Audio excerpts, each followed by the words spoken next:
Since I was born, but now.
And there it is. There it is right there. Here I am, there you are, and here we are. So here we are. And by the way, that last clip, the one that were beating drums, MC Oloman is a bunch of merry men. If you want me to drop that from the opening sequence, let me know in the comment section. It seems somewhat passe. It seems somewhat out of sequence now. Events, of course, that was battle songs for the elections, but the elections have now come and gone. So it seems somewhat passe, but it's such a catchy little tune. I'm a bit reticent to drop it because I think the audience delight in it. So if you want me to drop that that last clip in the opening sequence, let me know in the comment section, and I will do just that. But then you have to come up with something to replace it. But as I said, good day to you. Good to have you around, and good to see you. Good to see you. Always a delight in your company. Always a pleasure, never a chore. Always a pleasure, never a chore. So a pleasure to have you in my company again, and a pleasure to be in your company as well. So why don't you just pull up a seat, do the usual protocol first, click on the like button just as soon as you are coming in, surprise us. Are you already with the breaking news? ECOWAS delegation arrives in Niger, meets coup plotters. Anything short of those coup plotters stepping down is not anything that can be counted as a victory, but I will be touching on that space. So plenty to go through. But as I said, lean back, kick back, take it easy, relax into it. The usual protocol, click on the like button first before you kick back, lean back, or take it easy. Click on the like button. Let's surprise me with that like space today. You know, it makes somewhat for depressing viewing, I have to say to you. Sometimes you have such a crowd in here, but then when you look over to this like button, it just tugs at you a little bit. So let it be a delightful little like space today. So click on the like button.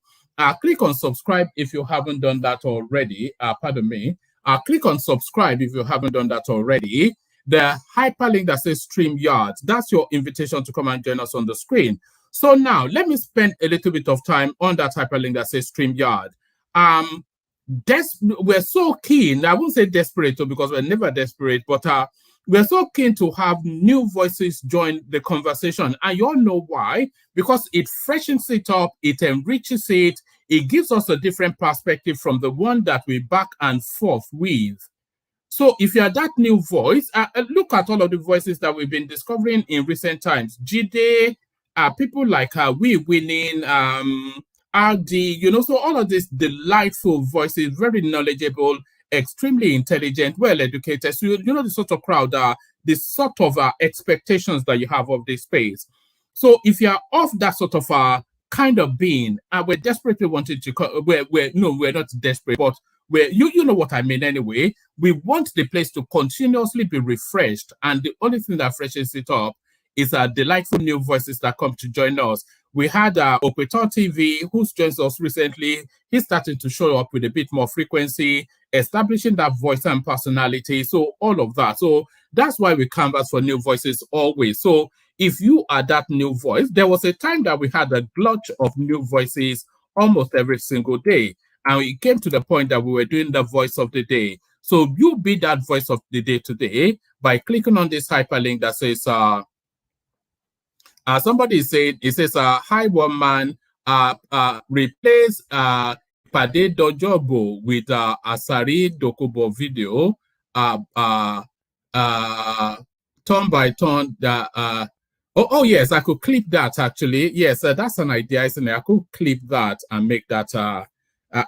But would that not be rubbing people the wrong way or off, though? Because we already offend so many people, Would that not be rubbing people up the wrong way? But yes, you're doing as he usually does with that, as he always does, the welcoming super chat. So we have not been seeing sufficient enough activities in the super space. So if you are inclined to do it, then continue to do it. Join Ayo and Alexander Gomez and Prince Daddy, who seems to be the only three voices that I ever mention anytime I want to mention the supers. But really, so that's at your discretion, of course. But what I'm really pushing you towards is the hyperlink that says StreamYard. So click on that to come join us. And then, of course, the invitation to buy your host cups of coffee. That's always ever pinned in the comment section. But please continue to ignore that, which is what you've always done. But what are we looking at today?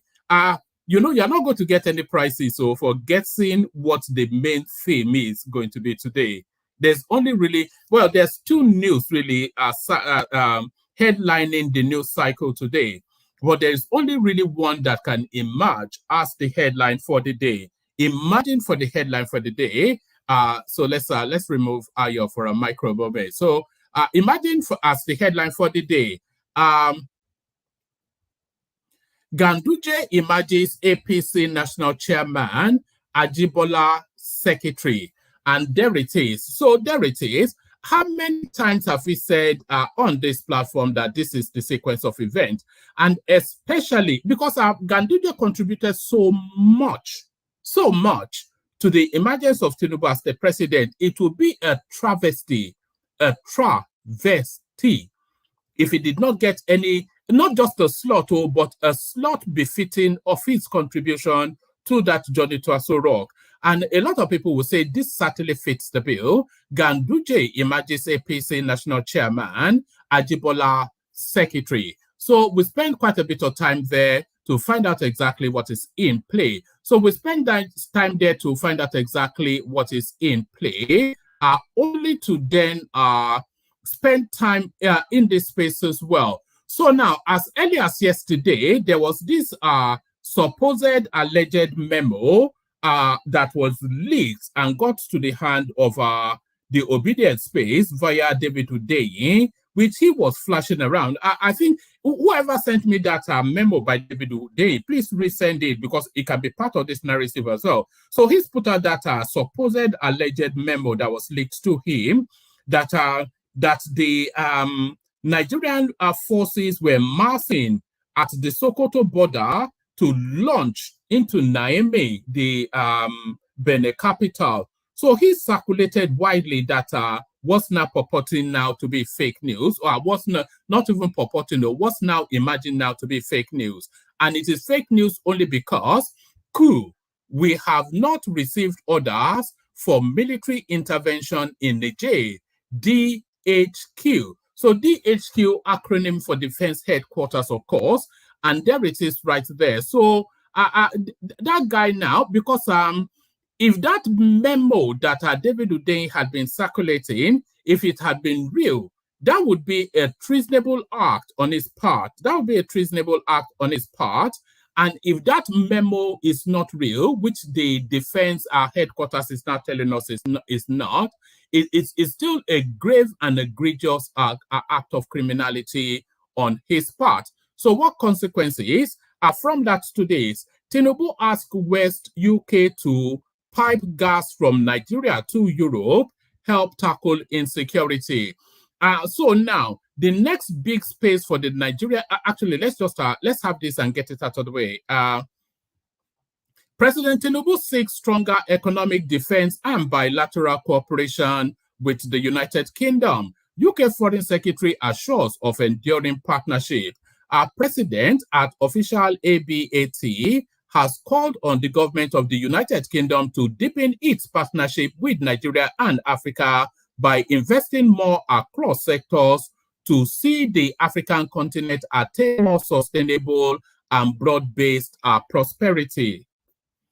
But really, okay, I was going to say, is this another cap in hand sort of a thing? But they need gas, we've got it, so I think it's a business deal. Tinubu made the call on Wednesday when he received the United Kingdom Secretary of Foreign Affairs, Commonwealth and Development Affairs, Right Honorable James Cleverly, MP, in his office, calling on the United Kingdom to commit more to win-win development partnerships for Nigeria and Africa. The Nigerian leader recalled the history of decades of deep symbiotic connection and economic ties between the continent and the United Kingdom, adding that the United Kingdom government must work with Nigeria and the rest of Africa to create a competitive, technologically advanced economy that will cater for the needs of all citizens.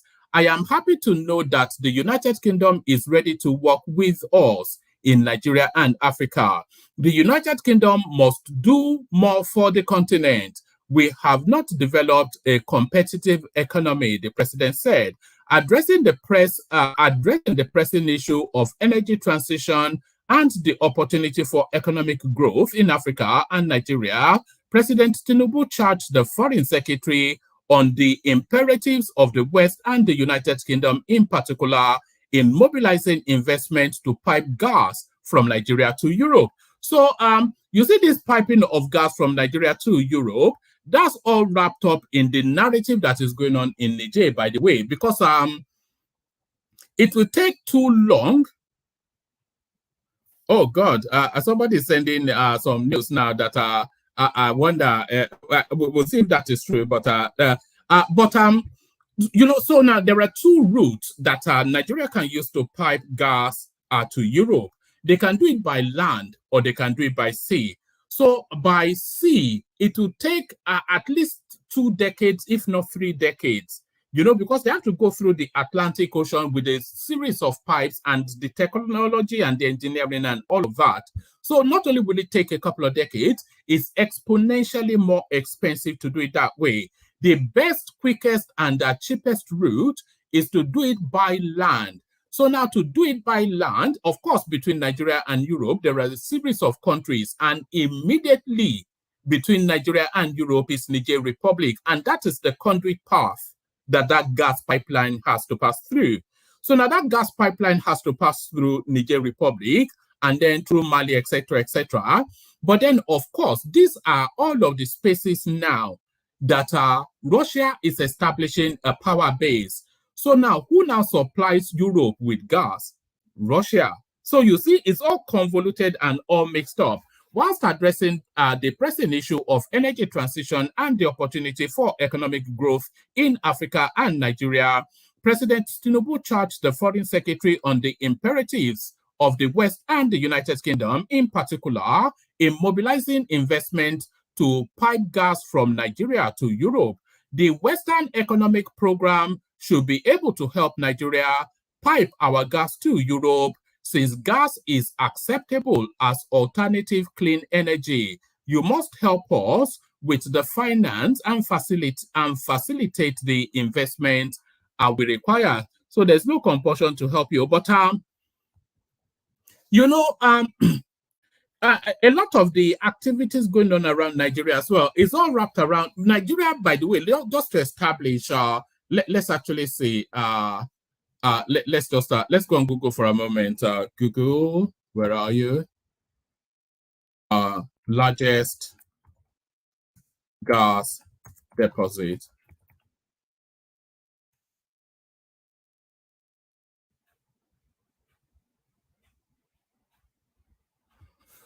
Right. Let's see. So, just to establish the importance of that gas to our economy. Okay. Let me just share this video for a moment. So this is the, and by the way, this is from Wikipedia. This is just a quick search. So I'll do a deeper search maybe later. But in terms of gas deposit, Nigeria has one of the top 10 gas deposits in the world. So, and a lot of the gas in Russia already locked down. The Americans control the gas in Iran. Qatar, difficult. The United States has gas. Turkmenistan, they have gas too. The gas in Saudi Arabia already accounted for. The gas in China already for domestic use. The United Arab Emirates, they have gas already documented. So the people in play now are number 9 and number 10, which is Venezuela and Nigeria. But Nigeria ever so more in play because it is virgin land. So Nigeria very much in play in that gas space. So let's get back to it.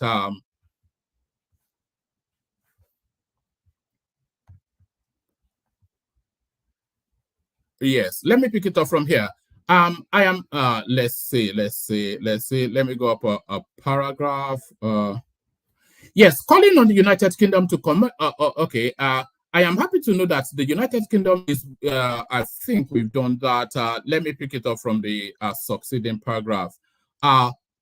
Whilst addressing the pressing issue of energy transition and the opportunity for economic growth in Africa and Nigeria, President Tinubu charged the Foreign Secretary on the imperative of the West and the United Kingdom, in particular, in mobilizing investments to pipe gas from Nigeria to Europe. The Western Economic Program should be able to help Nigeria pipe our gas to Europe, since gas is acceptable as an alternative clean energy. You must help us with finance and facilitate the investment we require. On democracy, peace, and stability in West Africa, President Tinubu noted that security would remain a challenge as long as there are unstable governments in the sub-region. So that's speaking to the Niger Republic space. He used the opportunity of the visit to decry the situation in Niger, the Sahel region, and the Horn of Africa, where terrorists are finding comfort, asking the government of the United Kingdom to support Nigeria to secure West Africa. We need a dynamic partnership on security and economic development because we don't want terrorists to make Africa and our sub-region their nest, President Tinubu told the Foreign Secretary. In his remark, Right Honorable Cleverly congratulated the president on his election victory and the steps he has taken so far to reform the economy. He saluted President Tinubu for taking bold and decisive actions on fuel subsidy removal and multiple exchange so on the currency, whatever. He told President Tinubu about his meeting in Lagos with entrepreneurs, technologists, and young people in their creative sector, saying that his home government remains a strategic long-term partner to Nigeria. So there it is. I think that's this is from a jury. I think this is a jury now coming out. This is the debutante press release of a jury. I want to commend you for the decisions you have taken to reform your economy. Your economic reforms are bold, and the actions taken have been decisive. Despite the initial pains, these decisions these decisions will lead to economic prosperity for Nigerians. The Foreign Secretary further said he was in Nigeria to promote bilateral and economic partnership. I am keen on encouraging more UK investments into Nigeria. We took bold and important decisions so far that will reform you took bold and important decisions so far that will reform your economy and open it more for foreign investments. Nigeria has a population of very young, educated, and thoughtful people. With their energy and talents, along with your resources, Nigeria can be a net exporter of energy and agricultural products. The United Kingdom will remain a strategic long-term partner and multi-decade partner of Nigeria and Africa. On the political situation in Niger Republic, the UK Foreign Secretary offered his government support for the decision of ECOWAS and the leadership of President Tinubu in promoting democracy and stability. For us, our national interest is to see a peaceful and prosperous African continent because peace and security go hand in hand. So this is now, I only read it to the end to see, this is the debutante press release by Aduri Ngelela. So there he is, special advisor to the president, media and publicity. So there he is. That's his debutante thing. So Still staying with that space, ECOWAS versus Nigeria. Russia may attempt coup in Nigeria. ECOWAS versus Niger. Russia may attempt coup in Nigeria. This is Deji Adeyanju talking the usual brainless nonsense that we now know him for. Deji Adeyanju, a political commentator, has urged the economic community of West African state ECOWAS to be swift and decisive in its actions against Niger Republic. Adeyanju warned that Russia may attempt a coup in Nigeria if ECOWAS fails to take swift and decisive action against the Niger Republic. He challenged the Western world to allow Africa to manage its challenges. Tweeting, Adeyanju wrote, ECOWAS' response to the coup in Niger must be swift and decisive. If not, Russia will attempt a coup in Nigeria very soon. Africa should be allowed to manage its affairs on its own. The idea of having new colonial masters in the 21st century is not only disgusting but annoying. There are reports of ECOWAS mobilizing to invade Niger Republic following the ousting of President Bazoum by coup plotters. So a high-powered delegation, and by the way, as much as I disparaged him just now, what the Adeyanju said, there's some element of veracity to it. That is in the mix as well. That is in the mix as well. But what we would like to see, though, is for this to come to fruition. What we would like to see is for this now next headline to yield some result. So what we would like to see is for this next headline to yield some result. Niger coup, Tinubu dispatches envoy to Niamey, urges robust dialogue. So a robust dialogue, whatever, do they need pay enough? Do they need buy enough? But ultimately, they cannot remain in situation. Thankfully, they've not yet killed the president. The chairman of the chairman of the ECOWAS Authority of Heads of State and Government, President Bola Ahmed Tinubu, has dispatched a delegation to Niger Republic with a mandate to expeditiously resolve the current political impasse in the country. According to a statement signed by Ajuri Ngalela, this guy now is just going wild, special advisor to the president, media and publicity, the action was in line with the resolution reached at the end of the extraordinary summit of ECOWAS held last weekend in Abuja. So the 7 days notice is nearly up. So we didn't give them an additional 7 days is really the question. The delegation led by former Nigerian Hester, you know, a lot of people have been suggesting really that Buhari should be the person that is sent on this mission. Is really something that Buhari can resolve. The delegation, headed by former Nigerian head of state, General Abdusalami Abubakar, retired, left for Niamey on Thursday, following a briefing by President Tinubu at the State House in Abuja. The former Nigerian head of state is joined in the delegation by the Sultan of, oh, wow. So they're throwing it all in before they start to throw the bombs. They're throwing it all in before they start to throw the bombs. This is just what it is.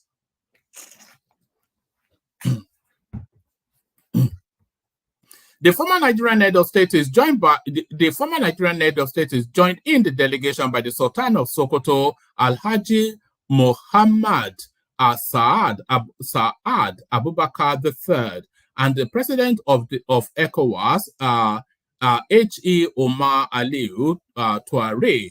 They are all called Touare over there. It's a funny thing. The president has also sent a separate delegation led by Ambassador Babangana Kingibe to engage with the leaders of Libya and Algeria on the Niger crisis. So it looks as though that might well be a pincer movement right there. That might well be a pincer movement. Let's see. Because I'm pretty certain I'm pretty certain that those countries actually surround, let's just say. So that might well be, that's what they call a pincer movement. If they come at you from all sides, they call that a pincer movement. Let's see. Oh, okay. Let's have a look at this. Okay, so that's Niger right there, and they are bordered by Algeria, Libya, Chad, Nigeria, and Mali. So hence why that delegation has been sent. So that explains that. That explains that. Where were we? What story were we on? All right. Yes, the president has also sent a separate delegation led by Ambassador Babagana Kingibe to engage with the leaders of Libya and Algeria on the Niger crisis. Briefing the two delegations, Tinubu charged them to engage all stakeholders robustly with a view to doing whatever it takes to ensure a conclusive and amicable resolution of the situation in Niger for the purposes of African peace and development, rather than a move to adopt the geopolitical position of other nations. We don't want to hold brief for anybody. Our concern is democracy and peace of the region, the president said. Speaking after the meeting, General Abdusalami Abubakar, retired, said the delegation would meet the coup plotters in Niger to present the demands of the ECOWAS leadership. Both leaders of the two missions expressed optimism on the outcome of the assignment. So you have to understand that the Sultan of Sokoto is the leader of the Muslims, not just in Nigeria, but in the entirety of the Sahel, certainly in that space as well. So he being part of that delegation is quite a potent move. But which side will he be on is really the question. Would he be on the side of the coup plotters, or, because we have to say that.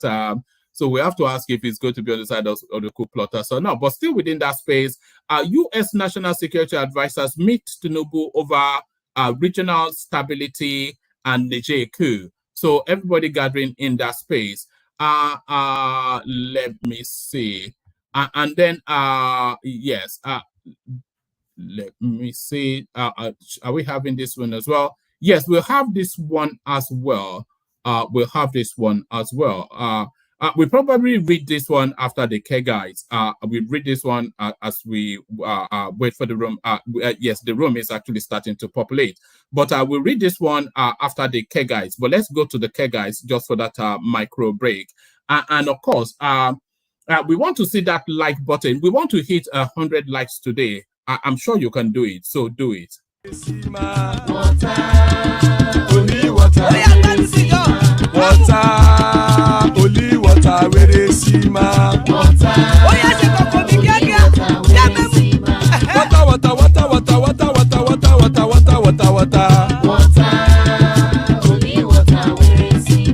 Hapa o naido.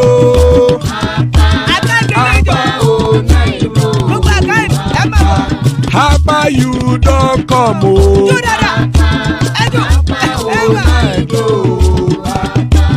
Hapa o naido.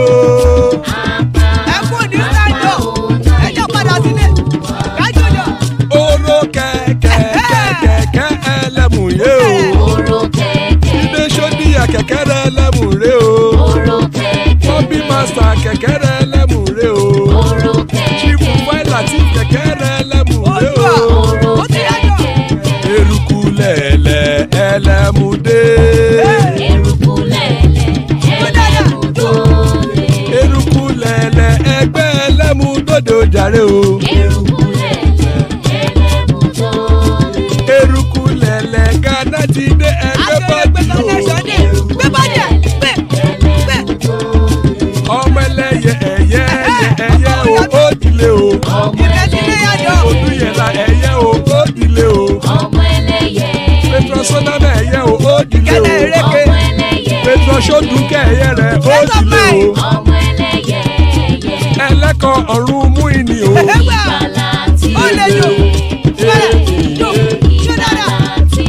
Àkùkọ ọ̀run mẹ́kọ̀.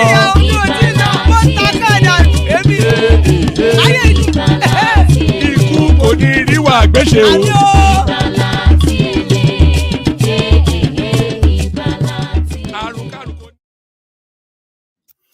And there it is right there. Ikuko Neru Agbeshe, may death have nothing to do with us. So I'll make this the last readout, so I'm not holding the panelists for too long.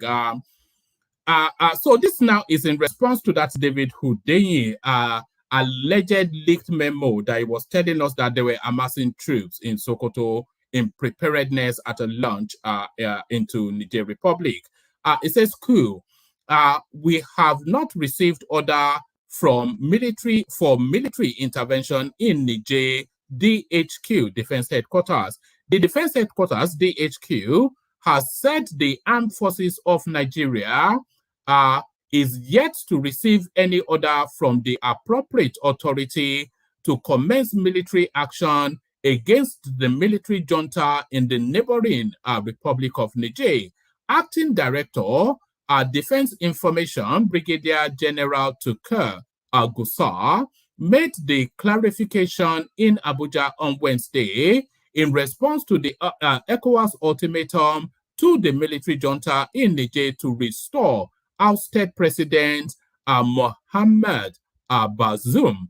Military option was the last option to be taken in case every other option fails to reverse the situation and return the government of Republic of Niger to constitutional order.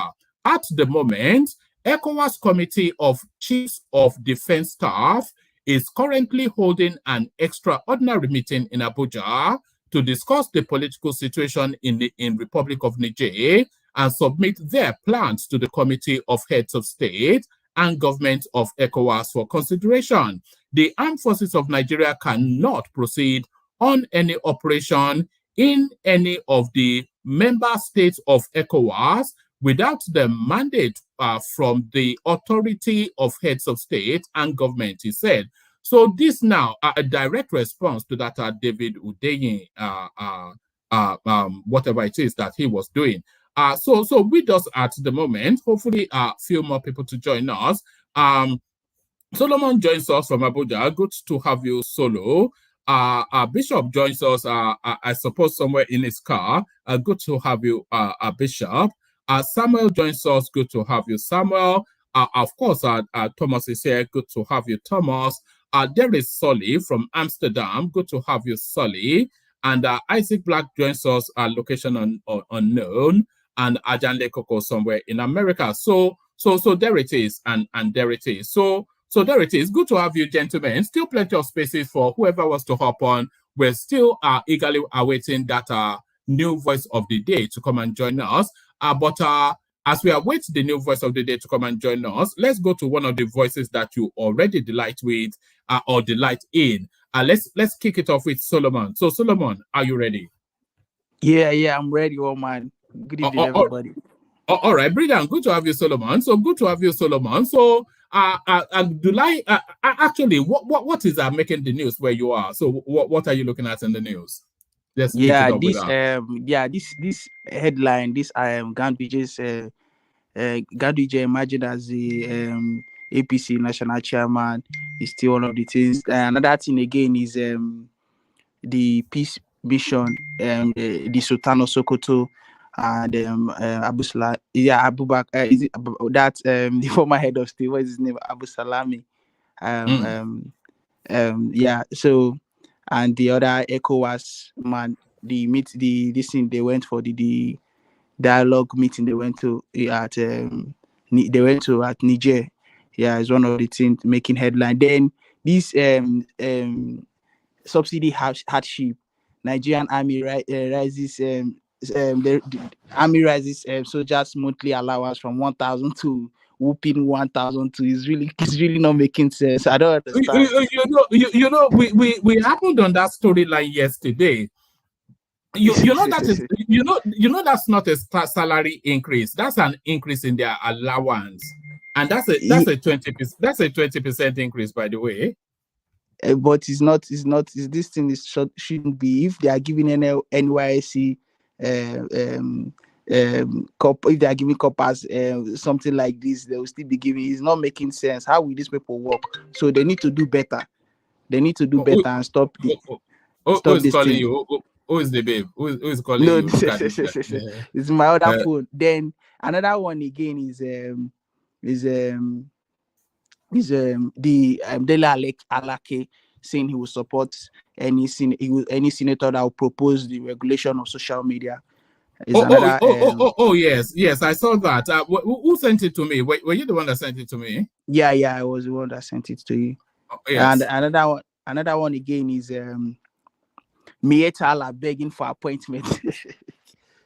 Yes, yes, now because they contributed to Tinubu, everybody wants their payoff, and there's only so much payouts to go, you know. Yeah. It's really, really, really funny. It's very funny. But yeah, let's talk about the headlines you have here. So, yeah. Yes, kick it off with Ganduje becoming now the new chairman of the APC.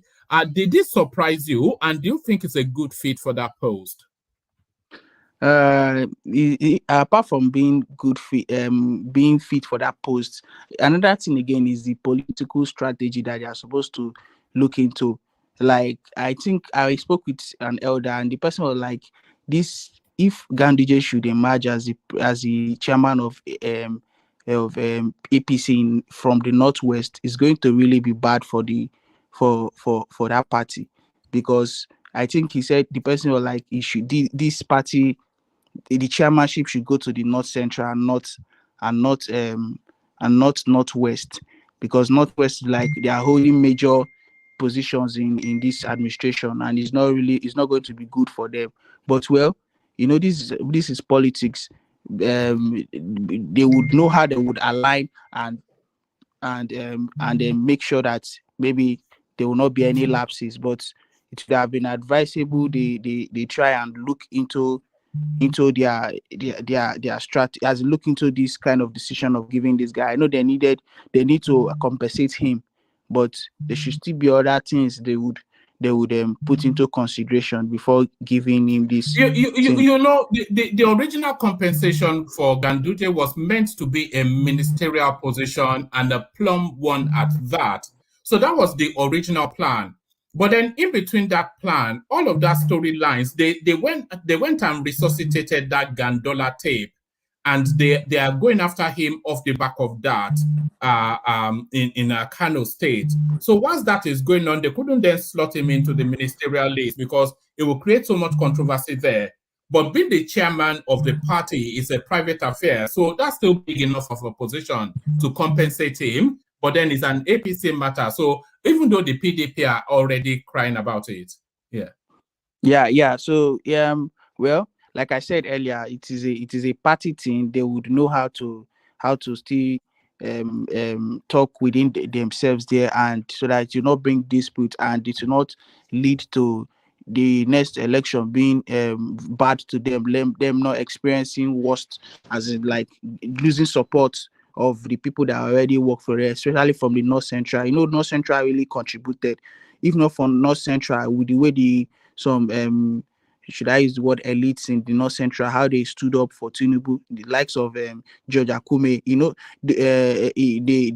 he was not in power again, but he was able to deliver, to work in Benue too, and and some other persons too. So they would need to do inner caucus discussion. They will need to engage in inner caucus discussion, and so that they will be pleased with this Ganduje's emergence. And well, I hope it doesn't cause any problem in the party.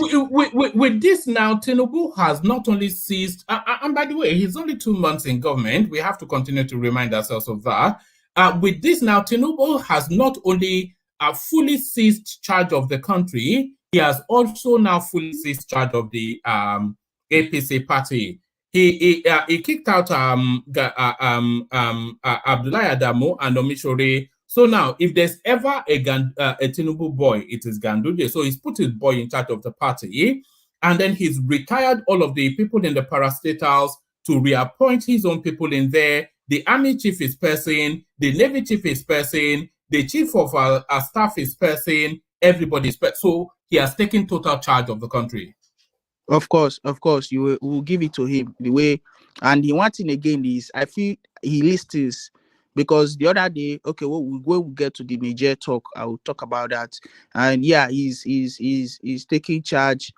he's taking charge, even though there was pressure on him when he came in by first with the removing of the subsidy or whatever, because he would have provided the palliatives that would just ease the people, not just coming at us. But I know it was pressure because of the likes of Obi have already said they will remove it and all that. He thought he was going to use that to calm the people and calm the especially the oppositions.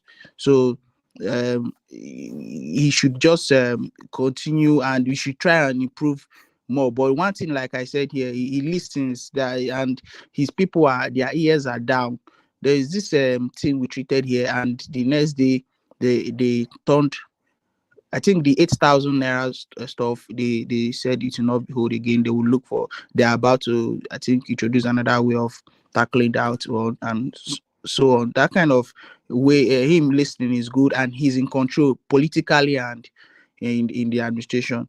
That politically, I mean, like in the political party now, he has upper hand. Even I think even than the way Buhari was when Buhari was the president and in APC. You see, the thing is, over the last 2 months, Tinubu has established in visual, practical demonstration that is a consummate politician.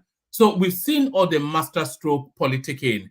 So now, is he able to administer the country to the same level that he's able to politic? That's really the thing. So if he's able to administer the country to that same level, then maybe he might do okay. Yeah. But one thing you should if he's listening, or if these people are listening, he should calm down in spitting out or in spilling out certain things. For instance, the way he said they are giving Niger 7 days, that if they don't restore the Bazoum, the former the president that they've just arrested or something like that. It will come to regret that statement. Yeah, so he should just calm down in just saying certain things. He should be diplomatic in saying things. He should, first of all, I think when this word that you should think before you talk, it implies here he should stick to it. He should think before he talks. He should consult before he comes out. That is strike 2, isn't it? At his inauguration, he did the fuel subsidy is gone, which led to a whole series of palaver that culminated in people taking to the streets. So that was strike 1. And then this one now, 7 days notice, and I'm sure he pushed that. So that's now strike 2. So it needs to be a bit more reticent, a bit more presidential in the way, you know. Is it somewhat a bit Agbero-ish in some of his pronouncements sometimes? Yeah. And but the good thing about him, one of the good thing about him, is that when he says all these things, and I think he looks into the criticism, the way they criticize him, and he will now retrace his step and come back. That is a good one. Unlike Buhari, where if Buhari don't even maybe not make the mistake in the first place. Because it was a bit rushed with the fuel subsidy is gone. His reverse position on the 8,000 naira palliative, we don't know where that is, where they are regarding that at the moment. And then this 7-day ultimatum, it may ultimately prove to be a misstep, because those 7 days are up this weekend, by the way. Yeah. Like I said earlier, this man is, forget he's the president. He's pressured. There's pressure on him. Oh man, there's pressure on this man. So I think there is pressure. There's nothing anybody want to say that there is pressure. This man is pressured. So that is why you see him, but he needs to just calm down. He needs to calm down. And we Nigerians, it's just that they are still this INEC, wherever that they are talking about. The Nigerians are not ready to just calm down, and let's stop the hypocrisy in the government. Not certain people trying to say because the election did not go their way, they are trying to just talk anyhow and keep on bringing up heat and all that. So everybody needs to calm down. Let's see how this. There'll be no calming down until we get the verdicts. So that's just the thing. But that's what I want to say now. That let's just see what the what they will say in court, and what the result will be, then we'll know what's up then. But after anything that comes out, the outcome of this result, Nigerians should just calm down. Let's just stop this criticism that we're doing. Any little thing we criticize this, we criticize that. If they should rule in favor of Tinubu, the country should continue. We should move on, and we should start providing. We should start bringing up solutions that would help us move forward, and not being opposition forever. Just we bring head together, and so that I would support this man and stop pressuring him, because it is the masses that are pressuring this man. I'm telling you the truth. I'm not sure that I fully agree with you, Solomon, because I feel that the government has to continually be under pressure in order to ensure performance. So if they are heavily criticized, then they watch their steps even more so. But let me take you to go on. Okay. Yeah, what I wanted to say is, for instance, now look at it was we can't take it out that it was pressure that made this man make that blunder. Or should I use the word blunder on his inauguration day? It was pressure to please the people. There is how you would have offended people that you feel like people will feel offended, and you want to just as you just want them to just calm down, to calm the tension down, and you say certain things that you think they will even buy the idea, but instead to even give them a yardstick to criticize you more. So that is why I say it's more of pressure from other opposition. All right, let me take you to this next headline. So this situation in Niger Republic is going to be ultimately not only Tinubu's biggest international test yet, is also going to define how the international space sees his administration. So the Niger Republic, the 7 days notice, so he has now sent high-powered delegations all over Africa. So he sent them to Libya and Algeria. And when we looked at the map, we could see why, because those are the ones that bother, that have borders with the Niger Republic from the north.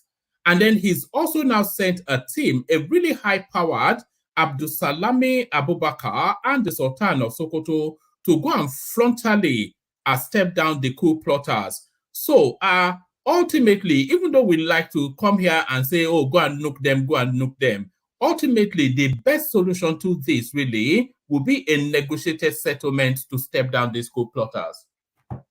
Yeah. See, like I was saying, he listens, he tries, like they are really trying. His people, they are really on ground listening, and they are really trying, because this move he made now is a diplomatic move. It's the best move. We can't go into war with Niger. Nigeria can't go, even if we can crush them, but it will not be reasonable for Nigeria to do so, because even said, like yesterday, I saw something, I saw something, and somebody confirmed it to me. For instance, Niger now, them saying, because yesterday Nigeria they disconnected their electricity, and somebody like, so we've been giving these people light, certain moves Buhari has been making. I got to see that it was just a diplomatic move. It's not really about him having his people in Niger. It was for the good of the both countries. We are one people. Even in Europe, I believe they do like that they help each other like that. So what am I saying? We are not really helping them. Do you know why we supply them electricity? I want to give you the reason, because because they don't have dam. They can't build dam, because if they build dam, the water ways that like most of, like especially I think in the north, the water that flows from the Lake Chad and all that, it helps in sustaining the country. So them not building dam is not like they can't afford to do it, but for our own good. So it is a way of helping us and helping them too. But most people that are ignorant, that don't know these things, we say that they are using our resources to take care of those people.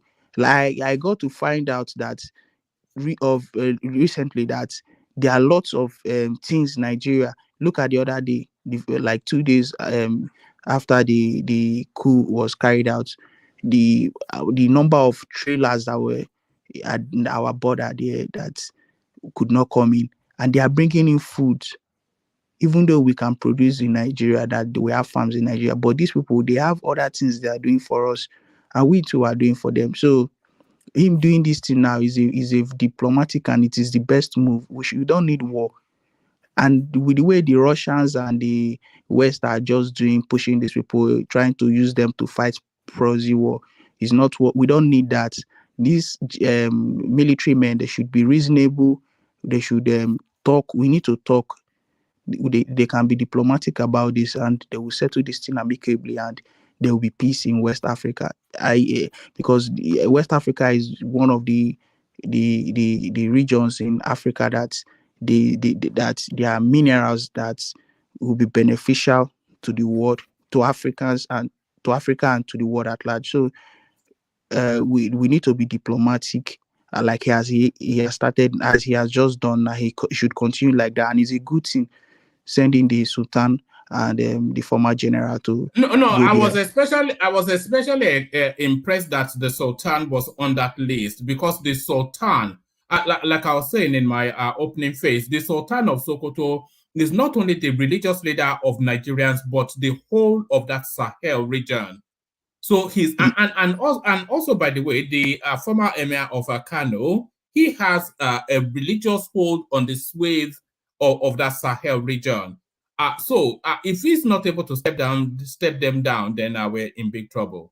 You mean Sanusi? He's the Khalifa of the Sahels.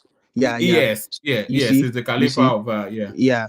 So you see how everything is, and I just developed likeness for the North. The way I will tell you, these people, if they are very reasonable people. I won't lie to you, they are reasonable people, because and how their relationship is widespread. You know, this even this Sultan's thing, his relationship still extends, I think, down to Morocco. So you see, they are taking good advantage of their relationship, and I believe these military guys in Niger are going to listen. They need to calm down. This Burkina Faso guy, what is his name? What is the other one? The Mali, yeah, they should calm down, and let's agree on something. Let there be peace in West Africa, because we can't afford to, all these ones they are doing now. They can't afford to stand it. They will not stand it. So they should please calm down and listen. It's a good move that he has made. Yeah, one man. All right, let me take you to this next headline, and then after that, I'll go on to Solly, who may or may not be with us for too much longer. So I did not read this one out, but you mentioned it as part of the news that you were looking at, and I looked at it as well earlier on. I'll support any Senate proposal to regulate social media. So this is Dele Alake. We thought we had moved past that space, so let me quickly rush through it and then give us a brief commentary on it, and then we're going to Solly. Ministerial nominee Dele Alake says he will support any proposal by the Senate to regulate social media in Nigeria. Alake, who is tipped as a potential Minister of Information, disclosed this while fielding questions during ministerial screenings before the Senate on Wednesday. The downside of social media is that it is detrimental to the good and decent, to a good and decent society. What I will support is the strengthening of regulations, Mr. Alake said. There are laws that guide our conduct in every area of human endeavor, but the application of these laws has been short. I will recommend the strengthening of our regulations and applications of these laws. The laws must be tested so we can know the proficiency of those regulations. I will support anything that comes from these hallowed chambers that promotes that course of action, Mr. Alake added. Debates on social media regulation have generated much criticism from Nigerians who fear the government could deploy regulations to censor citizens and the press. Under former President Muhammadu Buhari's regime, the anti-social media bill faced vehement opposition from the citizenry, but it has continued to be a recurring issue in national discourse. As the candidate of the All Progressive Congress in the 2023 presidential election, Tinubu said he no longer monitors trending events on social media due to the abuse and hostile reception he got from Nigerians. I don't read, that should say, social media anymore. They abuse the hell out of me. If I read it, I will have high blood pressure and I get angry, so I don't read it. If I want to hear anything, my children or any of my workers will inform me about what the people are saying, he said. So is this an attempt to shut down the obedient space, Solomon? This thing would have been good or would be good, but the thing there is, this social media helps in digging out certain news that the government will just come and twist, because the mainstream media, they don't really give us firsthand the right informations. But this social media, we get firsthand. Like I can't remember when last I tuned to Arise to watch the news or anything. Yeah, any of the channels to watch news. But on social media, I get updated. I know what is going on. I know what's up in the country. And you see, that is the advantage. And I even get the proper one even before this social media, this new mainstream gets the news. The thing has already come online and you see it. But the thing there now, I know the reason why they would, but some people still spread fake news too with it. Like yesterday, David Day saying that they've assembled soldiers in Sokoto that would be going to Niger. Like, you see, it's still bad. So they need to is good in a way, but they should do it they should be rational in doing it, not just fighting against the people that needs it, as in like people that, should I use the word, customers of and them being the regulators, they should, and the mainstream media, they should try and give us first hand or proper news. But those ones is going to be very hard for us to get. So in this whole thing, the only person I support is this guy Ajuri, him saying that what did you make of that appointment? What did you make of his appointment? Yeah, it's a good one. It's a very good one. Even with what he said yesterday in in the interview I watched, it was like they would start that any public office holder, is it any public, I think, that tries to engage in abusive words and online with anybody online, that they would sanction that, but they would query that person, something like that. So that one is a very good move. Somebody like Abike that always blasts people. I think that is for somebody like her and some other persons that are in this administration, that will be working in this administration. They will be very reasonable and responsible and stop disgracing our country, because they are holding positions that are meant to be respected. So regulating this social media, they should be rational about it.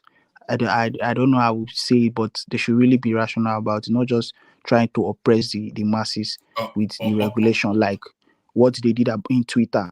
They should do it in a way that it will be reasonable. Yeah. All right, brilliant. Well said. So people are applauding you. Simeon, it says, that's my man, Eze. Kudos. So kudos to Eze. So, Solomon, I was going to go to Solly first, but Solly, let me go to Ogbeni first, then come to you after him. Ogbeni, you're up next, and really the story of the day: Ganduje emerges APC national chairman, Ajibola secretary. So, is that sufficient enough to compensate him for all the efforts that he made towards the emergence of this government? Good evening, everyone. Good evening from Scotland. Oma, good evening. Sorry, I've not been able to show up for some days now on the program. It's the time, isn't it? The time doesn't suit most people. Yes, this school is about to resume, so we are working. Yeah. So yes, congratulations to Ganduje.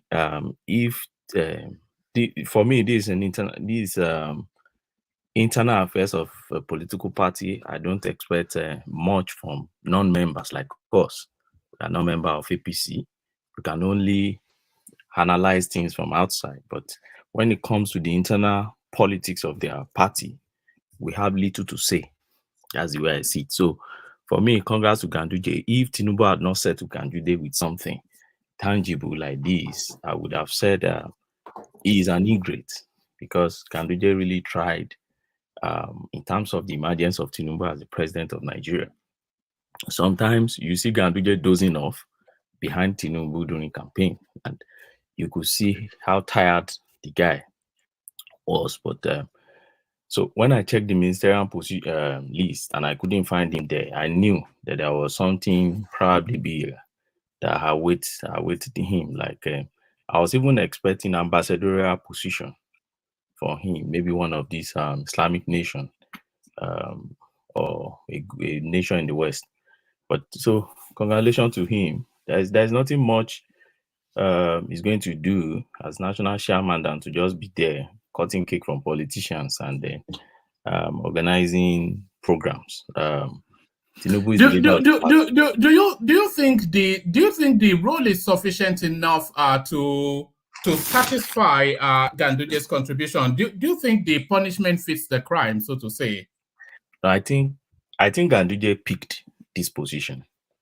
I think he picked the position. I'm not sure. And why did you think he wasn't given a ministerial slot as well? So both of that, yeah. I think the noise would be too much because he had a lot of baggages, particularly from Kano State. And since Tinubu is trying to settle with Konkoso, and I don't know what exactly they are trying in that space, but I think they are strategizing against the next election. Tinubu wanted Konkoso and Wike on his side against the next election, and that's what I'm thinking. So because of that, you won't find Ganduje in that cabinet. Ganduje would rather be building the party within the party system or structure than to be in the front line in terms of public rendering public services. That will expose him the more, and that will make him more vulnerable, to people attacking him from that side. Don't forget that he has the FCC case and all sorts of cases. Even in Kano State, they're going to charge him to court. He's going to answer his case. Femi Falana and others, they've resurrected his case on Gandola. And so he has a lot of baggages. I think the best for him is just to stay low within the party structure, to try to build the party and then follow. Were you surprised that you did not see Kwakwanso's name on the ministerial list? We saw Yemsin Wike's name, and there was a time that Kwakwanso was consistently in and out of Aso Rock Villa, and a lot of speculation. Even Galadima, he was traversing the media spaces, trying to make that alliance. Are you surprised that you didn't see his name on the ministerial list? No, I'm not. See, let me tell you what I think. I think they all picked what they wanted. I don't know what Ganduje Konkoso wanted, but I think they all picked what they wanted, and then Tinubu also look at where to fix them. That's for me personally. So I'm not sure Konkoso wanted the ministerial position. Konkoso is, for me, bigger than that position for now. So he's bigger than that position. I'll be expecting Konkoso in I don't even know yet.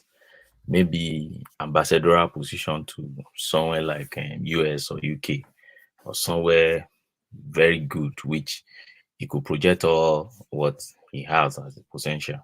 But I don't see him as a minister. Don't forget, he has been minister since Jonathan's time. In fact, I think even up to Obasanjo, right? No, Jonathan. So I don't expect him to pick ministerial position. Even Wike. But although I love Wike's selection, but I didn't expect also that Wike would pick ministerial position, and I wanted to believe that he wanted other position, but probably Tinubu told him that was the best I can offer you. Don't forget that Tinubu has once told him that I don't owe you anything. So I believe Tinubu just felt, okay, the best I can give you is ministerial position. All right, let me take you to this next headline. I'm not sure that we've had commentaries from you since this broke out. Maybe we have, I don't know. But the situation in Niger. So, Tinubu and the ECOWAS leaders, they seem to have boxed themselves into a sort of how did that disappear? Tinubu and the ECOWAS leaders, they seem to have boxed themselves into some sort of a position, given this 7 days ultimatum. So those 7 days due to a lapse probably by this weekend.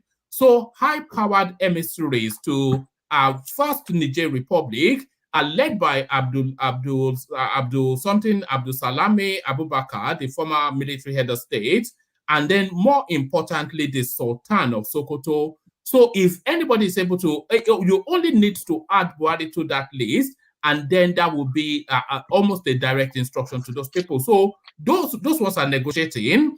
Emissaries sent to Algeria and Libya as well, the two countries bordering these people from the north, as that military option continues to be a potent threat towards them. So what are you making then of these dispatches as the 7 day is about to elapse? Woman, you see, I learned somebody saying, "Oh, Tinubu is obviously under pressure. It is about pressure and this and that." I don't believe that. I don't agree with that because I've studied war. I've studied generals during war. That's leaders during war, seas of countries, and I've seen how they do react. When things like this happen. I remember when Russia invaded Ukraine. I remember United States of America, all of them. The first thing they did was they gave ultimatum. But today they are talking of negotiation, right? They've used Turkey, they've used France to reach out to Russia. At the same time, they are still hitting hard and they are sending more weapons to Ukraine. Don't forget. So they are fighting from both fronts. That's how general behave. You don't use one without using the other. Why you try to press hard, then at the same time you try diplomatic means. What that gives you eventually is that it makes you to have strength when you come to negotiation table. It makes you, because when they look at the left, they see your military, the military drilling, and they see the military near their border, and they are coming to the round table to talk. So it's different from when you are not mobilizing at all, and they know this one is just coming from talk and shit chat. But when they know that you're ready, if negotiation breaks out, then we continue.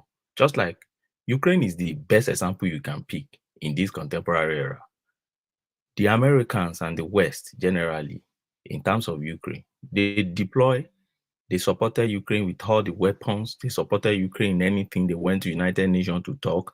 You will see their generals talking every day. They are devoting millions of dollars to support Ukraine. UK, US, Switzerland, all of them, they are supporting Ukraine. But at the same time, they are sending France to Russia. They are wooing China to go to Russia. They are wooing India to go to Russia. They are telling Turkey to talk to Putin. That's why the fact that they also come to this thing and still go hard on Putin. That's how you fight war. You don't fight it by saying, "Oh, okay, we're only sending diplomatic." So for me, on that basis, I don't think it's pressure. And don't forget, Tinubu is not acting alone. He's acting for the ECOWAS leadership. So it's not whatever you see him talking to say, coming out to say, Tinubu is representing a group of leaders. And by the way, see, before you can really, I don't know if we've been able to analyze this on this platform. Before you can really analyze the issue in Niger, Mali, Mauritania, Burkina Faso, Guinea, and all those ASIs, even Chad and Central African Republic, before you can analyze those issues, and you need to be well informed about the movement of far leftist people, and I don't want to say terrorism now, of the far leftists from the Sahel down to Savannah. It has a checkered history. Well, for fundamentalists, you mean? Yes, fundamentalists. Thank you. That's what I want to say. From Sahel coming down to Savannah. And don't forget that the northern part of Nigeria, the northern part of Benin Republic, Togo, and the northern part of Ghana, and the major part of Burkina Faso, right? And then the major part of the northern part, which is major part of Mali, happen to fall within that line where you find not fluidity, but you find the connection between the Sahel and the Savannah. So what has been happening is this as is now. Before I go there, don't forget that all these countries are francophone countries. Don't forget that they are francophone countries now. So there have been this push in history over years, over time, against most time the West, which is the France. And don't forget that the kind of colonialism France did in that axis was not indirect rule that we enjoyed in West Africa. I won't say we enjoyed, that we had in West Africa. In their own case, France did what they call assimilation. So assimilation is that you rob them off of their identity completely, and then you just took over their system, their identity, their culture, their everything you took over from them. Even when you left them and you gave them independence, you still control them almost directly. You control their economy. They have their reserve and everything with you. You still control their leadership and everything. Now, that system alone breeds fundamentalists. Even when you don't assimilate their religion, but it breeds from the so it's fundamentalism. So if the ECOWAS is not really pushing back this time around, all this madness that is sweeping that region, the Sahel region, will start affecting the people in the savannah. Now, look at it from this angle. If Tinubu, because I've read from some areas, some quarters, where they say, oh, Tinubu should just face internal problem. What's the problem with Niger? And I laughed. Because many people are not, don't let me say many people that express such opinion are not well informed and well read about these issues. If they are well read and well informed, they will understand that there is a serious economy and cultural ties between Nigeria and Niger. The River Niger that is giving us dam and electricity in Nigeria, we know that we have been able to diversify to an extent, but if you remove the dam on the River Niger today, Nigeria is going to run into a problem. Those River Niger run through Mali, Niger, and part of Benin Republic before it gets to Nigeria. Whatever happens to it in Niger and Mali, Nigeria is in trouble. Whatever happens to it in Benin Republic, Nigeria is in trouble. Don't forget, sometimes from Chad, they will hold on 1 second, Benny. Tracy, make sure your microphone is switched on so that your device can connect properly. Not necessarily your camera, but your microphone. Carry on, Benny. So don't forget, sometimes in Chad, they release water into River Benue and it caused a lot of flooding in Nigeria. That happened every 3 years. That's the same thing with Niger. So the ties we have in Niger is beyond just mere, why is Buhari building train rail system to Niger? I'm not saying that is right. I'm not saying that should be priority. But I think people should be better informed about the kind of ties we have with these countries. You can't isolate yourself, because we are in the savannah. For strategic reasons, should that country really not just be a protectorate of Nigeria?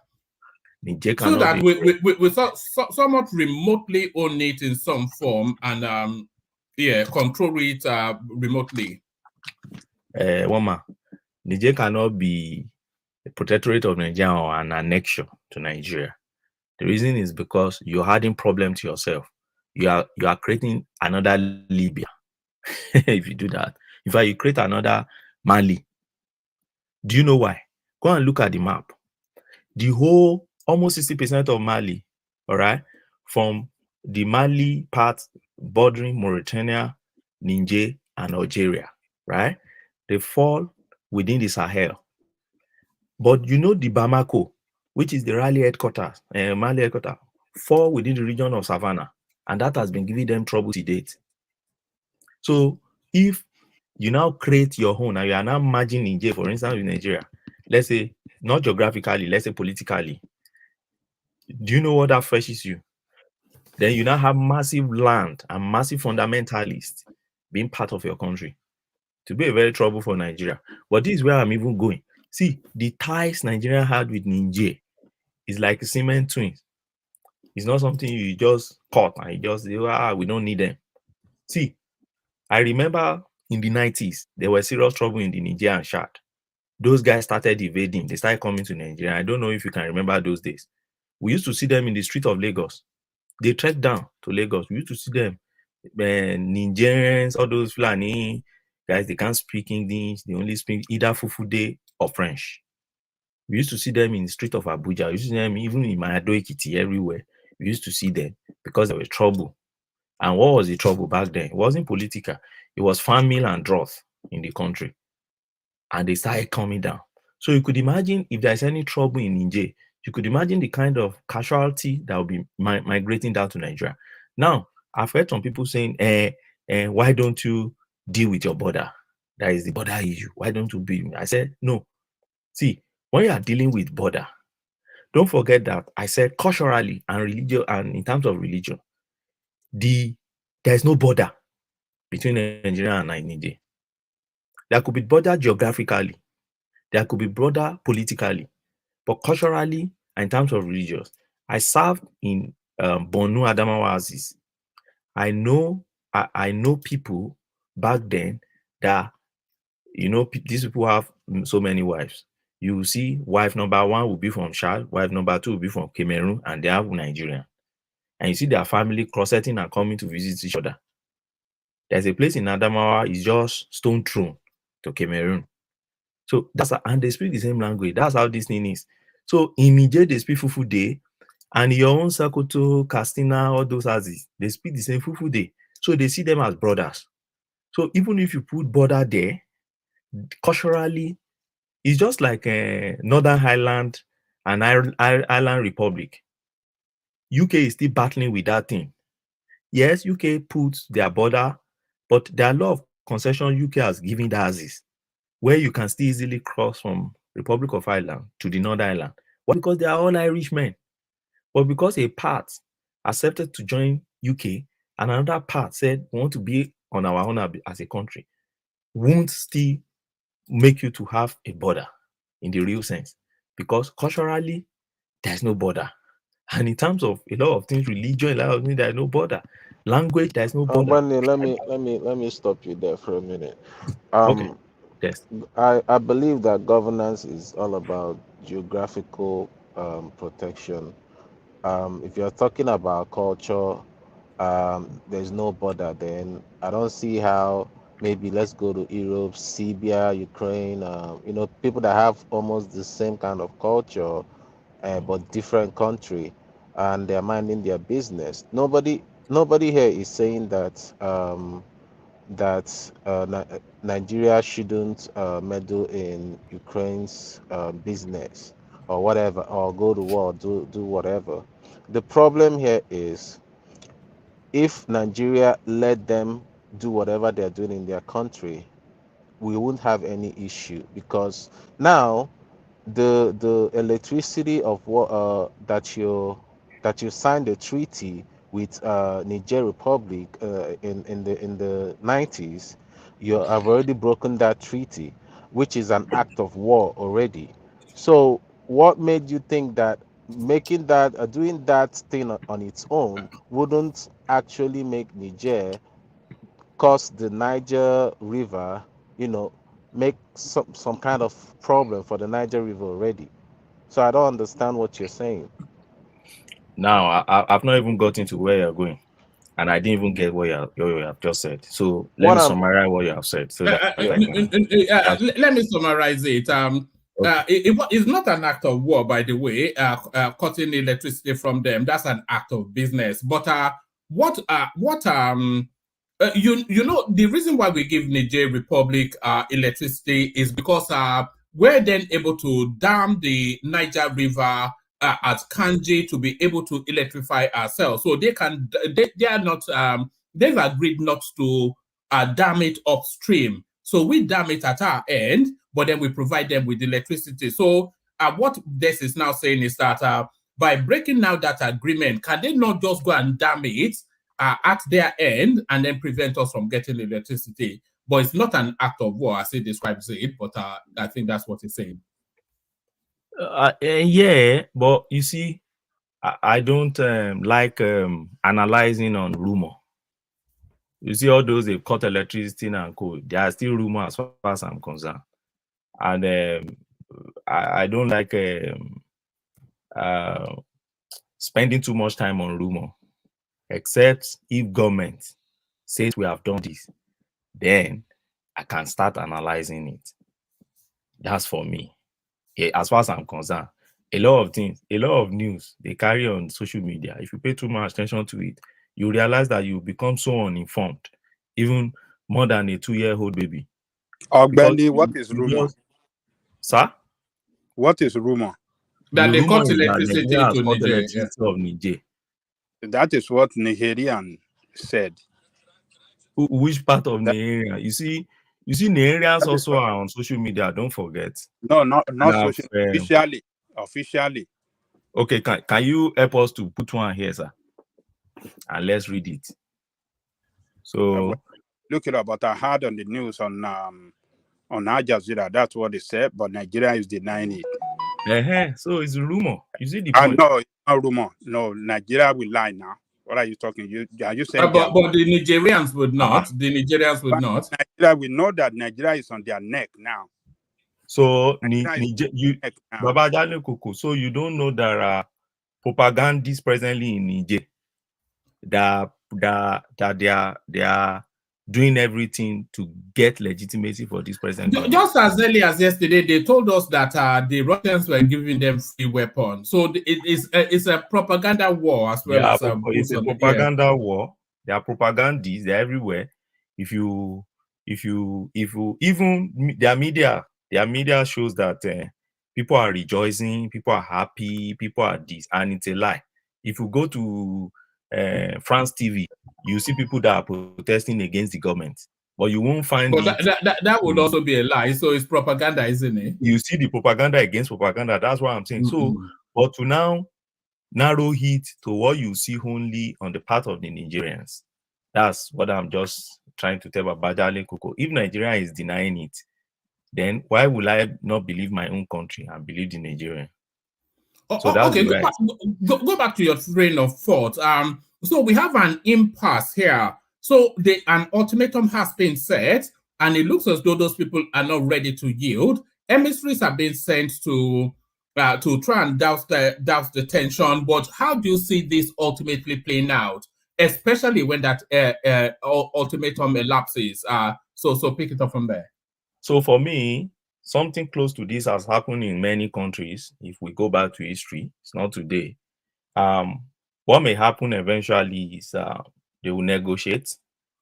They would first and foremost, what ECOWAS is doing is what all Nigerians should support, except if you are a sadist or a fascist, because not supporting whatever ECOWAS is doing is disloyal and unpatriotic to your nation. Because see, whatever happened in Niger, Hello, Ogbeni. Let me. All right. Ogbeni, let me. Babajaliko can allow me to just land. Yeah, no, you are saying something that is. I mean, I don't know where it's coming from. So if Nigeria in cooperation with some other West African country are saying, okay, we will forcefully take you out if you don't reinstate the president within 7 days. So if I, as a Nigerian, I said that is not the best approach, it should not be resolved militarily. So that means I'm not patriotic to Nigeria. Is that what you are saying? So this is what I'm saying. If you are well informed in that space, you will understand that there are strategies in war. First is you go hard. You don't come like a weakling. When you go hard, and I've explained it here today. You are not when you go hard, just like and I use example of US where you are staying, Benny, you are not answering the question. No, I have to paint a background. Your question is not a yes or no question. If it's a yes or no question, I would have given you yes or no. But But it it's demands say explanation. that, oh, I am not patriotic for supporting Nigeria going to war with No, Nigeria. you are not patriotic. No. That's not my. You can try and replay this tape again. I understand what I'm saying. I'm not saying you are not unpatriotic, not supporting Nigeria. What I'm saying is this. I said whatever ECOWAS. Don't you see? We mix ECOWAS and Nigeria together, and is the same Who is thing. the The leader way of you ECOWAS? see, Who is leading ECOWAS? Tinubu is the leader of ECOWAS. Or who is Nigerian president is the leader of ECOWAS. who So is responsible 70% or 80% of ECOWAS funding and standing and they all have equal leadership? they all Hold have on. equal representation and Leadership. equal. Who is Wait, sir. If you ever try to pick ECOWAS treaty before and read, you will know that each member state has equal representation and equal voting rights on the leadership of ECOWAS. You see, many times we talk from a very uninformed perspective, and that's why you see me sometimes when I don't like going too hard, but my own is this: if all of us were equal, you may have 300 population, I may have 100 population, but we're all equal as ECOWAS. If we come together and we feel this is the position we are taking, and we say, Mr. Sharma, you have to lead us in this position. What I'm saying is this: see, it's a collective decision, and if you understand the history, let me ask you a question. Let me ask you all right, ask him that question. Let him let me ask respond, you a question. and then let him carry on with his monologue. Yeah. No, one man, let us interrogate. We have to. Okay. Carry on. So, if Nigeria today said, "Okay, I'm not taking up military. I'm not taking up military incursion as a solution to this thing. I want to go as much as it can take diplomatically to resolve this thing." What do you think other countries in West Africa would do if Nigeria said, "Look, I'm not interested. I don't want to do military. I cannot force this guy out forcefully," even though they've all agreed? What do you think is going to happen? Babadale, obviously, you don't know how ECOWAS work. See, oh no! Hold on. You don't know how it works. Don't say I don't know how ECOWAS works. Okay, tell me how they make their decision. Can you tell me how they make their decision? Okay, now let's say the what do you call it? The assembly of ECOWAS have reached decision now that okay, yeah, this is our. So how do they make that decision in the assembly? Hold on now. Don't let us go through that process. But that was the process they went through, and they hold came on out. now. Hold on. We don't need to go through. Abajale, if you're having problem with the decision making, you need to start from there. To be honest. Yeah. No. Hold on. I don't want to go through those process. All right. Let's say they have reached a decision, and now they're bringing it to the head of government that okay, this is our decision, and Nigeria as a country said okay, inclusion of military solution. We don't want to go through that route. What do you think they will have done different? Even though they have all agreed, all the head of state of West Africa have agreed to that decision of the assembly, and Nigeria state is saying inclusion of military incursion to flush out this guy, we are not part of it. What would they have done? Nigeria is just a single nation. You said they are equal membership. Nigeria has no veto power in ECOWAS. No. Yeah, no, I'm not saying equal. Forget about equal. If Nigeria is not participating, what would they have done? What's the wider point? Give him the wider point so he can address it. The wider point is that Nigeria is the backbone of that organization, financially, operation-wise, everything. If Nigerian step out of this thing, that is going to be the end of Nigeria. Declare support for this military junta. That is going to stay. They can't do anything otherwise. anything contrary to where Nigerians stand. That is my point. So this issue of saying, oh, they are equal, this thing, Nigeria is the backbone of ECOWAS. Nigerians step out, ECOWAS is nothing. It's Nigerian military they rely on for this operation. No other military on the ground. One man, Babajani Koko and Ogbeni. I want to support Ajani Koko on this. Nigeria is actually the backbone of ECOWAS, and every operation, especially militarily, that has ever been done in ECOWAS, Nigeria has carried the heavy burden of actually pushing it through. We have spent billions and billions of dollars over anything that is military that is around ECOWAS, in Liberia, in Sierra Leone, in the Gambia, in Guinea, whatever it is, whether it is diplomat. In fact, the headquarters of ECOWAS is just around AYA in Abuja. And in fact, Nigeria is doing the funding. If you go and see how ECOWAS is being funded, in fact, the staff that they have, Nigeria is paying up to 70% of whatever they need to do any mission and all the policies. So naturally, it's just the way the US has soft power over, different voting blocks in the United Nations. And at the end of the day, it ends up that it is the agenda of the United States that always, have wins at the end of the day. So, these things, and they happen. What Ajali Koko is saying is actually what I believe to be true, and any discerning eye would understand that, yes, that is the case. Nigeria actually pushes the policies of ECOWAS, and it is the posturing of ECOWAS that you guys really need to look at, not all those grammar that is written on the documents. They have their place, but at the end of the day, the power is there. There is hard power and there is soft power. I believe on this platform, a lot of people should understand the mechanisms of power that are at play. It's just not a one-dimensional thing. And I believe Ajali Koko is right. So let me just yield the floor for Ogbeni to finish his thoughts. Before you yield back to Ogbeni, how are you suggesting that ECOWAS is postured? Now, depending on who is in power in Nigeria and the kind of foreign, our foreign policy, ECOWAS usually, just, adapts Nigeria's foreign policy. That has been the case at least since, the 90s. Because it is only Nigeria and the whole of this sub-region that has demonstrated the will, the power, and the ability and capacity, to push policies through.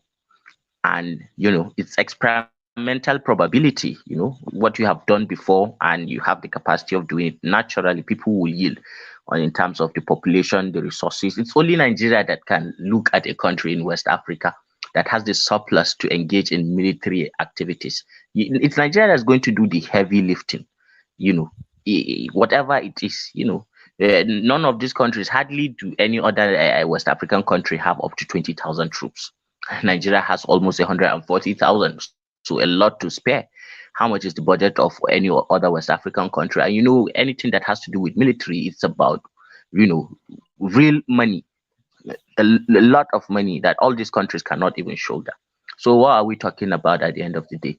It is he who pays the piper that dictates the tune. That's just it. Nothing too technical about this. All right, brilliant. Back to you, Ogbeni. You see, we analyze things we don't really know. That's my problem. Now, I asked Babajale Koko one question. How do ECOWAS make decisions? And he so much believe in his almighty Nigeria that, if Nigeria said no, then everybody will back down. It doesn't work that way, sir, with due respect. Now, in ECOWAS, there's a principle they call principle of consensus. You can Google and find out little about this, or call some lawyers you know. ECOWAS decision, most times, what they do is they start to persuade each other by that principle of consensus.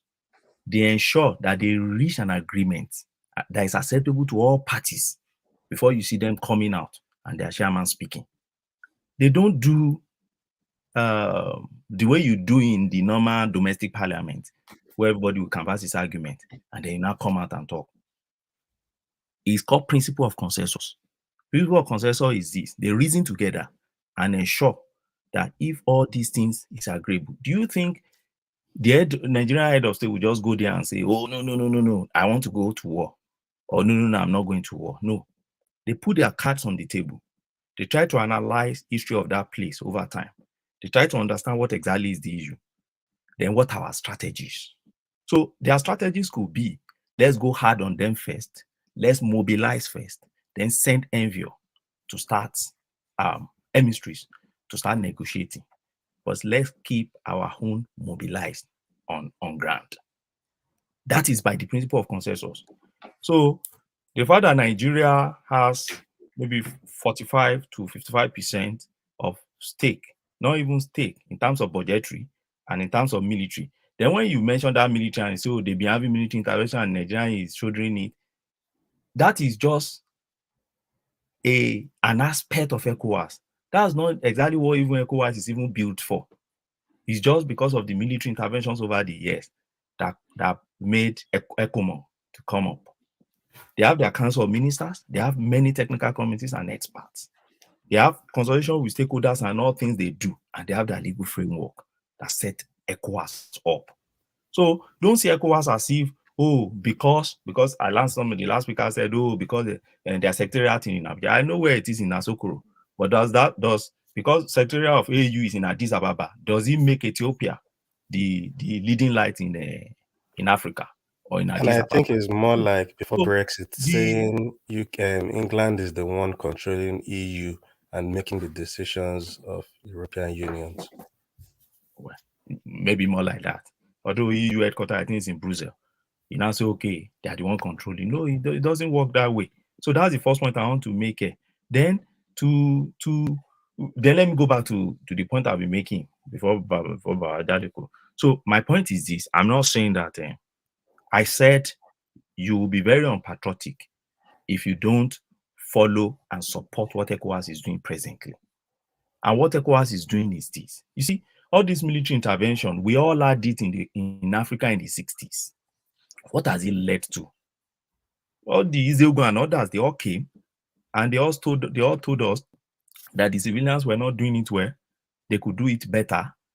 And people came out and they were all rejoicing. In Togo, same thing. In Ivory Coast, the same thing. In Ghana, the same thing. They killed those politicians. And then they started this issue of the West is bad, East is best, Asia is best, and all those nonsense rhetoric they brought to us in the 60s. Till today, we are still suffering because of military intervention in Africa. So if it happened in Mali, they put sanctions and tried diplomatic move. It's not working. It happened in Burkina Faso. They tried that. They tried to put diplomatic. It's not working. It happened in Niger. And you are saying, oh, they should have just tried diplomatic. No. Do you try the same thing? Interject? No, let him carry on. Let him land. Carry on, Obeni. Yeah. Okay, so my point is this: do you keep trying the same thing that is not achieving results? And I believe this will be probably one of the things they discuss in their meeting and say, look, we tried Burkina Faso, we tried Mali, we tried this place. But remember, Central African Republic, when it happened, France didn't negotiate with anybody. France just came upon them, here raid and everything, and they restored the government they wanted to restore. So this time around, what do you think we can do as ECOWAS? Push hard instead of all these sanctions. That could be what they discuss in the meeting. So if we are not properly informed and we don't have access to the intelligence information and the military, each of the countries you see will get report from their home military to understand where exactly is the EU there and where exactly is the strength of this country we're going to. So for me to analyze all these things, it will be too simplistic of us to just analyze it here and think, oh, we have the best solution. And also, it will be unpatriotic of us not to support ECOWAS at this stage. That's just my point in that area. Ogwani, would you like to see bombs rain on Niamey, the capital city of Niger Republic? Because usually during the time of war, countries rally together. So if we are now seeing visuals of Nigerian fighter jets raining bombs on Niamey, then would that be the thing that will galvanize us and pull us together as a nation? Are you a warmonger? Would you like us to go and nuke them, those rascally Tuaregs? Well, I won't, and I think it depends on what the Nigerians want.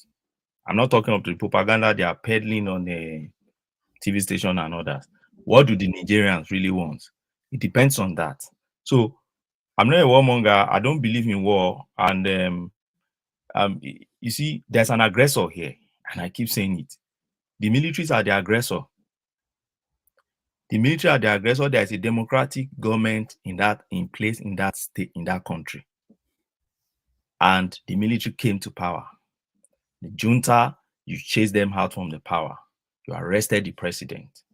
And don't forget, the first thing you said is nothing must happen to that president. They said, okay, nothing will happen to the president. But you are the aggressor. Because you believe, the few military officers believe they are acting for everybody in Niger. So if the Nigerians are saying no to the government, if majority of them is saying no to this government, there's nothing you can do. If you try diplomatic means, you see, there is something one of these generals during there was one general that said, you use violence to achieve peace. You see, the relative peace you have in the world today was as a result of violence, to the extent that nations now had their borders and they start respecting their sovereignty. So sometimes when you fear violence, you chicken out eventually among the community of nations. But sometimes, and that is why you see when they are rating countries, they rate you sometimes by your military power, by your military strength. The reason is because they know the extent to which you can unleash violence and defend yourself. So for me, it depends on what the Nigerians want. I don't pray that it happened, because if it happened, see, Nigerians will suffer. Because the casualty, I just mentioned 90s, when they started coming to us because of famine or drought. And there are a lot of bilateral agreements we have with all these countries. If they start having casualty and IDPs, and we must open our border, that's just the reality. So I don't think there should be, and I expect our military and the military across ECOWAS to assess the situation very well, so that they can manage that situation. But if the only way for them to restore democratic system in that country is by violence, they will surely go for it. It's not about what me and you is coming to say here or are coming to say here. They will go for it, because we need democracy to stabilize in Africa. We don't need military junta. I know there are a lot of many sadness. You know, Gwenny, this is something that has to be this is something that has to be resolved fairly quickly. Because the longer these people are in situation, the more rested they are into the longer they are there, the more difficult they will be to shift. Yeah, and I think that's why ECOWAS is moving fast and hard on them. See, mobilizing, I saw what David Dudain put out. And then something came to my mind. Sorry for digressing to that David Dudain space. You know, one thing that came to my mind is that this guy has just done what Snow Biden did.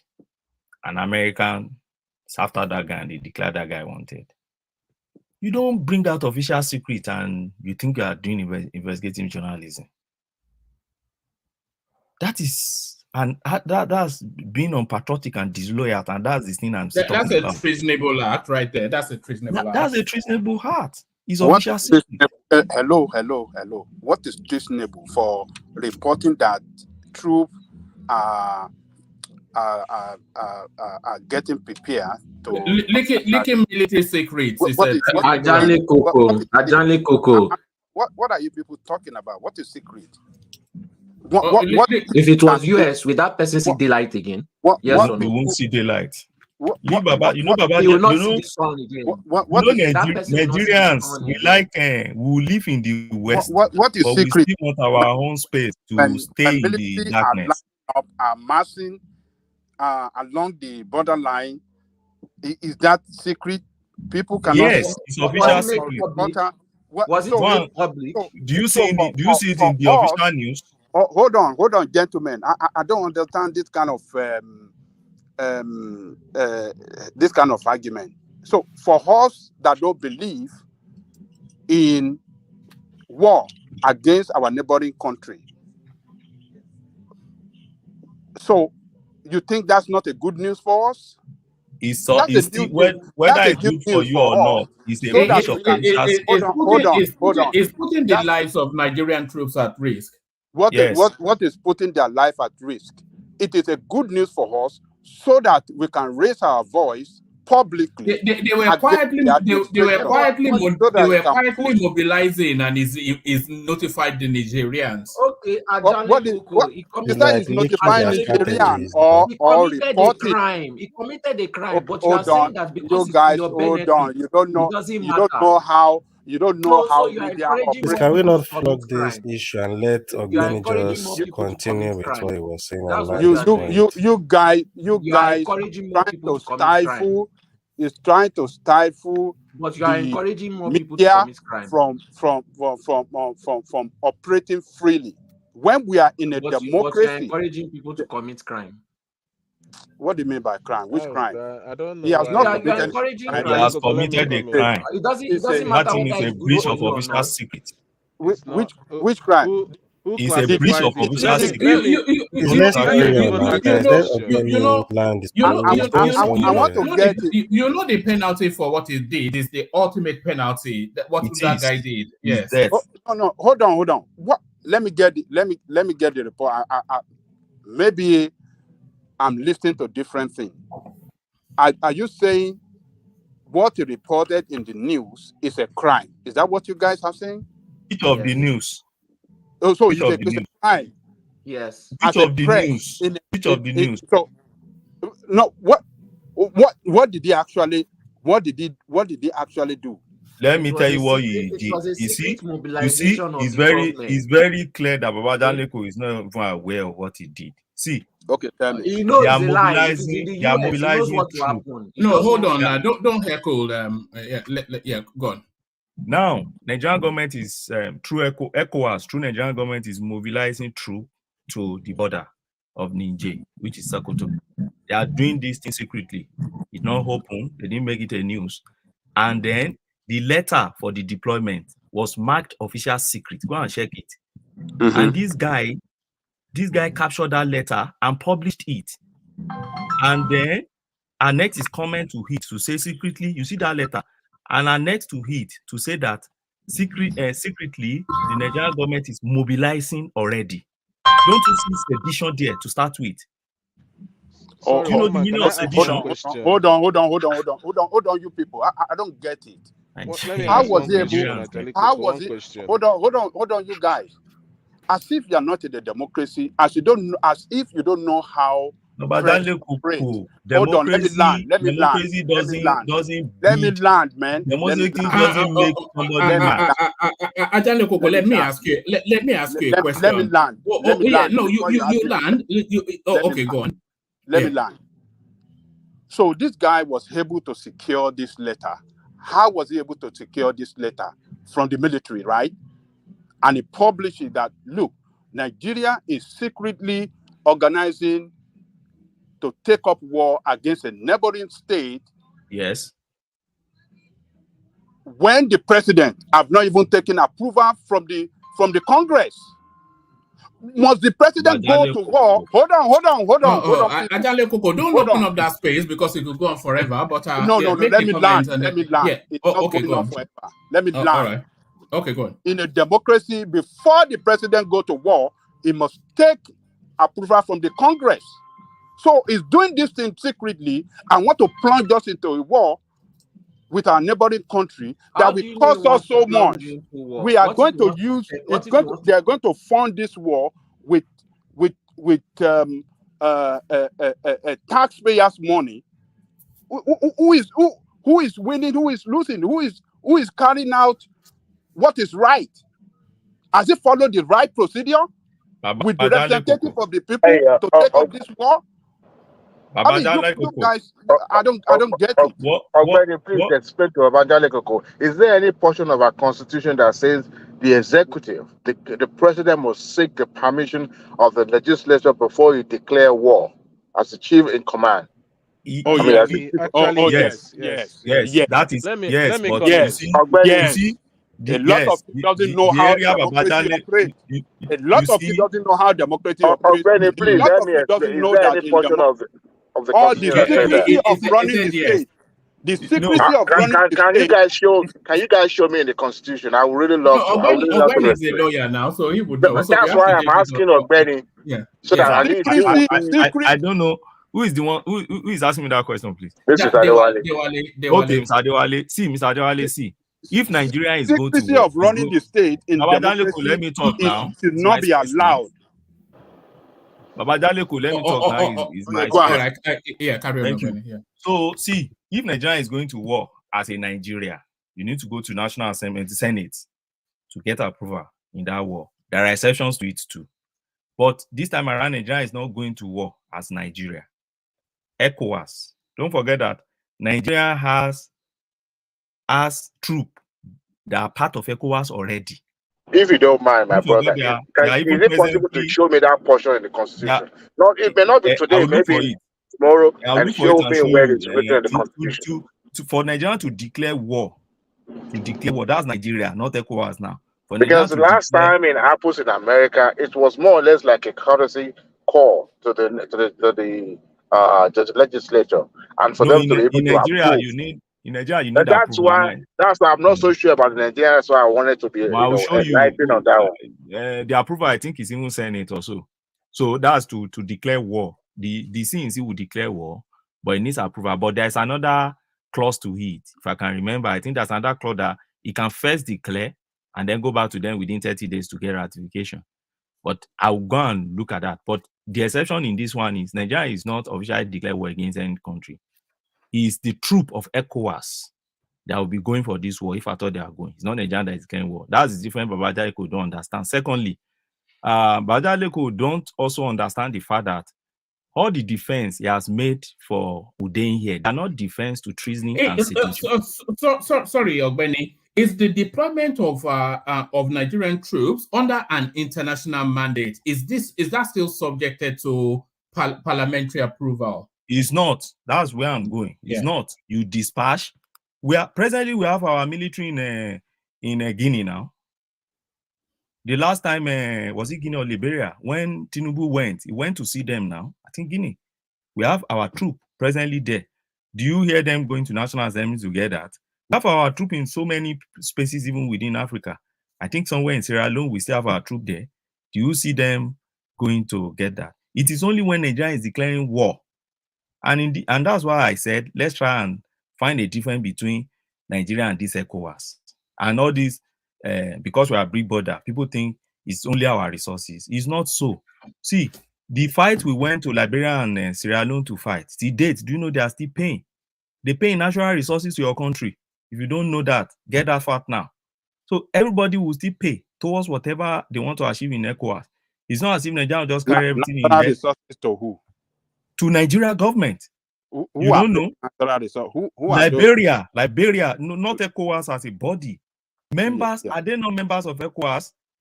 They are members of ECOWAS. Is not just one now. ECOWAS has members. I think they used to be 15. So they sacked some of them. So they all contribute. Everybody has his budget towards ECOWAS, and everybody contribute towards ECOMOG too. And if you can't meet your quota, there's a way you pay also to country that is matching up for you. So it's not it's a give or take thing. And this is one of the things that make you giants in a sub-region. It's one of the things that make you America is not just America. And let me draw your attention a bit to slow Biden, because you know Nigeria, we like living we live in the West where everything is working, but we want our country to remain a jungle. We don't want standard in the West to come over to our this thing. And it's very saddening. There is a man called Edward Joseph Snow Biden. I know you will know that man very well. That man is an American, right? Do you know what that man did? That man cannot enter America till today. Why? Because they've declared him wanted. I don't even know if they convicted him already in absentia. And then is he not in Russia now? He's in Russia. Do you know what the man did? Because the man is a former computer intelligence consultant to maybe FBI or so. He whistleblow and leaked highly classified information from the National Security Agency, the NSA of US in 2013. He leaked it. And that is why today they are still looking for that guy for treason and sedition in America. To date, what's the difference between what that guy did and what Udein just did? And we are trying to distinguish. Different. What's the difference? Somebody leaked highly classified information. Hold on. Okay, tell me the difference. You guys try to mix things up to confuse people. Okay, tell us the difference. The difference is that he is working for Secret Service. Okay. And he's not supposed to do what he did. Yeah. Let me what he did is purely espionage. Hold on. So a media is doing its job, investigative journalist. To release official secrets. Hold on, man. Hold on. He carried out his investigative journalism. He got hold of information that is very important to the national stability of this country, and he published it. And you guys said he has done something wrong. I don't just publish it. To us that don't support the war, is a great guy. Information. He has gone because he's trying to save life. He's a patriotic Nigerian. Guys, let me say something. I want to look at that guy as unpatriotic, but to us that doesn't support war, is a patriotic Nigerian trying to give us information that what they are doing secret behind the scene. What Nigeria is doing secret behind the scene without the knowledge of Nigerian people is criminality. If you guys don't know, calm down now. See, hold on, everybody. Hold on. Ajale Koko, you say what Nigeria is doing behind the scenes. Is military movement meant to be to the knowledge of the general public? when Great Britain is going to Iraq, were you Britain not informed? They did not televise. They did not televise military movement. Did you guys debate it in your parliament? Was there no demonstration all over Europe or in America? Yeah, but this is an ECOWAS movement. I think Ogbeni just explained that this is an ECOWAS movement. Which you said I have a question for you. All right. Woma, I have a question for you. Ask that question and then we get back to that document that was published. Is it for confidential purpose or top secret? It's marked secret now. I have it here. It's marked secret. Yes. That is against the law. It is because once that's to tell you, even the soldiers are not in support of the war. If you work with the government official and there's a document that is marked to be confidential, you can still be pardoned. You can still look at you like, well, maybe careless with it. But if it is secret or top secret, Donald Trump was indicted because he mishandled secret document like this. Do you guys? I'm sorry. Do you guys understand what it means to swear an oath? So because people are misunderstanding so many things. If he published purposely, the publication itself is going to be liable. If I'm lying, please, Ogbeni, please. I'm not lying. If the publication will be liable, the person that published it, that actually put his name on top of that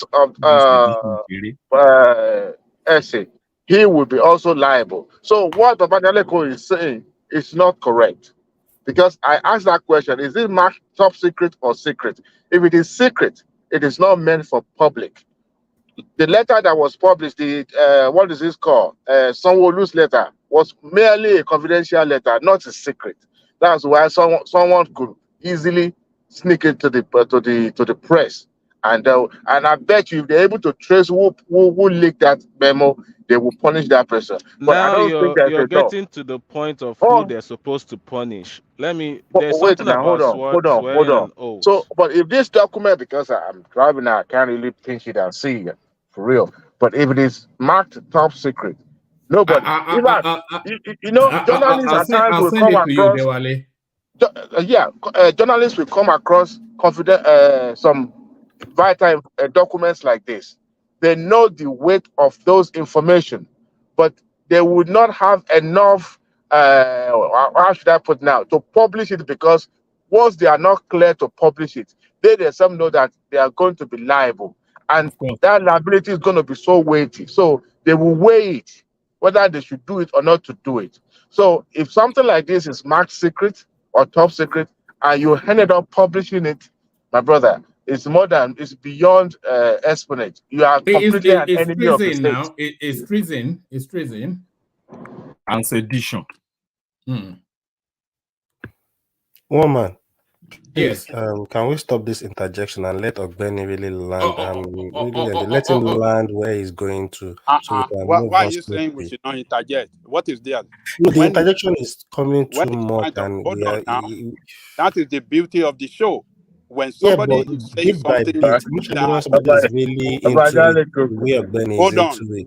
when is pushing his own side of the issue, and the other side feel what is pushing is not right, we have the right to push back, and that is what I'm doing. I'm not interrupting. Interjection I'm not saying is you're not interrupting, interruption. sir. You push back, a So lot of people come in, then he would have lost his. it's because what I am pushing does not align with where you stand, It's not and that about is where why I you talk stand. like this. It's not You about stand where I for the stand, war. Baba. I'm You just guys stand enjoying. for the war. He's giving us, he's shedding more light into that situation, and it makes a lot of sense to a lot of people as well. Yeah, So he I didn't say was don't making interject, but when you interject, a lot of people of, want to interject. Since you've hold on, interjected, he now see how was many making people have spoken. comparison of Okay, I'm sorry, sir. No issues problem. that are not the same. They are totally different issues, and it was modeling them up, and I said no, they are two different issues. One was a professional that was in charge of is a secret service agent, and he leaked the secret. That one is different from a media, from a press guy that is doing his job. I pick up information for the national interest of It will the still country, be and they liable. publish it. If it will still be liable, the journalists that pick it up will also be liable. All right, gentlemen, let's get back to Ogbeni so that he can bring it home because he was in the flow. Yes, go on. Oma, you see, sometimes we try to show as if we really understand something here. Now, the defense I've seen about Daniel Koko push so hard now, and I think also by Des is that, like Des rightly said, because they've signed and swear there's an oath. I can't remember that oath, the official secret oath. There's one oath that because they are all under that oath, that is why they should be held liable. So the person that should be held liable now should be something is making noise. Yes, I'm wondering where that's coming from. If you are not in play, can you mute yourself? If you're not in play, sounding like something from Asari Dokubo end. Yeah, it sounds like Asari Dokubo sending Christmas one man. It is me. All right. Did you want to come in? Please, I just want to ask something so that when can finish it. No, I just want to ask a question. Okay, so many American references, so many people talking about the United States and Edward Snowden and things like that. So what I just wanted to ask is, can any one of them give me one or two examples of somebody who was operating within the American media space that has been brought to book for publishing any secret information of the United States government? Because a lot of these things about the rights of the media is possible. Just an example or two would be okay from Ogbeni or the people who are supporting him. Okay, I'll give you an instance, and that's why I love the question you asked. There's a man called Julian Assange. I hope we all remember that guy. He's the founder of WikiLeaks. Why do you think they declared that guy wanted in the US? They declared that guy wanted because he published many classified military documents. Yeah, sorry, Benny. That guy is not a United States citizen, so he's not protected. You don't understand that. Is he working for them? You said I should give you an example of somebody not working for them, but that they declare wanted. Benny, I even have a good example for you. I'm coming. In UK, they've granted the guys. Soli has given up and left, but carry on. Yeah. Okay, they've granted. See, US needed that guy. He said, he's not a citizen of US, but he stayed in UK. Do you know what UK did? UK granted the, what do you call that thing? The deportation. They've approved the guy's deportation. Sometimes in 2020, it was pretty Patel then. He was the Home Secretary. They approved the guy's deportation back to the US. And this guy didn't work with any intelligence agent or anything. He's just a journalist that is doing his own thing. But because he broke into diplomatic cables and public classified military documents, US said, no, you have become a terrorist to US. Whenever you hire him, he is not an American citizen. Is he an American citizen? Oh, yes. I have an example I can give you right now. In December, I would love to hear sorry, it. before you give example. You see, I don't like we are just shifting goalposts and it won't have an end. I like narrowing our conversation. The question you simply ask is that we should give you somebody who is not working with intelligence agent at all, and is just a journalist and publish classified documents, and then they are going for his head. And I give an example. Yeah, of but Julian I did make mention of the First Amendment rights of United States citizens. Oh, anyway. It must be United States. Yes. Okay, let that person give you another example. That's the best example I can have. You know, in America, before a journalist can go to press, they will first of all clear with the subject matters. And if the subject matter decided not to show forth, they will go to the press. But that is subject to the editorial agreement that says, you know what, let's go to the press. Sometimes around December, I don't know if you guys are familiar with this chief correspondent of CNN at the Pentagon. That one old woman like that, I forgot her name. It was no knowledge then that this woman was privy to some information that she was not cleared. She didn't go to the media and publish or make reference to it, but she was just privy to that information that she was not cleared to be privy to. Guess what the CNN did? They retired her instead of her getting a jail time or whatever. Because she's already a target as the enemy of the country because you've seen information that you are not supposed to see. So they retired her from. But that's not the same thing anyway. That's not the same thing anyway. You see, as much as Ajali Koko, is in the minority here today, does not mean that what he's saying is not right. As far as the United States, I prefer my example by telling you what they usually do before they go to it's not the same. It's not the same. She was just privy to an information she was not supposed to be privy to. And what I asked was about a journalist specifically finding information and then publishing it and then going to prison for that. I just wanted an example direct to my question. And if that does not exist, I can just close it here. No, Soli. All right. I'm keen for Ogwene to bring it home. But I address what Hassan said and then bring it home. Hassan. Yeah. Okay, yeah. Hassan. The question. Let me ask you a short question so that then I'll round up. The question I want to ask you is this: Asange that I just mentioned now, if he gets to US, do you think it's not covered by the US Constitution? Do you think he will be tried without enjoying the right under the US Constitution? Yes, I don't think he will be the same as that. Okay, wait, we are not in a courtroom. Just let's talk, okay? Okay, let me tell you. Yeah, you can't answer that. Let me tell just you. listen to me. When you talk, I can't answer it. And just give me the chance to answer it. One man is not a judge. He doesn't have a gavel. No, give me a moment. I did not say. Give me a moment. Let me answer you. Okay. You can answer.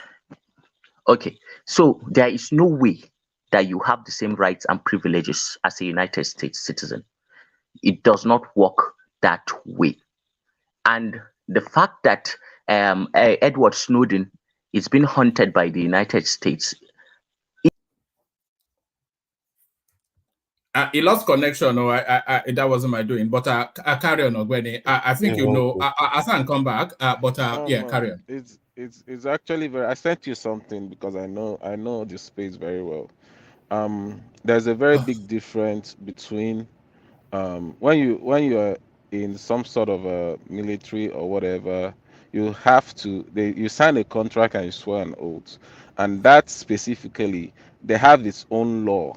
There's a military law or whatever organization you are, they have Yeah, their own yes, we law, know and there's a about oath civilian and law. all those things. Go and So join no, no, SK no. procedure. I'm trying to tell you something. When that happens, it differentiates you from other people. So you cannot just do whatever you want. That is what it is basically. But what David Huday is doing is more of a freedom of expression and the right of journalism. So you can't say he's actually wrong. There's no place in the courts or you can take him to and you win that case. I can guarantee you 100%. All right. From your legal experience, so from his legal experience, back to you, Ogbeni. Have we lost Ogbeni? Yeah, just bring it just up. guarantee what guess is guarantee what doesn't know that. So my desk. Now my point is this. Desk is still Sorry, fixated in the my network is just so poor. I'm in one rural area here in Borno, so sorry. But you can continue, Ogbeni. I'll just come in when it's my time to speak. Anyway. Okay, all right. thanks, Hassan. Now, one thing Des is fixating on is the example of Snowden that I gave. He didn't look at Julian Assange, that he's not military, doesn't sign anything he's talking about. He won't want to look at that because that doesn't really favor the point he's canvassing. So my point is this: see, the person that want an example of a citizen of America. See, American Constitution is not applicable only to citizens of America. I want you to understand that point. American Constitution is applicable to resident of America. There is a difference between citizen and resident. The moment you put your foot on American soil, American Constitution is applicable to you. You enjoy all rights. That's a big lie. Come on. In America. Who is saying it's a lie? No, just carry on. I'm Go keen and for commit that. murder as if it not apply to you.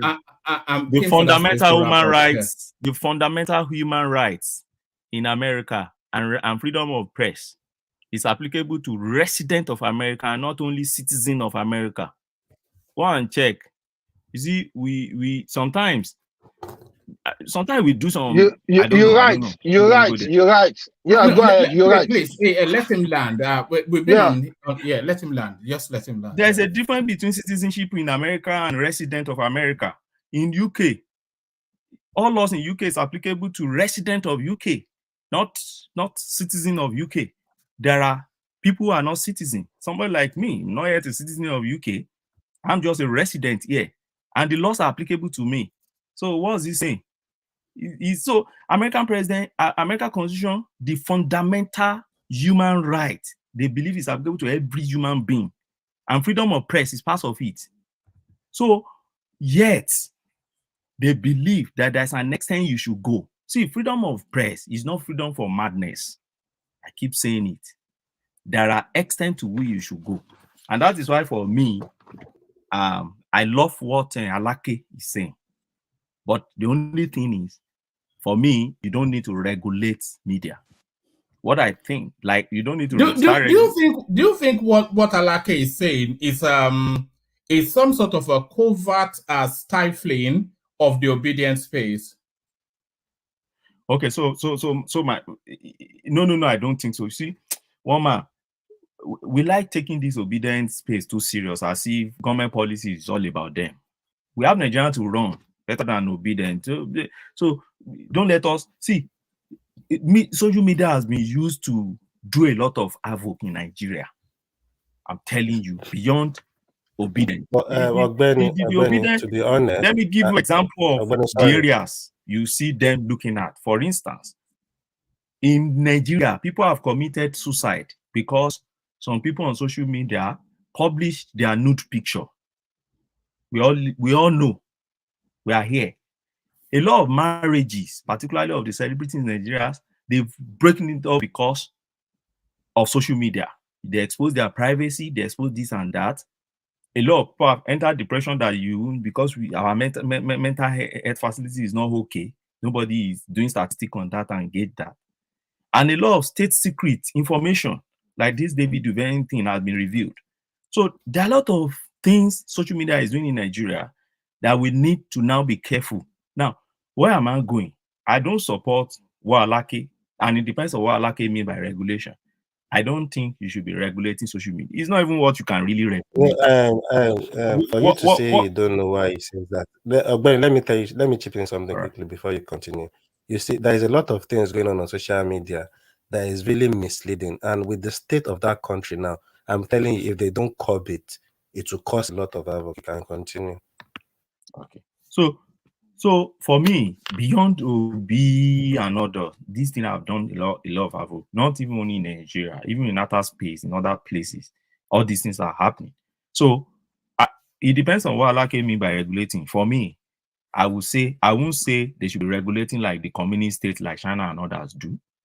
I would rather say that the appropriate authorities should start paying close watch and attention on media. And when I say close watch and attention, a lot of things flies on media that if you make 1 or 2 examples of all these guys, they will start trying as much as possible to be cautious and careful in what they peddle outside there. Look at their licensing to an extent to which you can do defamation action, libel slander, all these actions. Ensure that they are working, criminal defamation, and all these things. Ensure they are working. Let me tell you, I don't see any reason why by now, within the space of Nigerian police force, there should be a special department now on criminal defamation on social media issues by now. So that if I have any issue, if you don't just cancel me, see what is happening presently in is it that guy in UK here that because he made a comment, NatWest, a bank, just closed his account. Oh yes. I remember. Yeah. What's his name? Farage. Nigel Farage. Yeah. You don't know Farage. See what is happening. A lot of heads are rolling because of that guy now. Because I express my opinion on media, you don't use that to start vilifying me. You don't use that to canceling me in the world, and that's what that guy is doing. So if they're pressing hard against you using media against someone in the UK, why not in Nigeria, in a developing nation where people just peddle false news here and there, and we just laugh over it and it's gone? Do you know how many uninformed people that believe all these things? That's my point. So the law of marriages are broken, a lot of people committing suicide, a lot of things happen on media. We expose a lot. See, one of my neighbors, was it 2 years ago, what happened to that girl? They had their grandma in the house, and somebody now saying, no, I think it was last year, there was a video of a girl of one private secondary school in Lagos also that they said they took to Dubai also, and she was twerking and then I think slept with some of the guys. Yeah, slept with the boys back then.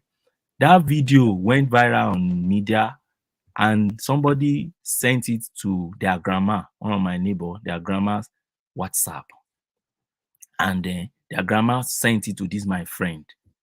And immediately she saw it, she deleted that thing immediately and told the grandma to delete. The grandma didn't delete that message, or I think it was downloaded. The grandma deleted, but it was already downloaded into grandma's phone. Do you know that in less than a week or a month, there's a special force, there's a special group within the UK police that is what they do. Child nudity, pornography, and all these things. That's what they go after. And they storm on their house and started checking their gadgets and everything because they have intelligence information that there's a child pornography and everything going around. Unfortunately for her, the grandma phone was where they found that thing already downloaded in that phone, and they are still on that case to date. So where am I going? Where I'm going is this: social media is what in this space now in the UK they have a special department on all these. If you social media bully, social media this thing, the moment you report, they give you attention, they pay attention to it. The person in criminal life, they charge the person to court. So people are being careful of what you just put on social media. But we are here to start doing that in Nigeria, and that's what I think Alake is talking about. But if what he's talking about is the regulation, let him land, Prince. Yeah. Go on. If what he's talking about is regulation like the communist state, I don't believe that should happen in Nigerian space. Yeah, come in, Prince. Yeah, thanks, format. I didn't mean to interject. Just try and let him know when it's done. She'll kind of make a comment.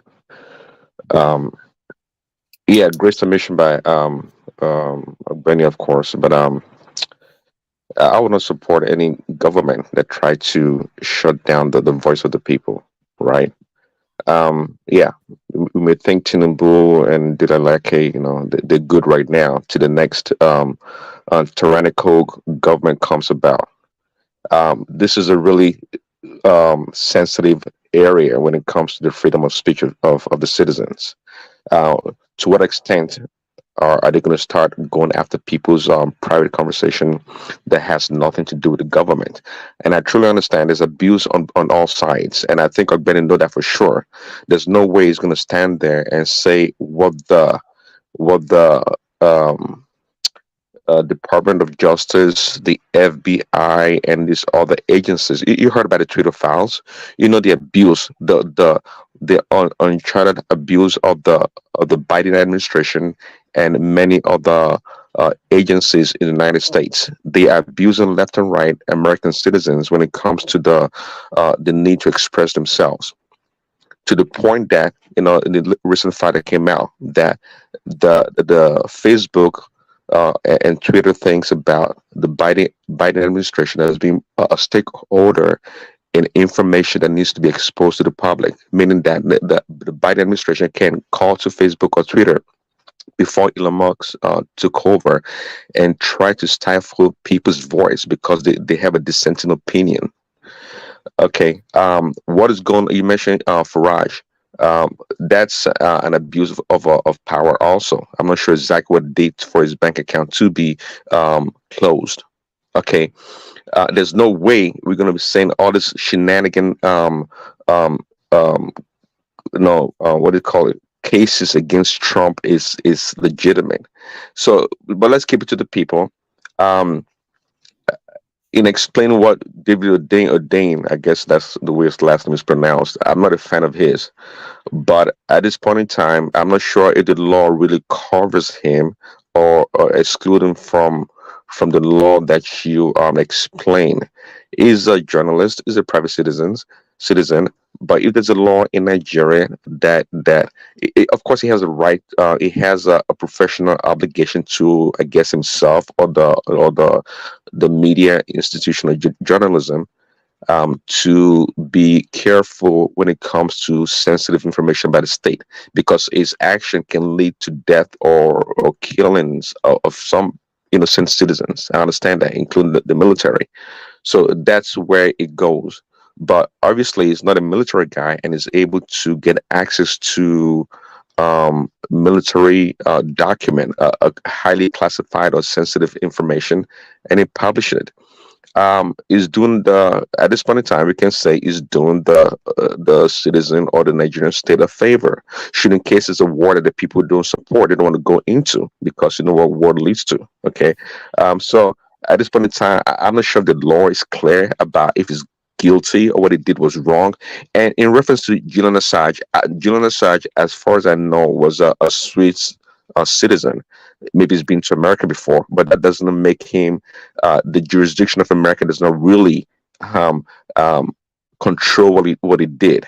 He's a free citizen. He's not an American citizen, so he's free to publish anything, I believe, about any country that he desires, apart from the country where he's a citizen or he resides. You have a comment about that? Can I say? Can you hear me? Yeah. I'm not sure if we've lost Ogbeni. We may well have. Yeah, we've lost him. He only said he was going to be with us for a minute. Are you there? All right. Yeah. So no. Yes, I agree. I agree with the Prince.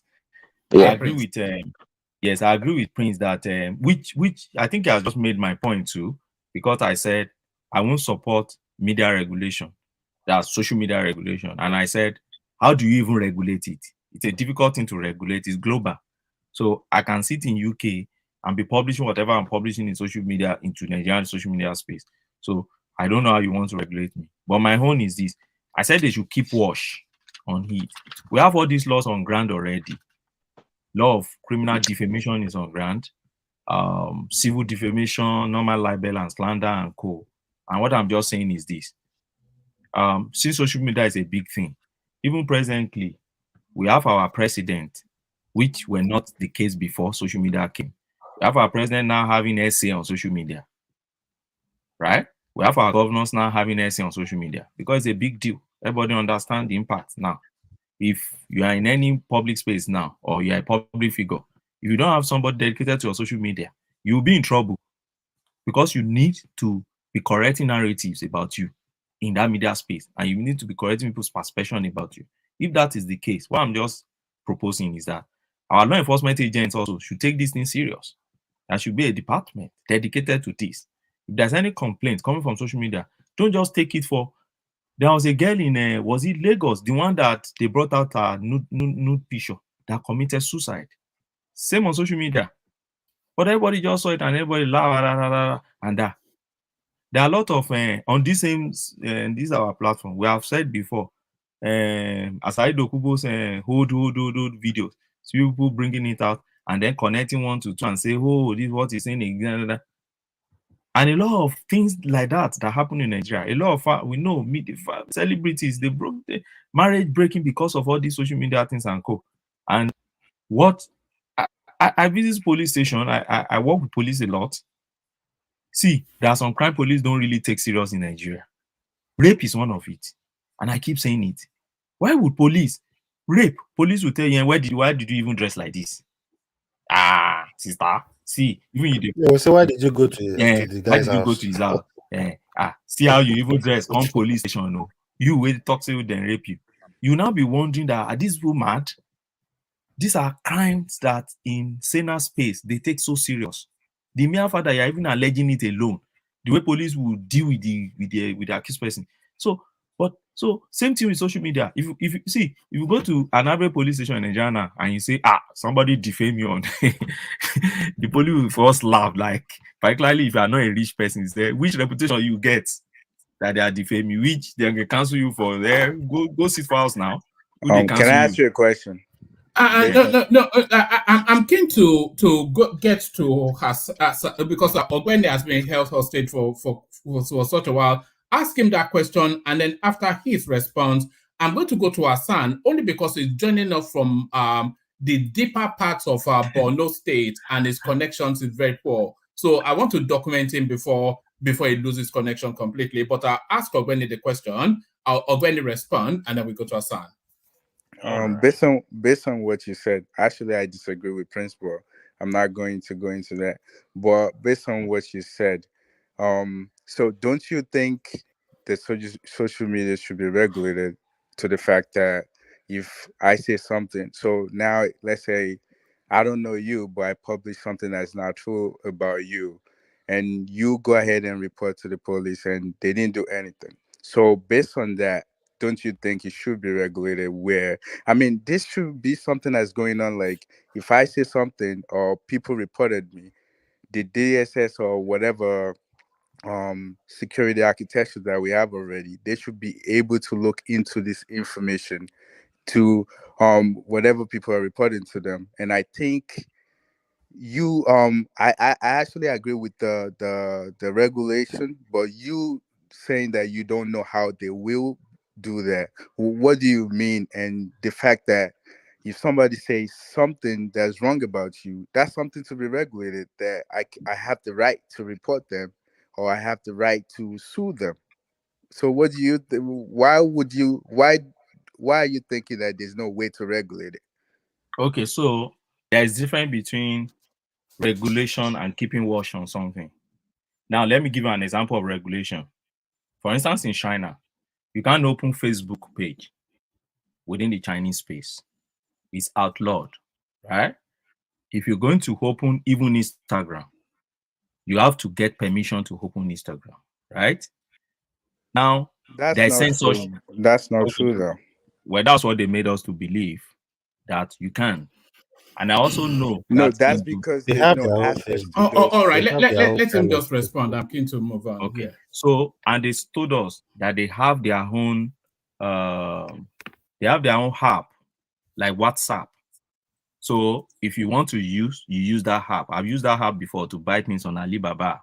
So they communicate more on that app, and we're told that that app is being censored. That's regulation. Right, Second thing, WeChat. yes, it's censored in China. Second thing, for instance, TikTok in China, they told us that there is this algorithm they use in China. The content you get in US is not what you get in China. That there's a way they filter it to the extent that it is what they want you to get in Chinese space that you get in Chinese space. Now, there are some social media groups also in China where you need to get license and permission to operate them or to float them in their space. Whether these things are not completely true, what I know is that they are not completely false. Chinese, being a communist state, does not leave social media to work the same way it works in the United States of America. That's one thing we can never argue. And that the Chinese government do censor what is on their social media. That's another thing we can't argue. Now, that is what is called, you are censoring it, you are monitoring it, you're regulating it. You want to know what is happening there. Sometimes they do shut down. I remember when Hong Kong had EU, and then the EU, I think the case were being spread within Hong Kong. What Chinese government also did was that they shut down either Facebook or one of these media. They shut it down so that people don't have access to it at all, so that that particular EU will not escalate, really. That's regulation of the media space. So now, what's the difference between that and keeping watch on something? Keeping watch on it is this. Keeping watch is that you're not regulating what is going on there. But when there's an issue there, you take it serious. If somebody is coming to report to you that somebody has defamed my character on the social media, you don't just wish it away. You take it serious. In fact, you have either hard dog or a standing body, public body, to deal with that issue on time. So when people understand that you have given that particular space a very serious attention, people are getting very careful. Let me give you an instance in Ekiti State, in my own state. In Ekiti State, when Kayode Fayemi got to the space to be the governor of Ekiti State, the wife introduced one particular, through the House of Assembly, a law. And what is the policy? The policy is this: if they convict you for rape in Ekiti, in fact, the moment they charge you for rape in Ekiti, they will publish you. They will publish you in the newspaper. The state government, it's a standing policy. They must publish your face, and they will publish that you are being charged. The moment they convict you, they will publish your face again, that this person has been convicted. Now, they are not using that to regulate anything. What they are just using that to do is deterrence. They are keeping watch in that space. They are giving rape a very close watch, a special attention, by which you know that the moment you won't even want to get close to that offense at all. Even if it's your family that is getting close to you, you start warning them, because you know that government has given it a special attention and is being on a very keen watch. That's what I want the government to do to the media space, and not to regulate it the way it's done in the Chinese communist states. All right, brother. Regulating doesn't mean it to get to the way China handles their social network. Like what you are saying about jailing and putting their pictures on dailies, that happens in the China Islands. Even if you throw a litter of paper, if they catch you, they're going to post you. Your picture is going to be on all the dailies. And I think they've started already. A girl just got 3 years imprisonment for what she said about maybe another bad mouse or something. Few days. Oh, they jailed that girl. They give her 3 years, man. And I think that needs to come in Nigeria, because a lot of the people just come to social media to think they can post things because they are jobless.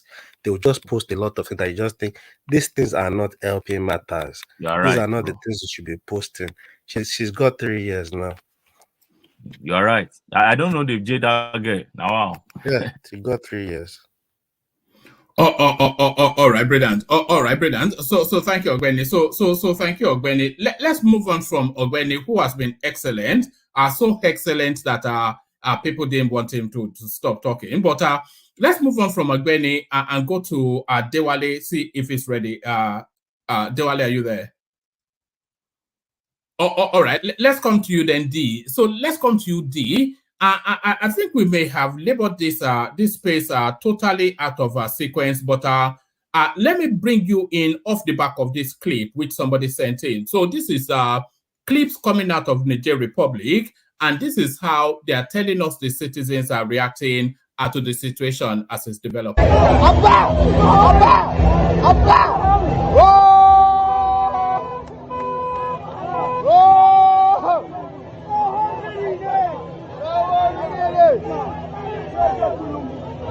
Allah is serious to you. Allah is serious to you.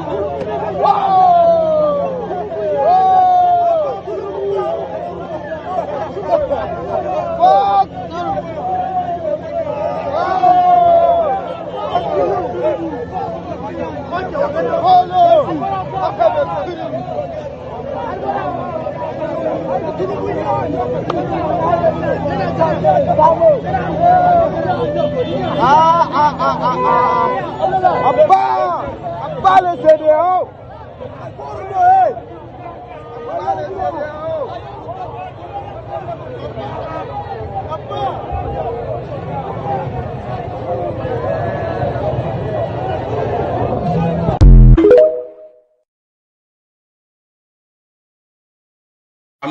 I'm not sure what they were saying, but certainly I'm sure they were not wishing him a Merry Christmas. So, thoughts on that space? Are they going on there? Are they?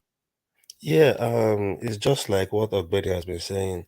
Like the guy, this is the result of the guy going ahead publishing that. So all that falls now on Nigeria, not to ECOWAS, and that is why they've called Tinubu Ebola. Tinubu is a Ebola. You know, these are the things we are saying. When you leak information like that, it costs a lot of things. If they didn't see that and they see ECOWAS truck, they will think it's ECOWAS. But now it seems like it's Bola Tinubu that is the ECOWAS president that is sending Nigerian army towards it. All that might be agreement between ECOWAS and Nigeria. And Ogboni has really explained a lot of things, and it really enlightened me in a lot of things that I don't even understand about that situation. And that was why I was really angered with people trying to stop him, interjecting too much, you know. So these are the results, and this is where this is going. I don't think Niger can undo what is coming to them. If it comes to them, fine. A lot of people don't want war, but I don't even think the war will get to far back down the southwest and all those places. I doubt it. But obviously, with the way things are, it won't. I don't think dialogue can solve this matter at this point. That's the way You I don't see think it. you don't think dialogue can? Is it because of I that don't think dialogue can solve it. Yeah. that time, that 7-day notice? Is it Yeah, if because of there was that? a dialogue to come up within these 7 days, I think the 7 days should end. Is it not in 2 days now? Yes. Yeah. So I think they should have getting to somewhere, maybe have a meeting, maybe like tomorrow. But if they are not having that meeting, that 7-day clocks, I don't think this matter will be resolved. And the other countries like Burkina Faso, Mali saying they will join them. To me, they don't. Even if only Nigerian army face those people, they can't. I don't think they can stand it, to be honest. So I don't see dialogue. I don't see it in any way. I don't think they will resolve this with dialogue. I don't think they will resolve with dialogue. That's the way I say it. All right, brilliant. Let me take you to this space then. I'll support any Senate proposal to regulate social media. That is Dele Alake. So I'm seeing a lot of comments in the comment section. People saying that if this was under the Buhari administration, when they were trying to regulate the social media space, we were just launching abuse at them. Is this double standards now the sort of support that this seems to be getting? No, when they say regulate, it means a lot of things. They can regulate it and stifle people's voice. But if they are regulating it that, okay, you can still go to your Instagram, post your pictures, post educative stuff, edifying things. You can post your religious stuff and all those things. But to be honest, I go on social media these days and you will even see importance of why people have posted what they've posted and the drama that post will cause alone. There are a lot of things going on in Nigeria with the state of that country now. If that, to be honest, some bloggers are intentionally just posting things that will irritate people more about the government of the day. No government and none of us that are on this platform are listening will be in on Tinubu's shoes and accept that as well. If there is a way to regulate it, I think it's necessary. And I think a lot of bloggers, if they are listening, they should be using their platform to educate people, to bring calm to the nation, not to agitate people and make people get more angry with what is going on. Try and educate people. Now there's palliative, oh, you can go to your governor, go to this, try and direct people what they don't know. And that's why I keep saying on the platform, like, I think the federal government itself needs to create a body. I don't know. I think there is a body like that usually that everybody in way to at least educate people the more and shed more light to their wounds. Excuse me, sorry. One man, please let me interject. He did not answer your question, right? He just gaslighted and just skipped from one topic to another. The So question what's the is, question? What asked the question? are you maintaining different standards when it was That's not Buhari's me. I think time? you don't. That No, means you're no, not no, listening. no. I was listening very You're attentively not to know that listening. you did not answer the question. You just You're gaslighted not it. listening Let because me I asked. rephrase it. Why Okay, even come? answer One it man, take again. control. Answer it Okay, Yeah, again. let me All answer right, answer it. it all again right. in clear terms. Okay, answer it again. You are Yeah. not Let me saying answer it anything again. different. Wait, we understand what he said though. I did. Exactly. Okay. Yeah. Buhari time. They are trying to What's stifle. the difference between Buhari's and trying to regulate the media and that of That's why I'm referring to the post on social media lately. If you look at this post on social media lately, there that's is why I nothing said that is nobody. Hold significantly on now. different in the social media space There is from difference. Buhari's There is a moment lot till of now. difference. No, There is a lot there of isn't. okay. Okay. May I That's help you that's Tell your Adewale? me, opinion. tell me why there isn't. Tell me why Why me? there. I think They there is told a me why there difference. Is is. Where there is, Buhari's that is, yeah. government. Buhari's government is trying to shut people down, but I don't think this is what this government is trying to do. That's And convenient. it's No, convenient because if that, hold on. Why is it not what this government is trying to do? yeah, It's subject to the same sort of abuse that we were concerned about under Buhari. So no, like in Buhari time, it's hard to come out to talk about Buhari and condemn the government and abuse them. under Buhari's time, they were trying to use it to moderate fake news, which is what Dele Alake is claiming they are trying to do now. So Yeah, it's the same that is where narrative. I'm going to, and that's what I was saying initially. I've said Buhari time there is more of like trying to shut people up. This, I think they are trying to just censor what comes on. Not that people can still come out and express yourself. You can express yourself, but if you I go on social see. media now, on Wait, but TikTok, that's and not everything in So you Nigeria, are regulation. hold You're on giving now. this confusing government these the benefit things. of the doubt, and you were not giving that. So it's about talking from the both sides of the mouth, isn't it? It's not talking from Okay, both no sides of the problem. You mouth. can continue. No, I'm okay now. I I'm put okay now. You have myself. the floor. Wait, Go can ahead. I say something real quick? Can I say? Can I I help think you there, Adewale? Let me answer Azan, please. No. Hold on. Let Yeah. Oriola go first. Yeah, Oriola. okay. Go. Yeah, I think we're confusing these things. Regulation does not mean that it doesn't mean it's just on the user side alone.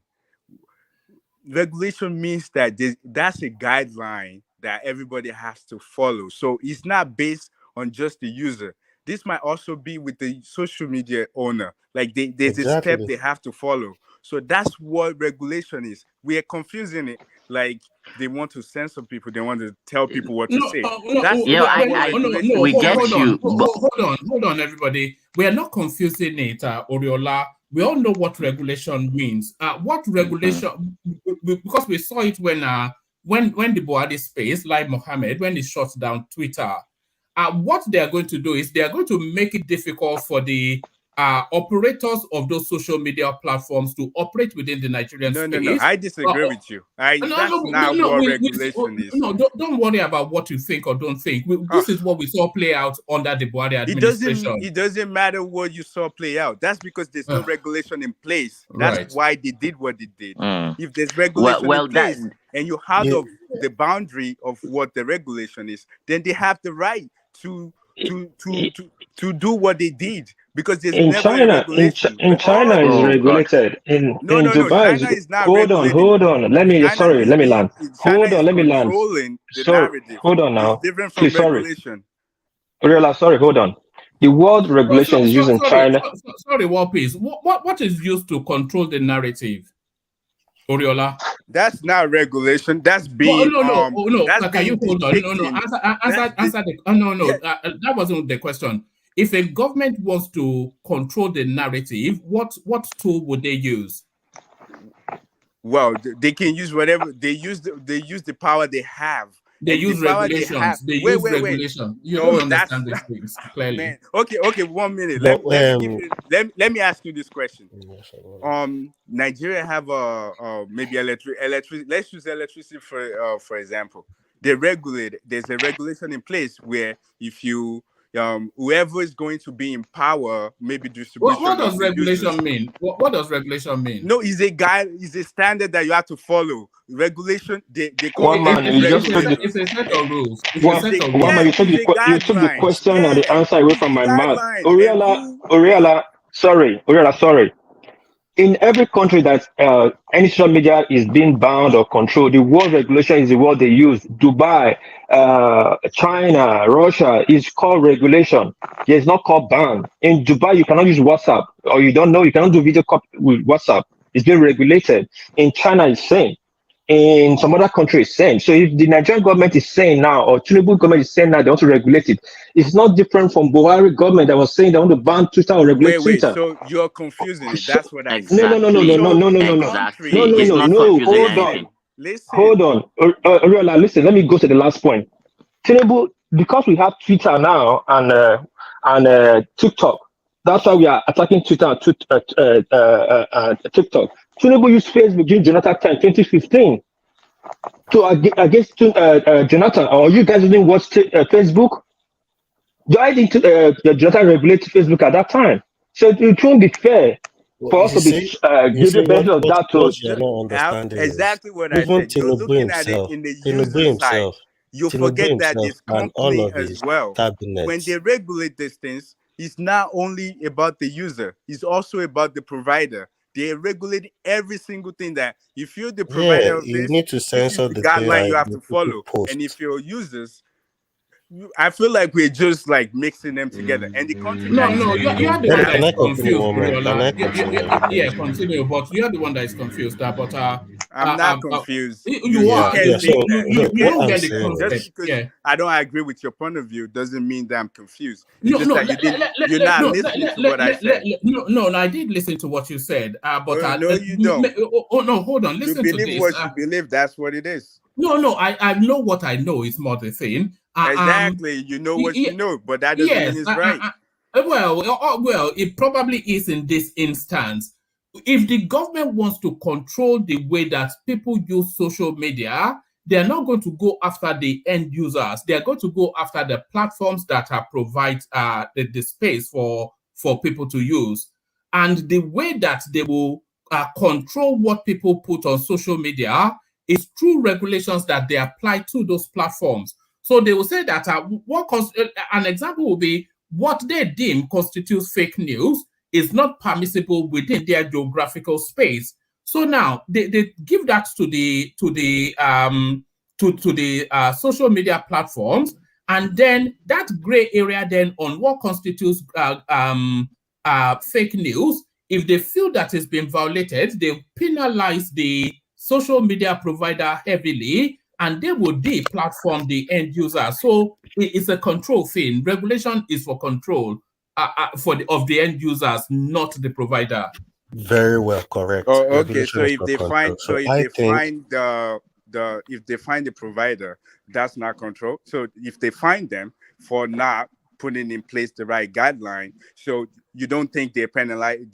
No, Does it's that not. mean that they're only No. It's for penalizing the users? violation. And did you not even listen? I listened to what you said. If they provide a set of guidelines, if that guideline that's a regulation. The guideline is a regulation, but it doesn't mean that they're suppressing. They're not suppressing the users. May I interject, please? No, let's get back to DOJ. I want to leave that space. DOJ, carry on. Yeah. So my own thing to it is, I think they want to create guidelines on what people can post, because if you look at Nigeria, there are some bloggers, they are actually determined to work against the government. Everything they post, some are even fake news.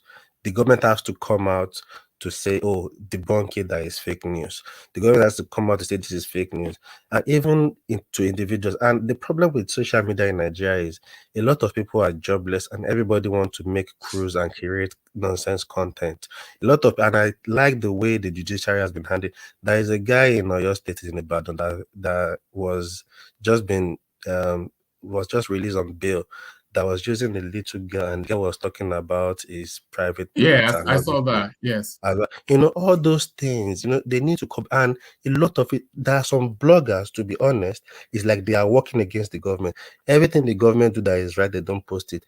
It's everything they think is wrong, they post it, and the way they will even caption, and you see a lot of obedience on that. And no government, you can't be creating issues where there is no issue for the government that is trying to adjust things. So if government think at this point in time, and the government can see that they are a lot of people are utilizing this platform to even make ends meet for themselves, to help their family, build house for their parents, doing content creation. So I don't think they want to shut it down. I just think they want to regulate it, and there will be guidelines, and for the social media network to know, okay, these are this and this, things like this, don't accept it, don't let people post it. So I don't see anything that is bad in it. And I think it was obvious during Buhari time, and which was what I said earlier, that Buhari's regime was just trying to shut people down. They don't want people to compare. How many times have they arrested Rufai ever since? How many times have Rufai abused people in government? Have you never seen Rufai come to his own station to complain about police harassing him, or DSS coming to his house, or anything happening to him? No. But I don't think they want to shut people from responding or protesting or saying their what they want or where they think they are not happy with the government, but they want to control this fake news and how people come out to bash people and defamation of character of people. People don't even have evidence, they will just come out and talk nonsense just because they for likes and just comments. And that's the way I say it. So if people think, oh, it's double standard, I think you are just putting sentiment, probably an obedient, or you're an obese supporter, and you just want to think, oh, because it's the same thing with Buhari, because they are in both parties. I think it's totally different. And if you look at it again, this Tinubu social media guy came which other day, he said, there is no politician, they won't allow any politician to come on social media to talk to Nigerians anyhow. All the social medias that are working against Tinubu, the way they posted that news was different. They posted the news as if the guy was referring to Nigerians, but it was actually supporting Nigerians. So there's a lot of things going on that social media. Tinubu himself has Instagram, he uses Twitter. Most of these politicians use all this medium as well, and they see all these things going on, and they have people that are close to them that see what is going on there. So if they are trying, I think Nigeria actually need, because I think too much joblessness, and like Kulata said yesterday, that poverty, they've used poverty to batter Nigerian youth, and most of them don't have common sense anymore. People just post all sort of nonsense just for likes and comment. Thank you. One man. Sorry. Let me just come in before we close this space. I just want to. I was actually coming to you. So yeah, carry on. Yes, I just want to go back to the main question. It's about double standards, isn't it? Like in Nigeria, we really need to confront our demons. You see, this thing of ethnic sentiments and giving your kinsman the benefit of the doubt. I'm not saying that it is a peculiar thing to the Southwesterners now that Tinubu is in government. No, when Buhari was there, it was the same sentiment in the North too. So what we really need to do is to confront these things and understand that, yeah, okay, now I know, where it pinches in the shoe. This is the way, like today, everybody is trying to, accommodate this policy, no matter how raw it is, because there was no details from the government yet. People are still trying to say, okay, Tinubu's approach is different than that of Buhari. And all what people have been saying were just ramblings and grabbing at straws, because there is nothing fundamentally different from Tinubu is just there. He's just been there for like 70 days. Nothing has changed significantly in Nigeria's social media space.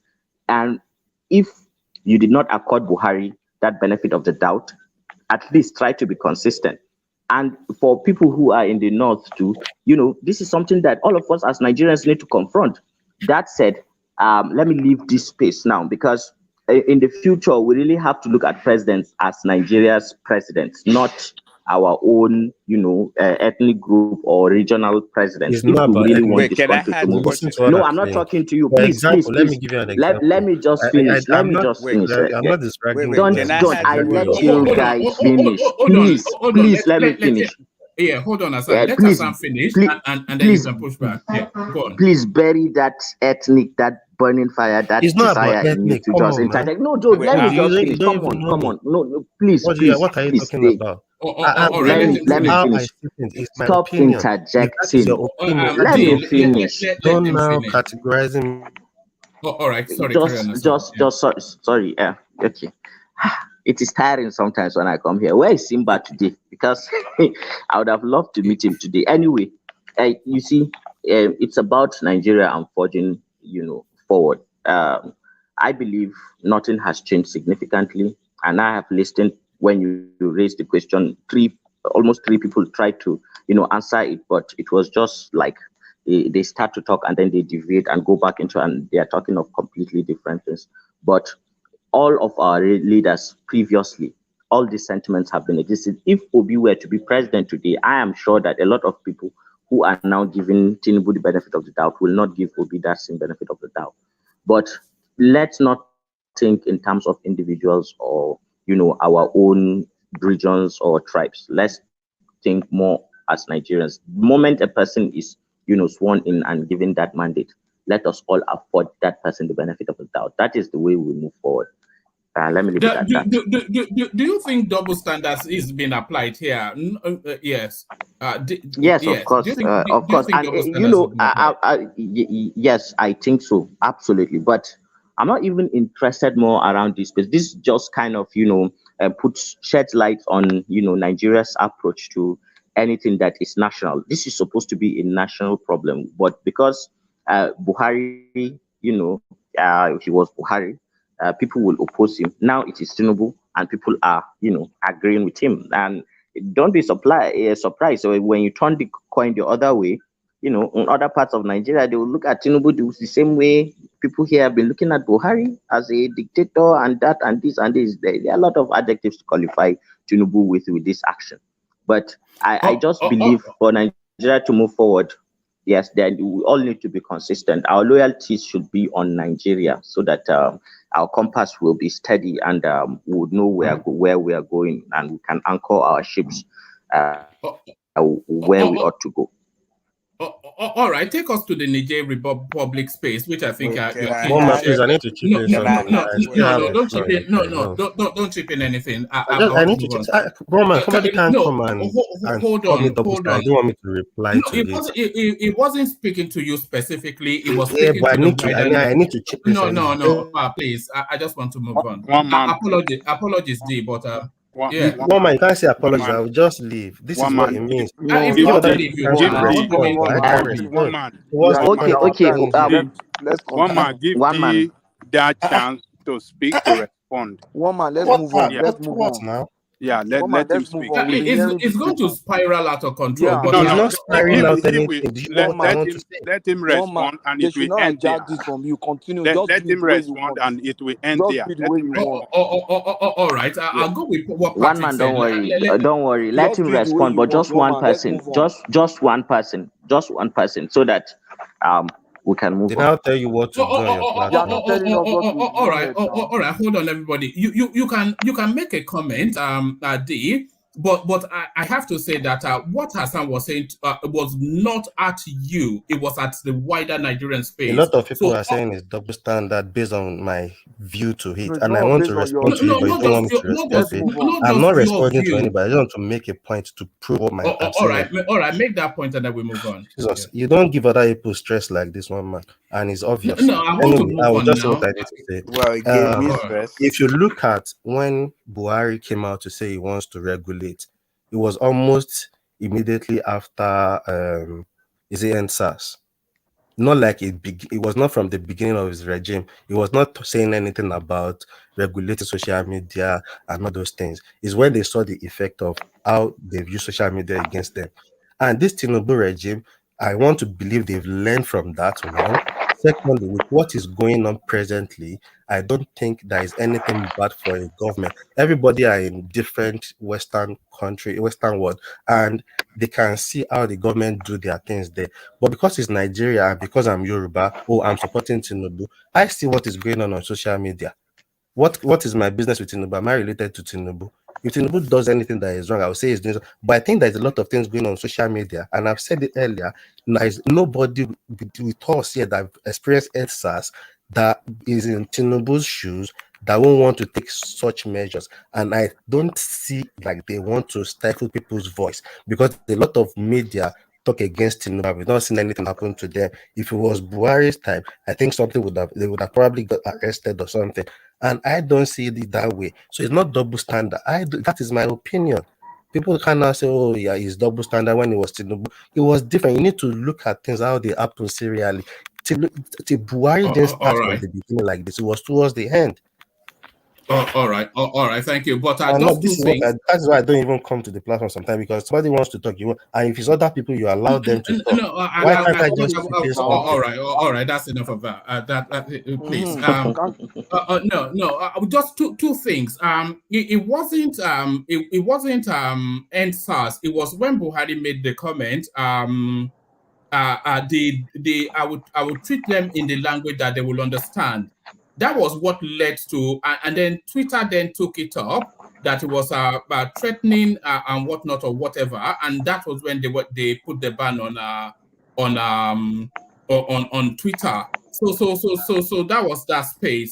So it's nothing to do with NSAS. And to the Tinubu space, Tinubu himself, he said that he stopped watching social media because of the level of abuse that he was getting. So you cannot distance that from now this stance that Dele Alake is making. So it's quite similar, and that's why people are suggesting double standards. But let's move on, Hassan, and let's go to Niger Republic. And thank you. Look, guys, sorry if anybody is offended, but that's just I just wanted us to talk about it a little bit. I'm not offended. I'm only offended with one because this has happened several times, and I've realized it, and that's why sometimes settle down, D. All right, settle down, D. All right, sorry, carry on, Hassan. When Tinubu met with the heads of states in ECOWAS, and then because when they finished that meeting, part of the resolution was that each Minister of Defense was given an instruction to go and get ready in case there is going to be a military action. Now, I am not in support of a direct military confrontation. I'm not in support of that because I have seen how quickly, when you involve, warfare, how quickly things can spiral out of control. You are going to be dealing with a lot of variables that you may not have anticipated before you start. And we live in a very fragile region of the earth. People are so, destitute, poor. Already they are facing, a lot of problems from, climate change, poverty, diseases. Niger is not a particularly. There's nothing for us to gain by, attacking Niger, and it's not as if it's weakness. Because I have had, the discussions on this platform. It's not weakness. No, they're an existential threat to us. There's an open border between us and Niger Republic. And a lot of people feel that a lot of the insurgencies that we are experiencing in Nigeria comes out of that space. So we have a president in place that is somewhat of a civilized man. So now he's been replaced now by these characters that we don't know their quantity. We don't know who is orchestrating them. So they are an existential threat to us. And we must step them down, these characters. You see, one man, I would say this. I really love the way the president is approaching it. You will not understand international affairs if you look at too much at the technicalities. What you need to look at more is each country's capacity, economy, military strength, and how you can leverage on these two also matters, because if you are very good in how you position yourself diplomatically, you can get things done. So hard power, last resort. Soft power, usually that should be your starting point. And now in this case with Niger, I like the fact that the president is, using a carrot and stick approach. Okay, you dangle the carrots, and if they do not work, you whip them. That also needs to happen. Now, I stop in my own thinking that the kind of whipping we are going to do for Niger should stop at economic sanctions, because we can really, sanction these people to the point that we will get them on their knees to do what we want them to do without necessarily, going there militarily, because it is not in our interest. It is not in Nigeria's interest to attack Niger as it is right now. It will be in France's interest and the Americans' interest, because America has a base there. France is mining uranium. Now, I don't want my country to be a vassal of the West. I want us to have an independent, foreign policy that is for the benefit of Nigerians. Let me insert this, Hassan. Even if it's to France's benefit and the Americans' benefit, but and also it will be to our benefit as well, because they're right next door to us. If we are able to surgically remove this element and reinstate democracy in that space, our stock in the international space, our cachet, it will shoot up exponentially. At what cost? Yes. At the cost of removing, at the cost of removing criminals who are holding a whole country to us. What do you mean at what cost? At the cost of the life of soldiers. Is that not usually the cost of international diplomacy? No, yeah, at the cost of the lives of soldiers, we have enough. At the cost of destabilization, we are sufficient enough to take care of Niger Republic. No, one man stop looking at it like the wrong way. Yes, one man. Okay, go ahead. It's Hassan, but go ahead. At the cost, at the cost of losing the lives of our soldiers that are already spread thin, at the cost of money that we don't have to fund our systems now, because that's an issue. We can't fund our system. That's why there's problem and there's crisis. It's coming at that cost. It's coming at the cost of forcing a democracy on the people that don't want it. We have wanted democracy. We fought. We died. No foreign body came to die here on the soil of Nigeria. We fought for democracy. We wanted it. We died for it. So if there's an issue in our territory, we are going to fight it, because we knew the price we paid for it. You understand? These people, this is about their 8th republic. They don't want democracy, and that's what the West is doing in the Middle East. It's not everybody that wants democracy. So don't force it on. Look at the way they are celebrating and happy on the streets. No. We're not. Hold on. We're not looking at that, because those are sponsored celebrations. But okay. Yes. Yeah, but one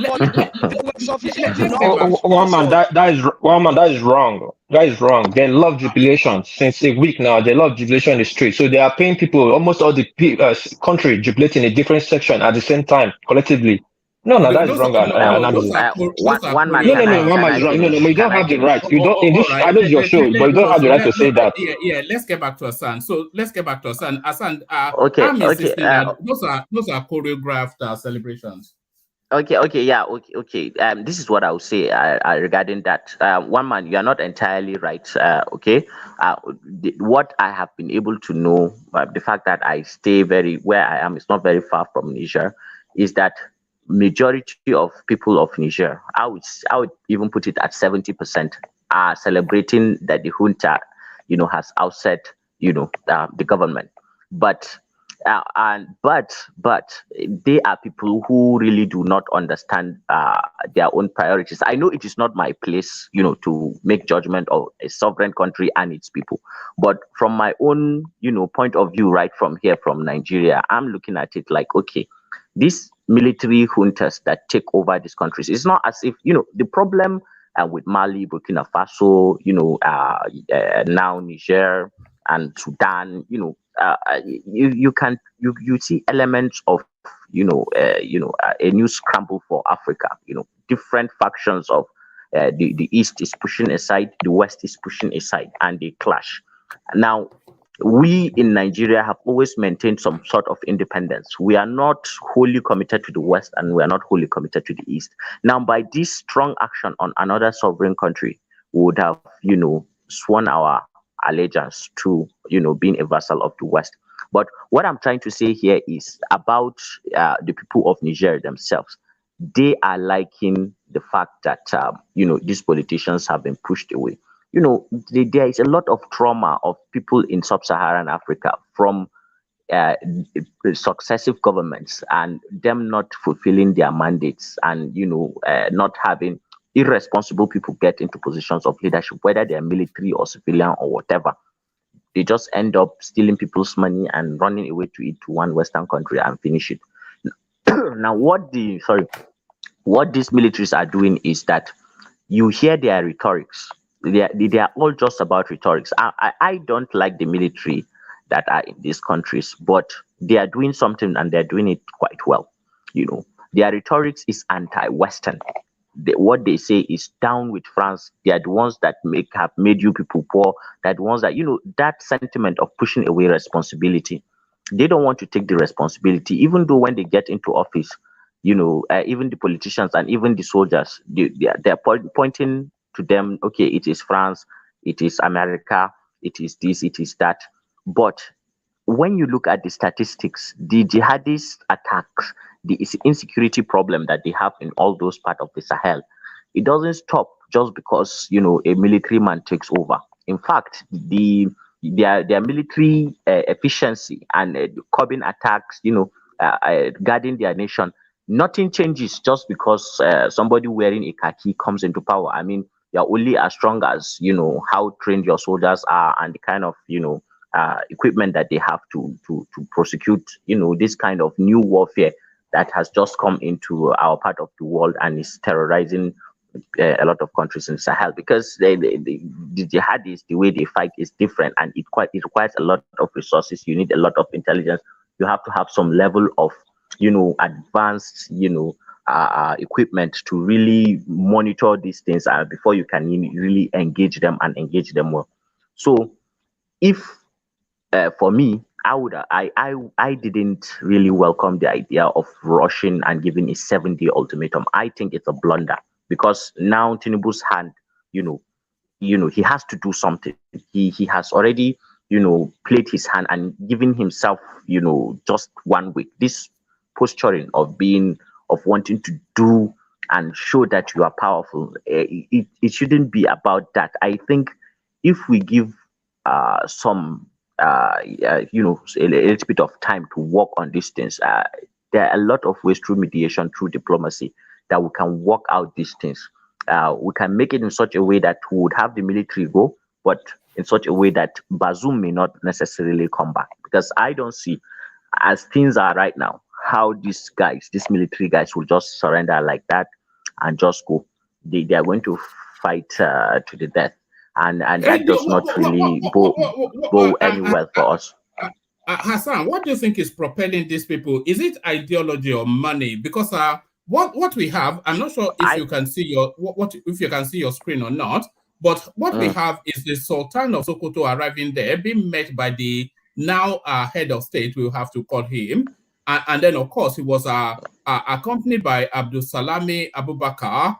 So they're now there, and it looks as though a convivial atmosphere.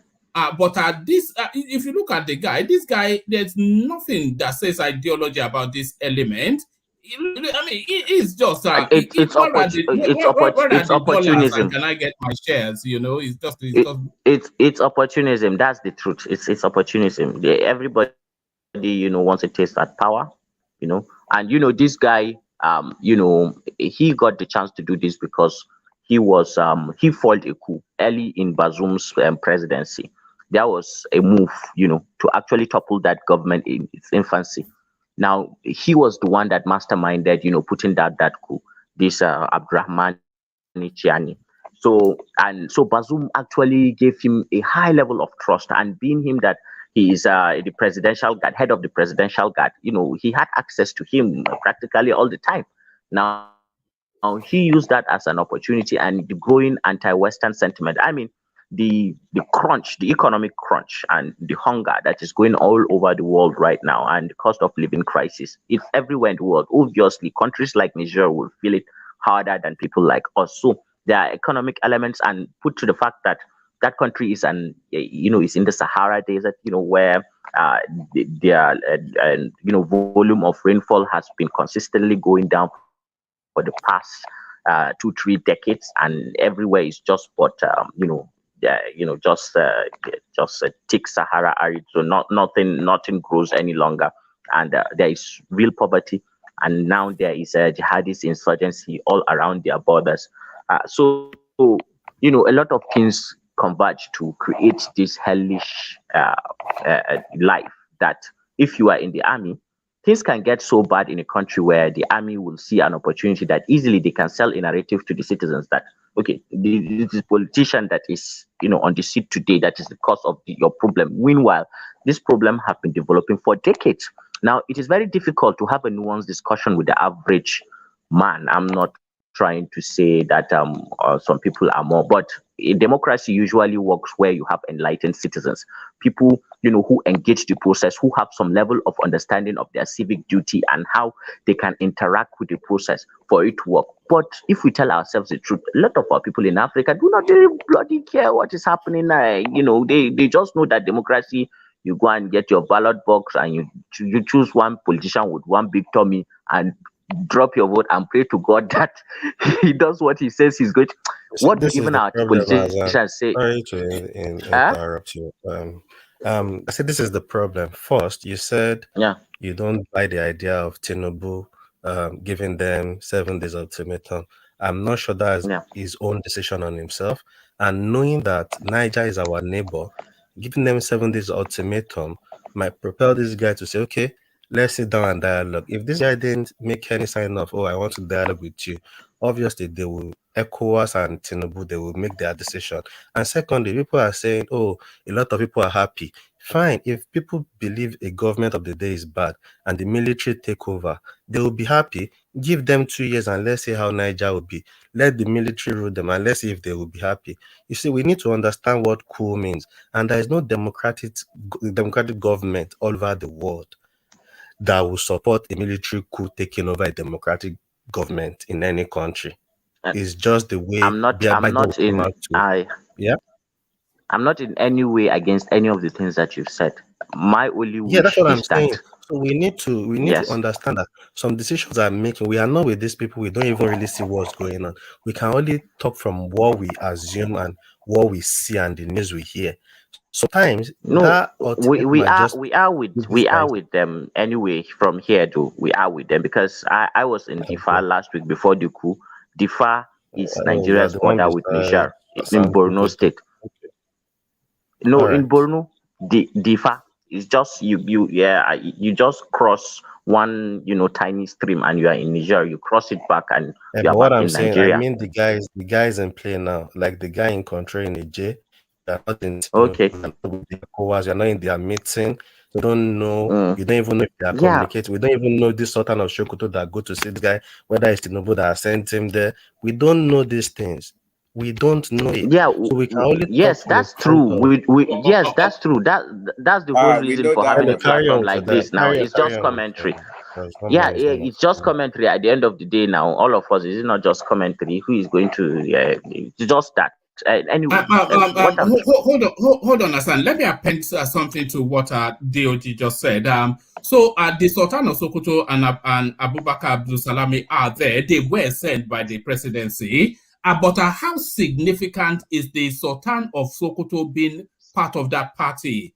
Because he's a religious leader whose influence cascades through the Sahels, and they are under his authority somewhat too. So if Buhari was in that mix, I will almost be certain that they will gather all their AK-47s and take it off their hand. But how significant is Sultan of Sokoto being part of that party in terms of the respect that we expect that? Yeah, very, very significant. You see, some parts of Niger, some parts, not all, some, have been, traditionally under his influence, but not anymore anyway. But that's his tool of power, has reverence among a lot of people there, and that will make that his negotiation position would be. Sorry, Hassan, who calls Ramadan for them? Does the Sultan call Ramadan for them? No. They have their government. The French authorities do not leave anything out for any tradition. They are very strict with how they influence their laws. So all French West Africa, they do not rely on anything. They have cut all ties anyway, just from you. So they use all their French laws to do all this things anyway. But the Sultan going there and Abdul Salami Abubakar, I think that covers that, because even Buhari, he'll do nothing more than what Abdul Salam and the Sultan will do. I mean, Abdul Salam is a general, a former president too. He has more experience in these things than, in fact, Abdul Salam was one of the person that is being suspected of, removing Tanja Momodu. I think it was around 2013 or 12 that the guy refused to, relinquish power. He did his two terms and he refused to go. And he, imposed himself on Niger. And Abdul Salam went into Niger that day, tried to negotiate with the guy.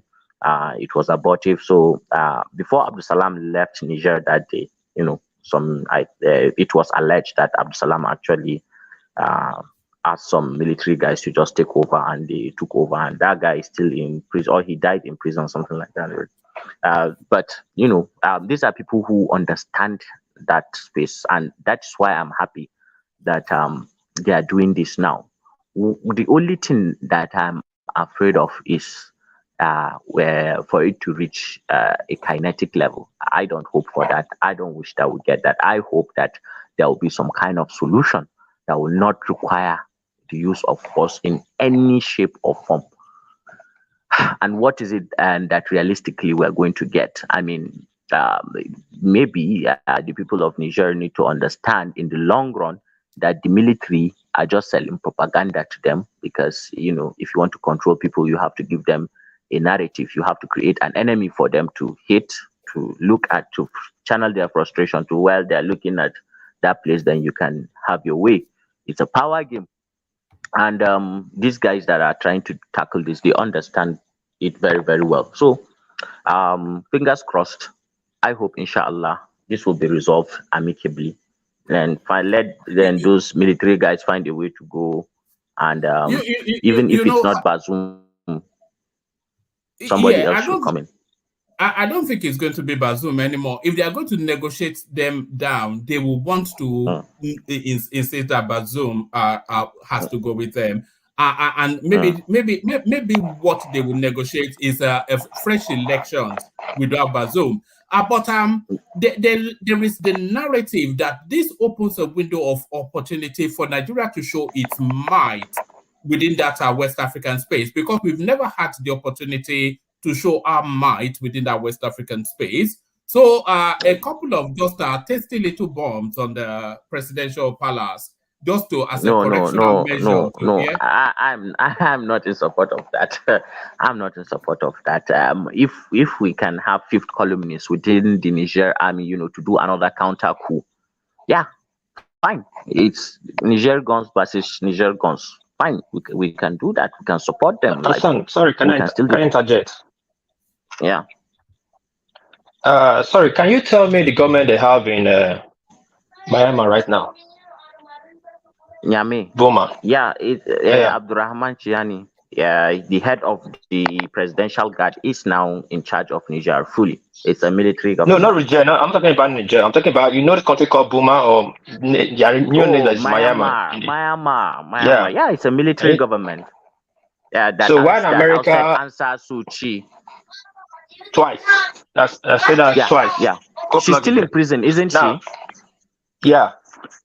Yeah. So why is it American not going there gun blazing, or why or think Asia don't have their military unit too? Why are they not intervening with military power?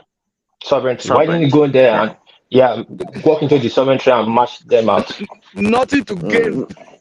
Nothing to Who gain. Told you? Yeah. Who told you? Who told you? Do you know the resources Miami have? America is one of the highest. No, hold on. Let me lecture you, Patrick. America is one of the highest producers of their gas, gold, and which other chemical again they get there highly, only in Asia. Okay, that means this guy is favoring them then. So what are you talking about? So why must we match soldier to Niger? We should use diplomacy. And like you just said, Hassan, I agree with you. In Nigeria, we love fire brigade approach. Tinubu was very, very quick to stick 7 days. As a true leader, you don't put 7 days because you don't know how things will turn. You might overturn it in 2 days. You might overturn it in 24 days. Tinubu did not put 7 days. ECOWAS put 7 days. But he's the chairman of ECOWAS. Like you see, Ibosi father. He's not the Lord and Master of ECOWAS. He is the chairman for ECOWAS, one man. Don't be changing, moving the goalposts. The chairman. That's what I was about to say. He didn't make the decision. Chairing other presidents, though. He's not chairing senior boys. He's not chairing school people. So he cannot enforce himself on them. Right. Even though he's chairman, Patrick, Patrick, hold on. Please stop all this. We're not kids here. Hold on. We understand the meaning. We understand the meaning of chairman. He takes responsibility. He made the announcement. The 7 of them came out and make the announcement at the same time. He made the announcement, so we hold that. What is bad in him? One voice, but after a closed door meeting, military people as well. You see, these things are strategical, and the circumstance around the decisions they make. Now we see Sultan of Sokoto, Abu Salam Abubakar there. They can't just go there on their own accord. It must be from Tinubu that's analyzed. Okay, go and talk to this guy. Maybe that 7 days is just to at least make a move. They can't just chicken out and say, "Oh, we want to come and talk to you." They have to show that we support democratic government. Hold on. Okay, Patrick, hold on. I understand what everybody's saying from everybody's point, and everybody's right from their own point. But what I'm saying is this: that's 7 days they announced as Tinubu is the head of the chairman of the ECOWAS, included all the ECOWAS body. That was a fire brigade approach. You don't just rush into. Anything. Hold on, please. Hold on, please. Hold on. I agree with you on that. Hold on now. You don't even know. Like I said, you listen to my when I was talking. Don't listen from the middle. I said you don't even know if you can overturn that situation within 24 hours or within 3 days or 24 days. Hold on now. Let me land now, DOG. Please now. We're just talking there. For them to make a hold on. He asked you to let him land, so let him land. Let me land now. Because you don't know the situation on ground, you don't know what.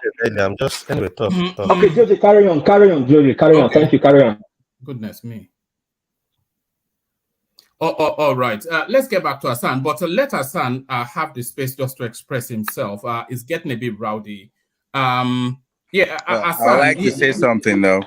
Yeah. Let Hassan let him round off his thoughts, and then you come after him, Oriola. And then I want to take Hassan to the social media space. But Hassan, yes, okay. Round off your thoughts, and then let Oriola have a moment, and then I'll take you to social media.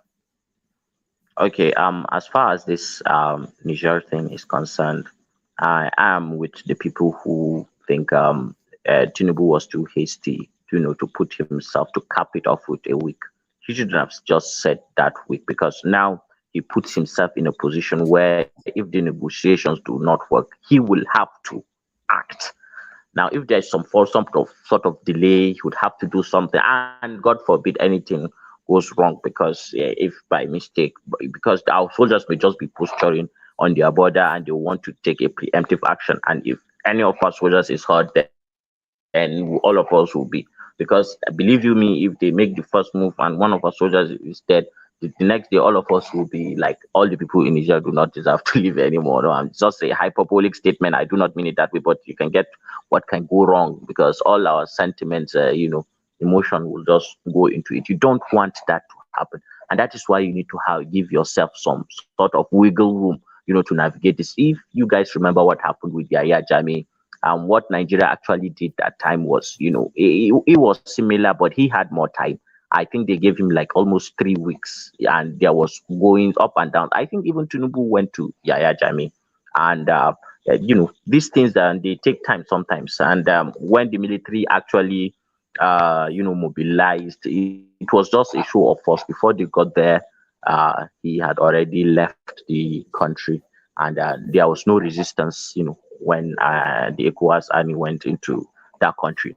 Now, I would have loved that this should have been the case for Nigeria, and I'm still optimistic that they are going to find a way to adapt to things, and at some point it's going to work. And let's just hope that it doesn't reach military confrontation in any shape or form. I am not for that. I don't wish that. That is for that. There's a part of me that actually wants Nigeria to show its dominance in that space, but one man. You're too brutal now. Wow. Don't you think that? Right. But they might show their strength not by starting a war, by handling it and settling it too is showing their strength. And people are talking as if, they've made that 7 days ultimatum without having an aftermath plan after that. These guys that we are talking about, they are not baby dolls. When they give that ultimatum, they must have the next move. They know what their next move is. Thank you. But one man, sorry, but that is the problem now. One man is concerned. Nah, you want to come in? I'm trying to ask you a question. I see. Okay. Do you know what I see there with these two actions? They call the ultimatum of 7 days and the negotiation. I see the ultimatum of 7 days as ECOWAS position. I see the negotiation as a Nigerian position. At the point where ECOWAS was taking that decision, it was a majority decision. And Tinubu has no choice than to align. Now, these delegations are going there at the Nigerian position. You understand what I'm saying? So Tinubu has to play that politics. He has to play that politics and balance it. Let me agree with ECOWAS, but these are my neighbors. I cannot afford a crisis in Niger. I said this yesterday. Look at Libya. Yes, I'm with you on that. I'm with you on that. How far they are to us, and look at the effect of the crisis in Libya on us. Now you have a Niger. We're still feeling Look at that man. Look at that man sitting beside Absalam Abaka. It looks like our general from Sokoto or Kaduna. The Niger people look like us. If they come in as guerrilla soldiers, we won't be able to differentiate them from our people. And that would be very dangerous. So I'm sure Tinubu and the rest have looked at that and say, okay, ECOWAS, take your position. We know we are going to be the one that will suffer. Ghana is far away now. So they are not going to have any effect on them. So we are close to Nigeria. We are going to negotiate within now and 7 days, and we are going to agree. Now, ECOWAS delegation it is Debbie's son from Chad, and that's just a weak delegation. This was a man who came in through Coup, and he's going to negotiate with another country to say, get off, we don't want Coup. That's stupid. That's ECOWAS position. But Nigeria is sending a military man who handed over to a civilian government and a traditional leader. They are making a statement that Tinubu is not a dummy. I think he's taking a very strong position and it's very clear. You are very right, and I think that what you're very right. I agree. Please, please. Let's Hassan round it up, and then I want to move on. I agree with that. I agree with what you just said. I think that might actually be the case. But we don't really know the details. However, we're seeing the way it is being played. I would hope, and I'll keep my fingers crossed, that that is actually our approach to it, because only the president and the people who are helping him to actualize what he's trying to actualize know the facts of the matter as it stands now. But I would hope that that should be the case. But the problem that, because you have talked about differentiating our own primary interest as Nigeria and then the interest of ECOWAS as a body. I think the problem with ECOWAS in the first instance is that they are not in the position, ECOWAS is not in the position to take that kind of hardline stance while they know they are not the ones that are going to do the heavy lifting. One. Two, ECOWAS has not been consistent. You see, if you are against military coups, you should also be against civilian coups. This guy, Alassane Ouattara, that Laurent Gbagbo of Cote d'Ivoire, was ousted. Laurent Gbagbo refused to go. Alassane Ouattara came in, did his 8 years, somehow manipulated the constitution, and now he's doing a third term. Now ECOWAS looked away because that is a coup. That is a civilian coup, because just because you are president, then you overrule the constitution, manipulate it to such a point that you keep yourself perpetually in power. Then that is not democracy as it is. There should be, term limits, and that is why it's a country is functional.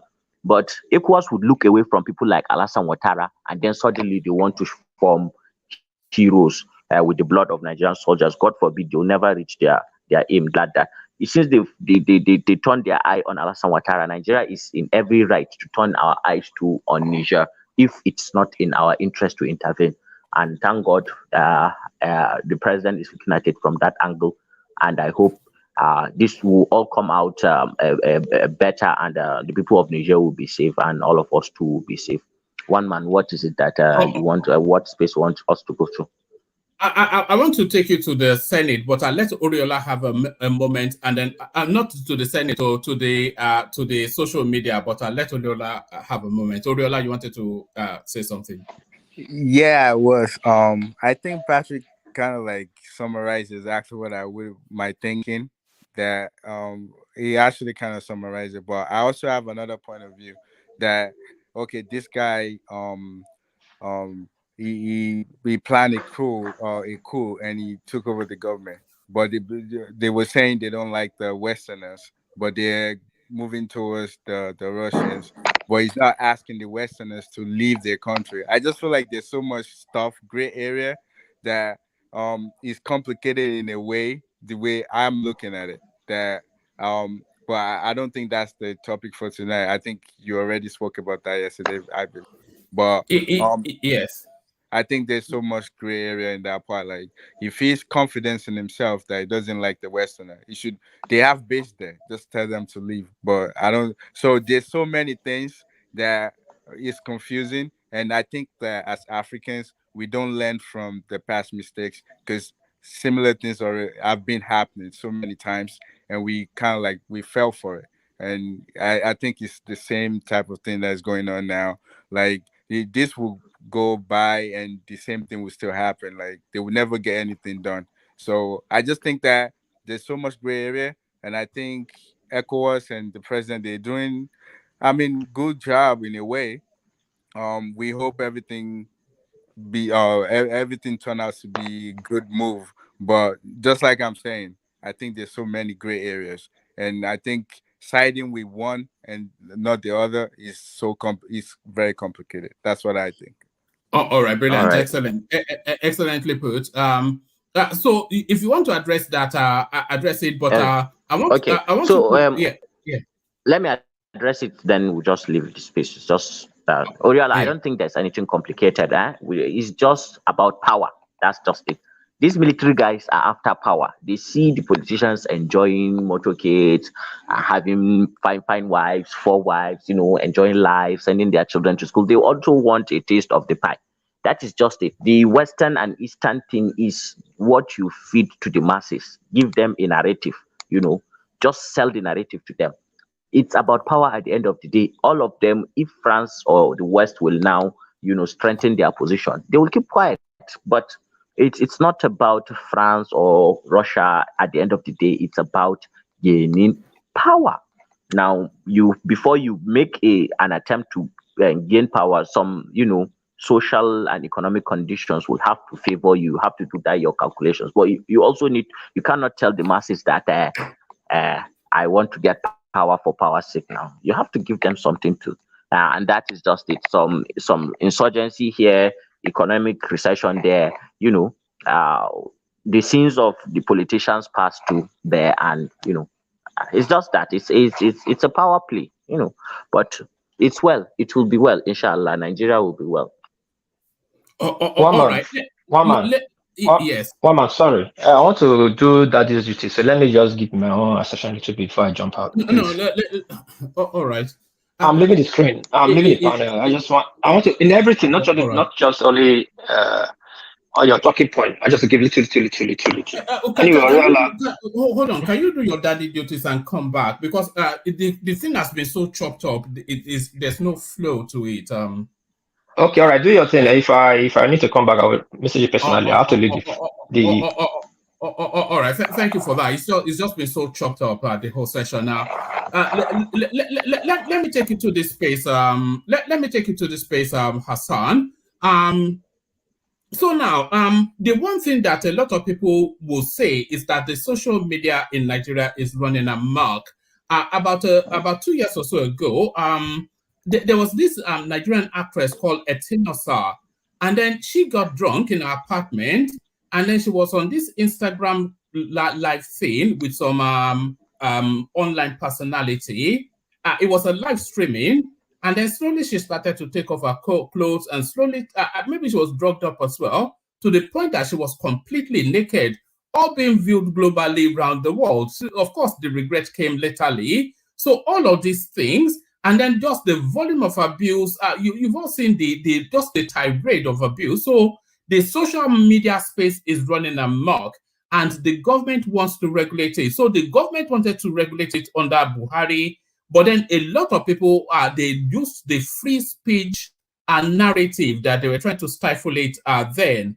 But now this new administration now, they are willing to toe that same line. Are you on board that the social media is so wild and out of control that necessarily some regulation has to be in place? Hassan. After all that build up, Hassan. Nigeria at the panel. They'll switch off their lights. I think it may have been interrupted by a personal matter. Do you want to pick that up then, Patrick? No, there seems to be noise where I am, so. All right. Let's Ajanle Koko pick that up then. Ajanle Koko, let's hear from you. Yeah. Greetings to our listeners around the world. Click on the like button. And let's click on the like button so that it can help the YouTube algorithm of this platform. I don't know how many people already click on the click the like button already. One man, how many people? Only about 20, not enough. We have one man. I did not leave the platform. Sorry, Ajali Koko. It's just that my mic will just mute, and I will try to unmute it, and then it will not unmute in time. Okay. So how many? Sorry, Ajali Koko. Yeah, no. You still have the floor. So how many like we have now out of? Only about 20. Even though I've been like Tinubu, I've danced for it, I've begged for it. Like Tinubu, but I think you have to plead with our obedient contingent. I think they are the ones that put the COVID, so 10 of us on the platform, and how many over there at the comment? I have done the needful. Okay, everybody, please click on the like button. So that we want to hit 100 today. We want to hit 100. Yeah, 100 at least. Yeah. Okay, Hassan, you have the floor. Yes. Okay. One man, you see, all the time with this discussion about the social media and regulating it. You know what it is that I like the idea of regulating it, but I have seen Nigerian regulation at work, and I'm not completely on board with it because there is this tendency of and the regulation of Nigeria is not so much what creeps into it. It's not so much even about government or try religious narratives, extreme religious narratives will be foisted on everybody else. If it is a Christian dominated area, now anything you post, you are against Jesus. If it is Islamic dominated area, you have to be very careful too, because everything would just be, and people would, I hope that that should not be the case, but I know the way the Hausa film industry was regulated. Now people don't watch Hausa film any longer because when they got the space to regulate one part of it, and the next they came for another till it was really, the movies were just like you watching something that is lifeless, meaningless, because it was not reflecting the real thing that was happening in the society. I don't think a lot of people are watching it now. People watch Indian films more than they watch the Hausa films.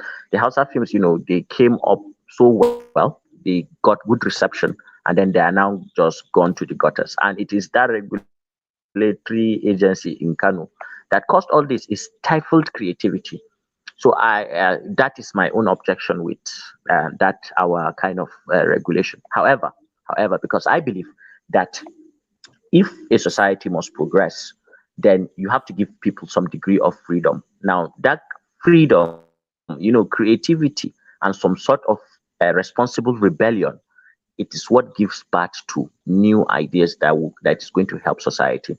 My hope is that if we can create laws, that will go with our, civil court, such that all Nigerians, will be represented. Let's have some level of moral, religious, and core cultural things that we want to, and then security too, security and core cultural things that we want to protect, and then fashion our, because we don't have to copy, because I see the majority of people, we don't have to copy from any nation. We don't have to copy the Chinese model nor the Western model. It has to be a Nigerian model for it to work. Sorry, Hassan, can you hear me? Yes, I can. Do you think we have an agreed moral value within the Nigerian space? Do you think we are all of one clear understanding of a national moral value?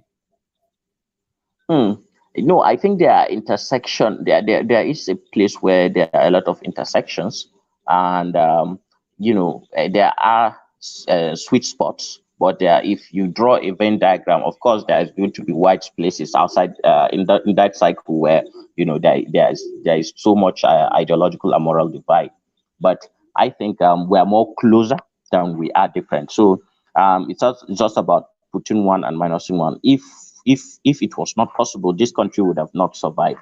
But I think it's a work in progress, because one man, we really look at Nigeria very well, and the very vehicle that pushes a culture or whatever it is that you call about your country, it's in the language. Now in Nigeria, you go to northern Nigeria, people are speaking Hausa. You go to the western Nigeria, people are speaking Yoruba. You go to the eastern Nigeria, people are speaking Igbo. Now that is not the fundamental Nigerian way of thinking or mentality. If you want to find Nigeria within the languages that are being spoken in Nigeria, now pidgin you go speak. That is where you find, I think there's a convergence of, the northern psyche, the southern psyche, and the eastern psyche, all in one, subculture of, because when you are speaking in pidgin English, suddenly you feel your brain has switched up a little bit. You are now thinking more like the average Nigerian. When you're implementing it's more like the average Nigerian than when you're speaking in your native tongue. I don't know whether this is applicable to all people, but I know for the majority, because there are a lot of studies that demonstrated this. Now, I think that where you find Nigeria, yeah, I will get there. How many Nigerians actually speak? I think, because I cannot. No, I will get there. You're not a Nigerian. I don't want to lose my train of thoughts. You're an American, but carry on. So one man, if you are looking for Nigeria, if you are looking for Nigeria, I mean the average of the moral, cultural, religious, civil, whatever it is, you have to find it in pidgin English. you have to find it in Pidgin English. Now, what is happening with Pidgin English is that I think it's evolving, and it is obviously growing with the population of Nigeria, because when you go to a lot of these African countries, they are now adapting Pidgin English. And in Nigeria itself, all urban centers, you do well, to speak Pidgin English, because if you speak Pidgin English, nobody will even try to take advantage of you if you speak it well. Like, they know, say your eye don't open, nothing will you never see. You get what I mean? But you can't, they speak grammar, they talk through your nose. Oh boy, you go collect. Well, anyway. Somebody like me, I can't survive in Nigeria. I No, don't think they nah will lie, destroy me. nah lie. It's just that your own has been so long that you've not been speaking it, so and such that it's like you are singing. It's like you are singing now when you are speaking your Pidgin English, but you speak it very well. It's just that you are singing when you are speaking it. You know why I asked you that question, Hassan. Now you know the when you said Kannywood had been regulated out of relevance, and the Kannywood that I know, they're always is always been conservative anyway. A properly dressed a young lady who doesn't show any cleavage or any real body parts, really essentially singing, and then some boy behind some fruit tree trying to get her attention. That's usually the backdrop of the Kanye. Very, very banal, very conservative, very serene. So if they are able to regulate that out of existence, then if you come to the South, where the actresses barely wear any clothes, the language is oftentimes vulgar, and the conduct is always lewd. So where is the convergence then between those two chasms? I don't know. I don't think that what will happen in the South will be the same thing that happened in the North. There are extremes to every idea, but I think with regulation, like I know the biggest thing is that what I think would happen with the movies in the South is that if there is any tint to Christianity, then different denominations will now begin to sponsor different productions and will now begin to push their narratives. Because I see the element of every Nigerian movie, the one that they speak English, they call it Nigerian film, but I don't want to say anything. Let me just keep quiet. But all those movies, at the end of the day, you see elements of Christianity. To God be the glory, and where all the juju, what our great grandfathers had. Everything, if they use it, at the end of the day, it is one pastor that will come with one book and say he defeated that person, and the African is always evil in that narrative. I don't know who the people, but that will get worse. I think that will get worse. Things like that. Good point. So that will get worse, and the church will now have backing from the law, to start targeting these people. And who is going to come to your rescue? When they go to court, in the court where the judge will just put his wig and say, okay, the law kaza law number YY, and go and change it. The idea of regulating social media is good if we do it around mental health, around things like that, and protecting our culture and our identity. So it has to be a uniquely Nigerian. I don't want to see us go and copying and pasting what America did, or what the UK did, or what China did, or whatever whoever did. I want to see us do our own thing so that it will work. You cannot just go and bring something from another country and then just because they did it in one Uyghur country, you want it to come and work in Nigeria. No, it's not going to work that way. That's just the way I see it, one man. All right, brilliant. And finally, I'm briefly on this space. Ganduje emerges as APC national chairman. So a lot of people saw this coming, but is this a square peg in a square hole? Is this something that was inevitable? Brilliant political move, I would say. And at the end of the day, with Tinubu and Ganduje, this is about rewarding loyalty, isn't it? And this is no longer a Nigerian matter. It is an APC matter. And, Ganduje needed protection. That is just the reality.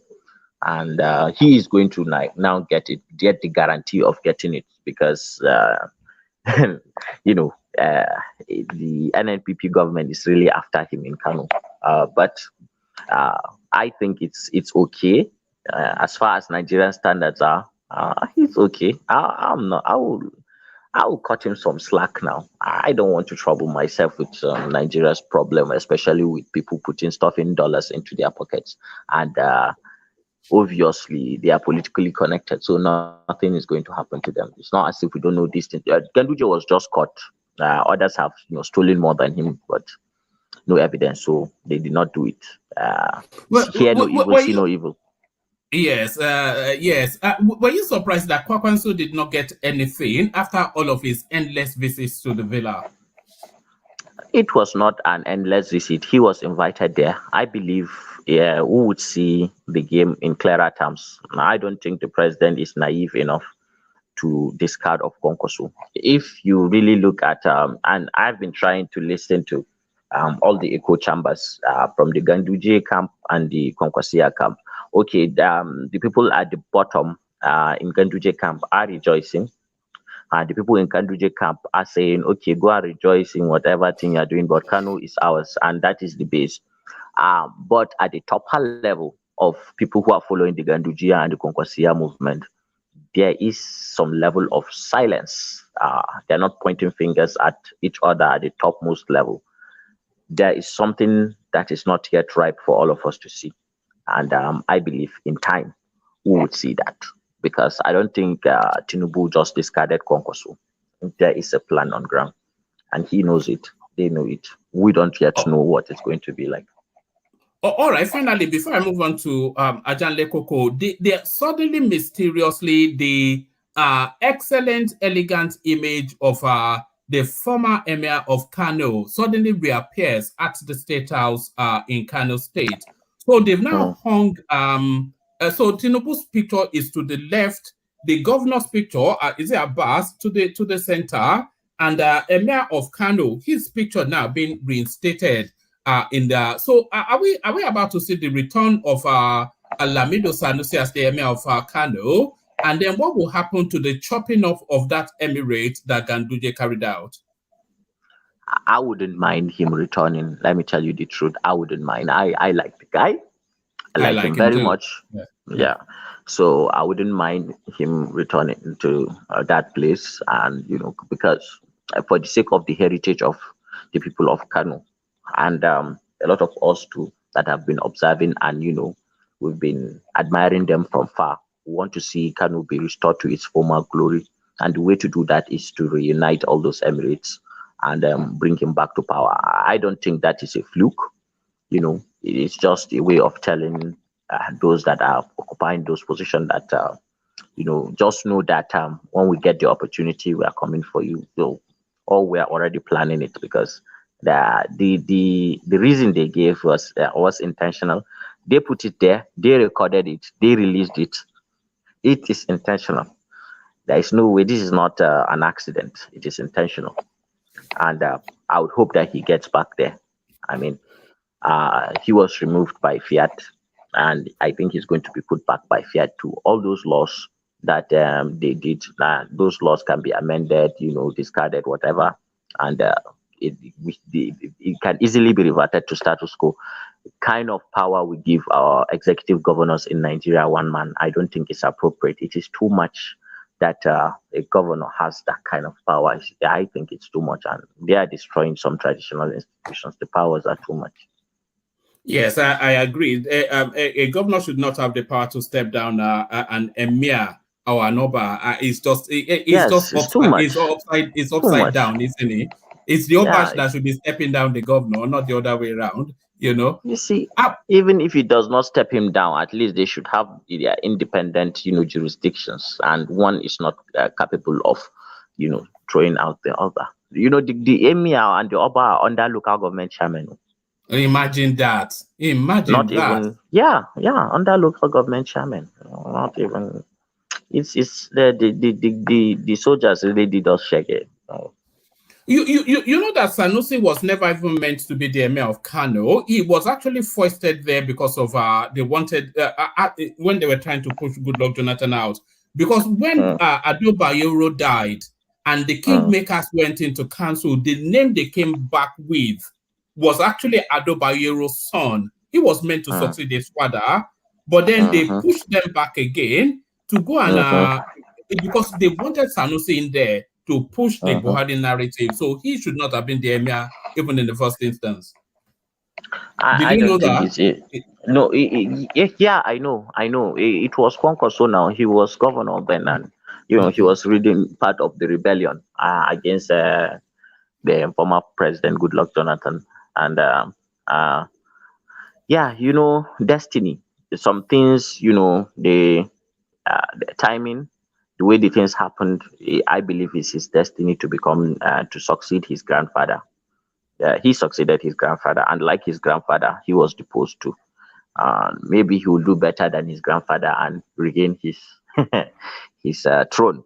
That is left to see. But even at that, he had achieved great things.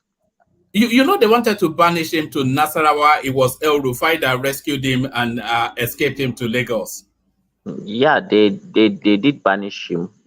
At least traditionally, if you are removed from power, from the throne, you have been automatically banished, and you are not supposed to come back into Kanu. And now it is Nasarawa that they usually go. But Sanusi, being the learned person that he is, he came back. He came into Kanu at some point. He sent his lawyers, and they went to court with Kanu state government, and he won. That even though he is no longer the king, he has a right to come into Kanu as a Nigerian citizen, and he won. I think they took it up to the Supreme Court. It's not that people were not following the case, but I followed it, and he won. He's somebody who is very learned, and I like some of his. He's against Almajiri, the Almajiri thing. He is for educating the girl child.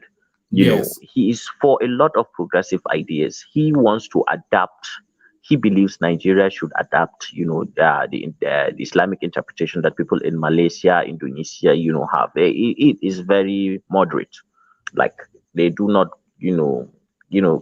cling to some these extreme ideas that stunt the growth of a society that we have unfortunately found ourselves here in northern Nigeria, especially with the Almajiri thing and things like that, and the aversion to Western education and things like that. We need more people like him in reality.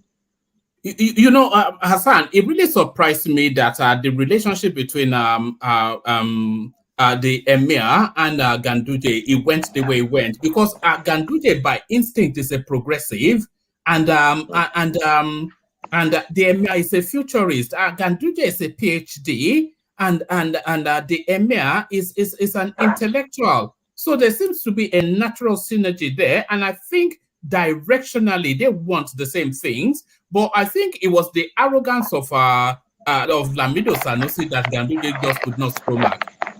That is true.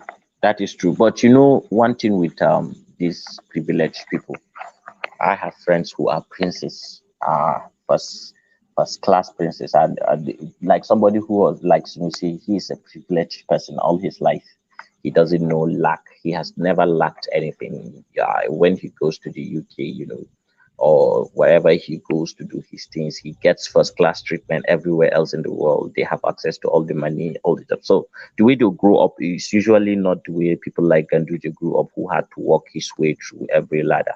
Now, just because somebody is a prince does not mean, and he comes from a very important family like his, does not mean that he is immune to the kind of vices and things that ordinary people have. Now, Sanusi's problem as a human being is that he tends to be carried away sometimes by his intellectuality, and sometimes he is not humble. If you notice him, even while as CBN governor, he is somebody who attacks ideas that are contrary to his, and he attacks it well. But what happened between him and Ganduje was more political and power tussle, because I think they had when Ganduje rebelled from Konkoso and was doing his thing, Sanusi, who got to where he was by virtue of Konkoso being governor at that material time, I think I don't know what happened. Maybe he began to despise Ganduje because he did a lot of things that were very, very wrong against Ganduje that time as governor. He disrespected him in certain ways, and there were rumors that during the election when Ganduje was trying to go for the second term, Sanusi was against it somehow. I think he said something somehow. Whatever it is, I think he put himself out there. He made the first wrong move, and Ganduje, did what he did, and the rest is now history, isn't it? But I think he would have learned his lesson now. Those are my two favorite. Those are my two favorite people from Kano State, by the way. Ganduje, who I rate highly, and because he's a super brain and very witty. I almost rate him as highly as I rate Kashim Shettima, but I don't think I rate any Northerner as much as I rate Kashim Shettima. But yes, and the Emir, of course. I mean, you only have to listen to him speak. Erudite, intelligent, urbane, charming, engaging, all of the things you want to see in a king. Yeah, very, very, very, I think, progressive and Islamic liberal, because there is liberalism even in Islam. A lot of people do not know that. So when they talk of liberalism independent of Islam, I just look at them and smile, and they assume that the default Islamic, position is conservatism, which is not the case. Even within Islam, you can be liberal, and I will fall to that divide, and that is why I like Sanusi very, very much. I hope and pray that he comes back to his throne and he can implement Islamic liberal policies. That we really need. We really need messiahs, not even one person, many messiahs here where we are right now in northern Nigeria. We really need messiahs, and Sanusi is one of those people who fits that bill, because he already, he is a malam, he is a preacher. He can transform into a preacher. He knows the Quran, he knows the Hadith. He went to school. He's a first class graduate in Islamic Sharia and all those things. There's nothing you're going to tell him. He went to Khartoum, didn't he? He went to Khartoum. Yeah. Yes. And he understands both sides of the divide and has a very good brain, and can really bring things together to make sense. And when he goes for something, he really goes for it. Yeah. All right, brilliant. So Hassan, make sure it's not that long. Just hang around. Okay. But make sure it's not that long before you come and join us again. Let me take the conversation in the direction of Ajanle Koko, who has been waiting patiently. So Ajanle Koko, hopefully you are still there, and this sleep has not taken you from us, Ajanle Koko.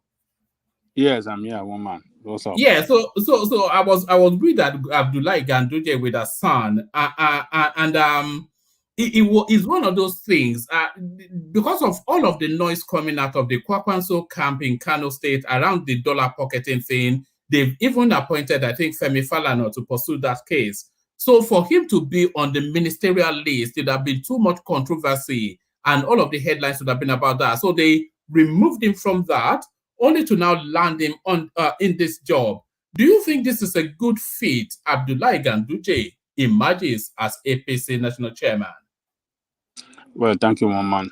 And once again, let me urge our our listeners around the world, click on the like button if you haven't done so. Share and subscribe as well. Because when you click on the like button, you help the YouTube algorithm of this platform, and that serves the purpose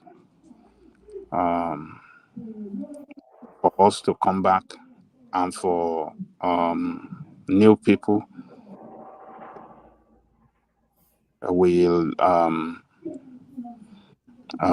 new people that will get discover to know, yes, new people that will get to know about the platform, to really come on board as well, to share their thoughts on what is going on in Nigeria. So do it if you haven't done so, and thank you so much while the program continues.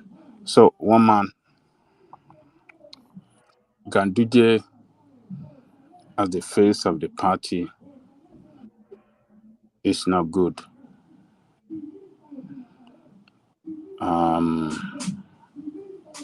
We all have the video of him stocking dollar into his agbada or babariga. You want to talk it? You want to talk about? Babariga. You want to call it rather? So, for somebody who is widely known as a corrupt person, to be the face of the party is not good. That's number one. Then number two, for Tinubu to give that position to the southwest, to the northwest, to me, I think it's not fair as well.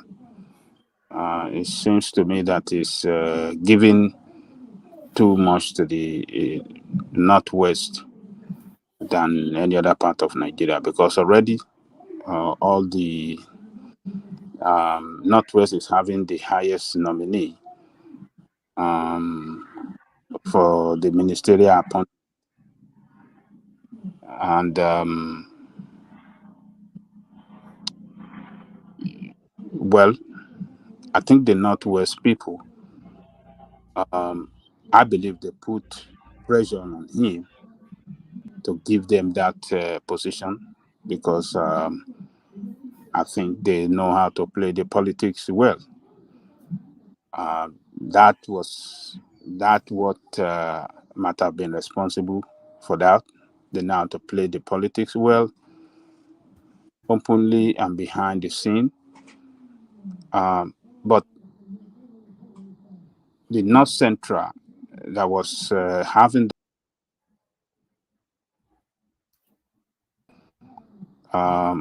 what are they giving to North Central that is losing this chairmanship position in return? I don't know. I think it should have been given to North Central. That will have, the balancing will have been better. But now you have Northwest having more position among the, more ministerial nominee than any other geopolitical zone in the country, and they having the chairmanship of the party as well, at the expense of North Central, who was occupying the position before. So, but it's their party. They want to run it the way they like. I believe Tinubu is having Ganduje there because Ganduje is his pally. Is trying to control the party in totality. He got it now because Ganduje being his man that followed him around to everywhere during his campaign, during the time that he was facing those serious challenges with regard to currency exchange. Ganduje and El Rufai and maybe another governor took up the courage to take the federal government to challenge the federal government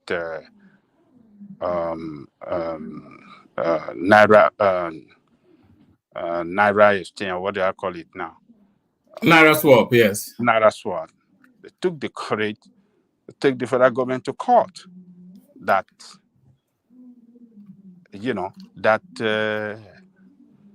it's illegal, and they won. They won the ruling at the High Court that the old note should still be accepted as legal tender alongside the new note. So he worked hard for Tinubu. So maybe that is why he's giving him this highest position in the party. Do you think this position is tantamount, if not even higher than a ministerial position? This chairmanship that. Well, as the chairman of the party is the number one, is above every other person as far as that party is concerned. Even the president, he is above the president. Just if we really want to separate governance from the administration and the operation of the party, he is the one that will give every candidate of the party that certificate to be the nominee of the party. So he is a very, very strong position. Everybody in that party will look up to him for one favor or the other when it comes to the management and the management of the party.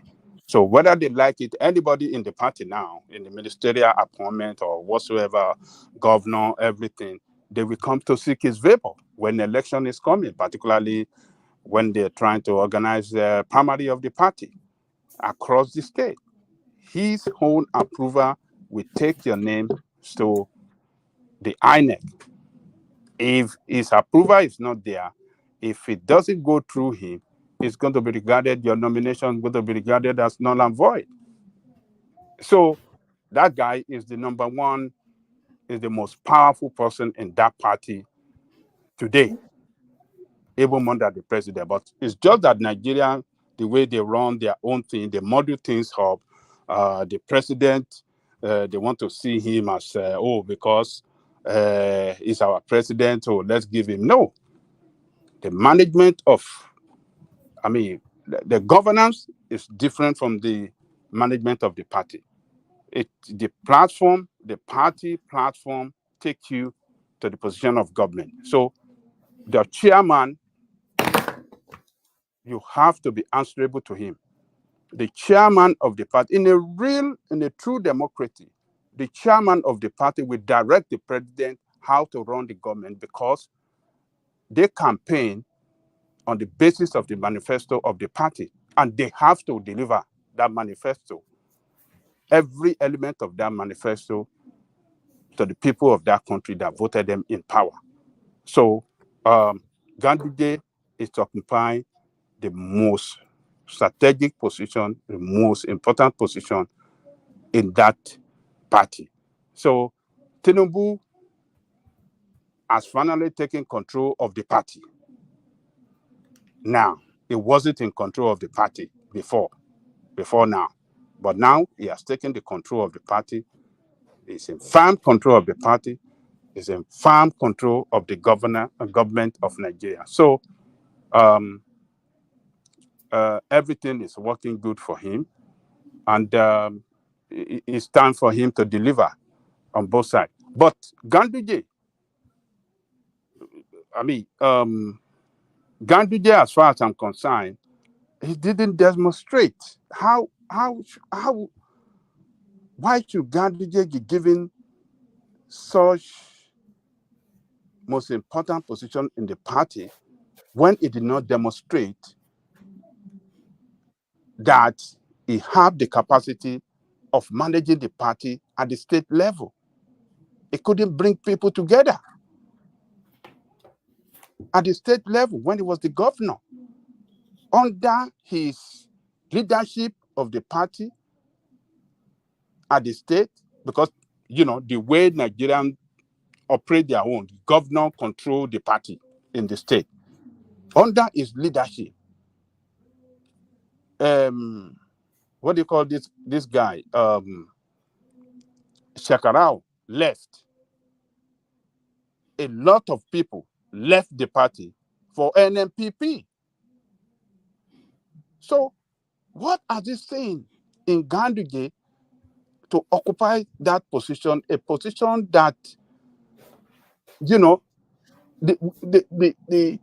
management of the people across the country, people in that party across the country, is the number one and most important job of the chairman. How can he manage people well to avoid crisis within the party and position the party to Nigerian people as a reliable party that is worthy to be voted in power? So Ganduje doesn't have that quality as far as I'm concerned. He doesn't have the quality of, managing people well. He lost Ghana. It was because of his bad leadership in Kano that he couldn't win Kano. if he has managed Shekarau well, Shekarau remain in Kano, and other people that went with that went to NMPP to Kwankwaso, if those people had not left, maybe he would have delivered Kano. He would have retained, APC would have retained the governorship position, and maybe he would have delivered APC. He might not been able to deliver APC due to Kwankwaso, but at least he will have retained the governorship position. What do you call it? The little guy from Kaduna, he lost worse than Ganduje in the presidential. He only won, Bola Tinubu only won one local government in Kano. Presidential election in Kano. In Kaduna. In Kaduna. He won only one local government. But when it comes to the governor, the little man deliver. APC, he deliver Kaduna for APC. Ganduje couldn't do it. He lost governorship position, and he lost the presidential in Kano. That's to tell you it, and it was due to his poor management of people within the party. So now, for him to occupy such most important position in the party, I don't know what I don't know how he will drive the party and position the party well before Nigerian people. So, to me, I think Tinubu made a mistake for having Ganduje to be chairman of the party. If he had given him maybe the FTC manager, or he has given him maybe ministerial appointment, that would have been better than to be the face of the party. One of the worst corrupt, somebody will have the video taking bribe to be the face of the party. That is not good. So, but it's their party. They can manage it the way it is now left for Nigeria to read meaning to it different way they like. But the way my own interpretation to his leadership is what I've expressed so far. Woman, it's not the right person for the job. It's not good to be the face of the party, as far as I'm concerned. All right, but like you said, he was following Tinubu all over the place during the campaign. He put in a shift during that campaign, and he fought that Naira swap space alongside El Rufai and everything. So out of all of the people that Tinubu could have and would have abandoned, it would be very difficult for him to abandon Ganduje. So now, with the Kano State space reigniting that dollar clip narrative, very difficult for him to be on the ministerial list, because if his name was on that ministerial list, it would have been meat and drink for the opposition. They would have not gotten away from there. So he could not put him on the ministerial list, but he still needed to give him something sufficient that is commensurate with his contribution to the to the bringing about his government, because Ganduje certainly and El Rufai, if you remove Ganduje and El Rufai, I suspect that Tinubu will struggle to be president. But the chairmanship of the party, that's a big position. Maybe the minister of the FCT is what you're suggesting. Yeah, minister of FTC. And I believe he had given him ministerial, that would have been better. And why should Matawale make the list of minister and Ganduje cannot make the list of the minister? Matawale is even more corrupt than Ganduje. He didn't deliver nothing in his own state. Ganduje did a lot in Kano. It's part of the fact that it's corrupt. A lot of people still got they can still see a lot of things, infrastructure and some other things that he put in place. I might be wrong, but I think you're right. Even yeah. Jafar vouches for his competence, and you know that Jafar is a Kwakwanso man. Yes. So if Matawale can make up the lead, why can't Ganduje? Matawale is worst. So I don't know. For him to be the face of the party, I think it's not good. And for him to take that position from Nasarawa State, North Central, and give it to Northwest, that is not fair to those people as well. So Northwest is grabbing all the most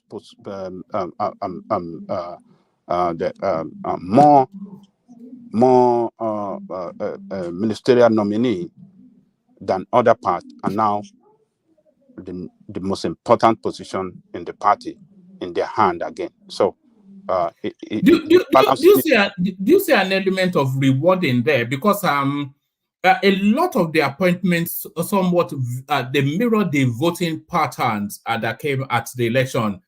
Most of Tinubu's vote, 30% of his votes came from the Northwest, and the body of his team now, they are coming from the Northwest too. So I agree with the way you share those ministerial positions according to the way each zone deliver to him. I agree with that. 9 to Northwest, 8 to Southwest, and and to the lowest Southeast. You know, I agree with the way he shared those numbers. But for the chairmanship position, I think it's not fair to North Central people. That is their position. It shouldn't be taken away from them. They should be carried along in the scheme of things. And in the real sense of it, they deliver more state than Northwest in presidential. They deliver more state. It's only that Northwest have more number, I guess. I stand to be corrected.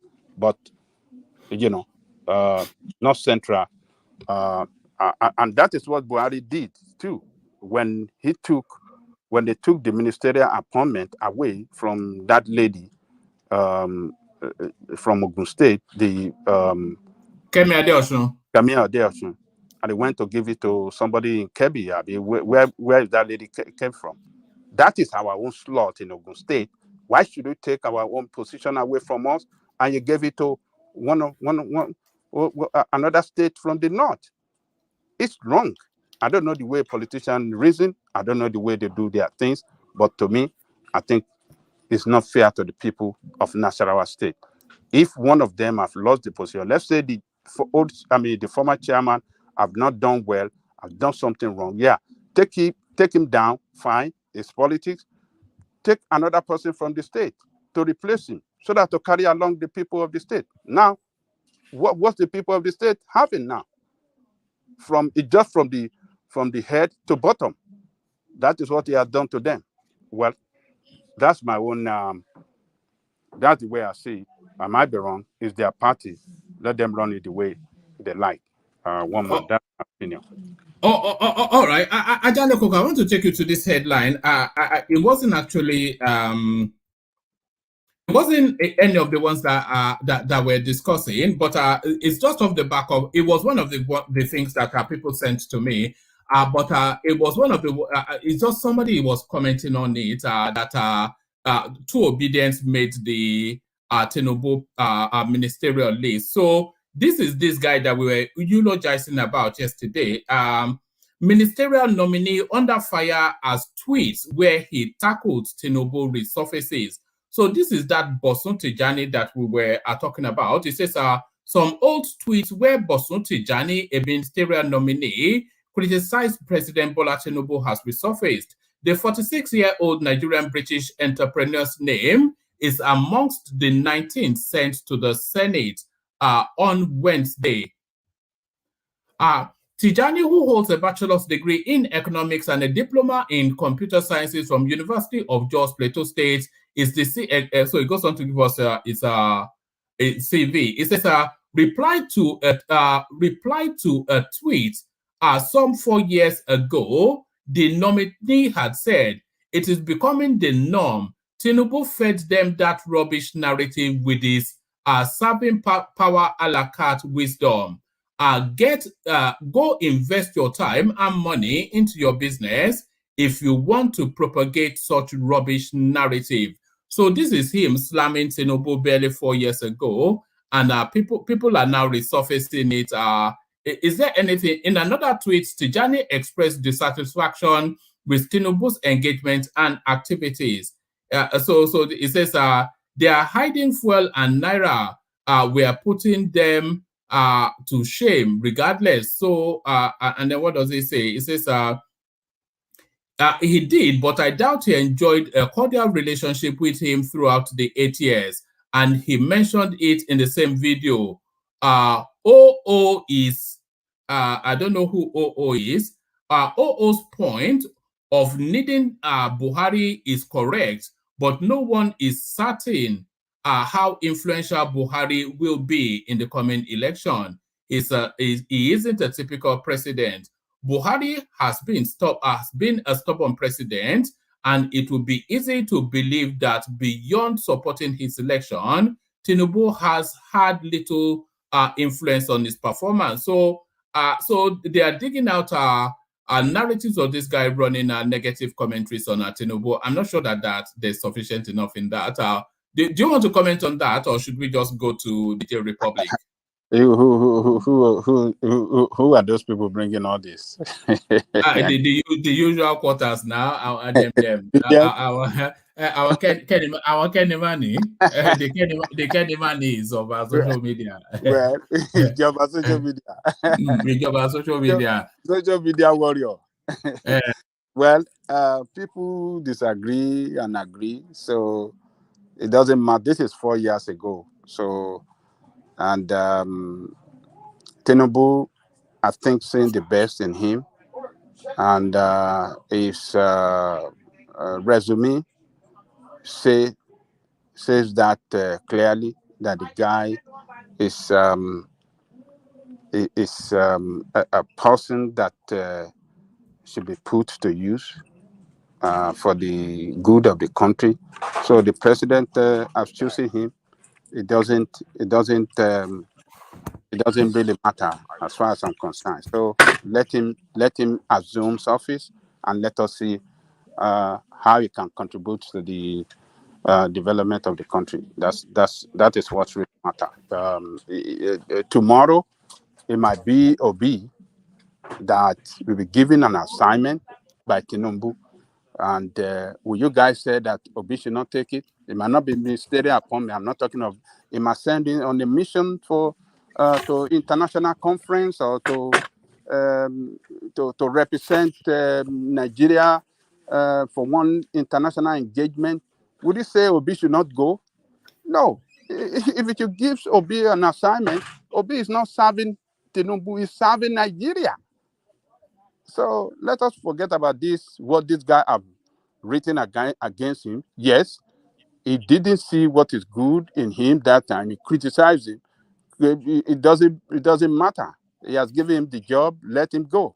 Let the past be past, and let us move forward. Let us look for the better future. So that's my take. One man.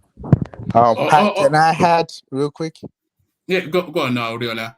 Yeah, I actually think it's actually good that he's going after people that have different opinion than he's, because does people want him to just take a yes man people that would just say yes whatever he says? I think it's very good the fact that he looked beyond that. People that can actually debate, they can debate him. That's what we need. We don't need people that would just like fall to his feet and whatever he says is a go. So they can bring it up, but it's actually good. He doesn't care that somebody have different opinion than he has. So he looked beyond that and he go after them, which is what I think is very good about that. So I personally doesn't think anything is wrong with him going or choosing him. I think it's actually good for us. Yes, I don't think he would have been aware of the tweets as well. It was only a minor little criticism, so I don't think that is anything that resonated especially deeply. But Ajale Koko, take us to the Niger Republic space and the emissaries that Tinubu is sending as he prepares to the bombs if the emissaries don't work. So the Sultan of Sokoto and Abdusalami Abubakar. So they're in Niger Republic now trying to settle matters. So hopefully this works out. But if it doesn't, then that ultimatum runs out in a couple of days. What's your expectation as the clock ticks? Well, one man, I don't think those guys, those military junta, will back down. They've made their case clear that they are not going to yield to the call by ECOWAS to reinstate the president and to allow democratic order back in place. They have made it clear. Constitution has been suspended. Government appointees and this thing have been terminated. So they are strengthening their position in power. So, but something is telling me that Tinubu might not take the routes of military option. I don't think that Sardana of Sokono will support him to take military action against that country, and other neither will Abubakar will support it. I might be wrong. I'm just saying it. So, but what is the way out? How can he? What is the real problem?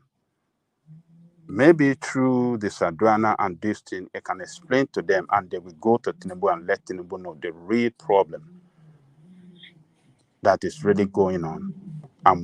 Because they will tell us something in the public, but what is going on behind the scene as to why they took over, they might not express it in totality in the public. What has the past president done wrong to the interest of their country that they don't want to reveal? Maybe they will reveal it to Nigerian. I mean, to what do you call it? The Sardauna and General Abubakar, and it will take it to the president. That might change his mind. So say, okay, let us take it easy. Let's go diplomatic. Let me talk to my colleagues and let us take it easy. But look, 5 countries, ECOWAS, as far as they are concerned, I think they are divided now because we have 5 countries supporting these guys: Mali, Guinea, Burkina Faso, Guinea-Bissau. Guinea-Bissau, and so those Chad, I don't think Chad is totally in support of military coup, because the leader in Chad too, he's a military man as well. So, and those countries that are supporting have opened their border. They said they will continue to trade with them. They will continue to do things with them. They still open their border with them. And Nigeria, from the northern side, said ECOWAS decision is not binding on them. They are going to support those guys. They have their border open. So people are still trading and moving in and out between the 2 countries. So Tinubu has sent Babagana Kingibe to Algeria and Libya to try and block them off at that end. Those people will not yield to Nigerian pressure. They will not yield. They won't. Because what do you call the name of this guy? The military guy, I mean, Niger is not an enemy nation to them. Neither is Niger an enemy nation to us as well. But the danger is if war should break out there and all governmental structure is destroyed, military structure is destroyed, we have a lot of Islamic jihadists in that part of West Africa, that Sahel area. There are many. Even the Niger we are talking about, some part of the country is not even governable. Those people are in charge. They are in charge of some part of those country of that country. So we're really going to we are really going to. I mean, if we are really going to feel the heat more than any other part of West African country. If that place, if we go there, dismantle, and that place is no more governable and anarchy setting, and jihadis started guerrilla war against our military, we will feel the heat more than any other part of any other country in that in that West African region. So let's see what is going to happen. You said they have sent MI3 to Algeria and this thing. And Libya. And Libya. Libya is not even... Nigeria and Libya are never friends. We should know that. We've never been friends. So, and, you know, Niger is not their enemy. So I don't know why Libya want to be Nigerian friend now. We've never been friends. We never share the same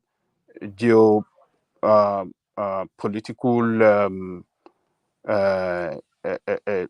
position. Never in history. We are always at odds at each other. So I don't know, but let's see what these two great men will achieve. Maybe they will be able to persuade them, but I don't think so. Those guys are firm.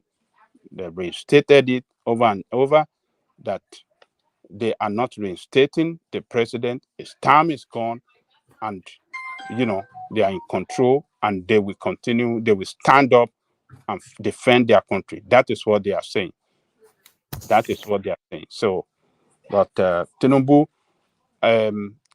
maybe he's playing along to maybe at a point, maybe we come out clear to say, look, we want to pursue diplomatic means.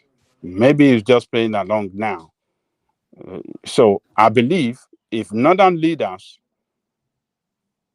come together collectively and say to Tinubu, look, we share borderline with these people. We have historical, how do I say it, a long time ties together.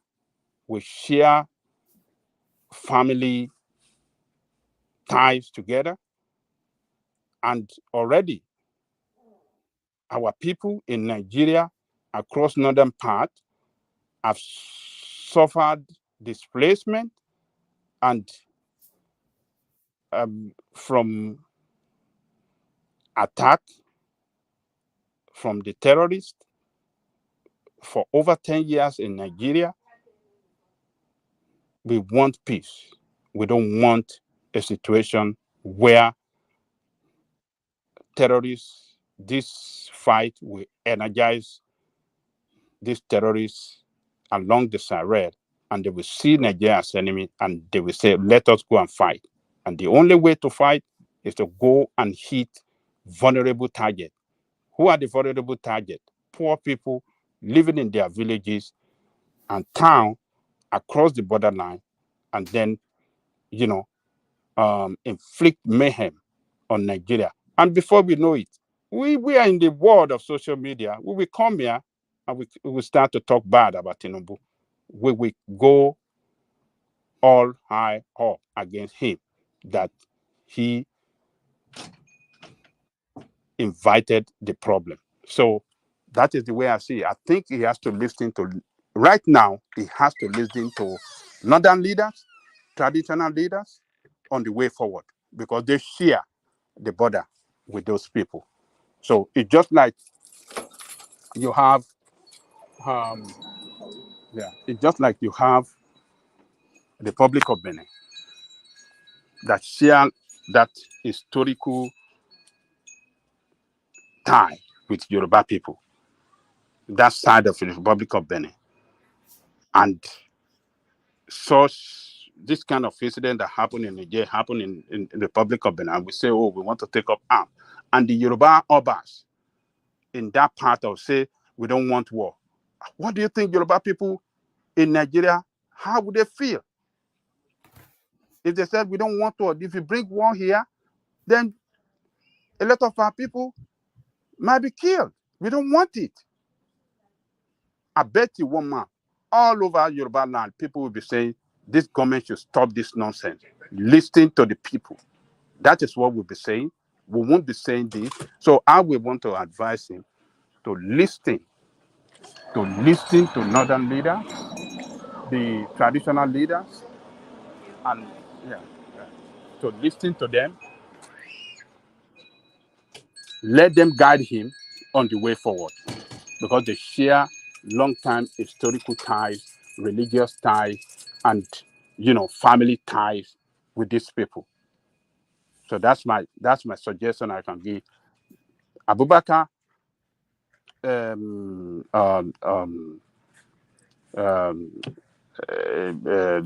Emir of Sokoto, and other emirs, I think they have to come collectively together and put their position to the president. I think that might help and go a long way in preventing war with our neighbor. So that's my take on that one, man. All right, brilliant. And a short commentary on this on the social media space. I will support any Senate proposal to regulate social media. Dele Alake. You see, Nigerian politicians are very funny. When they are in position, they want to have they want to control everything. They want to have everything under their control, and nobody should challenge them. So if they want to do this, what do you call it? This reform on social media, is it regulation? I think they can do it in line with our culture, our cultural value, tradition, and do it in such a way that it won't stifle the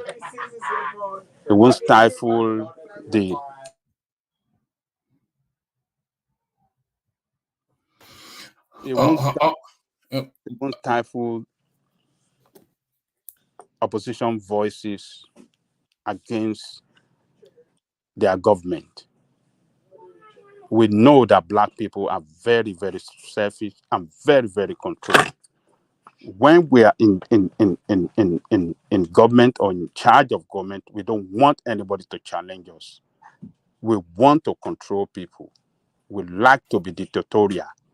So this thing that is saying that I think it's just it want to have a situation where people will not, where they will stifle the voices of opposition against them, and particularly our own voices on the social media. No, we shouldn't allow it. They should come out clearly. I will support them if they want to regulate it alongside our culture, tradition, so that what we see, particularly in some of our movies, it's unbelievable. You see them even having sex and doing all this nonsense. What is that? What is the one they call something Naija, or what did they call it? One man, are you there? Insta Niger. Is it Insta Niger? Big Brother Niger. Big Brother Niger. How can we allow? Brother, how come you know about these things, Dewale? No, I follow the one in America because it's more of a social experiment. But the one in Nigeria is the concept is what I'm not sure of. I don't follow the one in Nigeria. I don't. I just know that it's common, very common among the teenagers and the youth. Yes, I don't follow the one in Nigeria too, but I just see them. I see them on the social medias, on the social pages, or the personalities from there, but I've never watched it ever. How can we watch? How can we allow such thing to happen? It does have no relationship with our way of life. It destroyed the psyche of our children. Those are the things that they should focus on now. How can they regulate it? How can they do something that will, prepare our children well for the future? Abdullahi Ganduje, can I interject if you're done? If you land? Yes. Thanks. I think we already have I'm not sure what the body is called in Nigeria that oversees media content. Don't we have that already? I think we do. NCC. Is that right? NCC. Okay. So what? Yeah, I think the program we're talking about is, what is it called again? The Nigerian. The show you're talking about. I never seen an episode before, but I've heard some horrendous things about it, like sexual nudity or actually having sex on the show, and well, that's up to the government and the people or the private sector when it comes to media. And there's such a large disconnect. Okay, so I don't think they're monitoring what is going on. Really, such a show in Nigeria, it's an aberration to the highest level, I would say. But where you live in the United States, they have worse things. In fact, you have the option to turn on the television or not. And I bet you know what is going on in the schools in the United States, even in the United Kingdom, because that's even worse. What they're actually directly teaching the children is worse than what you will see on television. At least they have parental guidance on what to watch. But in America where you live and where one man lives, they are shoving it down the throat of these little kids. And I think you know what I mean. And of course, with the advent of the internet, it's open season for all this filth. Open season for all this filth. So it will be nice if nothing is too late, I guess, for the Tinubu's government or the federal government to really step in and do something about it. See, it was the voice of I think the public citizens when it came to Davido's video, and it's not his own direct video, that people had what do you call it, a contention about certain things said, or the image of the Islamic religion being used in the background of the video. And what we get in the southern part of Nigeria, I don't think it goes all the way to the north. I don't know what they watch a big Nigeria show in the north. Who knows? But they're more conservative and they're more likely to voice their opinion. But the degradation is really going on in the southern part of Nigeria, I would say. And on the issue about black people being tyrannical, when they get power. I believe that, but at the same time, what you accusing the Nigeria black people of, the same thing is going on in America. You wouldn't believe that the censorship and the need to use power and agencies to punish people that have dissenting opinion is perversive around the world now. Thanks. Yes, it's a real global situation. I think we'll be seeing a lot of crackdowns on social media as time goes on globally. Look, well, in the West, we have the government institution that work very well. We have, particularly in America, we have the court system, the judiciary that work far 1 million better than our work in Nigeria. So you can still fight for your right and get a redress. But reverse is the case in Nigeria. So when they are saying, "Oh, we want to, what do you call it? We want to regulate social media." What do you want to regulate in social media? Because when you say you want to regulate it, what do you want to? How would the regulation look like? You can't just say we know the meaning of regulation, how they have done it in other countries like China, like this. It is totally beating down of the people. People cannot express any form of opposition against the state. You can't express your mind. You'll be picked up. That is what we have seen done in other parts of the world where they have done this thing. So the same thing you want to bring to us in Nigeria, this is a diverse country. Want to try. Baba, can I say something? So we have to sometimes when some of these our leaders, selfish leaders, are trying to do something for their own selfish interest and not the interest of the country, we should be able to challenge them. What is calling for is not for the interest of the country, but for them to have a grip, control of the government, dictatorial rule, and stifle the voices of opposition against them. That is it. That is what it's calling for. And it's shameful that him, as a veteran in journalism, all because he's in power now. If we were to be the other way around, that they are the opposition to the government in power, he will not call for it. He will never call for it.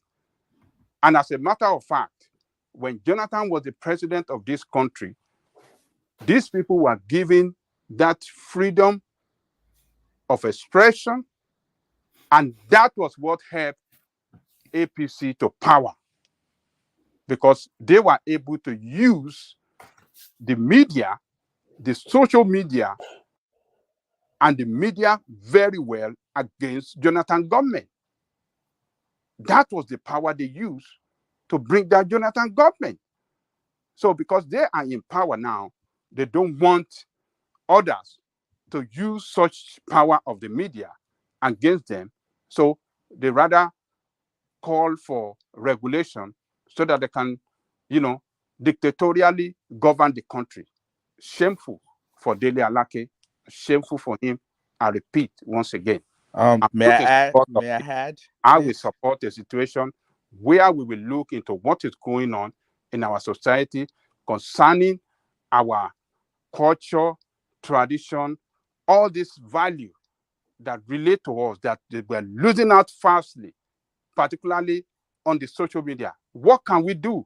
How can we regulate that on social media so that, social media will not be used to destroy us as people, to destroy our culture, to destroy our value, to destroy what we stand for as people? That is what I believe that you look into, not for not to stifle the voices of opposition. That's my take, Mama.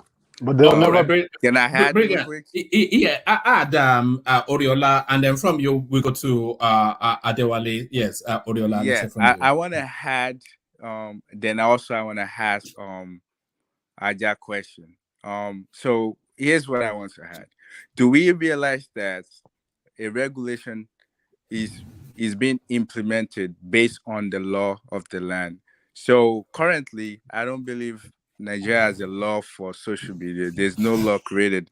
I believe that there was a senator that actually put one at the forefront, but because of the noise from the citizen, it looks like they just put it aside. So regulation cannot come up without a law in place already. So I think we should know that there will be a law for a social media before a regulation take place, which is the guidance of how they implement it. So that's one. Number two, I think that you said a lot about what you don't like about social media. So let me ask you, what do you think should be done? Because it looks like you complain about everything, the fact that they want to regulate it, which they can't regulate it without a law in place.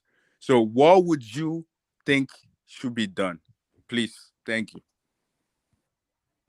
I think you heard me well. I have said if there's going to be regulation or law that you said, as you said, where they have to pass law before regulation. So if anything like that is even going to happen, it should be focused on what social media is being used against our value as people. But it's not just social media; it's the movies, the music videos, Yeah, the DSTV is all yes. corrupt. Oh yes. So all those. Thank you, my brother. So all those areas where you have like this something like that was mentioning, where they have sex freely and people watch it and all these children going wild and crazy. MTV base, I would say that's almost even worse. But don't you want to be like Westerners? Because we are Why? contradicting ourselves. A lot of us want to be Westerner. At the same time, you want to keep your culture. So you have to pick one. If you want to keep your culture, let's do that. I'm in support of that. And if you want to be Westernized, then go. You can be two-faced. You have to choose one. Why can't we build up a culture and present it to the world? If you look at what the Koreans are doing, the Thank South you. I Koreans, agree with you 100%. they're showing. But we can't be at the same time be talking at the side with the side of our mouth that we want the way Westerners are doing. We want modernized women. We want those are not our culture. If we want our culture and we want to export it to everywhere, then we stick with that. We can't talk at this because a lot of Nigerian young people, they think America has the same law as Nigeria, which is not the fact. So we have to pick one. Please, let's pick one, and we should all agree to that. So I agree with what he's saying. We just have to pick one. Sorry, real quick. We don't have to pick one. That's a false narrative. We don't have to pick one. We can pick and choose what fits our society or culture. Okay. We take the good, we leave the bad. We don't. But what we're doing now, we're taking the bad and leaving everything good. What's good to you might not be good to, or might be bad to somebody else. That's what I'm saying. Our culture does not saying we should keep our culture does not mean that some of our culture is not related to what Western people practice. But by So good, you have to understand that sometimes we have some things that is similar, like family values. A lot of conservatives that live in the Western world, they have similar things just like us. So I'm do you just know saying most that we of have our to keep to one instead of like to trying to be in between. Do you know most of our popular musicians right now, the Davido, the Burna Boy, all these people, none of them promote African culture. If you check out how they That's dress, what I'm how saying. they You're speak, getting everything. it. Yeah. So They don't dress. by Me and taking you from the don't dress Westerners, like us. We dress like Westerners. so by taking from learning from the Westerners, it's not by copying everything. It just what about the Western promotion, the way they promote their thing? See, Everybody will guys, like it. that's the reason why the Chinese understand these things much deeper than the rest of us. Okay, the Chinese are Please quick. don't bring China. That's Well, like of course I can. Of course I can bring it auditoria, in. man. We don't want that. We don't want what they practice. Well, let me finish what I'm saying. My point is that, the reason why they didn't want the overwhelming Western influence in their culture, that's why they prevented such platforms as Facebook and Twitter from operating in their domain. And they introduced theirs, WeChat and whatnot. But But do you know the but at the Chinese? same time, they see so much value in the Western world that they need to emulate, from technology to science and name it all. Do you know? But they, Do you know the right, Chinese? They promote their traditional way of life they were living 1,000 years ago. Those are some of their biggest movies and biggest TV shows.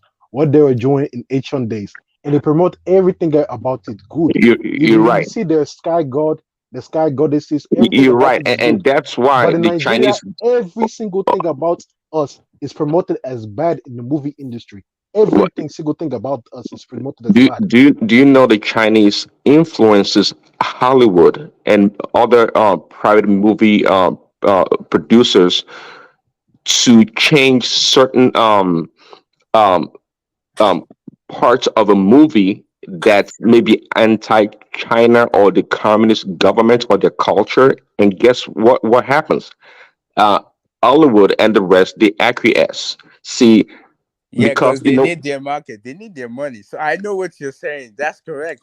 Well, But that does that they need mean their money, so they have to like abide by their rules. does that mean we So no, should well, be that's what we need need doing? as well. they need the But we money, can. but also they listen. They are very very protective of their culture. That's the They point here. respect their culture. They respect Yeah, themselves and their but culture. does We Nigeria do have a not. culture?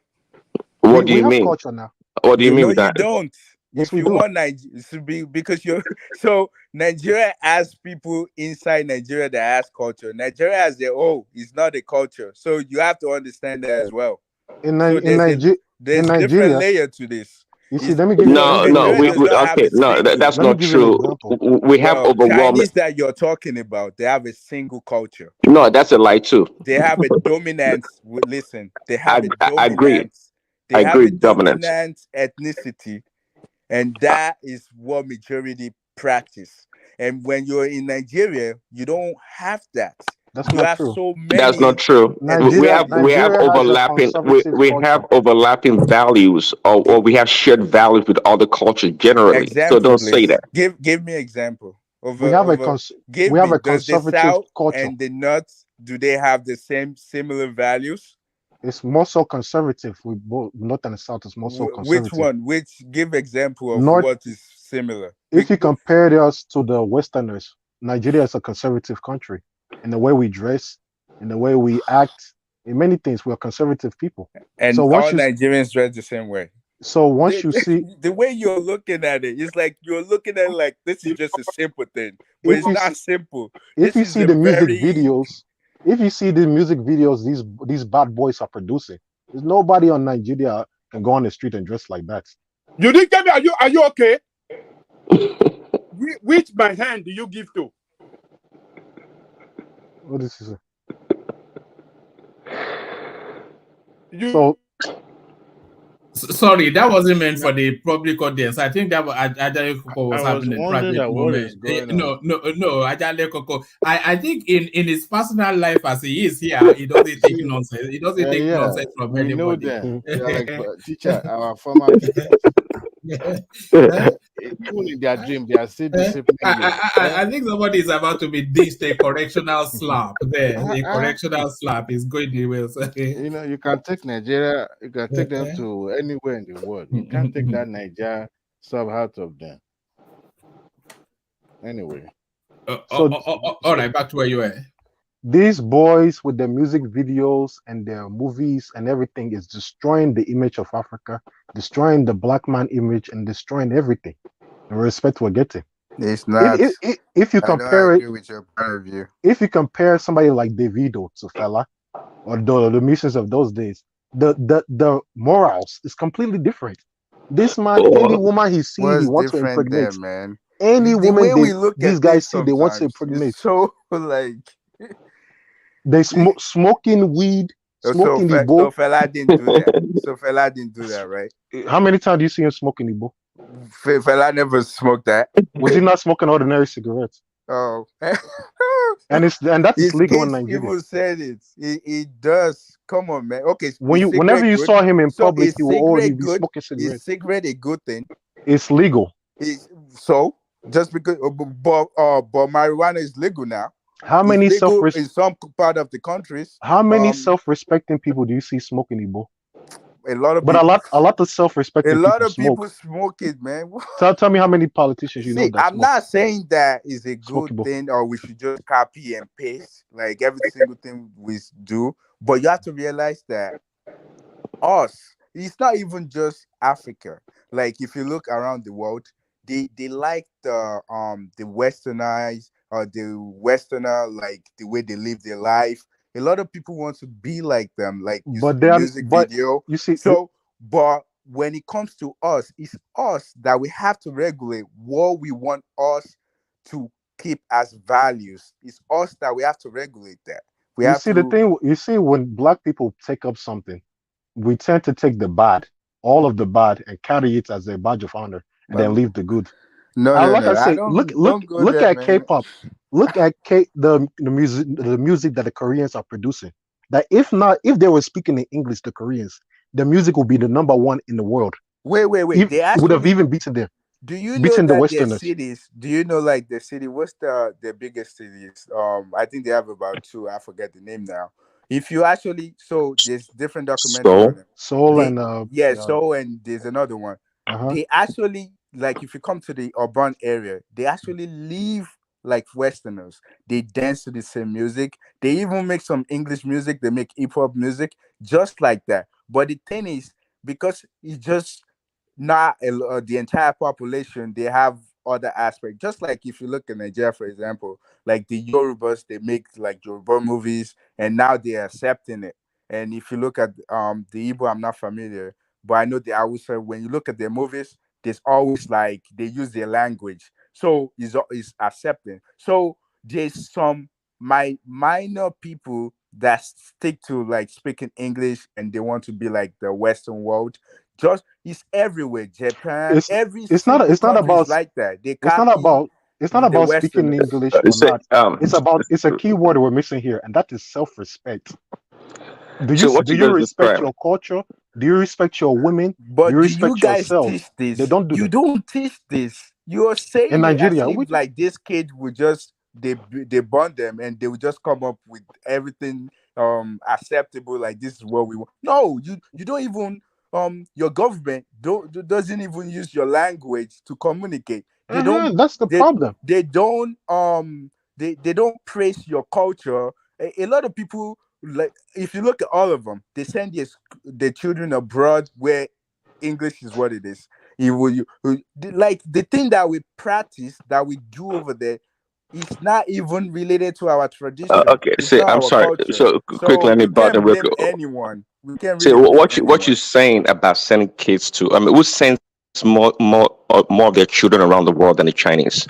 Okay, so sending kids to study abroad is not a bad thing. See, in life is what you do with what you have. See, I believe. Wait. What you just said now is not correct. They send them out. Majority of the time, they send them out when they're adult. Maybe they're coming for college, so they already know their culture. And some of them, so if you look abroad sometime some schools, they have like so for example, I know in New York there's a Japanese school, and if you go to that private school where a lot of people will send their young kids here, they actually speak in Japanese. They learn English as well, but their culture is there because that school is mainly for the foreign students, like people from that Okay, well, see, side. see that. So Okay, so hold on one don't second. just say that What, other what you see, if you know something, it is fine, not because you're incorrect, but that's not, you make it sound like that's the generality of everything. No, I'm talking about Chinese people in China sending their children to the West to learn. Okay, they do that all the but time. what It's I'm not you. saying to you is most of the time they're already grown. They're now little kids. That's But what I'm I mean, telling you. I'm talking about sending them to university. At least they got to be 18 or 17 years old. What do you Yeah, mean, little so kid? they're already accustomed with their culture. They're Okay, already and grown like that. The Nigerian people send their kids, for example, across the world to school. Also, they don't know their culture. They don't know anything. Well, majority of them watch like the Western TV channels. They want to be like them. The videos that you watch, not they don't really want like watch like the local channels. But They want Well, do you no, know all of that thing? that All is of that fine. If thing you're is talking about because today, the government, the religious leaders, and all these other actors are not promoting morals in our see, society see, even anymore. their see. first language is their country is their traditional language. They go to school, they use their traditional language. In Nigeria, it's not the same. If See, I what you're talking about here, it comes down to having a policy or a way, a well-defined, ideology, for example, or the way you want your people to live or to be perceived. This is a top-down kind of a thing. But in a free society, quote unquote, like Nigeria, that we don't, the government does not really intrude too much into this kind of a thing. But they But should. again, I don't like the way I you're agree. looking at this. I I agree don't that think it's. it I don't should. like. See, No, I agree that. even Hold on a second. I agree that should, but until we get to that point, the reason why, not because the Chinese are so great, is because they realize and they recognize certain deficiencies or opportunities, and that's why they structure the society that way. Keep They in have mind, if you've been self-respect. to China, I mean, if you've been to Shanghai, for example, in China, it's like you're living in another Western city. Everything about it is Western. So it's not always, but overarchingly in China, they have a standard policy for a lot of things, and that's why they're so hard on dissenters when it comes to certain things. But we can't, they can't have, nothing can be so perfect. But what we should be talking about right now is to, for Nigeria, for example, to have a national one voice on certain things that well, they can. let me add. Let me say something. Let me tell you something. So if you have a culture and everything you do, you believe in your culture, and and you're not, because if you speak English because it's not really your first language, that means that you don't have anything particular to yourself. It's more like you want to be like somebody else. The Chinese doesn't, the Indians doesn't, the Japanese doesn't, the Koreans doesn't. They have their own thing, and they can take from other people, just like European, like Italian, the English, all of them, Germans. They can take from some other from other culture, but they still stick to their own. Ours, we don't have that. Like we learn in somebody else's language, so we're slave to another language. It's like we don't have something genuine to ourselves. So I That's don't part of want us it. to be looking at it like, no, to be honest, we don't have anything genuine to ourselves. What do we What we really have, have? we don't cherish it. The things we have, we No, do you not can't. cherish them at I all. mean, like, We want to see, destroy it. the way you're saying it, it's like you're blaming us. Like like the bag, the foundation is not there, so you can't really blame anyone. The Like foundation here, is there. we Oh. sit here, we start speaking English. Imagine that we're actually speaking in our traditional language. Is Don't anybody you think that forcing you would to make do that? sense? Because So, It's a choice I you make mean, are now. we so, Absolutely. Walmart should be, for example, so Walmart should be an expert in Hausa, Igbo, and Yoruba, and Efik, and all those languages. So forget about that. See, sometimes we Okay, have to, forget. no, see, this is the problem with black people and this kind of thinking, by the way.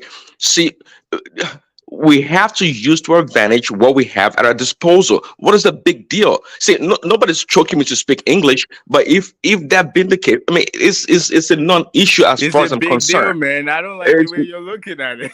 well, It's not about How speaking. black men? I don't What do like the you way That's you're mean, looking at black it between either, men? How because black men is looking at? I don't like how black men think. What do you mean, man? What do you mean? We don't have anything to Well, ourselves. I mean We that don't number have one. You nothing to okay? ourselves, and Listen. we have to be proud You of what make we it have. sound like only black people in this all in the beginning of the world were only people conquered. Many people see but for example, when even though the Jews, for example, when they went to Eastern Europe, they came up with a language called Yiddish. Yiddish is not Hebrew. It has no connection. Maybe some few words here and there, but it's a totally different language. And these are Jewish people living in Eastern Europe, from Russia to Romania and all those places, and Poland. We always make a big deal out of it. And guess what? They wrote books in Yiddish. They became doctors and they became everything in speaking Yiddish. That's not even the original language. My point here is that Well, instead of I'm complaining not about sure complaining, what you're saying is correct. well, just I Google it. don't have a fact to that. Well, Google it. Yiddish is a language, and it's not origin to Jewish people. It's an Eastern European language that the Jewish people came up with in Europe. That's forget about that. But the point here is that use what you have. Okay, if English is such a problem in Nigeria, why don't they revert back to their national one other language, one local language that fits them? But if instead of complaining about it, we should make the best use of what we have. Other cultures do the same thing. We can't be so fixated about speaking English. Therefore, we're not useful to the rest of the world, or we're so confused. That's not the case. That's the way you think about it. Wait, that's not the case. So, what have you, as a black man, what have we actually accomplished in this world? Give me one or two that we actually Why accomplished. would you say that? So you're saying that, okay, let's say we have completed nothing or already No, no, written. no. Does Don't that say. mean Don't are give you me a saying that we should hypothetical. throw away our Just say language? one thing that we Hold on, hold on, actually hold on, like. hold on. I Are you mean, saying that because of that we should throw away our language, throw away our culture, throw away well, I our mean, that's indigenous the religion, other throw guy. away That's what everything? the other guy is saying. Not me. Why would you bring that up if that's not what you're saying? No, no, no. I'm saying that what have we accomplished? Because the other guy, Prince, is saying that we just because the Jewish created a new language and they still able to be successful in the world. How come we can kind of like take that route as well? But We what I'm we saying is that created language, our own language. We created our own culture, our yeah, own religion, our own way of life. What yeah, about we that? do. We have that. But Uh-huh. what I'm saying, yeah, we have that. I'm not like disagreeing. I'm not saying we should take what we already have and throw it away. I'm not saying that. But I'm just like saying to what he's saying that why don't we just why do we complain? Well, why don't we just go ahead with what we have? Which is cool, but we have something. Why do we want to create something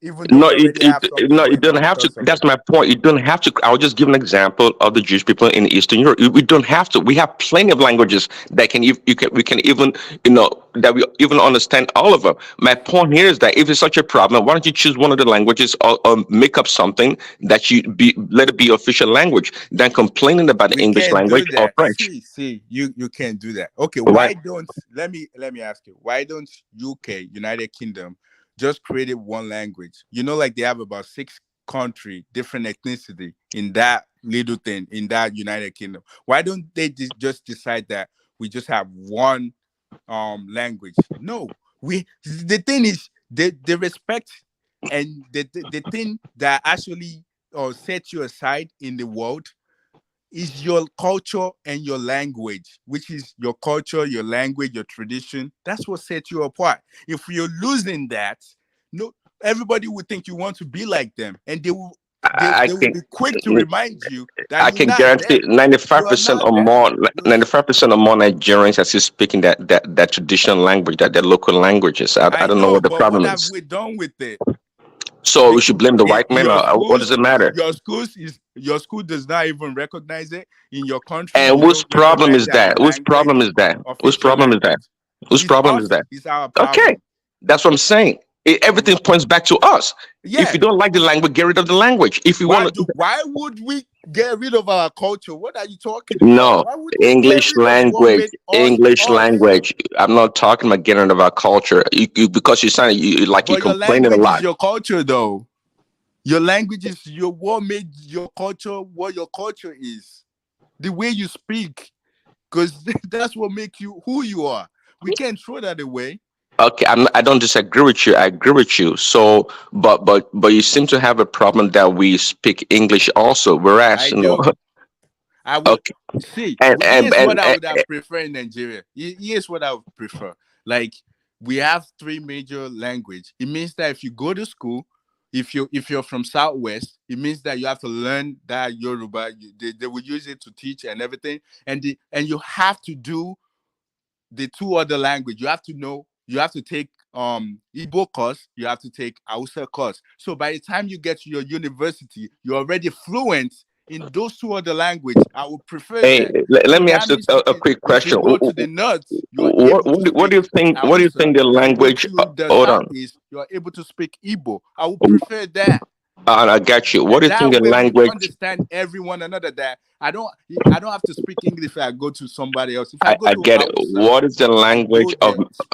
What is the language of Mexico or Ecuador or? But you have to remember that Mexico, United States, they're all conquered land. The native people to those lands, they're few now. They're few. The Indian Americans, they're few. They already conquered them. So whatever their language is doesn't matter no more. My point is The that European from Brazil. listen. The European, see, America that you're looking at today is European. Canada is European. I'm not going to that history. My point Mexico is is that European as there are well. many languages. Australia is European. They're all Yes, English people. that's what happens when you're conquered. When you conquer Yeah, people, but that's we're what not happens. conquered yet. I mean, Okay. they colonized us. They enslaved us Nigeria and or colonized African us. countries are not the only countries in the world that speak other languages. Like Spanish is not a Mexican language. That's what I'm saying. Yeah, they already conquered the Mexican Portuguese is people. not Brazilian language because they were indigenous there. Exactly. Okay. I know. That's what I'm saying to you. They just conquered this land. Do we want to be like? See, do we want to be like them? Is that what you're saying? We want to be a conquered land. No, I'm just giving an example of But other we don't places have to around. follow that example. I don't want to be Okay, like those see countries. now. So okay. The point here is that who's stopping us from being whatever we want to be? That's the question. Who's stopping us? Us, because they're already see, colonization already ruined our brain. First of all, like me and you are talking now, because listen, me and you are talking like this because we don't live in Nigeria. So let's say I grew up in Nigeria, my mentality to the conversation we are having now will be totally different. They're calling for military in Nigeria. Some people even they're calling that they want the white people to come back and rule them.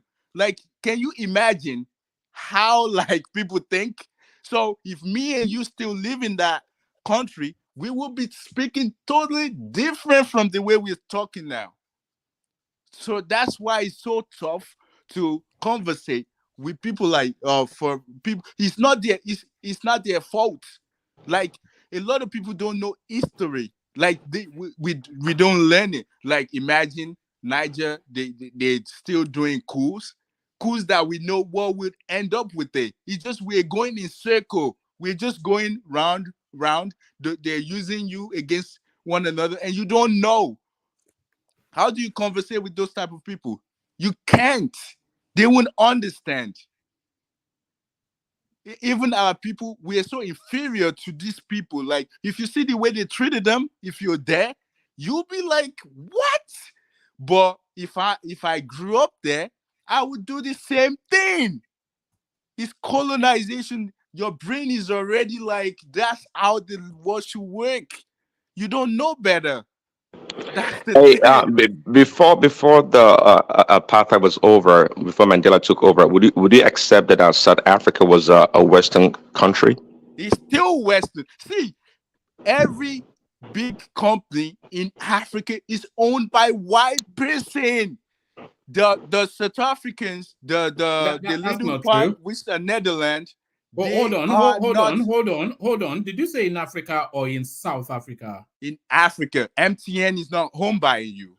That's one of the biggest companies in Nigeria. It's not owned. It's owned by South Africa. All right. Who owns it? Which part of Europe does Dangote come from? Okay, see, wait. You're talking. I'm talking about the biggest company. I'm not talking about a person being a billionaire. The biggest company in Africa is owned by Dangote. It's not Dangote. That's not MTN true. is bigger than That's not Dangote, true. man. You must be MTN is joking. bigger than It's it. in South Africa, Yes.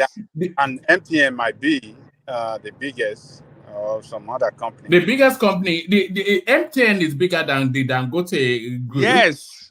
You must be joking. Well, Oh, maybe the new Dewale, do you agree with that? MTN, What did you say? might Oh, be maybe. No. I hear you, but on this side, we're kind of cracked. I don't know. It might be my network. I don't know. One No, man, MTN we're debating the rank, biggest company in Africa. The biggest it's ranked among the top company. 10. Look, yeah, but it's not the biggest. Yeah, Dangote is not the biggest, man. in terms of production or South what Africa. kind No, in terms of net worth. so I don't know. Wait, we can Google it. Can you South Google that African now? company. So what I'm not sure of. Look, one man, the first 3 or first 5 These days, everybody's biggest companies in Africa are in South Africa. Thank you, sir. Dangote Thank is among you. the first 10. You're right. Dangote Thank is one of you. the first 10. Thank you. The first 5. What does that got to do is in South Africa. with economy? What does that? I mean, No, I what was just making a point that a lot of the companies in Africa, they're not owned by us. The biggest one, they're not owned by us. Like they're owned by a foreigner. Like Netherlands, for example, they colonized South Africa and they try to take the land, which I think they still own part of it. So majority of companies in Africa is owned by foreigners. And not even that. If you look at majority of so if you go to Guinea, I think, or is it Angola? So Angola was colonized by Germany, I believe. One particular section of that area, if you look at it, it looks like a foreign land. Just like if you look at Ikoyi as well, if you go there, some part of it, they look like a foreign land. That's because majority of those foreign people, they live there and they make it like, it's like wherever they stay. Like if you look at all the military base of the United States, they look like a mini US. If you go there, like you can go on YouTube now, you will see like they will show you like all their military base. They all look like a mini United States. Yeah, have you been to Chinatown lately? I know Chinatown. Chinatown? I mean, we have it all over. Yeah, and they look like China, right? There you go. All right. So No. But that's not the point. The point that I'm making is one man before like you go. there's a lot of like infrastructure. I mean, the way you would see it is better than they live like they live in United States, while the other people. Land that point later. They want to come in, but land that point. Yeah, it can come in. I was just making a point that we just have to do better. It's up to us. Okay. Is Baba Jalekoko still online? Yes. Oh, okay. So I listened to you earlier. I listened to you earlier when you were talking about the Daily Alako's submission or opinion during his screening at the National Assembly, and when he says that he will abide with whatever National Assembly proposed as regards to regulation of social media. I think what we are doing is sometimes we leave the issue and we're looking at the abstract or things that are not necessarily relevant. Freedom of speech guarantee people. As a matter of fact, he also said during the. You want to defend him because he's from No. like you. Let me. It's not just from Ekiti. Hold on, Babajane Koko. I'm so proud of this man. Himself and my mother are from the same hometown. Okay, possibly from the same family. I'm not so sure about that. But I know him. I know his younger brother. In his family, they've always been a first class. His younger brother took first class, I think, from University of Ife. And they're very brilliant. And he didn't even go. He only went to grad school in Ado Ekiti.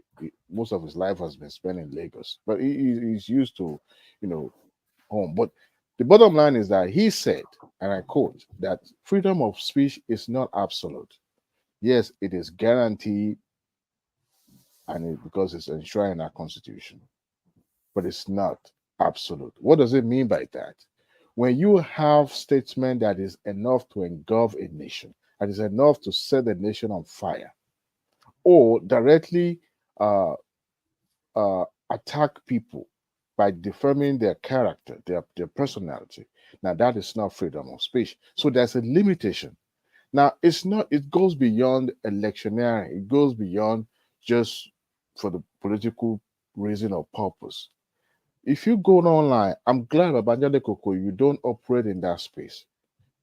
You will change your tone if you are operating from a Twitter space or from every other platform that is open, not just to obedience. It cut across all parties, not just Labour Party or anywhere. Even the APC. I mean, we all saw the European report when it referenced what is it called? What is his name? Small lawyer. Please, somebody reminds me. Falana. No, the biggest loudmouth in Buhari's administration. Our lawyer. Festus Keyamo. Festus Keyamo. Okay. No, Festus Keyamo and the FFK. You know, they themselves were, peddlers of fake news. And these are the things we talked about. To the point that DSS had to invite FFK for questioning. These are the things we're talking about. And it goes beyond just election. Babangida Koko, I want you to, you live in America. Thank God. In 2015 and 16 electioneering period, what happens in America is happening in Nigeria now. And it's dividing us, and people don't seem to be paying attention to it. Till today, America is fully divided simply because the role social media played during the 2015 and 16 election. And I will give you an example. Before then, the Republican Party, especially the Trump movement, utilized that space. And what did they do? They went to Facebook, bought advertorial that specifically targeted certain set of people. That's not true. I know you are going to Wait, object. can we not go into this space? Wait, Can you just stick to Nigeria? I know. Please? See, these Please Trump stick to disciples. They Nigeria, won't let 'cause I me have be. a They won't point let to me make. land my point. I know they will object. Shani, I know that for a fact. Once I make reference to Trump, and voila, the man is going to jail. You know. Anyway, so that about that. But what they did wasn't wrong. They bought that space and paid for the advertorial to the point that every time you open Facebook, it's either you see a picture of a monster in person of Hillary Clinton. I'm not lying. These are facts.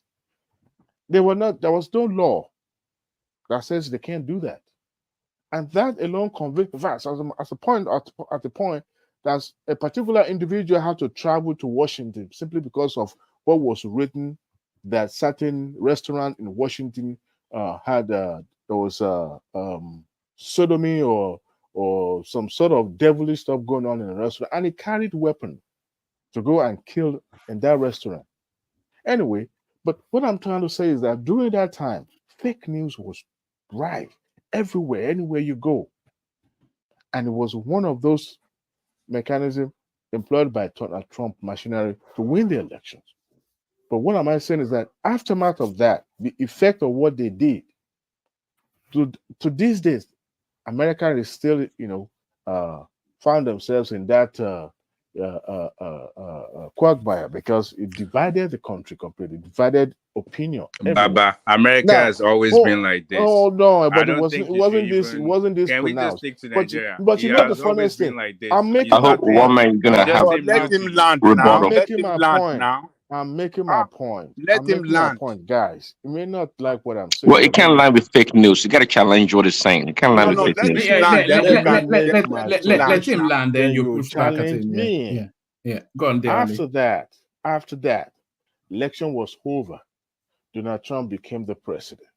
Okay, I'm making American as a reference for us to be able to understand the impact this social media is Are you playing. hold on, Dewale? Are you making America as a reference, or are you Yes, making because it happens there. or hold on? Are you making America as a reference, or are you making America great again?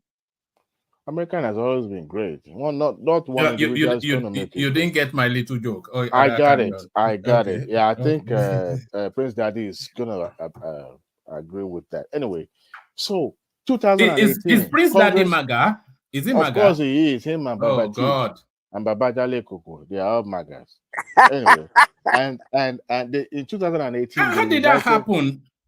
But because carry of the on. conservatives nature of Nigerians. But So Prince Daddy, oh, anyway, he's a Bible man, so I you see, guess he'll be yeah. they thrive in rumors and conspiracy. I don't.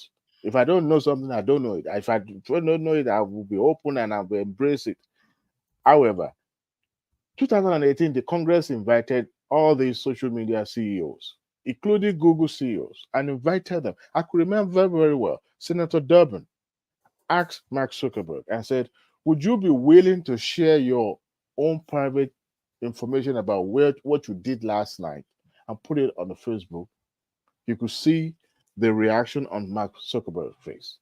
And they asked them, because they also understood that this thing is like a walking a tightrope. So how can we guarantee that freedom of speech is not going to put people in trouble? And what happens during the election is not going to repeat itself, because we could see the effect of all this. Now, part of what Congress did is to ensure that freedom of speech is not absolute. You can be sued, you can be liable for one defamation. There was a story about a couple that is the lady was instigating the guy to commit suicide. All this was played out on the social media. I think I read that. And guess what? The guy died. Guess what? The lady was sued. The lady was prosecuted because she used social media platform. So what we are saying is that it's not even about regulation. If you put any defamatory statement, I'm glad that the celebrities are exploiting this opportunity, because I've seen some one or two suit being filed against some individuals in Nigeria for the last 1 or 2 years, especially those who go out there, and especially those modern PR called vlogger or bloggers. They go out there and malign and put rubbish out there against celebrities, knowing that they want to exploit them. And guess what? These people are taking up their destiny in their hand by suing them. And some of them going back to beg because it's what they've been doing. What we are saying is this. You can make speech, you can say anything, you can criticize the government. It is your right to criticize your government if they are not doing the right thing. But when you are putting incendiary statement online to the point that it could harm others or set the country aflame, then you should be liable. You should be liable for what happens after that.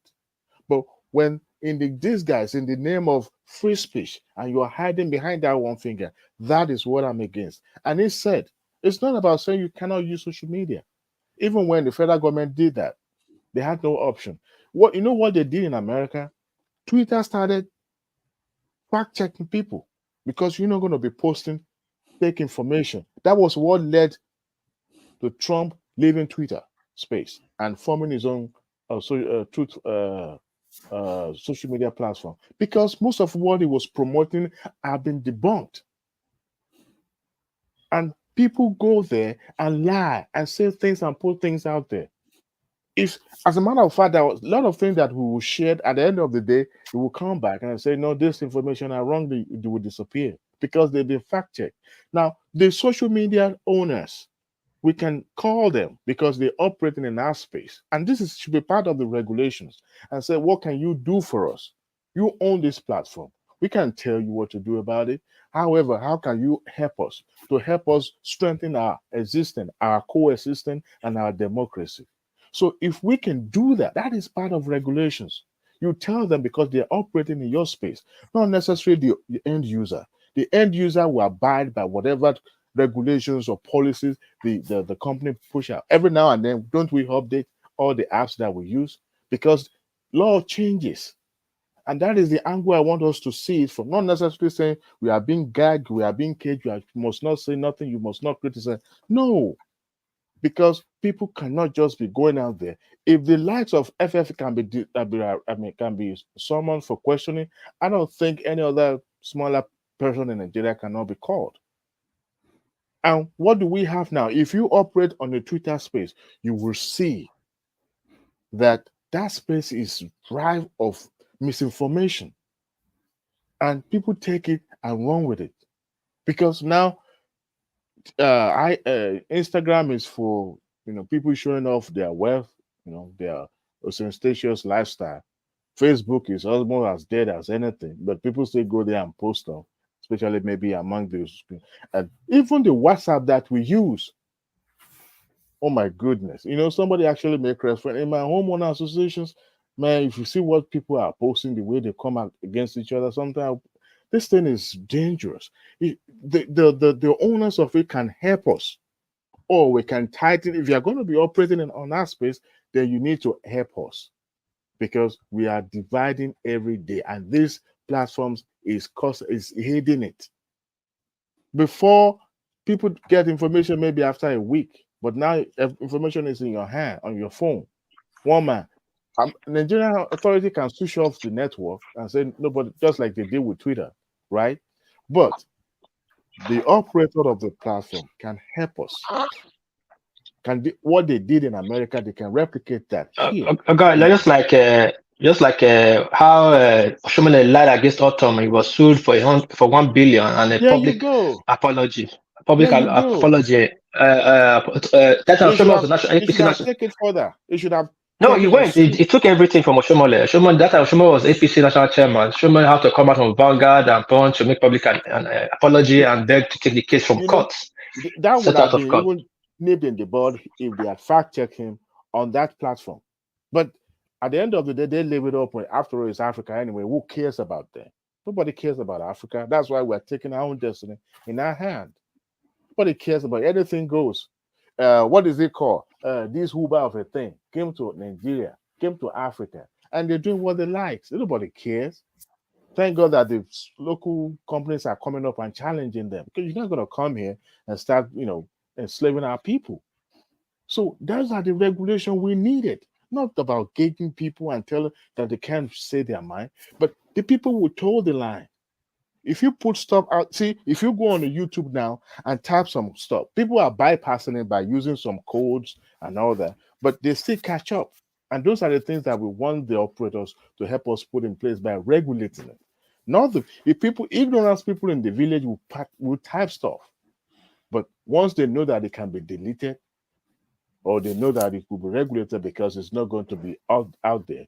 Or those people who posting other people's picture, naked picture. One man, were you the one that make reference to about the young Nigerian artist or something like that? So those are the things we talk about. They are operators because our data are not. We don't even know where it's heading to. Who has our data? Because they're collecting data from every single users. Those are the regulations we're talking about. I've pretty much given up on trying to protect my data. Anytime you go on any website, you have to click on something to agree to something, and you just know that they are harvesting your data. Straight up.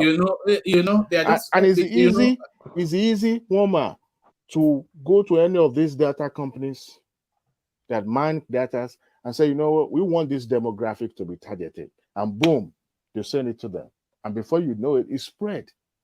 There's no law that says that there's no way you go to on the internet that they don't want to embed cookies on your something is going to be on your electronics that you use one way or the other. So those are the way the regulation should come. Anybody can post whatever they want to say, but knowing that you'll be liable for what you say. And at the same time, the owners of those spaces, too, the owner of the platform, can also help us, not just to be exploiting and trying to get our money, but by making sure that what is being posted out there reflected the kind of value that we are projecting, not just somebody just post something there and everybody just take it. No. Mr. Adawale, I think you're missing the point completely. I think we as Nigerians, as parents, we miss the point completely, which is why our children are so wayward than what we have ever seen before nowadays. You see your kids watching all these looking up to all these musicians, or a lot of them who are cultists, a lot of them who mess up our women, a lot of them who are into all sorts of internet fraud, all these activities. And not only are these people being promoted, even the same government is giving them award. including even this BB Nigeria we were talking about earlier. Yeah, but Wike gave the guy that, what's his name, White's fraud money. He gave him an but award, gave him sir, national honor, gave Burna Boy honor, and the but parents are just but blind. but sir, yeah, They think that because the children are going to church that they're not being corrupted at school. Can I? Yeah, you can come in, but you know all those white money, e-money, Ukubi Kobana, and you know all of that space. I just now discovered it. Brother, You know, it went past me for a long time. But they have done a lot of damages. You know, my brother, e-money, X-money, my brother, red money, blue money. I mean, what's going on? I don't know the kind of phone service you are using or the internet provider that you are using. On my phone, I can filter what I wanted to be received or watched in my home, in my house. My children are on my family plan. I can filter what they can have access to. Don't your children know who Cardi B is? See, they may know who Cardi B is, but on that, see, they have access to cell phone. See, these are the regulations being put in place by the authority in this country. Our countries can do that as well. On your television, you have what do you call it? The PG regulations and where you can turn off. On your Netflix, there are certain what do you call it? Parental settings. Yes, settings. Thank you. All those things are being backed by the law of the land. That's why you are having them, and all that. You can filter. Even my cable provider, I can filter what is being shown. Not that doesn't mean that they won't have access to it outside, but in the house, that is what they are going to be watching because they are limited to what they can watch. See, if we have a law that put those things in place, the DSTV of Nigeria will not be showing. As a matter of fact, for those who will have access to it, you have to have your age confirmed. So parents also will come in and start using it. That, to me, that is the kind of regulation we should have. But that's not. But you see, most of our Nigerian people now who are giving their children phones, they don't even know how to give the phones they are giving to their children. They don't even know how to use it. That's the thing, you know. The children know the technology better than you, so it's an exercise in futility.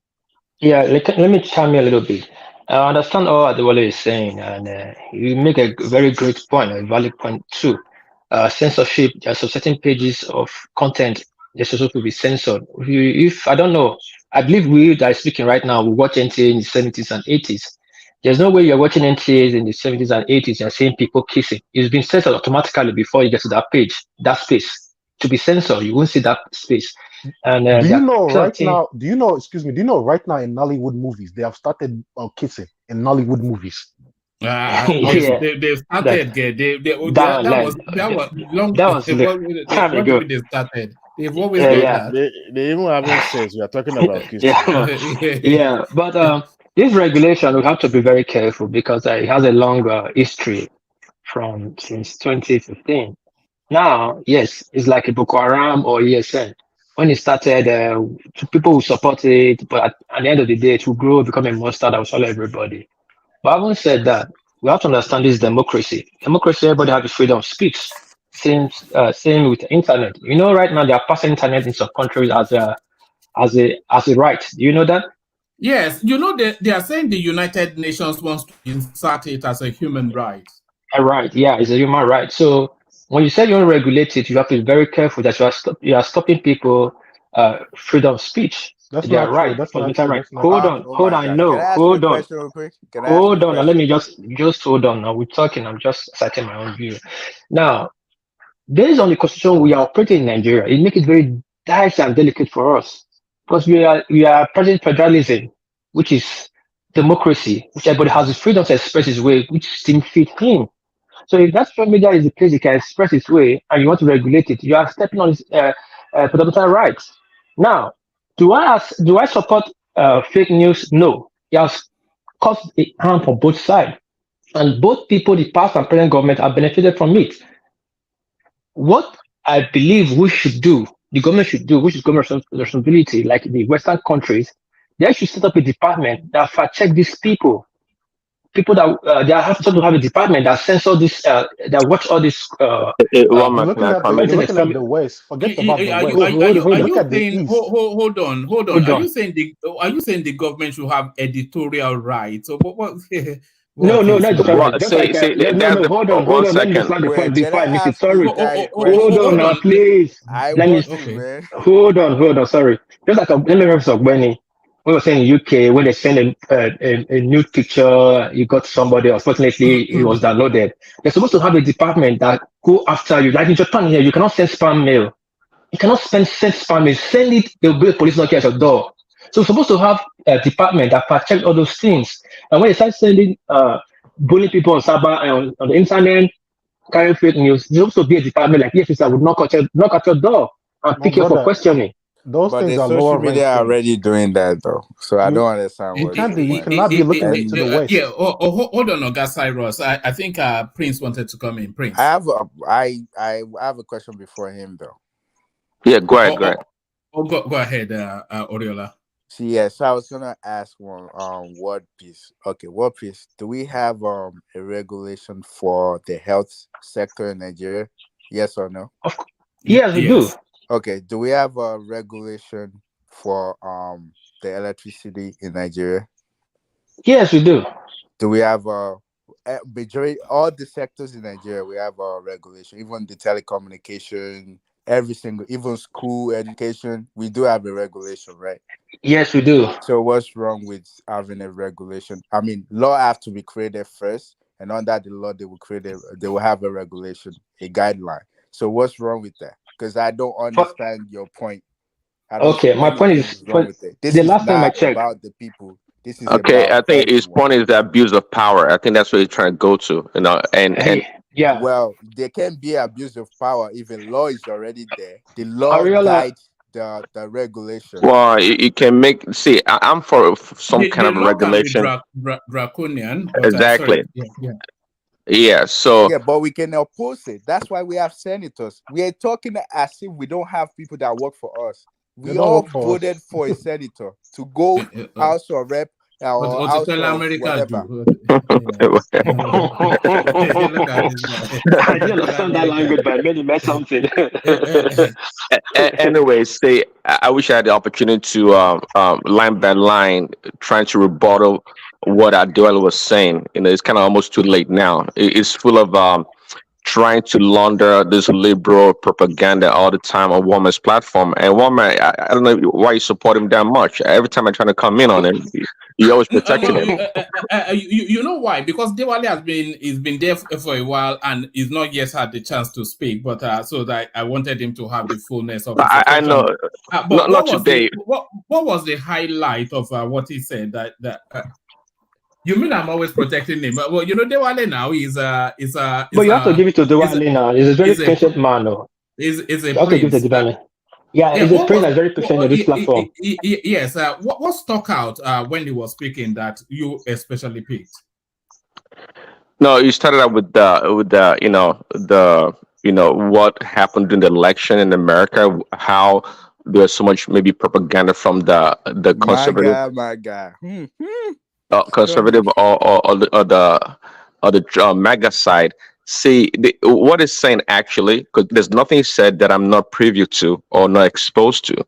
But the question is, everything that is said, are they correct? The answer is no, because he presented a logical. You can't let it go, huh? You can't let that go, huh? Because he presented a logical and commonsensical argument doesn't mean it's true. Absolutely not true. Are there elements of truth to what he said? Yes. But who's spinning the news? Who's producing the news? Is it CNN, MSNBC, and all these liberal outlets?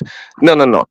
That's not true. They spun the news left and right, and the way they presented the news finally to malign the MAGA is not true.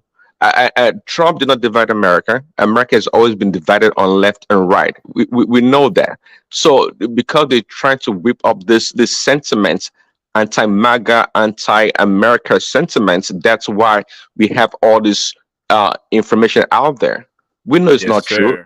The people that pay attention know it's not true. See, he can't say he knows more than I do because me too, I'm in the system. So he knows what he knows. I know what I know. Okay, so Prince, can I ask you a question? Yeah, go ahead. Just like Adewale said that after that Trump issue, they were top executives, they were called in to the Senate for scrutiny. After that scrutiny, did American government pass a law to censor the internet system in America? No, they did not. Why? Because they have So powerful lobbyists, and the problem is that I think I do also. I can't remember the name of the form. Is it 1020 or whatever the form is? See, there's a provision in this whole thing with this social media platforms whereby they're not held liable for what other people post on their platform. They have that immunity, so they operate freely. But guess see the bias though. But at the same time, even though they cannot be sued for what other people post on the platform, they have the right to what censor views that they don't like. You see, it's like a double whammy, so to speak. And what I do today in Americans space now, there's this new term. I guess it's new. It's called malinformation, not misinformation. It's just malinformation. What is malinformation? Well, malinformation doesn't mean that what you post is not true, but nonetheless, if what you posted it's offenses certain people or institution, that information can be malinformation and be taken down. And who's the arbiter for such information being taken down? Well, the people in charge, the liberal views, or whatever platform that you go to. So it's a murky thing that we're dealing with here. But trying to paint, see, I don't come on your platform trying to paint one side as bad or MAGA is good, the other side is bad. No. But we have to have a balanced view of all these things because each source of information, I'm privy to that also. But it doesn't mean that everything says about Trump, MAGA, or the conservative view is right. It's not. It's not right. It's not right. But let's just go with the Nigerian space. It's listen. We're not. It's not what we do very well. Anyways, see, and by the way, censoring that is going on is being done mostly by private companies, Facebook, Twitter, all these are private companies. The government itself very rarely uh, stop people from posting or going against their view. Hardly do they do that because they don't really have the platform. The FCC has, of course, has jurisdiction over all this platform and the network, the traditional media. But at the same time, people are still able to do what they want to do. So right now in America and the rest of the world, it's a battle between ideology, which one prevails based on the person in charge. And did I like it? Of course, we have to have some kind of um, not censorship, right? I think the way to go about it is having an institution to. I don't even like that word fact check because it's so murky.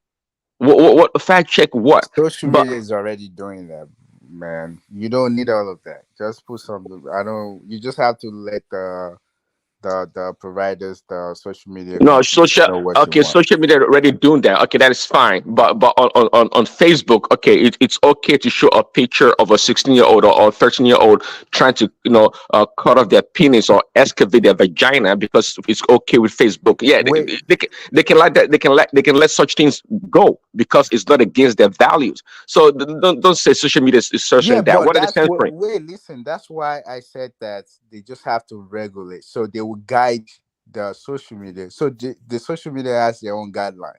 So now the country will tell if the country have the regulation in place, which is the guideline, then the social media have to follow the country guideline.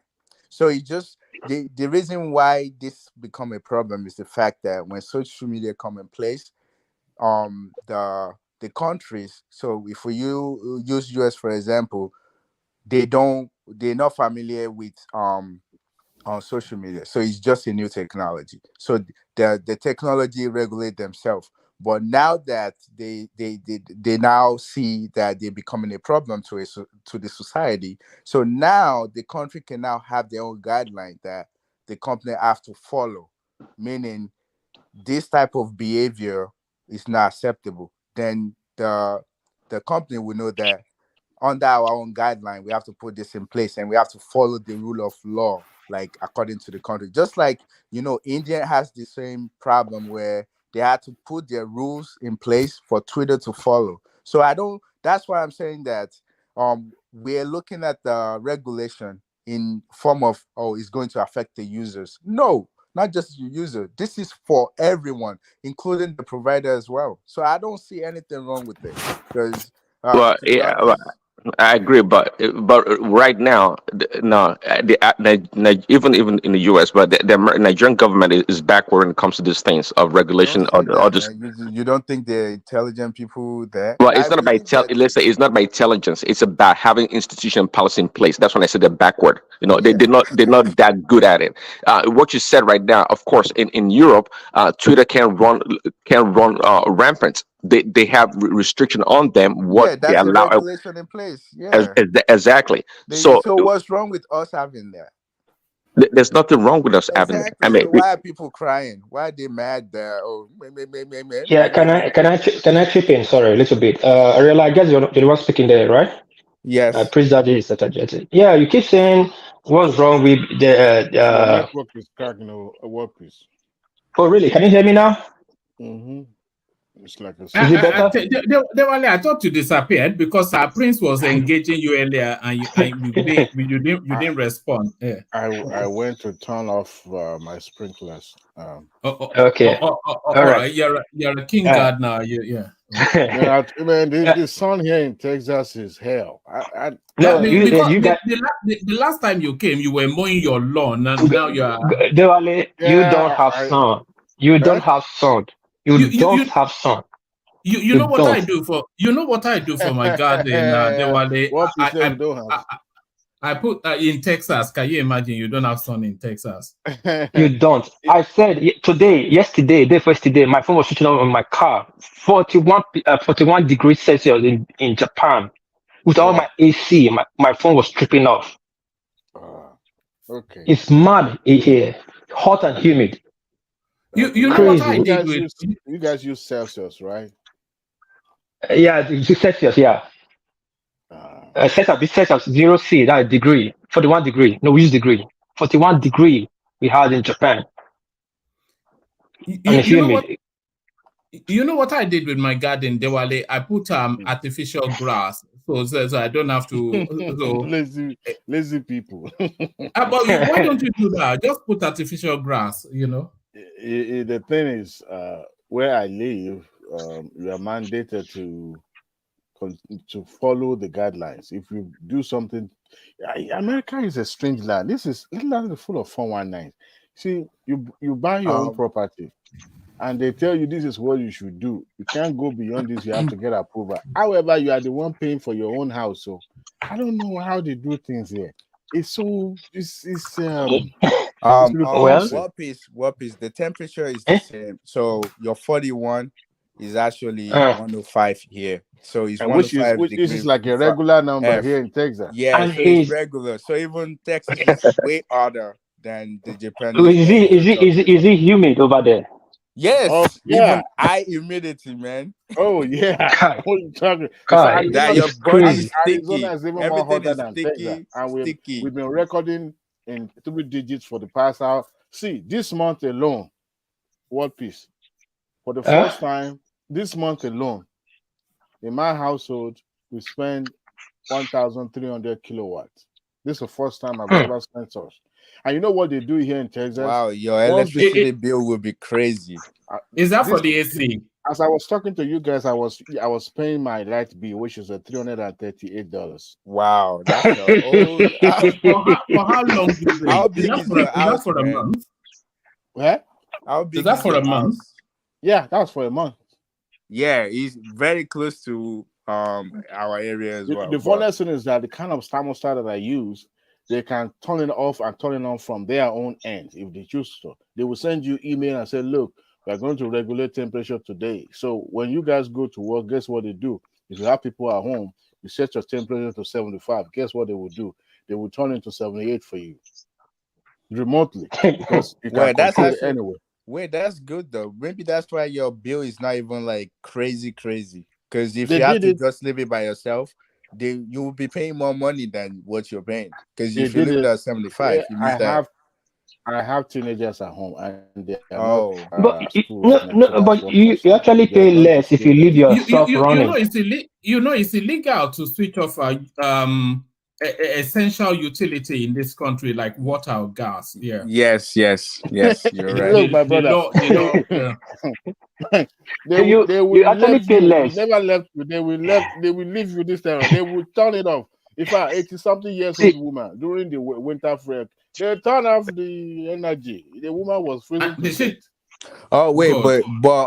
You know, like the reason why that happened is the fact that you guys are standalone. You people that live in Texas, like you don't get electricity from other states, so brother, you have to manage what you have. That case is even a different. I don't know how. Yeah, you have to manage what you have now. You remember, like us, we are connected to. Our actually was exposed in 2020. Yes. Is it 21 or 20? Yeah, 21.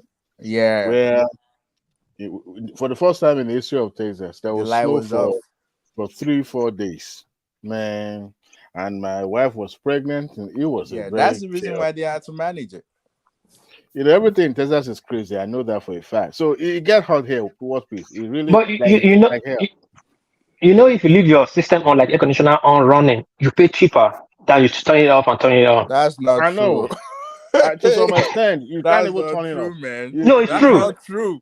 It's true. It's true. You can't even turn it off. You can't turn it off. See, for the past 1 week, now my conditioner is not turned. My conditioner is not turned off. All of it is running. The 2 rooms, all the air conditioner is running. Wait. When nobody is in the house, you try to turn it off. My wife will not allow me to turn it off. We are coming back from we are coming back from Hairfire, as in going outside, going to the park. Bring the kids come back. We are hot, so you can't wait for just air conditioner to start getting cold now. So we leave it on, but put it on a minimum. We leave it on, put it on a minimum, go out. Then we'll come back. The room is chill. No, I was just saying that you're saying that if you leave it on, then you're not paying more. No. Actually, we got it out from the energy company. They told us, like, if we leave our energy on running, you pay cheaper than turning it off, turning it on all the time. Well, just like car. You like car.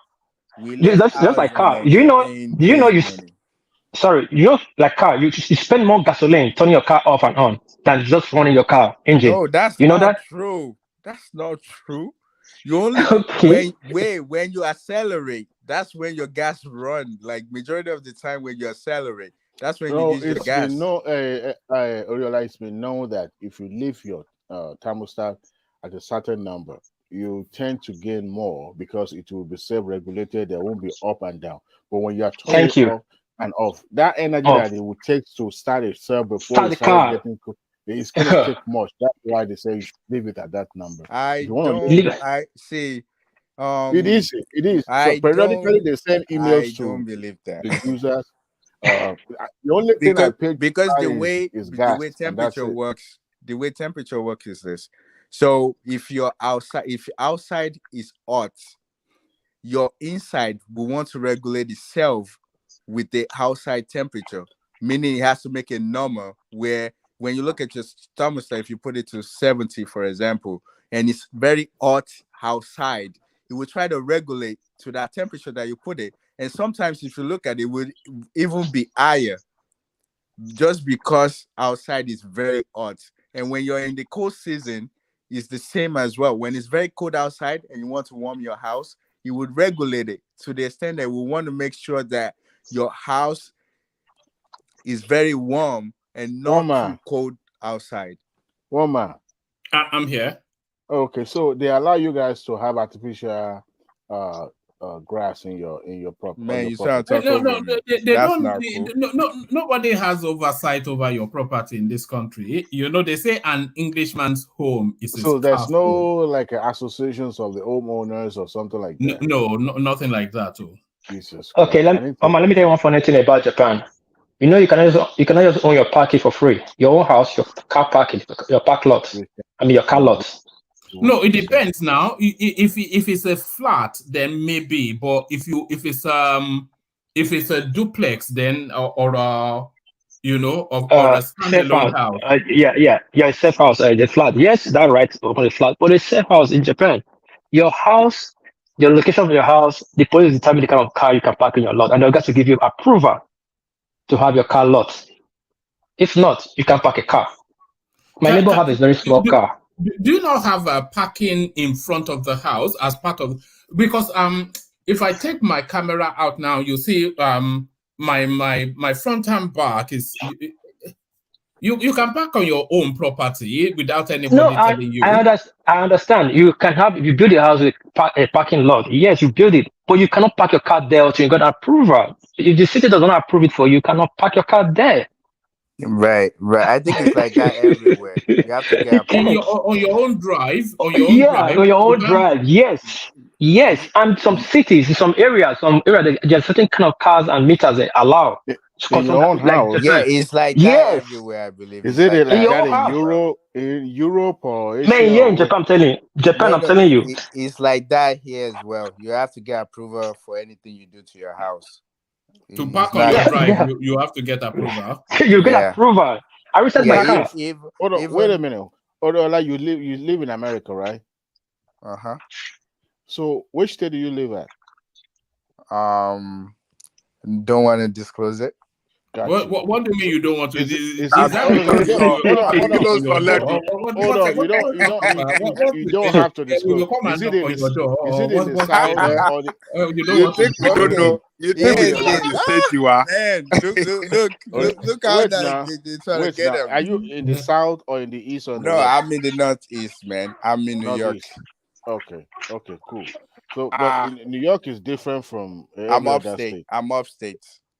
Okay, is it okay? Cool. That you have to take approval before you park your car in front of your house. What are you talking? No. That's not what he said. Yeah. So for example, if you have a house and you try to create a parking garage for your house, or you want to make any changes to your house, you have to get approval to do that. Oh no, that one is different. It's a standard. Yeah, that's what he said. Parking in front of your house, you have to take permission. No. That's not what Pete said. He said creating a parking for myself, then I have to get approval.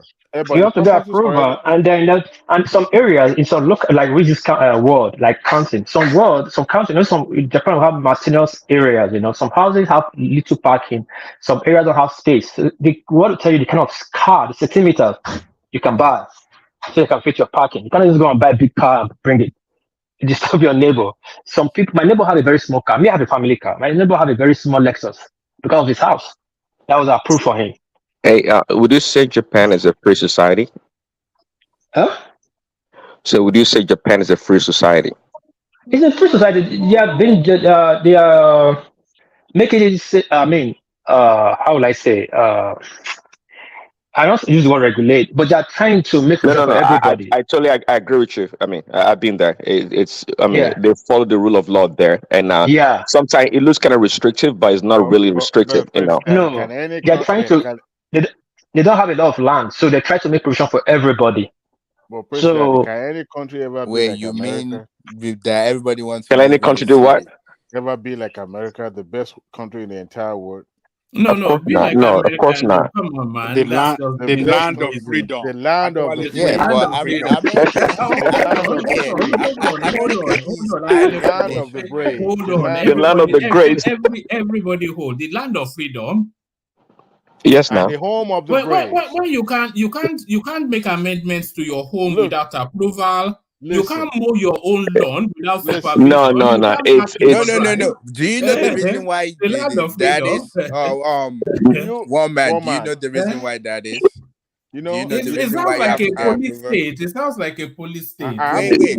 Let me tell you why you have to make approval before you make any changes. Just so like if you buy a house or you build your own house, they know exactly what you have. So if you make changes. So let's say you have a basement and you want to turn it into like rooms and living room. It means that space is being used. Then you have to pay more tax for that space. So and also for safety reason. Exactly. Safety is big. And another thing is that it would is that it added to the value of the property? Exactly. Correct. Thank you. Yeah. It's just like they have to know what's going on. And The so they have to determine the assessed value of the home as you improve, make home that's one of improvement. it. That's one of it. I, Taxes on the property I tax find is another America one. just over-regulated, you know. I find See, It's them. not no, see, overregulated, one man. man, let me tell you something. If you live in the Are cities, you listening to How if can you it be live in overregulated, one man, when you have guns? one We man, have left. one man. See, It's the can most never live in. free I country, can though. correct. No, Compared it's I to not. can It's never not England. as. live in Europe. I'll tell you, the freest country is the United Kingdom. No, that's a Lie. lie. See, let me tell the you, most racist country in the world? I can never live in. I don't think so. I don't think I so. can't live That's a in lie. Europe. Well, every black people in there. Why did they ship them all the way to Ireland and other countries?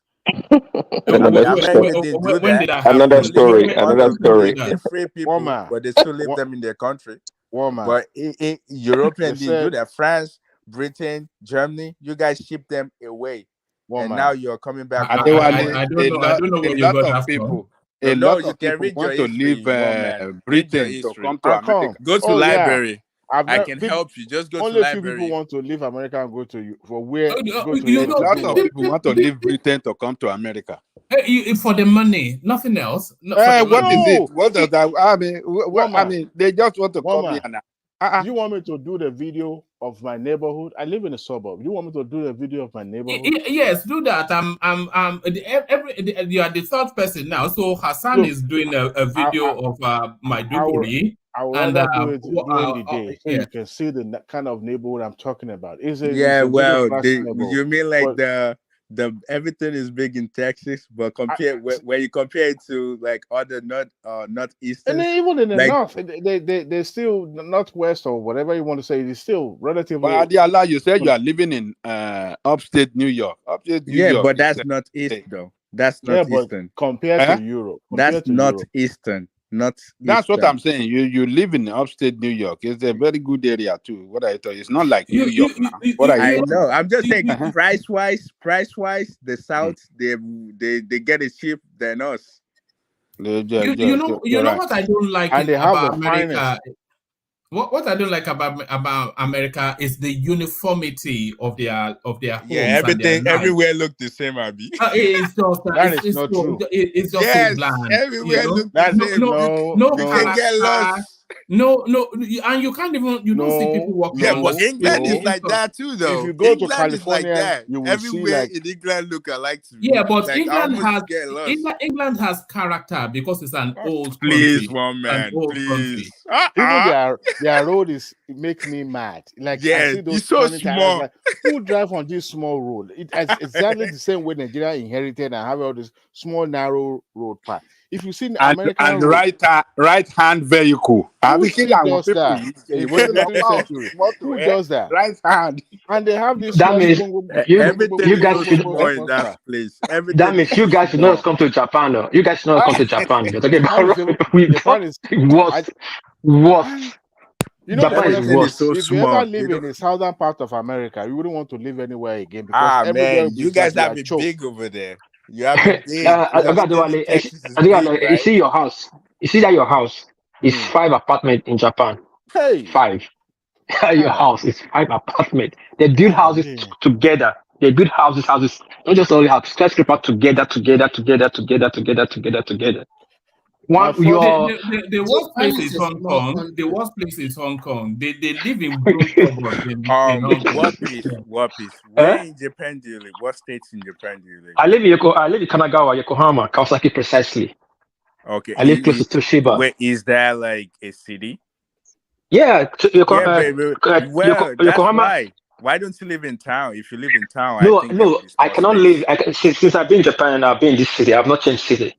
Yeah, I just so like that's city. because you live in the city. City is always like crowded, like everything is always. But Japan don't have, even the countryside, we don't have road. Do you know how many lane for express? How far is that from Narita? Narita is far from me. For me, my house in Narita is 3 hours drive. That is a different city. That's a different state. 3 states. For my state, Narita is 3. Nagoya is where I have my yard, my boat yard. Nagoya is 4 hours. 4 hours drive for me. It's a beautiful city. Yeah, Nagoya is beautiful, but Toyota have own almost half of Nagoya. Toyota have a city in Nagoya. What is it about the Euro with old houses? You have molds on those buildings. Everywhere looks so dirty and brownish. And I'm like, I what think is everybody should just come to Finland. Can't they power wash Where those again? buildings? Who? But do you know? I don't know. Is that Remy speaking? Japan built. Do you know Japan actually built Finland in the 18th century? Oh God! I don't know. For real? No. Let me tell you. Let me tell you this. Let me tell you the history. Let me tell you this history. Finland. No, hold on. Let me tell you a little bit about the history. Finland used to be controlled by. If it's America, this sort of Finland. Small guys, they shake. Small guys, small guys, they shake. Let me answer Finland, small guys, they shake. Small guys. Finland, told you local government, me law. Small guys, Finland, they shake. Small guys, Finland, they shake. Small guys, they shake. It's more organized, more cleaner.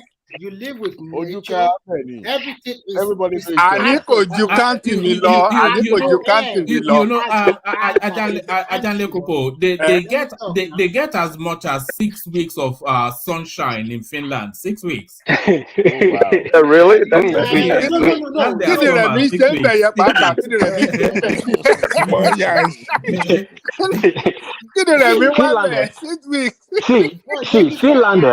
Finland used to be under Russia control, and after the war between Japan and Russia in I think the late 18.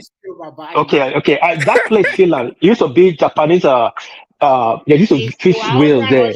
Also under Sweden. So So when Japan when Japan defeated Russia, Japan collected all those territory, Guam, Finland, Hawaii. It took so many territory. It's America after that 1940 war, Second World War. That when they took Finland back from Japan. America is big and messy. Let me ask you a question. What are you talking about? Messy? How? I will tell you why. How? When you go to most of your city, you can see it's not clean. It's not. That's not true, man. That is true. You watch too much YouTube. You come here and see orderliness. You watch too much YouTube. You miss more. You want Remy, how many cities do you think they have in America? How many cities do you think have in America? No, we don't have slum here. Thank you for that question. We don't have homeless people here. We don't have. See, look, what? Finland. Hold on, everyone. Hold on, everyone. You know that all of the statistics over the years, the best standards of living is always in those Scandinavian countries, and they have this happiness index. They are the most contented in life. Yeah, but what's their population? What's their population? That's what you have to know. One man and a dog. One man and a dog. What's their population? Yeah, it's not one man and a dog now. 1 man and a dog. 5.5 million people. 5.5 million people. Compared to almost 400 million people. That's compared to 400 million people. I know it's that. It's not even bigger than New York. It's not bigger than New York City. Hey, that's like East Texas, right? 5.5 million people. East Texas, right? Even the pure Finnish, the pure Finnish people, the pure Finnish people is not up to 2 million. The Aboriginals never up to 2 million. So small young still want shit. No, you are wrong. Immigrant and everybody are just 500,000 people. The rest are Finnish or Finnish Swedish. So no. That's what I'm trying to say. Finland is considered of different part of different their neighbors, Sweden and all that. The Finnish in themselves is not up to 2 million. The others are Swedish, Finnish, and which other Russian? No. Russia is not calculated. And also, I think those Scandinavian countries, they are one of the, if not the most undiluted genetically. You know, they don't want foreign people there now. Yeah, they all look at all the women look the same. They don't want Scandinavia. They are blonde, they are tall, you know. In terms of physical, in terms of maybe being blonde, everybody is blonde here. Yes. But You can't see Yeah, when you see blonde. and they're genetically blonde, though, not from dying genetically hair. blonde. Everybody, Yes. Remy, whether question. male or female, is blonde. Wait. Yeah, sometimes I wonder that why God is so wonderful. Everybody here, whether you are male or female, you are blonde and. Wait, Everybody, Remy, do everybody in they allow Nigeria people too. to They're all date black, right? outside their race? Do they allow people to date outside their race? Do you date? Yes, of course. I've seen so many colored children here. They are dating black. They like those kind How of many? Wait, just How because you've many? seen them doesn't mean like it's How many? something that I'm is sorry, I can't majority. give you the statistics of No, the answer. Finnish people they are open. Oh, they are open for real. They after they drink Very, that very vodka, open. Very, very yeah, open. after they drink that vodka, They're they're even ready to go shy. down with. They're even shy Yeah. people. They don't really Wait. Dating is different from getting married to them with kids. They can date when they're younger, but doesn't mean they want to settle with them as a life partner. They are quite liberal. They are quite liberal anyway. Let me respond to that.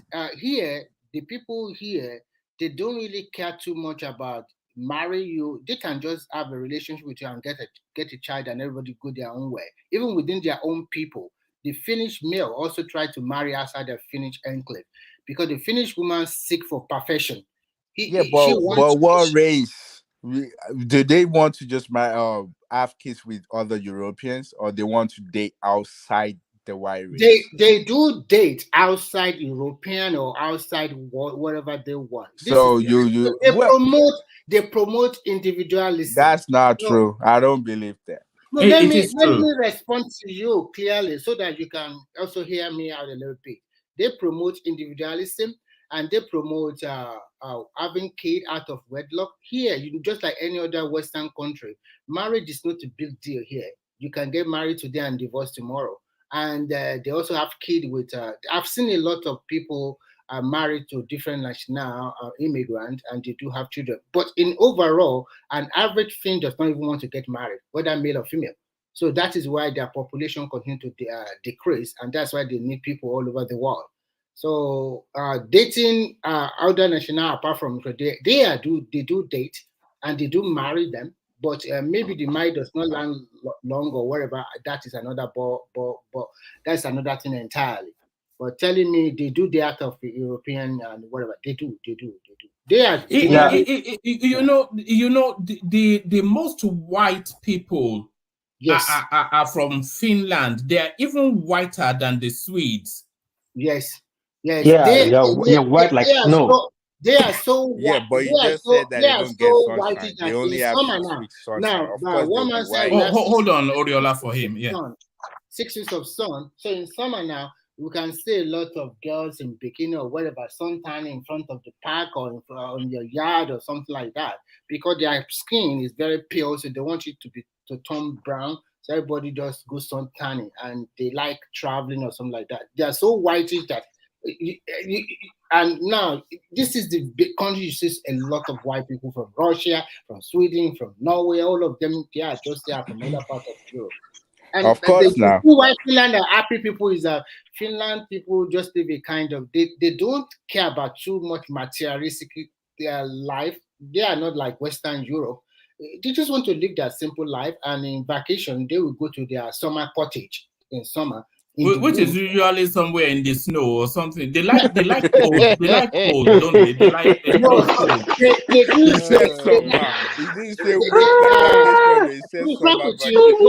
We are going to by October now. We are going to be in winter already, and we are going to stay there for at least, I'm telling you, for 7 solid months. Wow, you only have 6 weeks of sun. Always cold. Yes. That's crazy. It's cold. It's cold. That's when I fear. That's when I fear Europe. I think 2009. I went to Europe. Early October, it was already snowing in Germany. Yes. I was like, are you crazy? Germany is about 3 months of snow in a year. But when you come to the Scandinavia, in some parts here, they do have like up to 8 months of snow. Yeah. When I went to in the winter, like anything from November, December, from November to around April, there will be a lot of snow. In fact, there will be some days that the snow will be up to more than 50 centimeters above. Wait, how many months is your winter? How many months is your 6 weeks. No, winter, not summer. Oh, so winter. 7 months. Average. How 7 many months? months? 7 months. Wow, that's crazy. Yeah. And Oriola, when they're talking about winter, you are talking about 3 layers of clothing minimum. Yes. It's like that over here, though. It's like that here too. You will wear boots. In fact, yes, it's like that here. Inside, and you will have about 2 or 3 layers of clothing. I mean, go to Alaska. Pray for global warming there. Pray for global warming there. The country I really enjoyed. The country I really enjoyed all the Scandinavia. Hold on, Wopis. But the surprise of it is that inside your apartment, they have this heater, which is called gas or electricity control, regulate your room. Once you open your door downstairs, then the heat just comes to you. So inside, wherever you go, is quite warm, that you don't need to wear a lot of clothes inside. You can even wear your t-shirt and your shorts inside your apartment, which is quite nice. So you don't have a central heat? No. Maybe if you go to the shopping mall, they do have some central heat, but in your apartment, they have the heater in your room, and we don't need to pay for heater separately. We pay heater with the rent and with electricity, which is quite affordable. So in winter, you don't feel that it's winter inside your apartment because it's quite warm. No, this is not England. That heater, they don't have money. I'm sorry, woman. Well. It's like that over here in America that you guys should be talking about. Oh, heating system is so expensive. Blah, blah, blah. No. Here we live a very happy life here, to be frank. So, it's one of the richest countries in the world. Yeah, I think so, because we are into technology. They are into technology. Yeah. People have oil there as well. You have oil. Profession, everything. Yeah, there's one time. Society is also good. You can't believe that. If you are like you don't want to work, like if you are going to work and you say, oh, it's like this work is eating to me, I want to take like 1 week off, they would give you that 1 week off to go and cool off. Then you can do that anywhere. You can do that anywhere. They call it.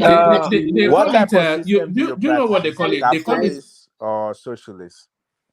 Yeah, it's welfareism, isn't it? It's welfareism. Yeah, it sounds like it's socialism. Yes, it sounds like that. A lot of money. I can see, you cannot believe it, that if you have a kid here, you or your wife can stay at home for 1 year. It's socialist. And they will pay you money for that. And your child, you pay child support. It's definitely socialist. For 3 years, it's a lot of money, and then they will continue to pay the money, child support. Child support for you know what? education. You see that hypocrisy. Hold on. It's not socialist. You see the hypocrisy. What is it? Is it capitalist? You see the hypocrisy. It's socialist.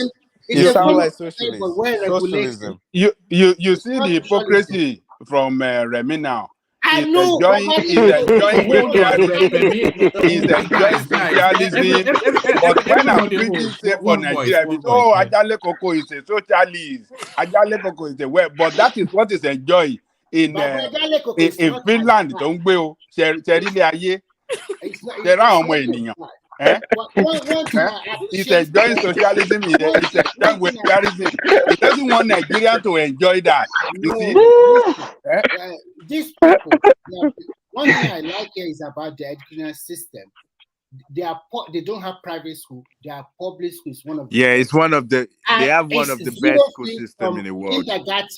From kindergarten to university. So you can see they are. Yeah, you're right. You're right. If you are in the kindergarten in the afternoon, they will take the children to work.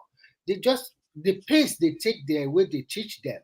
It's not like in Nigeria, cram them up. The philosophy here is that shared work. Let's work together as a team most times. It's like that here in America too. We know. So, the way they treat them, and they also make sure that the children can speak like 2 or 3 languages. Yeah. Swedish or any language you want to pick up, and they just build up as you continue to grow in grade. Then they build up that thing. Not like in Nigeria, we just cram everybody like, you are in Palmyra, you must do 6 or 7 work or like. Finland is one of the most sexually liberal countries on the planet. They just why must your mind go that section? Anytime I think about Finland, that's what I always think of. That's what you think about. Sexually liberal. If that is the case, I totally agree with woman, because in the shopping mall one day, not every day, I see a lot of men, they dress like women and with high heel and everything, paint their face and walk around. Even I don't know. I was shocked. Remy. So many of these are so many people doing like this every day. And Remy, yeah. how's your porno industry? Porno is zero here. Really? And yeah. I mean, woman just said they're one of the. So what I mean by porno, because I never indulge in that one, and I don't know really about that one. Maybe if they have sexual free nation, I'm definitely sure the porno industry will be very big. I don't agree with you. Change partners. They change partners easily and quickly. I don't see a lot of neon, so definitely they will have a big light, or I don't see a lot of neon light or this small pub where you can do that. But what you can do, maybe if you go to bar or whatever, maybe you can pick girls easily there. But seeing that this is just virtually for this kind of service, I never see something like that. Maybe there's some kind of outside. Hey, Remy. You're So, old man. Remy, what would you recommend about Finland to Nigeria or Africa? What is good about Finland that you would recommend? First, I would recommend that. But I would recommend that teamwork. But unfortunately, we are not, because of ethnicity in Nigeria and the way Nigeria is set up. I don't know whether that one can work. Shared value. Let's share things together. Let's work together as a team. It doesn't matter which state you come from. If we can pull ourselves together like that, with the resources and both human and natural resources that Nigeria have, I think the sky will be the limit. Because when you work as a team, then you have uniformity in purpose and aim, which is going to be in the long run a very good advantage to Nigeria. Teamwork makes the dream work. Remy, the Prime Minister rides around on a bicycle, doesn't he? No, we ride like American left. No, the Prime Minister or your president, or is the Prime Minister is it a Westminster style system governance that you have? I think it's like similar to England. We have a Prime Minister and we have a ceremonial president. Does it ride around on a bicycle? No, before we used to have a woman, because but now we have a coalition government. She doesn't ride around a bicycle, but averagely, that is why they say life is very sweet in Finland. You cannot believe that in the afternoon you see a lot of people riding bicycle around. People want to ride bicycle to work. Some people want to take the public. One man, ṣé pé ọ̀kadà tó ní Prime Minister àwọn tó ń gùn. No,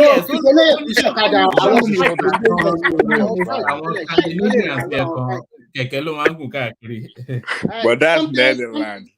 That's level of security now. That's level of security. Very funny. Let me tell you something that's very funny. You know that when they have their election like some few months ago, and because they have a representative government whereby the House of Rep will choose their Prime Minister or something like that, you cannot believe that the candidate themselves, they are outside.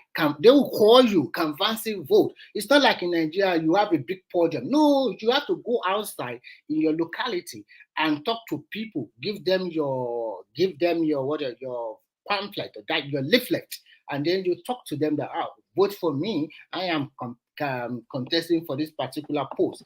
Door-to-door canvassing for vote. They do that here too. It's part of politics. They play. But what I'm trying to say that we don't have that big platform. Like a lot of people will come together and you'll be talking to them. Okay.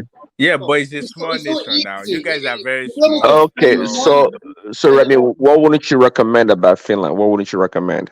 There's so many things I would recommend about Finland. You would not recommend. Yeah. I would not recommend because they are too withdrawn people. What I mean by withdrawn is that they don't talk to you until they are a little bit tipsy. So you can say, so this society here is, they promote individualism, so it will be very difficult for you to learn their language for two people. Remy, So I was watching the video. I was seeing a lot of keke now. You guys ride keke. I know they ride keke as a sport or whatever. I've been watching the video. I'm not Right now. This one is like almost a mile full of keke. I think it's But that's to show a rich society now. That's to show a rich society. People write Any society without bicycle is a poor society. Just like coins. Yes, now. Any society without any economy without coins, only super bills is an inflation economy. You ride your bicycle, you ride whatever you want to ride. In America, it's not safe. Here is extremely safe. Wait. We ride bicycle. We ride bicycle for fun. And if you go into the city, you pay. You can ride bicycle around the city. What do you mean? Everybody have bicycle. I even have like 3 bicycles. Are you sure it's safe? I have a bike too in my house. Yeah, I have. Are you sure it's safe all over America? That there's some neighborhood you guys cannot.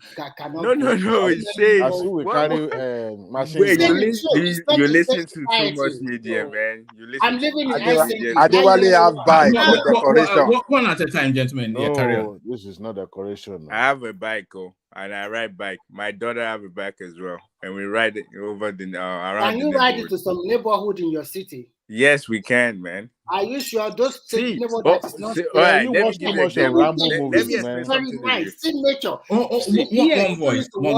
Yeah. All right, so let me explain something to you. So the problem that people usually have is more like if you go to a neighborhood that you're not familiar with, so people are not familiar to seeing you. So I'll give you an example. The neighborhood, the town that I live in, once you move into that town, you're included in the newspaper, meaning people that actually read newspaper, they know that there's new people in that town. So my town has about 30 to 40,000 people. So meaning whatever when you come into a neighborhood, they know that you were there wherever you are. So the problem that usually you will see in the news is more like when people are not familiar with the people in their neighborhood, and they might think that you're a bad person. So that's the problem, especially when they see a dark skinned person and they're not familiar with that person. So they would think that's it. I'm not saying that there's no racism, but I'm just saying that when people are not familiar with you, and those people, they're afraid of dark skinned people, so they would think it's something else. So it's not like your neighbor is bad. It's more like if that neighborhood is not familiar with you, and they might do something crazy. So I think that the media is taking it like out of, they just take it out of proportion. Like a lot of things that you will see in the news where they'll say they shoot someone, that's the fact that those people are not, that doesn't make it right. But it's more like, no matter how you spin it today, everybody knows I'm that. not spinning it. No matter how you say it, okay, let me put it that way. In Nigeria, it's even like that now. Everybody in your neighborhood know you. So let Remy come in here. Everybody knows that in America, you have a gun control problem, and you have a lot of problem with drugs and criminality. Wait, that's not true. Listen, every evil of the world lives in America. You listen to media too much. Every evil in the world lives in America. That's true. England has issue with knives. America is has issue with knives. Talk about that. It doesn't. It doesn't. They stab themselves. Talk about that. It doesn't. That's not yes, true. They do. Yes, they do. That's true. All right. Okay. Maybe you know better than me, but okay. I have cousins over there. I've been there a couple of times. You guys have issues with drugs. A lot of drugs. People, they sell drugs. Drugs. Yes, they sell drugs. England has issues with drugs. Your young people, they sell drugs. A lot of the black kids that were incarcerated is because of drugs, just like America. I know that for sure. So you don't know that for sure. That's true. A lot of them that are incarcerated, that's because of drugs, and it's like that everywhere.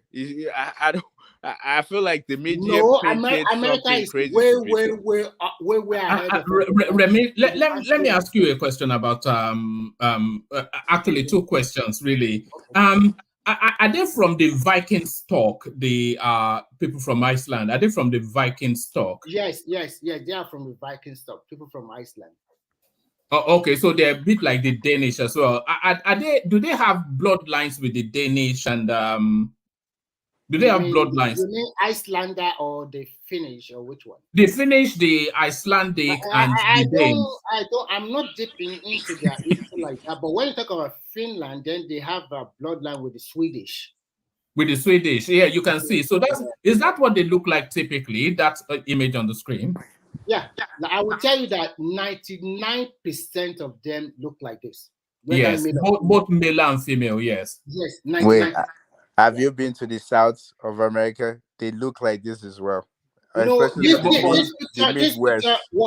These are natural blondes. So this is yes, those white people look like this. There's some that are even more blonder than this. I don't know how to say it. Yes, they look like this. More whitish than this. Yes. This one they already do some little makeup. If you see them in reality, you'll be surprised. That, yes, I'm telling you. If you don't live in urban city, you live in the main rural America, they look like that.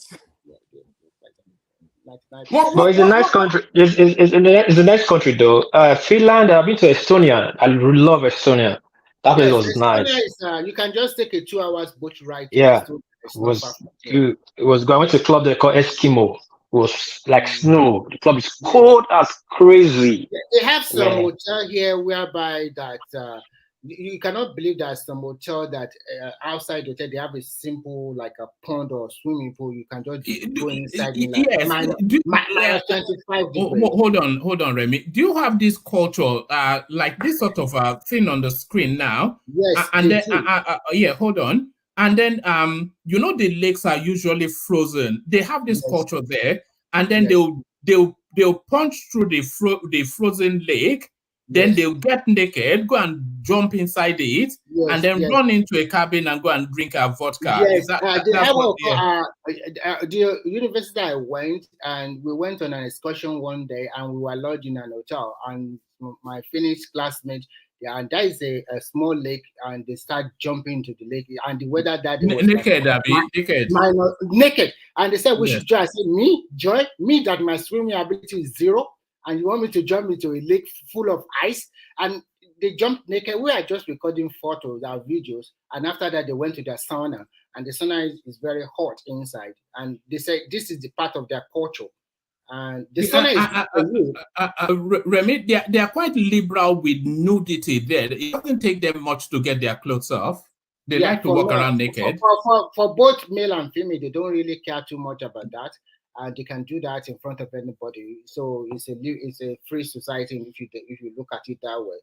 But somehow there are also some part of Finnish people that are very conservative. Sometimes they don't like to show their body. They have their own tradition too. But that's not what they're going to do. If they see you in nudity, they just walk past and just everybody move on like nothing happened. But when you go to their sauna, which is everywhere in the hotel and in their home, like this one, I've done this one several times. I think it's quite good. You'll be sweating and all your problem or your stress will go away. It's quite nice. Yeah, it's quite nice. It's really good, really. That sauna is good. But when is the best time to visit? If you want to visit, I will advise you to visit maybe if you don't like cold, maybe June would be the best time. June is not very hot and it's not cold at all. If you want a better weather, maybe you can visit this time like August. It's a little bit rain, but at least when is your summertime? When is your summertime? Summer is maybe late June to July, maybe 6 to 7 weeks here. It's sunny and but a little bit humid in summer, and then the sun does not go down to 12 midnight. Actually, just in England, 12 midnight, the sun is still up. Yeah, I'm telling you. In fact, we only have like 2 hours from 12 o'clock to 2 a.m. It's dark, and by England used to be like that in the 60s. I don't know if you've been in England in the 60s or 70s. Nature. And when you go in the woods, sometimes you can see deer, you can see everywhere here, we see rabbit. You cannot kill reindeer. You drive on the highway, you see some reindeer, and you cannot kill them. If you kill them, you're in deep trouble. Yeah, just like here, you can't just so kill you live with animal. nature. There's a rabbit everywhere. I've seen fox before, and fox also come into the city. They also have wolves in the interland if you are living, and you can't kill them. So they live Do you with have nature. turkeys? Remy, is that where you have that northern light something that's called Aurora something or the other? You know that Yeah, I live in a city. I school in a city before I moved to Helsinki, a city called Kajani, and I've seen the northern light coming in the winter. What's it called? What's it called? What's it called? It's called Aurora something. What you say? It's called Aurora something, isn't it? The northern light. I don't know the actual name in Finnish, but the northern I can see that day, and it's look very bright or something like that. They show us blah blah blah. But you know, as an African man, sometimes they are interested in money than this blah blah blah blah blah. Have you ever run into Simon Nipa on your travels in that country? Have you run into Simon Nipa? Come on, one man. No, if you want to see the Santa or something like that, then there is a city they call Lapland. It's the northernmost part of Finland. You can go there in winter. It's a very beautiful time that time. No, it's talking about Samoyepa. The airport, the Brazilian. Samoyepa is living about 40 or 50 minutes away from here. He's living in a city called Lati, which is a very cool. I think it's a coastal city, if I'm right. So, yeah. So he's living around that place. So what is the biggest company in there? I know Nokia is one of them. So what's the biggest company apart from Nokia? I do. Nokia is the biggest here, and they have other companies. But you know, I cannot pinpoint off my head. But you know, they are into hospitality industry, and all Europe have different. I mean, brands. They have very big. They have very Bitcoin farm. They have very Bitcoin farm in Finland. Yeah, this farm. Finland has one of the biggest Bitcoin farm. What I mean farm, the processor. They do. Their technology is quite. You need code to calm down those farms. There's a Bitcoin. I forgot the name. Those Bitcoin processor. I know. Yeah, the biggest is in Finland. Actually, their greatest strength is in technology. Yes, so you're right. 100%. I think pharmacy as well. Pharmaceutical solutions, services like that. Wait, don't they have one of the biggest pharmaceutical? I think they do. No. I don't think so. Compared to Germany or something like that, I think Germany, US. Yes, US have the biggest pharmaceutical. Man. India is better than you guys now. So no, that's manufacturer. We're talking about intellectual property when it comes to research and development. That's US. No. Yeah, they are not. What India does is just manufacture. They just put manufacture together. That's not intellectual. That's not like research and development. We're talking about research and development. Who are those ones behind the intellectual in America? Are they not the same Indian people again? No, oh my God. Yes. Just because you work for they work for those companies, they're not the owner. So that's before different. You know it, they will drag their people back soon. So you will see things that change. What do you mean? They didn't create these things. I understand you, but don't worry. Okay. During COVID, tell me who has the company that created the vaccine, where are they from? I don't know, but the biggest company is in the United States. The biggest one is the US, man. What are you talking about? All right, Remy, what's racism like there? Big one. I'll be frank with you. Racism is all-time low here. People cannot race against you in public. And you know what? And if you are looking for a job, they can also not race against you. They will rather send you an email that unfortunately we cannot consider. It's like that everywhere. So here, outside, people cannot race against you. I've never seen it. It never occurred to me. And everything people is quite withdrawn. It will not do something to make you feel bad. Even if it does not like you, he won't do that. But maybe if they are drunk or tipsy in the midnight, they can exhibit such a behavior. But generally in public in daytime, nobody will do like that to you. No, not at all. What's the biggest crime in what's the most common crime in Finland? That's a very good question from you. I would say in most Finnish city, the crime is all-time low. What you can just see sometimes is that maybe some people, maybe they will just find a way to open your car, drive your car around, do whatever they want to do and leave it.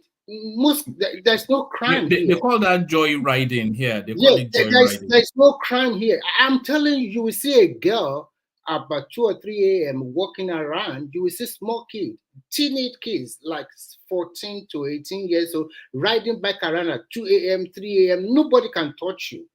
Nobody can do nothing to you. I've never seen. I'm telling you, this is not making my. I think Finland is one of the safest countries in the world to live. What's the ghetto like there? What's the ghetto There is no ghetto here. Forget it. No ghetto. There's no ghetto here. No ghetto here. Don't even mention the word G or H. No ghetto here. What's the food like? Why would you expect Finland to have ghetto? 5 million population, rich country. Why would you have ghetto? Everybody have a home to sleep. Everybody have a home. They are rich. Japan don't have. Japan 450 million don't have beggars. And they don't have black. You can have Prince Dante and the rest and Babati. They are the ones that have a lot of ghetto there. And Babajan Lekoko. No, the whole of America is the ghetto. Japan 150 million. No beggar. No beggar in Japan. You won't see homeless or beggar in Japan. Let's talk about Finland. That is. They're hiding there. No, Japan. Who wants to beg? When there are job everywhere, there's fact for you to work. In fact, they want you to quit your job according to factory. Can I ask a question from them? Yeah, you can ask me question. No problem. Okay. Do you still enjoy petroleum? You see, Ashawo did there, Remy. Sorry. Hold on. Let Ajale Koko ask. Then answer Dewale's question after. Yeah. Do you still enjoy petroleum subsidy there, Remy? There's nothing like, yeah, I do enjoy, they do have petroleum subsidy here. It's a capital market. The prices are quite different every day. You can get it at like yesterday I bought gas, I got it at 1.94 euro per liter. And on weekends, sometimes it can go as high or as low, depending on the market forces. That is what we have here. So and what was your question, Dewale? I would know the idea. I don't know. Maybe if I go to bar and I'm not I'm not the bar type, but if you are looking for a shower on the road or something like that, you cannot see them lining up like the lineup in the street of New York. Any country that's no Ashewo, forget it. They are lying. They are hiding something somewhere. They may be Ashewo now, but maybe you have to contact them online and they'll come to your home. But you cannot see them lining up on the street. That's a hookup. That's an upgrade. You're talking about real Ashewo. There's no Ashewo lining up in the streets here. I'm telling you. You can't line up that in the country. street. If you look deeper, there's something they're hiding there. This place, this is a lake you are showing now, and this is real. All these things about Finland, it's real. Adewale, you mean it's not a normal place to live in, right? No, I will put it this way, and I will be truthful. I will be truthful with you. If you want the American vibe, if you want the Nigerian vibe, if you want people get together, let's have fun, blah blah blah blah blah. Of course, this is not a you can't tell you guys don't have Ashewo there. No, I don't send. Now, wow, I did not send any Ashewo on the streets here. Maybe they are in the pub or bar. I don't know. So if you want the usual big city life, something like that, but here you say, here people. Okay, I will put it this way: if you have lived in Nigeria and you have lived in quarters or quiet area in Nigeria, then this is Finland, like where the rich people used to live in Nigeria. If you have lived in Ibadan before and you have lived, Jericho quarters or this police something quarters where the rich people are living in Ibadan, very quiet, and the road are well tarred, then this is all of Finland. That is Finland. Who is the richest man in Finland? We don't. And They don't. Remy, let me ask this question. They spread the wealth among the people. Like for example, if you come here, the more you live here, the more you have benefit of life. If you come here as new as a student within 1 year, you can get a car on lease. And if you continue to live here, if you want to drive a Tesla, you just pay how much every month. You just like any other European or American. So the more you live, the more you have more benefit. But this system support family. If you have children here or something like that, then they support you more. It's a very good concept. And land that being in prison there is like living in a 5-star hotel. What's happening? Living where? What did you say, Babajali Koko? Again? I said being in prison there is like living in 5-star hotel. Yes, all this Scandinavia or Nordic country, when you go to prison, sometimes they just house you in your house with a TV and satellite, and you have a good bedroom. They have some people cleaning for you. It's so cool. They have people cleaning for you in prison. Yes. One man. They don't make them work like that.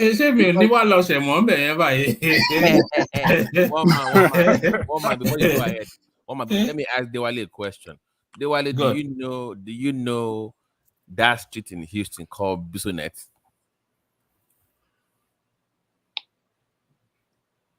To pretend because it was asking for I know where it spends his weekend. I wanted to confirm. Okay, go ahead. How come you know is the wider question? How come you know? I was doing for research purposes. I don't know. Wait, where can we find them in Boston? Look at this guy. As if you don't know. As if you don't know. Don't pretend. I think the reason why there's not a lot of Ashewo or whatever here, I will tell you the reason. First, if you are a graduate of vocational college and you do not find a job, the government give you unemployment benefit until you find something. And if you don't find for 4 or 5 years, the government continue to give you money. If you're a bachelor degree holder and you don't find job, government continue to give you unemployment support until you find a job or they find job for you. So socialism at its biggest. As you read more, maybe a PhD holder, even if you are doing PhD here, I think they give people like for €2,000 every month for support. So you can see the system is so geared towards spreading the wealth, but unfortunately, remember, Finland is one of the most expensive countries in the world, and the tax you are paying is a lot. You pay for this unemployment support. What percentage tax do you pay? For now, my pass is 11%. But if I make above some threshold, then I will pay about 35%. That's low now. That's almost like US now. What are you talking about? Some threshold I declare to the tax authority, they will 11% for base tax. That's low, man. Yes. The way they calculate it here is that you have to declare your income to them, what you anticipate to make in a year. So you declare to them, and then the tax office will now calculate. So it's most time between 9% to about 13 or 14%, depends on your income you declare. So far you make above that threshold, some people will have 28%, some will have 35%, some will have 37%. So wait, they'll tax the base that if you make more. They only tax more for the extra you make, not the whole thing. Yeah, of course, not the whole thing. So it's still low. That's a good. But you should remember that the more you start making more than what you declare, the more you also. I don't know how they do it. The more they cut the second. But no. There's a point. If the base, you are right. You are right. You are right about that. You are right about that. The extra you make, the extra you are making is the one that they tax 5%. That means exactly. Above the threshold for your year. About the threshold for a year. In America, you only get that if you own a business or you're like LLC, whatever. You get that low tax. But at the same time, you can also claim some tax refund at the end of the year, especially if you use your vehicle for your business, or if you also anything. If you have a registered company, which is quite easy for you to register here. One man, let's move to Finland though. No, we don't want it. Let me. It's very similar to US now. Let me. The tax. Let me. I'm listening, Simba. The diet is as a black man. in Finland, can you marry a Finnish woman? A Finnish? Yes. Yes, we talked Yes, about that already. absolutely yes. Absolutely yes. They are married. They love blood. They love colored children. So you are hot cake. They like my dingo. No. Hold on. Hold on. Listen Hold on. Listen carefully to Hold me. on, Rennie. I Hold said on, they Rennie. love Hold colored on. children. Yes, that is that statement that you made that I wanted to hold. You know, there's this culture that are all these white Asian women, they mainly go for all these black guys because they want those mixed race kids. That seems to be a price. No, because of the Mandingo. That's the thing. Woman is right. Woman is right about it. When you talk about here in Finland, they love these colored children, and they sometimes love them. You will see a lot of why Finnish with colored children, and wait, you mean the confused children, right? The confused one, right? Oh no, you can't say that. That's not politically correct. That's what it is. That's racist. Because both sides don't really accept them. We have to say the truth. Like they won't accept. They won't be comfortable being with their other. Like let's say you're black and white. They're not comfortable being at the white side because they're looking at them like, oh, you're black. And when they come to black side, they think that if they are maybe raised they're by not black single enough and Finnish stuff. parents, that one can come into light. What you are saying now, but I've seen a lot of couple. I always see them because I live in the capital city. I've seen a lot of black guys pulling their children or walking their children, and you see their Finnish wife beside them. Sometimes you see the mother alone with the kids. But what I know is that some Finnish women, they like colored children. They don't necessarily have to marry a black man, so they can just have a baby for you, maybe Out of marry wedlock, right? So definitely they there's don't care. Ashawo Yeah, there. you know, in Europe, you can have one man. You can have children out of wedlock. Marriage is nothing. So it does not mean you have to. So they are more liberal then. Wait, is that Yeah, they are good? more liberal. So there will be more baby daddy and baby mama there. I don't know about they are rated. They are not going to do it like that. But they are more.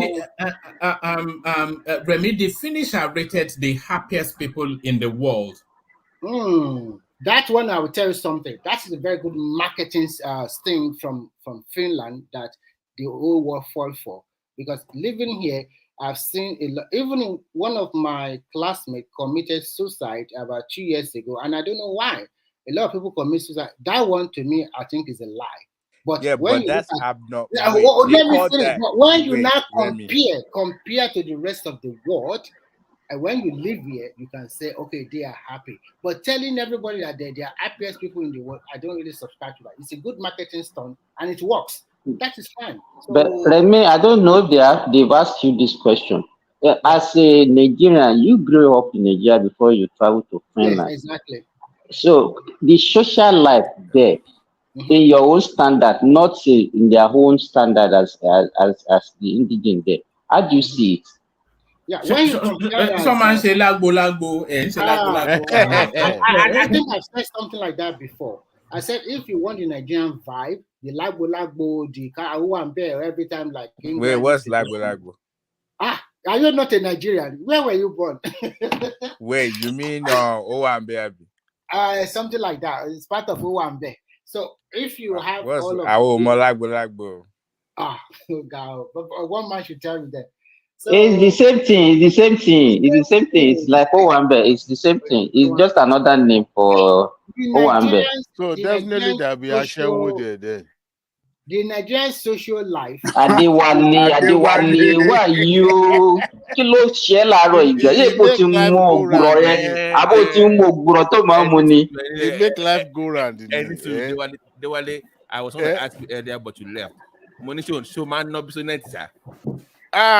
First street when I first got to. I think Adewale is lying. All men that I'm a married man. They are not doing nothing to 50%. That's what makes life goes round. Well, my brother. Remy knows that those people that there'll be depression in yes, the people land. that talk a lot, they not. Yeah. Please let Remy answer that question, please. If you want the Nigerian vibe, the Owambe, you are not going to find it here. I told you before that These people are they promote individualism, and they don't really like partying. I will tell you the shocker of my life. I was invited to a party, and they said, coming to this party, I think this is normal. In Finland, if you're invited to party, you have to bring your food and your drinks along.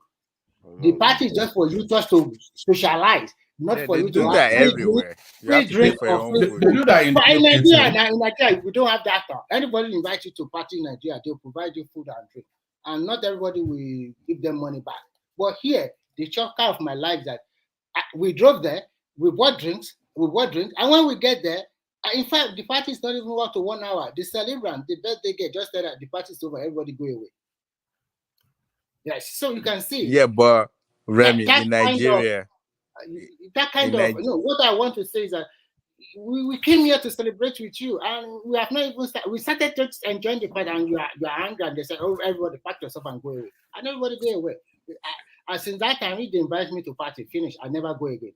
I won't go because I think that gets too rude and whatever.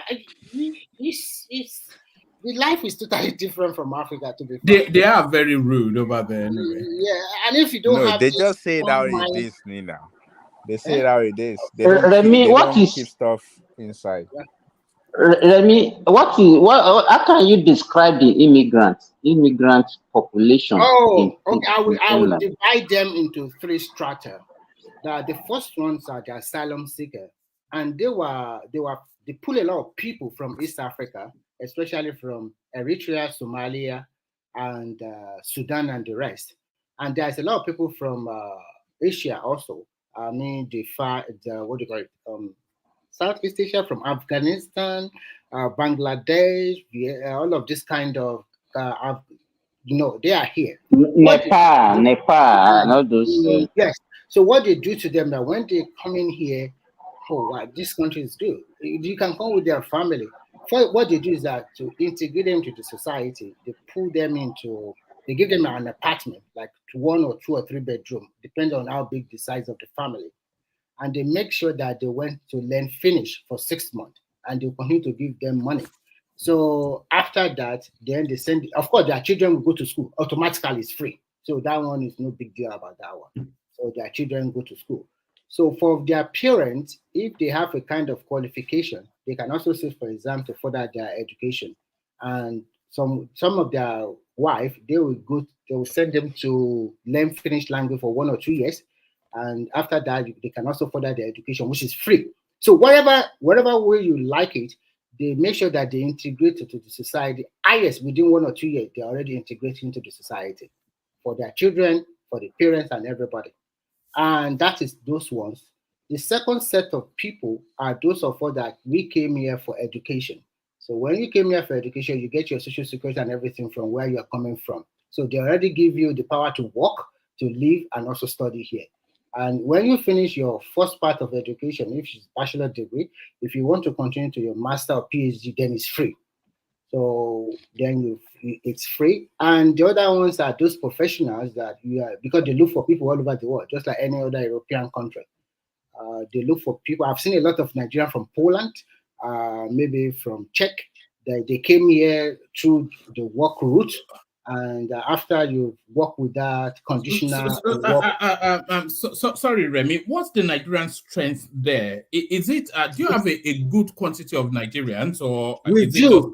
Nigeria is number 3, if I guess, on number of immigrants.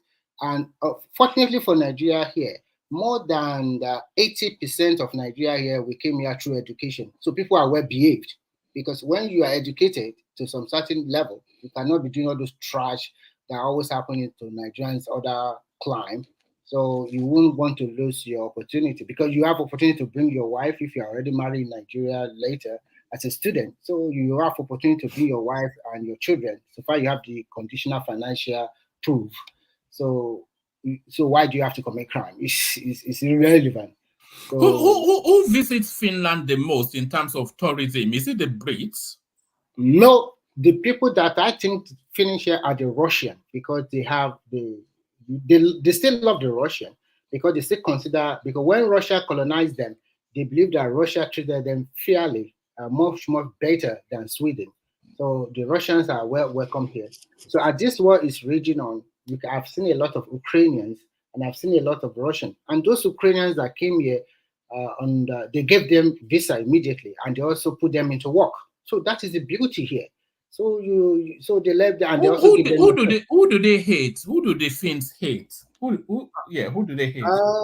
I think they dislike Swedish. Yes, I thought so. They dislike Swedish a lot, but at the same time, is it inferiority complex? I think it's because the Swedish colonized them and they treated them brutally during that time, and they still have that thing in their mind that they don't treat them very well. And there's this rivalry between them too, between Finnish and Swedish, that we are better than you or we are better than you. And the irony part of it is that in some part of Finland, they also speak Swedish. And here in the big city, the capital city here, the road signs are both in Finnish and Swedish. And Swedish is also a recognized language. If you can speak Swedish here, it's also a pathway for you to get their citizenship. They drink a lot there, don't they? Even more than the Germans in some instances. Yes. This, So, I think it's the weather that was responsible for that. They drink a lot. And before that you one is one of before you answer that question, I've never seen a woman, I'm telling you the truth, a woman that will get drunk and will sleep on the road. The police will come and drag pull her up and take her to her home or take her to a special home. Here, they can drink the hell. And the tax on alcohol is quite heavy here. But these people will go to Estonia to buy a lot of drink in bulk. So they drink a lot. The culture here, if you don't compare with a Finn or a Russian when you talk about drinking vodka, any kind of drink. Every night we see a lot of people get drunk. They drink a lot. Remy, which of the country in that region will you consider the best? Is it Finland? Is it Denmark? Is it Norway? If I want to tell you the best, Norway is the best. Norway is the best. Norway is super rich or richer than the rest of them because they have oil and they have oil. And the society, but it's extremely cold, just like here. Education, so there, even if they give you admission, it's free. It's totally free. You know, Finland used to be free, but they start collecting money like 5 or 6 years ago. So, but overall, people already rated Norway is the best one out of the rest. Yeah, yes, you're right. I used to hear Denmark. Norway is the best. Denmark is beautiful, it's good, but their immigration law is a little bit strict. Sorry about that. Hey, Remy, you see all of you listening to Remy. If you people had voted for Sore, he would have turned. Come on, Baba, don't go there at all. It will have turned. Sorry, excuse me. You cannot provide. No. Excuse me. We are 200 million people. You can't have the same. Come on now. You can't. Who told you you have all the takes to how to do what they are doing for them?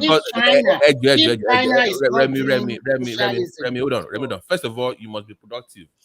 Half of the country is not even productive to even know. Say half, Babati. Remy is living in socialist country, but I'm not living in socialist country. When I'm proposing better life for Nigeria, it's a socialist. Socialist country. To me, I am not living in a socialist country. It's a welfarist country. It's the welfare, the one you have in mind is totally different from what we have here. The one you are talking about is totally different from what we have here. For example, immigrant, you have to work, and when you work, they are also trying to change their law. They are talking about hand benefit for them to give you some certain benefit. You know, I will tell you the truth. I don't really like collecting any benefit because there's nothing that is free in this world. I've seen some Nigeria, they collected a lot of benefit during the COVID problem. And now they ask them to pay the money back because they are working now and they're making more money. So they ask them to pay back. So remember, it's not all that, it's El Dorado, then everything is free. No, it's not that. So the COVID relief that was given to you guys in form of... I did not receive any COVID. I'm just giving an example. During the COVID period, they did not give them money like that. You have to ask for it by yourself. Not that the government will say, okay, come and take everybody. Then you have to pay it back. This particular guy, I don't know his case. He asked for support for like 1.5 years during that time. Then he now started making more money. Remember, I told you, maybe this one will suit you, Baba Janle Koko, as a welfare society. If you make more money, then because government want to spread the wealth, because here you cannot see a big difference between the rich and the poor. So you can be an average person. Yeah, and that's socialist now. So what they do, that's why I said Baba Janle will be happy. So if you make above some threshold of your salary, they consider you as a little bit high above a middle income earner. Then they will tell you that you have to pay a little money for your children in the kindergarten or in the high school or wherever. That if you not make more than substantial, they will also call you back. Okay, this man is making a lot of money now. Then we give you a lot of child support. Come and pay some percentage back. I think that's what happened to that guy, and it happened to some other people like that. So that is why here, the society is so beautiful. You also see a lot of people that they are not working; they just stay at home collecting unemployment support. So that means you that are working, you are paying for a lot of people that stay at home. You can't believe it. People in the afternoon, they will stay in front of a hotel or wherever, drinking their beer or whatever. And some people don't do nothing. But still, they don't have problem with obesity over there. Because they walk around. Overall, they don't have a big problem, but some percentage of them, I would say roughly about 2 to 2.5% of the population are also obesity, because I've seen a lot of, especially female. I'm sorry about this. I'm not discriminating. Oh my God, it's extremely large, even more than large. It's so obesity. With big EKBs, right? With everything, you know, Baba. Hey, God, give it. You may fat. Above their So now who get Ikebe? Come carry Ikebe. Sometimes I just look at how can human being like this, like times 6 or times 7 of myself. Oh my God! And I've seen the picture of Remy, how famous is Mika Häkkinen over there? How famous is Mika Häkkinen? What do you mean? What's that? Do you know Mika Häkkinen, the Formula One driver? Oh, I'm sorry, I don't know. He's from Finland, isn't he? Motor racing is the number one sport, is it not? Or is it ice hockey? No. Motor racing is not their number one sport. So they prefer anything with ice skating, ice hockey, or anything that has to do with snow. That is their sport. Motor racing cannot be their number one sport. Maybe the guy just happened No, they have a lot of famous Formula One drivers for such a tiny little country. Which one? One man, this one that you mentioned. I don't, because I follow Formula One a lot. I don't know. I mean, the way yes, he's retired. It's from the era of Michael Schumacher. But the one you would know is Bottas. He's from there as well. Yes. Bottas that was racing for Mercedes. Was racing for Mercedes before. I think he has left Mercedes.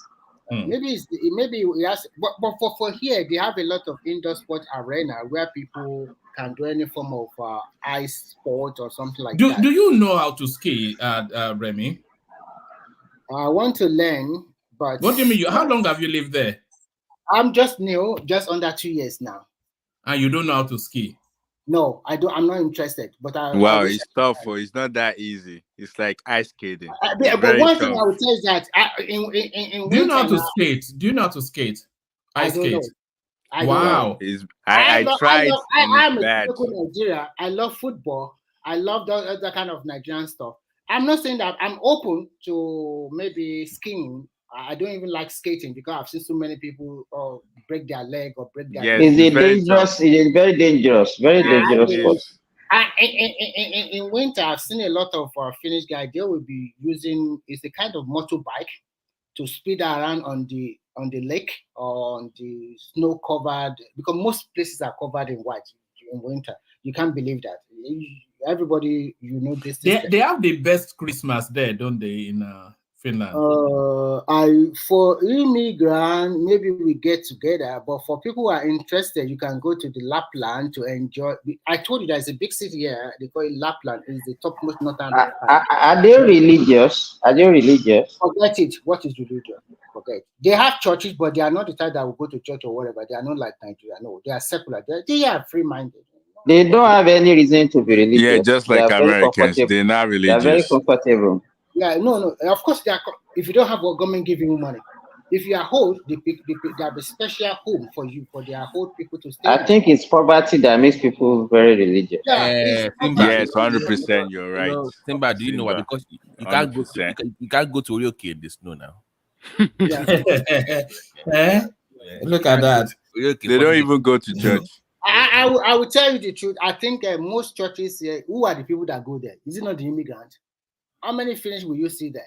Most churches are just the immigrant. When they come here, they are even while they are still in Finland, they still have this poverty mentality. They are still not sure of their future. Even when they have everything in abundance in Finland, they still have that mentality at the back of their mind. No, you can't blame them because they were brought up that way. And if you know, in Nigerian culture, it's like you have to go to mosques on Friday. There are mosques here also.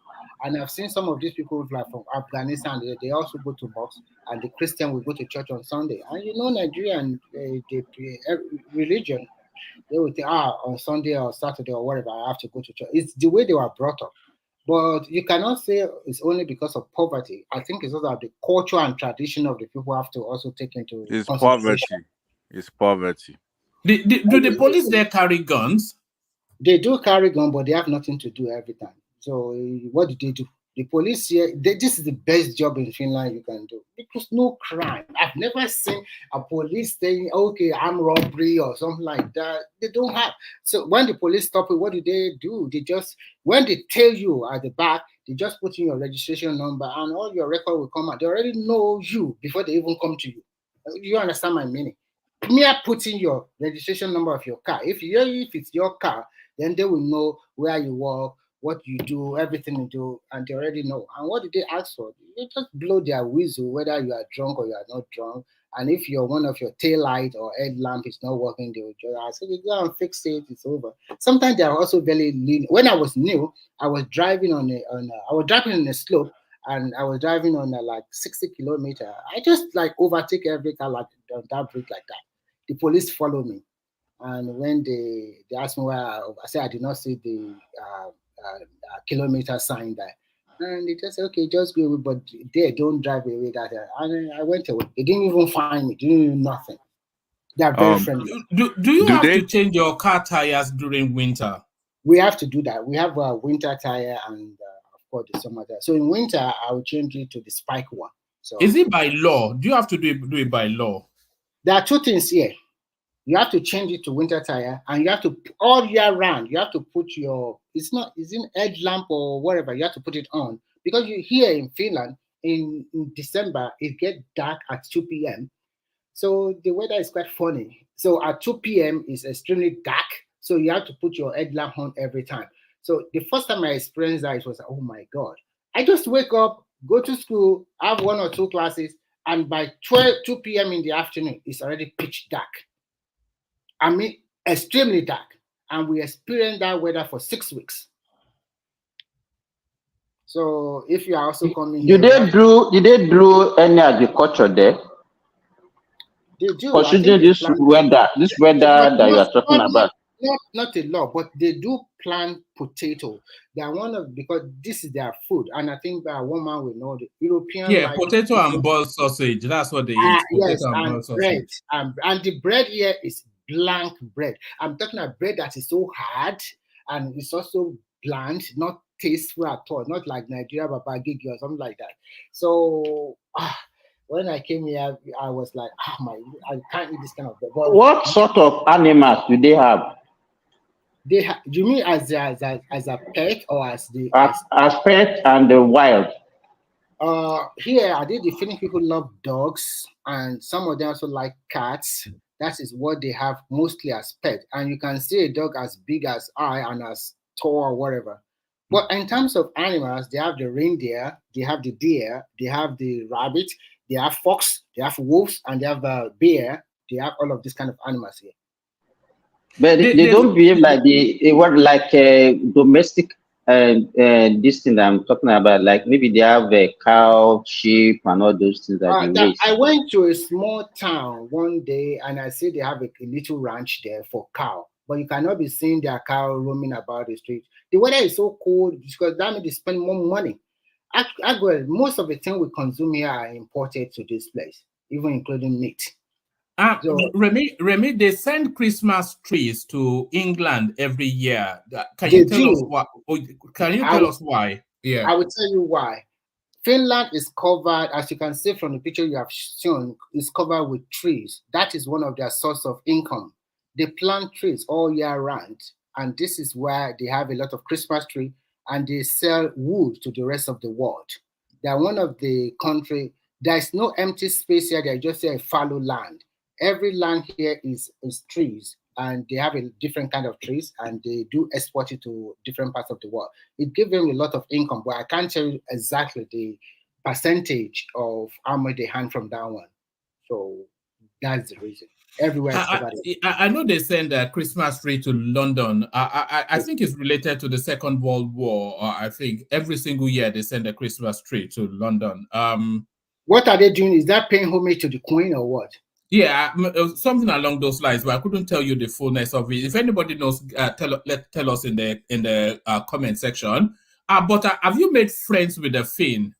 Yes, of course. I have a friend who was my supervisor while I was working in one city, and he told me the political structure of their country, and he was complaining about the government, the previous government, bitterly, that just like Nigeria will complain that everything that is going on is just in Helsinki, and they are in the hub north there.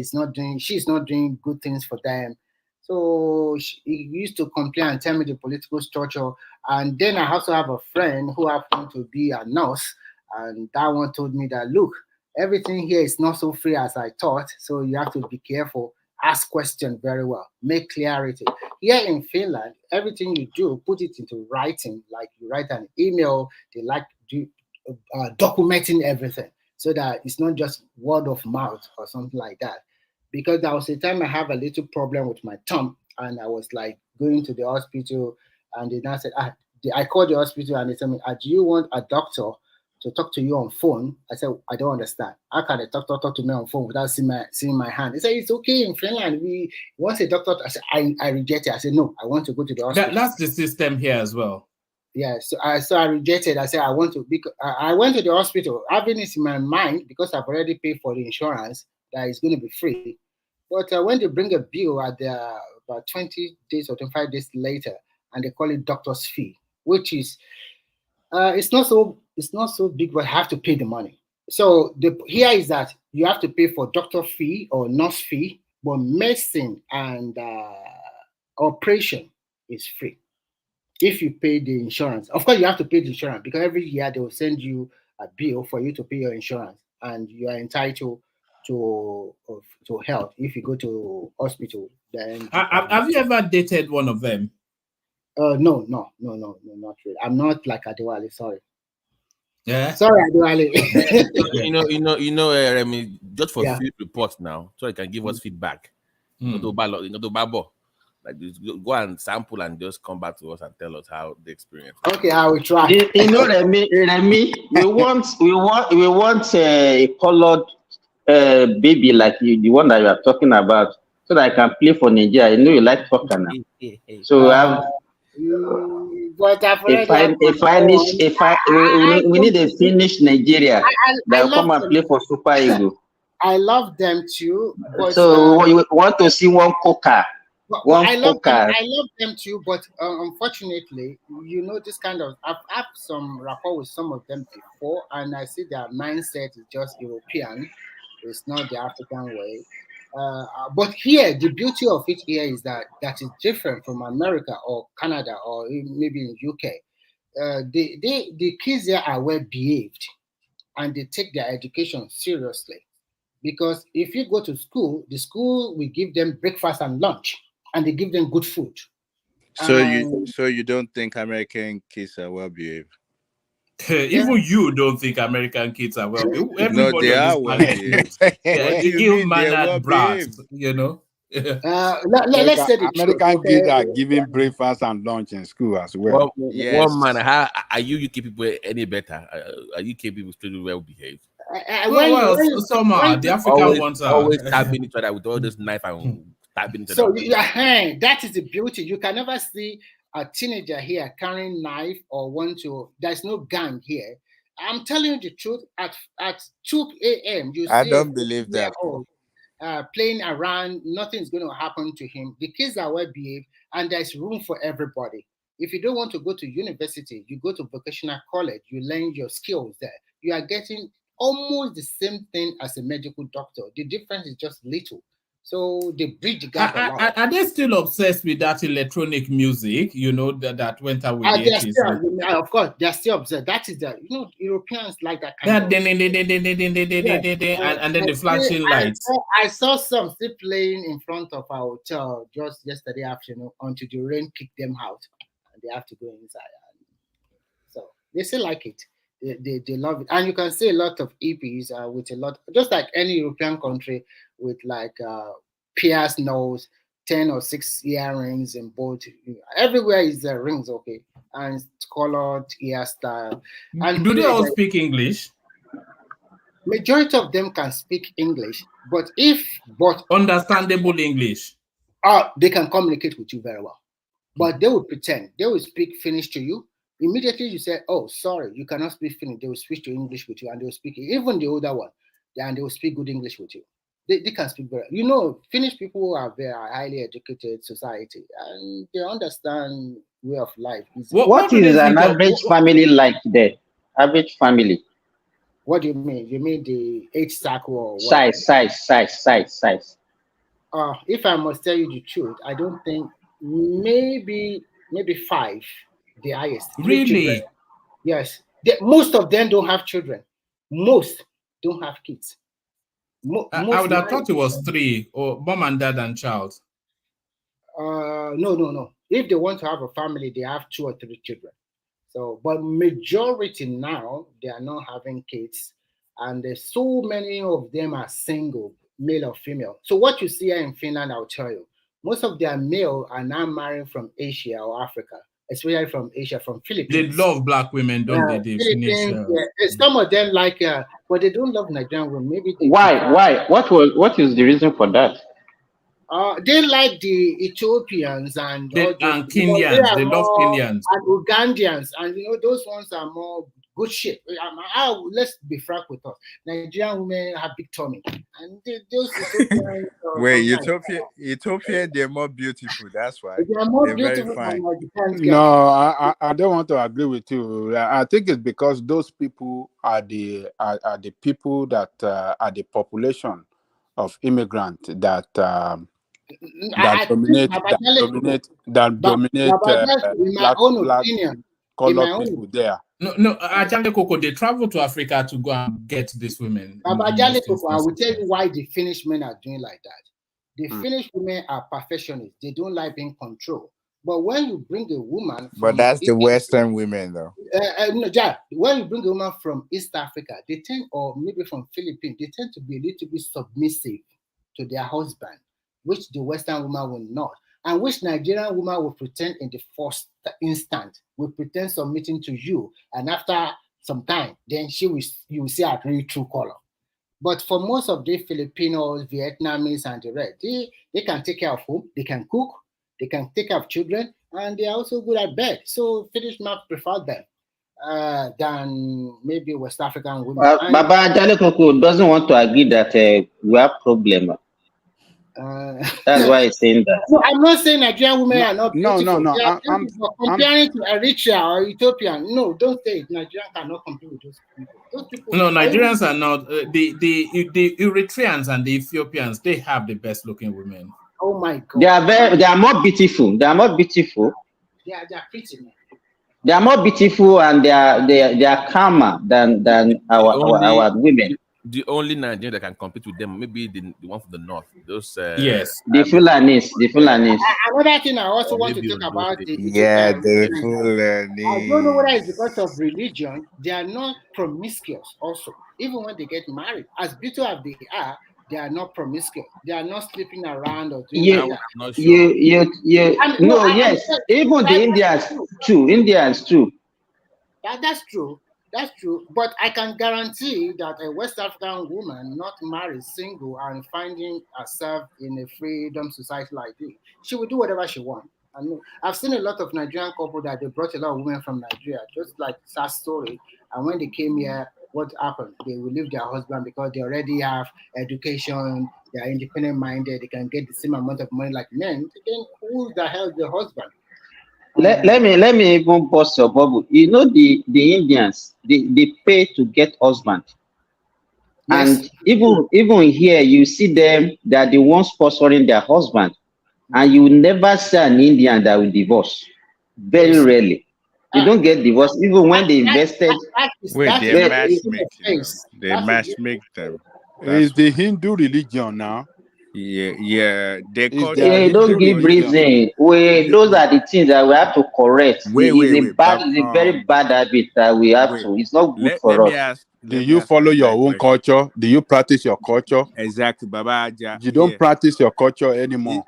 Those Hindus, those Indian practices their culture. Culture, right? That's why they don't divorce.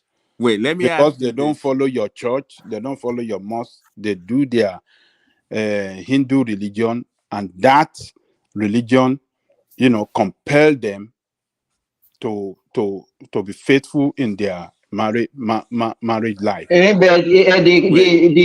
Christian culture, excuse me, sorry. The Christian culture and the Islamic culture, which one promoted divorce? Well, if you want to link it to religion, because you are the one that started it now, which one of the religion actually encourages divorce? It's easy to divorce in Islam now. I divorce you, I divorce you. If you say 4 times, then you are done. None of them. But if we want to compare that, one man, even we have less divorce among Muslims than Christians. Hold on.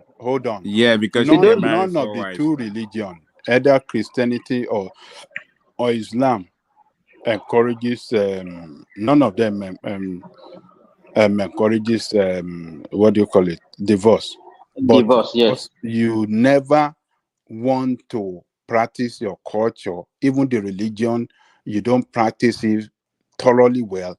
You want to follow white man way of life. Right. So that is the problem. Yes, you're right. So let me ask you a question. So isn't the same way the Indian practice, like when they want to marry, like they matchmake? If you look into Yoruba history, isn't that our history? Like people actually being matchmake, like you will go to someone's parents and those parents will talk on your behalf and you will now be joined together. That's our culture, right?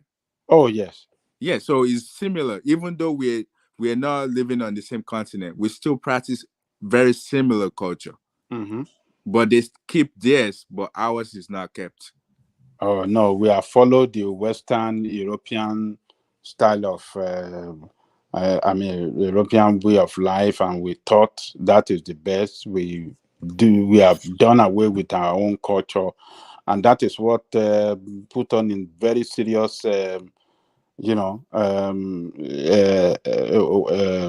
difficult relationship with each other. Right. So basically, we're confused. We are confused people. We don't even know what we are doing. It's just like somebody that is just walking. He doesn't know where he's going, but he's just keep going. Just floating. We are just floating. The breeze can take us anywhere. Yes.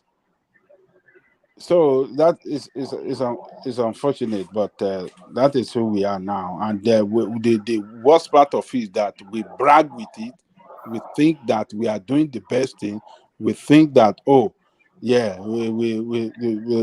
this is modern life. Exactly. Even in Nigeria, I see people bragging about it that my child cannot speak Yoruba, cannot speak Igbo. all those things that are not actually working for, those are the things that we brag with. People now celebrate, on social media that they are single. No, I don't need a man in my life. I don't need a woman in my life, and all those things. Yeah, and those are the things. Those are the things that the younger generation are watching, and they are following suit. They're following suit, and our school system too doesn't teach the children our culture, the tradition, and everything. I mean, we are failed as people. The teacher themselves, they didn't even know the culture. They didn't even know those things that you're talking about. We are. And then there's a parental failure, because even in Nigeria now, by 6 months you have a working parent. You're already out of your house. They will take you to one what is it called now? A crèche, where they will be daycare ahead. And then that is you get nothing from your parent as a form of value. Nothing. Everything is about school. The future is not looking good. 20, 30 years from now, kids will be blaming their parents. That's what I see. They will be like cursing out their parents what they do to them. But a lot of things, even the poverty in the land too, and the economic situation that is so bad, he has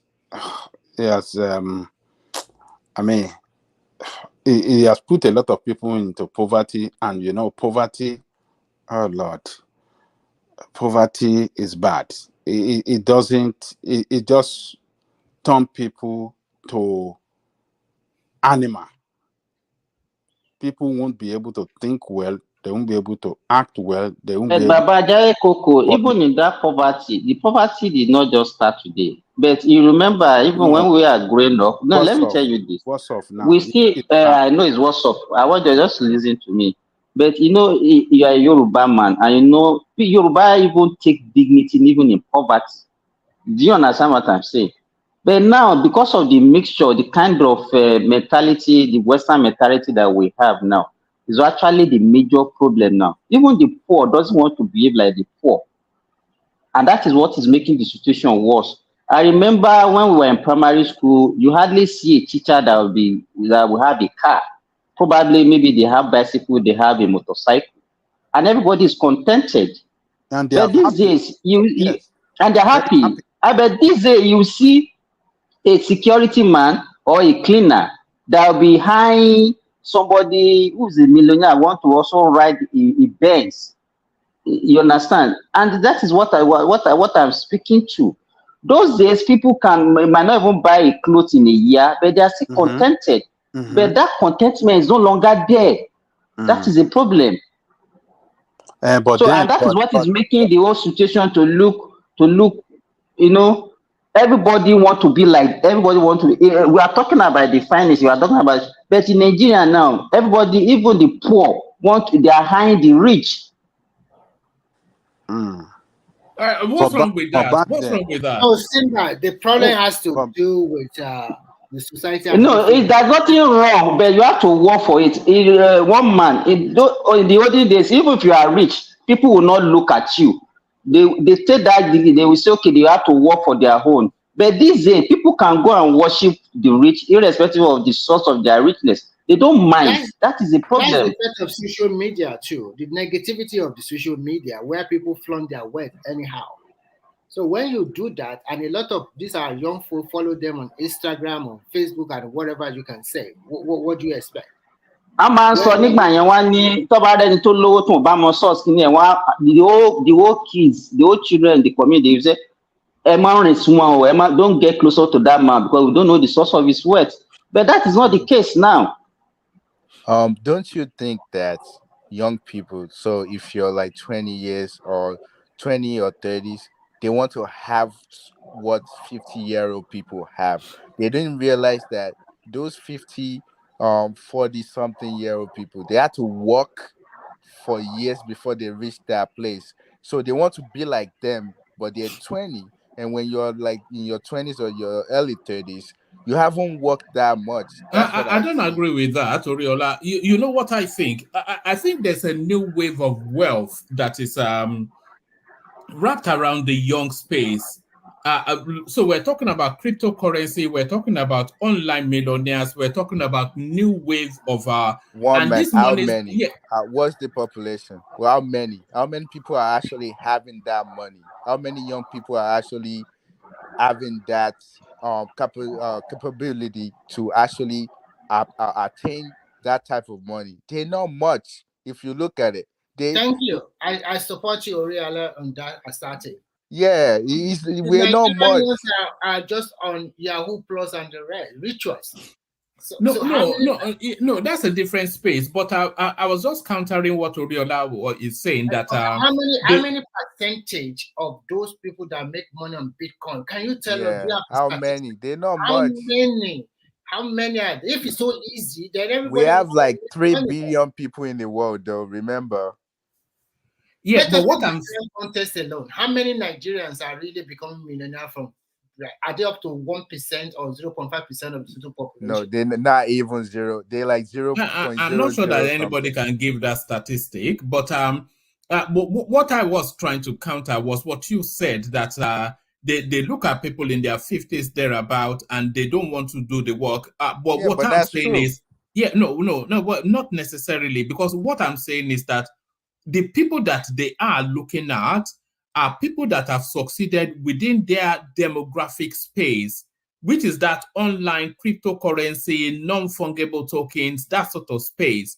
So that's where their aspiration is, and not to the older people. Well, if I have to tell you, the people that are successful with the crypto, that actually invest in maybe like Bitcoin or Dojo or Litecoin, they're not so many. It looks like they're huge population, but they're not very. I'm not saying there are many. I'm saying that that's the narrative that the young people are pursuing. That's the narrative that they are pursuing. Yeah, you're right. That can be true, but I think that they also look at it's more like if you go to a party and you see like those big madams and they carry like Gucci bag, Dion. That's what I think. Like people see them. No, they like, look at the Instagram girl that is not that much older than them, and that's what they aspire to. Don't use girls as an example, because those Instagram girls, they're being funded by the super rich guys. They call them sugar daddies. That's who's funding them. You can't. Majority of them, they're funded by men. They go on vacations. They take all. They just don't. Oh, most of these things, most of these things, they are just confusing them, because most of them are even fake. They are fake. You're right. A lot of people don't even. They will take pictures on what is it, the private planes that they didn't even purchase. Somebody else did purchase it for them. So social media make everything looks real. Everybody is always happy on social media, but that's not really like the real life, because no one is always happy 24/7. There's something not real about that. All right, let me play you this clip as we're about to start to round up, and I don't know who wants to pick it up. Maybe either Babati or Dewale if it's there. But before I play you the clip, that's the leaked memo that David Udein put out, saying that the Nigerian army were amassing at the borders of Sokoto to invade Niger Republic. And then this is the piece that the defense headquarters put out to tell us that they have not received any orders for military intervention. So those two spaces set the backdrop for this clip that somebody sent in. So this clip somebody sent in.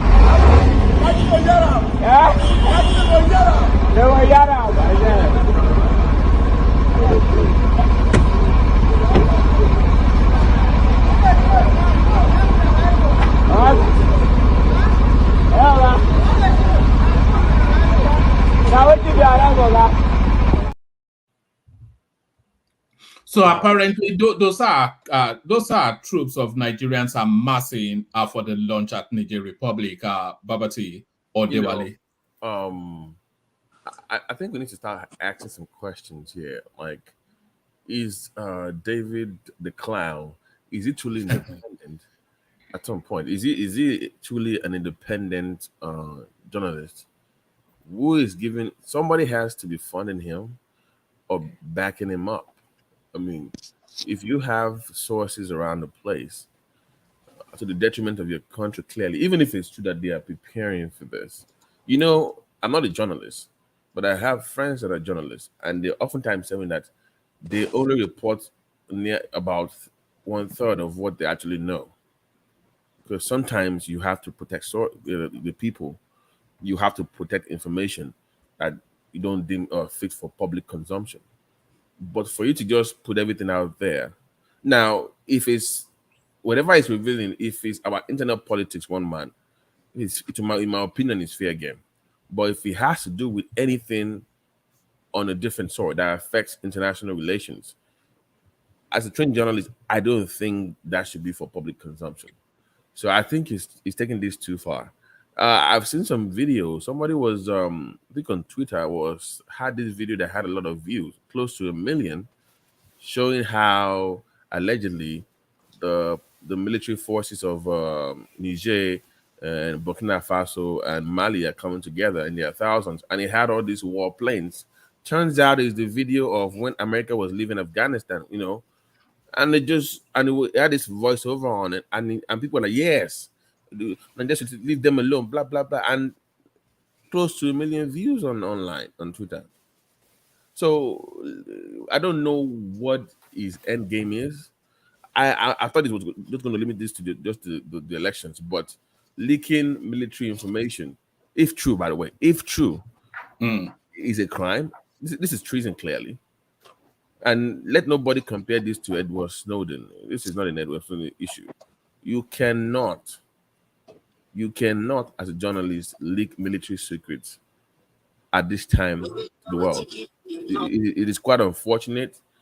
I don't know what his end game is. That is why I asked, is he truly an independent journalist? Or is he being funded by some people that we don't know about? That's the question to really ask, in my opinion, because that guy, anytime I see his face with his opuluti, even the way even the way he presents himself does not ooze any form of like journalistic. I don't see integrity there, in my opinion. Professionalism. Yeah, you don't see it does not ooze at any form of professionalism at all. Though Luti, though the way he even behaves, act online, I'm like, is this guy really even a credible source? What's wrong with ear piercing? It looks like it's from the other side, isn't it? The other, if you know what the other side is. Like some kind of street dude that just happens to be educated some way, somewhere. So are you saying you've never seen... Is the youth and Zobera Batina at the moment? Exactly. So a lot of professional people pierce their hair now. No.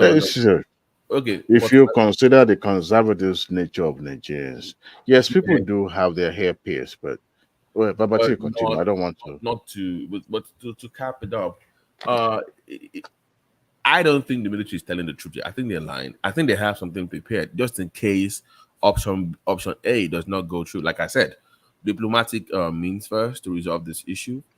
Then, if you cannot get your way through that, then you can consider a joint military invasion of the Republic. I mean, ECOWAS. They have to then move in and solve that situation, because if you wait too long, it's going to be your turn. If Russia is really involved, if it's just organic and if the people truly taking over their country, then we are okay. But if have form of external, intervention behind the scenes, like Russia and other countries, then the time is going to reach Nigeria.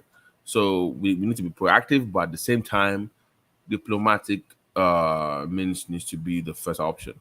But to put this out there to me, one man, is really disheartening and disappointing. This is war against a different country. If you truly love your country, which it clearly doesn't, and it's from Lagos, right? It's from Badagry, I believe. That's what they say. Yeah, maybe he has something against the Yoruba side of Badagry. They've talked about being marginalized in Lagos, so maybe that's what's going on with Tinubu, because this appears to be personal to me. You know, it's something else is going on. Is in play Wait, here. is Udain a Yoruba name? I thought It's a Guna. Badagry. It's Badagry. Oh, okay. It's in the Gun. It's in the Gun. So they kind of like Yoruba, kind of, you know, so kind of Yoruba. But that is what I was just gonna. Let me just leave it at that. That for now, man. Yeah, does it surprise you? And you can pick it up, Dewale. Does it surprise you the amount of Yoruba people that are actually wailing against the Tinubu administration? No, because we are fair-minded people. We can criticize you. I mean, we can pick a side, but we can still be objective when there's a need to for that. We don't go extreme. I don't see Yoruba nature to, you know, be blinded to the truth. We will speak like how Yoruba culture they said you're crying home and maybe you fought somebody. The first thing they're going to ask you is, what did you do?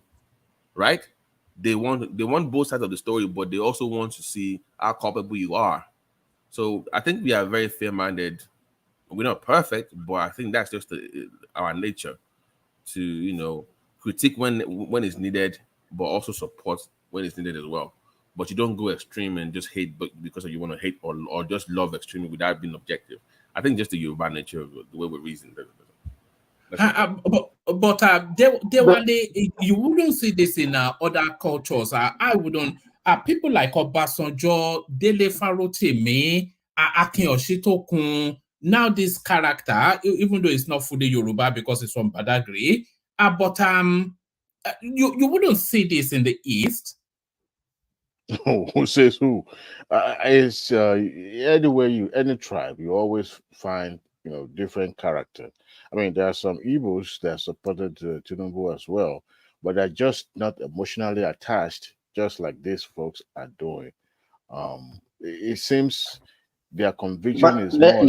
How many Igbos have you seen coming out boldly and criticizing Obi the way these guys are criticizing Tinubu? You and I are online. Some people are not online, and they just crying about their business and their daily lives without. No, you can see you can see what man is asking you.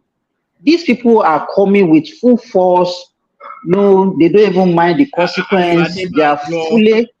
Yes, all those things. And one man, this thing didn't start today. It has started right from the time of Awolowo. Simba, you understand? Do you even know yes. that I supported Obi to win the election? Do you know that? We are not talking about people like you now. How many times have you come? Wait now.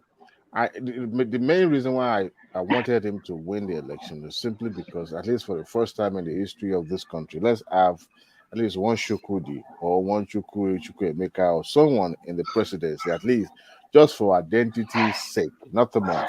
Because I know nobody is coming to solve any problem. Everybody will just, play their own part, play their own role, and exit the stage. But where I lost it was when I started seeing the dangerous way people are going about it. They are so emotionally attached to the point that they would need mental health evaluations. I mean, you can imagine them attacking a person in the likes of Wole Soyinka, going after him hard, online. They don't even care about the age of this man or any reputation of this man. So that was where I started. You know what? Don't know. Sometimes you defend people. Sometimes, I mean, we have obedience on this platform that are reasonable, that not as arguing blindly or supporting somebody blindly. When they do something wrong, they say it. But they also you have seen one. I've not seen one. I've not seen one. It's you that have seen one obedient. I have not seen one of them. Ekene is one that you can. Ekene, which Ekene are you talking about? Continue what you are saying. Anyway, but which open-minded are you talking about? The likes of Udeyin, just like Babati said, I think that guy is still full of, the youthful exuberance, the youth's lifestyle. Do you think it's consumed by the attention that is getting? And of this course. is what here. There are some people that so much they loved it when people pay attention to it. They go online to check how many people likes what they posted and all that. There's some people like that. But you see, at the young age of your life, I learned that he lost his marriage crashed. due to his lifestyle because his wife left him. And this is a guy that was born into affluence. He wasn't poor. His family wasn't poor. But the thing is that you started your career in journalism by by making yourself an enemy of the state. That is a number one things you don't do. It's considered heresy. Yes, you may want to be against the government. Of course, most of the journalists in Nigeria will want to do something that will make them stand out. But you don't declare yourself enemy of the state for day one. Right now, I don't see how this guy is going to come back to that country called Nigeria in the next 20, 30 years.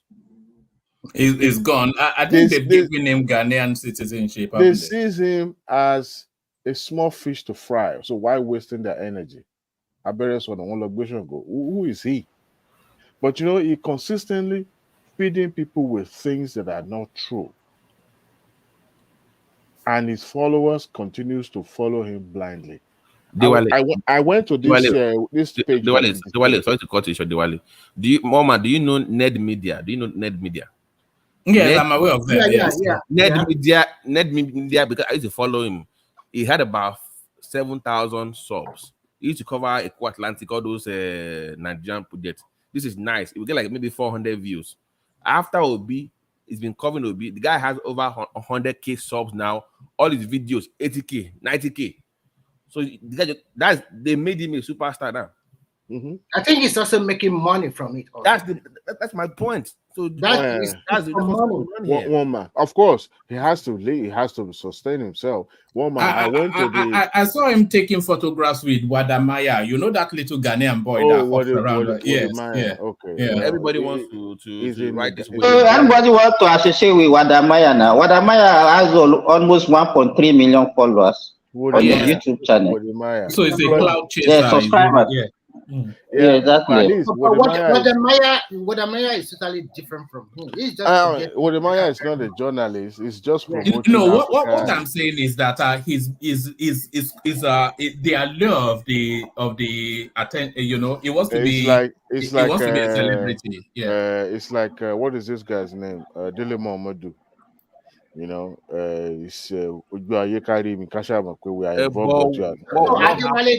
think Dele Momodu will go back to Tinubu and beg as usual? Of course. That is possible. That is absolutely possible. We all, if I know. Hey, Simba, God forgive you. But you know one thing, one man, I went to that gossip page, to that Instagram page to go and check. It seems there has been that particular post has been deleted because I can't find it on that page. You mean this one? Yes. Yeah. I went there. I searched. I just subscribed to their chat. To their. So let me clarify. So is that leak? Was it from a credible source or was it just fake? Was it fake news or was it from a credible source? Even if you look at the video, if you want to analyze the video that one man just showed now, it's a fake video. Yes. So it's not. I know, but so it's not true. This is. How can somebody show that kind of? No.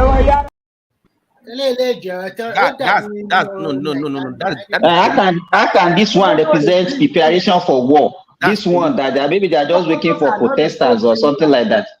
Shokoto is green like that. I don't think Shokoto is green like that. No. Listen, Army wants to invade a different country, and this is what they are putting on. This is come on now. This is not. It's just like people who are waiting for protesters or they are guiding protestants. Come on, how can you invade the country? Like, come on, that's with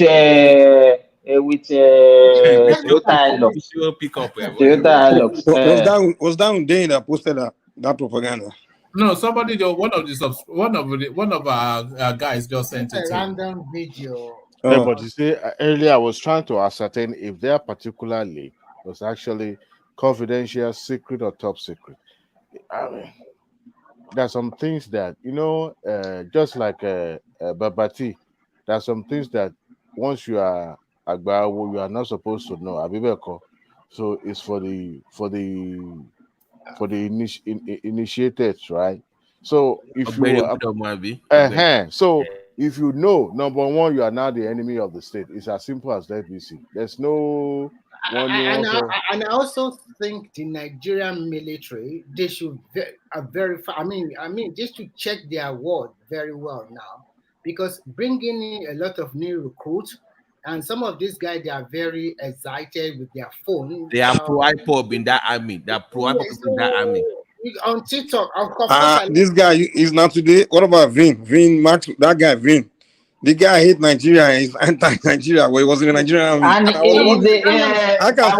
have so much belief. They have so much belief that Vin. He will come here and be peddling lies to us and we say things that are not.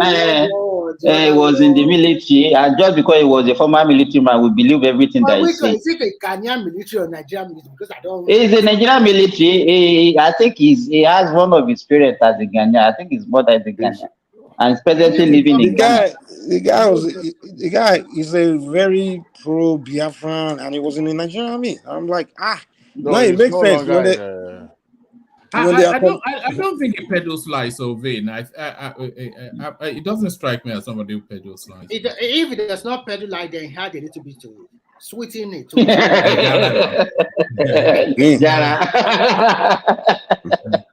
Anybody can stop. I don't think he's even active anymore. I don't think he's an. He's no longer in the military. He's presently living in Ghana. Maybe he's a retired low-cadre army officer that is presently living in Ghana. You know, and it's not, you guys to me, I can't consider him as a Nigerian any longer. He's not in Nigeria, but he has this affiliation for Biafra, and that's why he talks the way he talks. That is his right to, that is right. But I think if you have a lot of people from and let me tell you this. Maybe people don't know.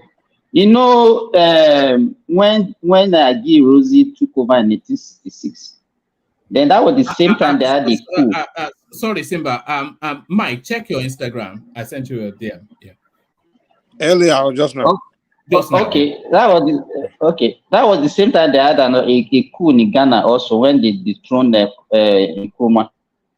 The General Kotoka and Agi Rosie, they were classmates in Britain as a military officer. So when the Biafra War broke out, because Agi Rosie is from the Igbo enclave, so they had a lot of sympathy from Ghanaian military ruler then. And if you remember that Aburi Accord, Aburi is in Ghana. And that was at the same time when they sent a lot of Nigerians away from Ghana. And that time, it was predominantly, majority of people that were in Ghana, Nigerians that were in Ghana at that time were predominantly Yorubas. And between 1960, yes, even including my father was there then. So they sent them between 1967 and 1969. 1969 was the peak. In fact, my elder brother was actually 8 days old when they asked them to leave Ghana there. And my father left majority of his property, couldn't even retrieve any of them. So what I'm saying is that the people that actually replaced, if you go to Ghana now, you see a lot of Igbos that the Nigerians that are predominantly in Ghana now. So, and that is why you see people like Bain that are very comfortable staying in Ghana and all those things. Go and verify what I'm saying. That is the truth. So, when some people talk, we know where they are coming from. All right. I want to play. I want to play you another clip. And then maybe Dewale can pick this one. Okay. Woman. Okay, you are talking about Kimera Kunan.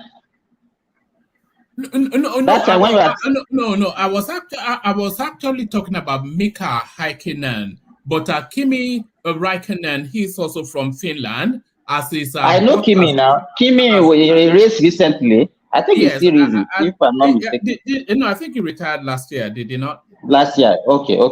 He's not in this. Nobody's watching this year anyway. It's just that stupid boy. Even me, I'm losing passion for that. Formula One. I don't know why. I stopped watching it, especially after what they did to Lewis Hamilton last year. when they changed the rules in the middle of a race in order to give that boy the championship, I just thought, no, that's too much. And to me, I see it as a form of racism also. It is nice racism. You know, is it not, Babasi? Yeah, come on, the man has won too much with his Benz. Enough. You know, he was going to become the greatest ever if he had won last year. So and they couldn't imagine that. They couldn't abide. Huh? What happened to this guy that used to run before? Henry Schumacher, right? That was the German Michael Schumacher. Michael Schumacher. Did he retire or something? You know, he had a skin accident. Very severe, yes, very serious accident. He has been in a vegetative state for 7 years. He's living on a machine because he was very dominant, like Schumacher all the time. Like, who is this guy? I think he had like a brother or something like that. Also no, Schumacher and Alonso were the predominantly guy. They were the one leading there before Lewis Hamilton came. Then there was this German guy also that raced with Hamilton in Benz. That retired 2 years or 3 years ago. Oh yes, they cheated the Hamilton out of championship for him as well. Yes, yes. How do you change the rules during the? Don't they have like bylaws for the sports? Yes, in the middle of the competition. You know, it was the last race of the season. And the difference between Hamilton and Vettel, and it was like about just a few points. So whoever won that race will take the championship. So there was an accident, and they said the cars will have to stay in the order that they were for the final lap of that race. So that was the rule.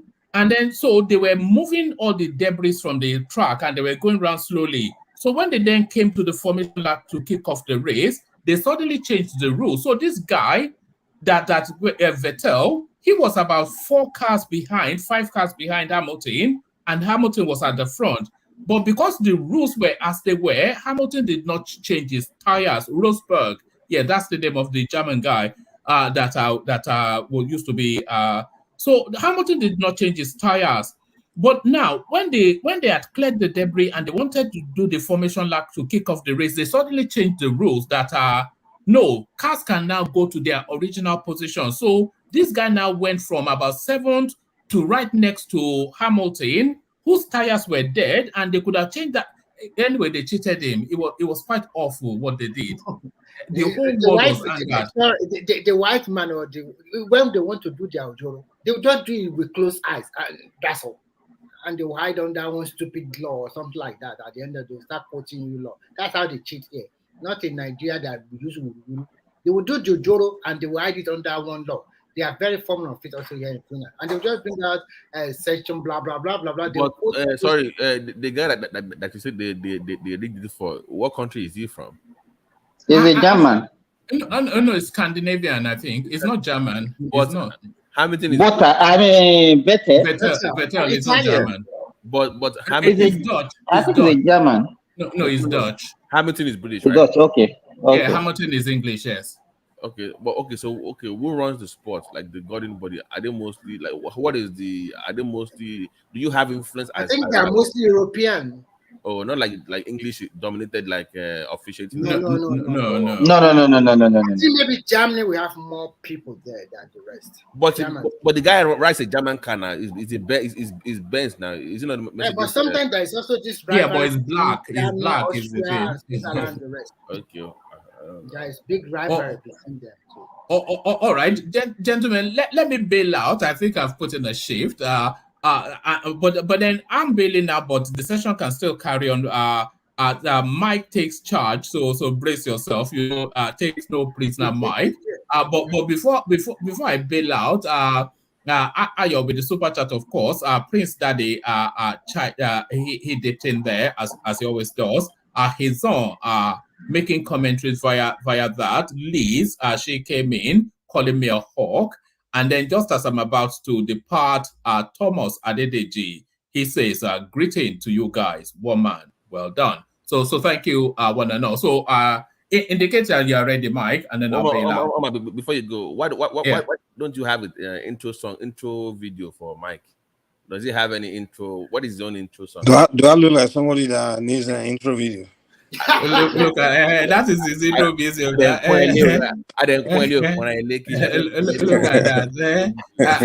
Babati, that mic low. Anytime we got to one so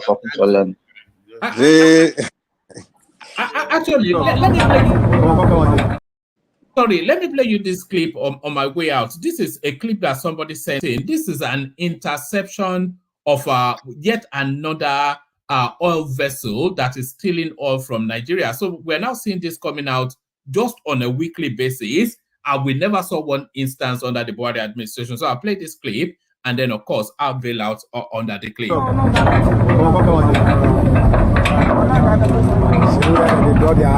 captain make a because the captain may tell them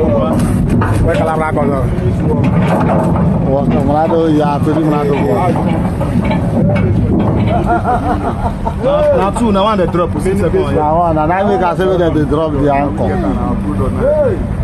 If you carry this to the scaler, I'm not going to pay your money finish. This scale go bust. This scale go bust. This scale go reach ending, go still extend.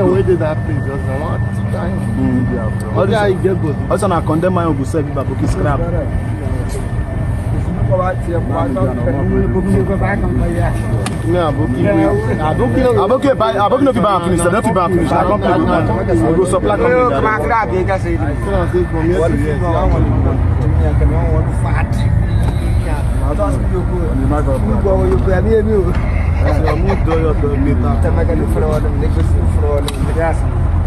Hey, be my problem to shine the glory land.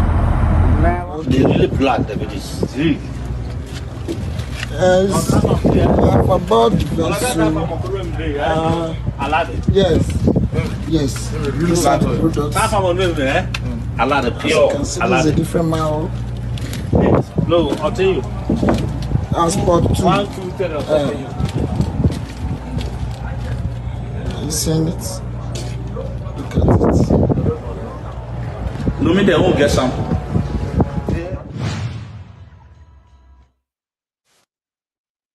Wow. Wow. Hello, Mike. Oh, one man left already. Okay, oh my God, this country, God really bless Nigeria. Look at this kind of theft. Has been going on for years and years and years and years and years. You mean decades? You mean decades? Yeah, I mean that, sorry. It's unbelievable. Look how many ships we go to that region every day carrying like that. Look at that, every ship on that shallow water, for God's sake. Look at, that's millions of dollars there. They have bleeded that country. You know, Nigeria is not a system that's well understood by everyone, even people at the top. They can't tell me that they understand every facet of the system. You understand? Or they it's just you become president and then they just tell you, okay, this ministry has this, that ministry has this, and you put someone as a minister. You really don't know how. Yeah, the like loopholes and everything. You can't really see it. Just so like this popular Yoruba movie that they say, you know, Belowo wow, that Oleku. I don't know. You know, Belowo. That me show you more that was lit. If not because of Tompolo and what do you call it? That guy that's very large. The other guy of Tompolo. Sorry. Because they knew that the Navy and Nigerian military are conniving with these people to steal the crude. If not for the local people, we wouldn't have been seeing this kind of stuff. Remy, do you know how many hours it will take to fill this vessel? I don't even know. And how did they get so it's not something that we just come and take and go. Did they tap it from the pipeline that is taking the crude? Or how do they get it, sir? Even to fix those lines that they will go and fix their own and just be taking whatever they want to take. It takes days, and it's not something that unskilled people can do. No. So they have to do it in collaboration with the security agents. It's not something that you can do, come and do. Are they not the Let same me white? tell you, the Nigerian Navy, they pay money to get posted to Niger Delta. Because they know that is where they are going to get money. It's a cash cow for them also. Exactly. That's what is happening. And it has been there for decades. It's not something that just started now. But it's only that it's getting worse. The real space of 2 weeks, they already cash like 3 or 4 massive ship like that. Massive. 2 or 3.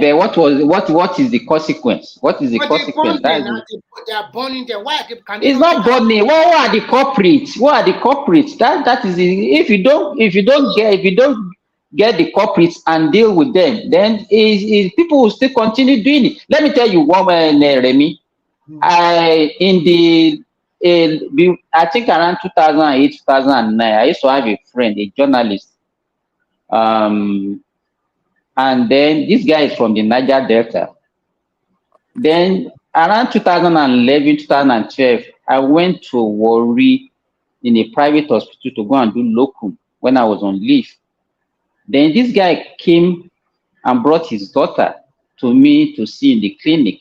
Immediately I saw this guy, I said, what are you doing? I knew quite right for he's from Delta State. Hey, he just he said, doctor, what are you doing? This is my domain and whatever. After exchanging greeting. And I asked him, I said, have you relocated? He said, no. The guy told me now that this guy was I don't want to give the details, because if I give the details, people will know him. He was a journalist high there. He stopped journalism and he went into bunkering. Do you understand what I'm saying? For a professional to leave his professional work and just say, and he told me that was where the money is. Then I'm talking about what happened about almost 13, 14 years ago. So that means those ones that are taking our tanker to neighboring countries, setting our petrol is a child play to these people now. It's just a child play. I mean, those. It's just a child play. Let me tell you that there are levels. There are levels of this stealing. Levels, not a. God really knows that. You cannot. How come that huge amount of crude? Do you know how many byproducts they can get from that kind of ship? So that's where, you know what? That is the one that has been done by the locals, Remy. Even the multinationals that are exploring this oil, they are not also being sincere to us. They are clearly not declaring, they are clearly not declaring the real amount that they are. Exactly. Even the multinational, they are doing their own. So they are part of the house, don't you know? It's a joint effort among even the community themselves.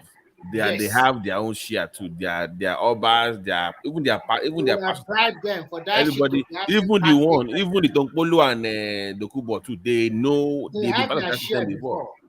Maybe they are tired now. My cousin was an engineer to one of the company working in the Niger Delta, and he was the one in charge of the community projects for the company. They were laying pipeline through the communities there. And this, my cousin told me that whenever they want to pass construct the pipeline through the community, they go and negotiate with the community, ask them what they want. Like, okay, do you want water? Do you want school? Do you want this?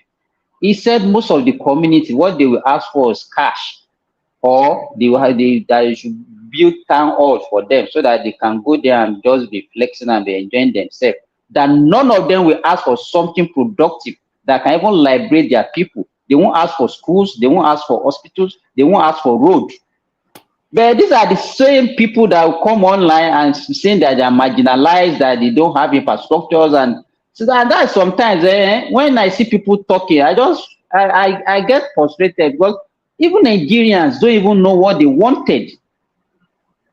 You understand? At the same time, you want cash, and at the same time, you also be crying that you don't have good hospitals, you don't have good schools and all those things. They will never have, because let me tell you the truth. Nigeria will produce big men that flounder, that show off the wealth. and Nigerian followership, they like to worship them also. Nigeria is that some people just worship this rich man, or they don't even question where they get the money from. Just like what you just said now. Look at, I always ask myself, how come South is not El Dorado of Nigeria? Forget even they get derivation money. The whole state of South should be very good. All their roads should be, everything should be okay there. But look at that Delta state, for God's sake. Look at even Edo. Even I also add our Ondo to it. Ondo is also getting money from oil also.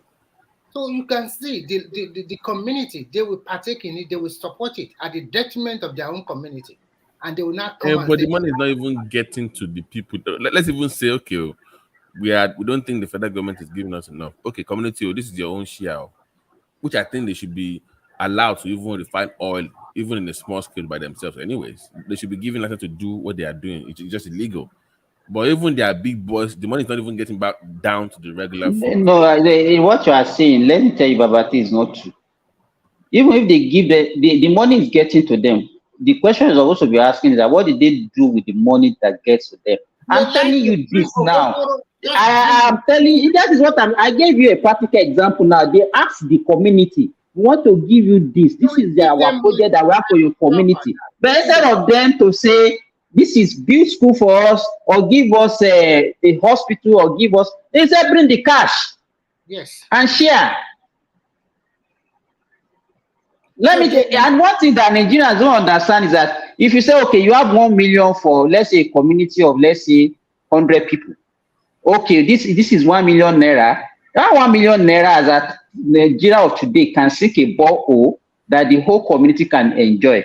But ask them whether they want a borehole or they want the cash. They will tell you that they should bring the cash.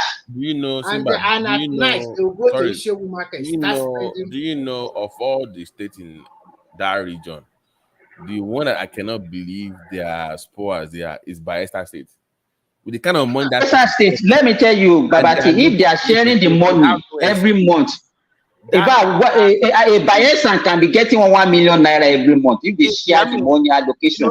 Look at they don't have that much local government and they don't have that much population. So I think the whole of Bayelsa, they are no more than 1.5 million. And they are getting pretty much the most money in Abi, or close to the most money. Exactly. Where is the money going?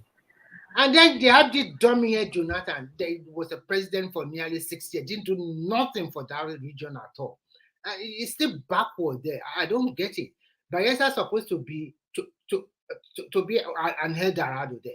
Small population, a lot of water, and still nothing to be. Oh my God! I don't understand these people. And let me tell you, let's be objective here.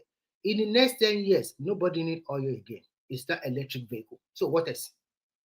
When you have your golden chicken giving you the golden head, you do not make use of it. In the next, like Europe, I hear now today, everywhere you can see electric charging pole. They are going electric. China is already going electric. Nigeria is about to go to CNG gas. And today, NNPC signed an agreement with yesterday. Let me even bust your bubble, Mike. Remy. The country that you least expected to go electric, Saudi Arabia. When you get to their airport, they even have electric vehicle assembly in Saudi Arabia as I'm talking to you now. If you get to their airport, you will not see most of all the buses that they use in their airport are electric vehicles, electric buses. The advantage Nigeria have is to continue to invest more on our gas because people will need gas. But this petrol, as it's going now, more than 40% of vehicle driven here is going electric. I think it can be a blessing, Remy. It can be a blessing in the guys for us. It might make us to look inward to other alternatives. We should look inward. Forget this oil because it's too volatile. And it is the oil that is causing majority of the problem now, and that's why some people, a group of people, can be misbehaving, thinking that they can hold the whole country to ransom. No, forget that one. Nothing they can do. Because at the end of the day, everybody is settling down, life continuing in Nigeria. So the issue that we are talking about this bunkering is still too much. How can you be? That's a huge vessel there. And the one they show us about maybe a month ago That one, it was burnt. It was not burnt by the Nigerian government. It was burnt by the people that want to do cover up. Ah. So I was like, how come what about the crude inside? No, they bought it to conceal some information. So that yes. One VIP, very popular in Nigeria. Exactly. That was what happened. It was not burnt by Nigerian security agent. It was burnt by the people that wanted to actually conceal the information. So Simba, you know the problem we have in Nigeria. Who to trust? And average Nigeria is very deceitful.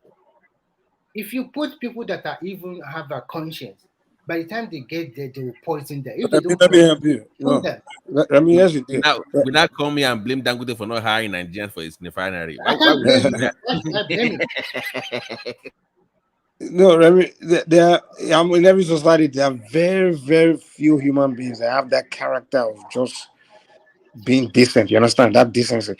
Now, what we don't do is we don't go out to go fish out those kind of people and put them in those positions, those critical positions where we don't need someone to be corrupt.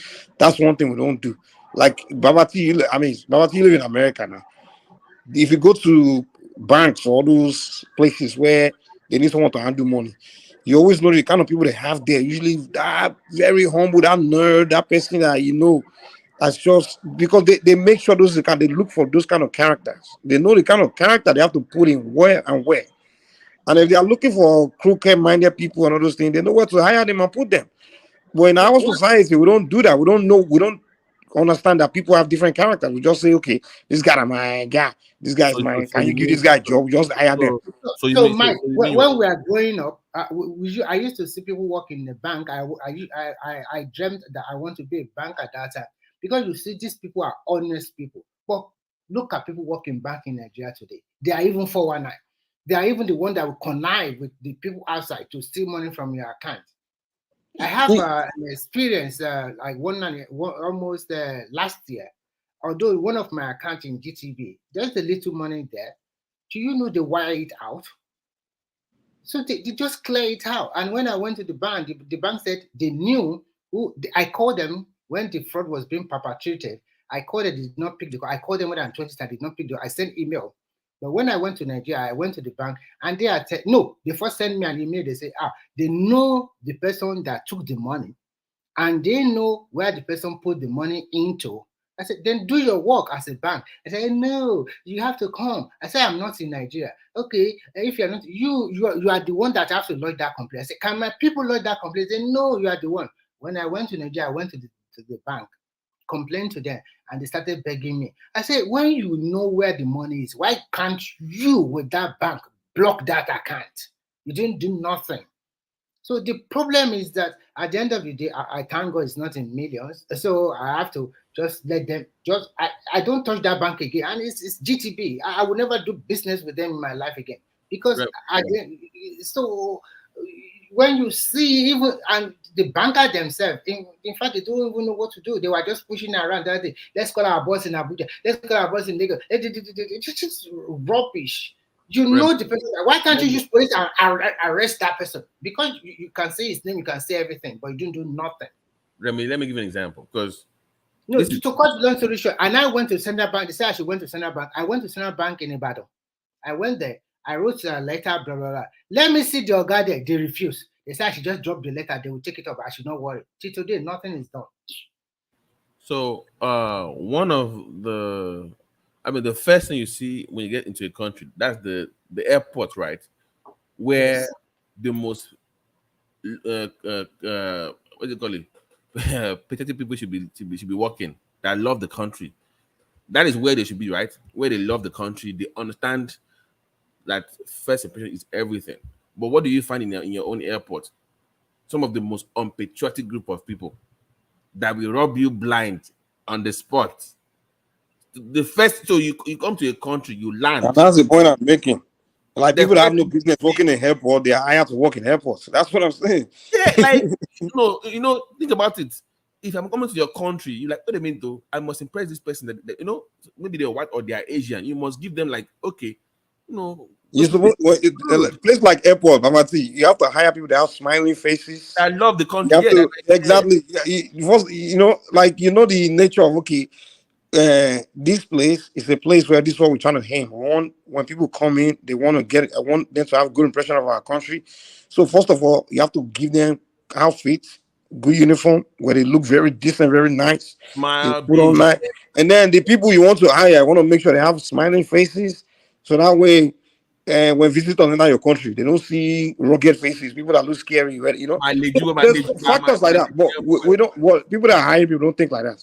The way they hire somebody just say, I want this is my friend, this is Mike, my daughter needs job, or my son needs Mike, job.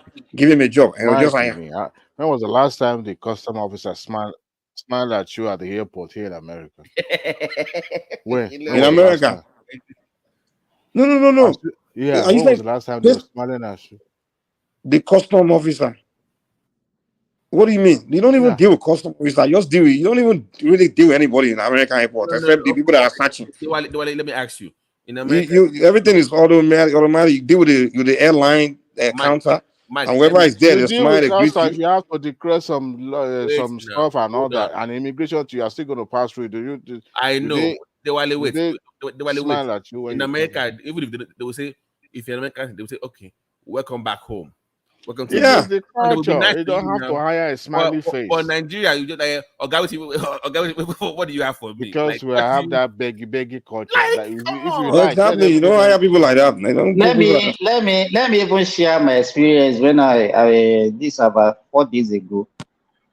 No, I made my booking with Ethiopia Airline online.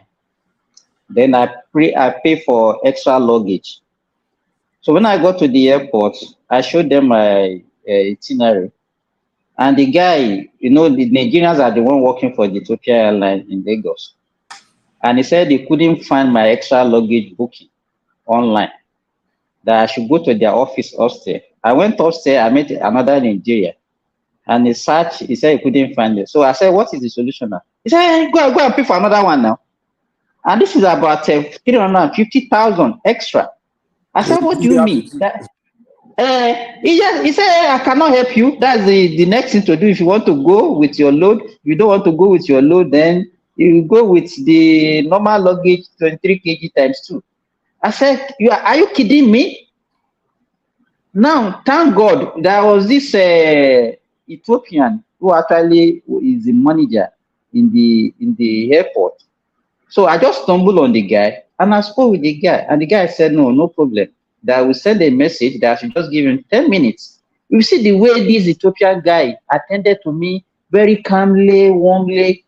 But the Nigerians, they don't care about you. They want you to pass through that stress. They were already angry. You know why? You know their anger? Because I pay online. Because what they wanted for me to do is to come to the airport with that extra luggage. They will now be the one that will determine how much I'm going to pay. They will collect the cash. Look at the way they will just smuggle those luggage in for me. But they were already angry that they are not getting the money from me. And that's why they are doing that to me. You can see our mentality. Okay. Look at your embassies in any country you are right now across the world.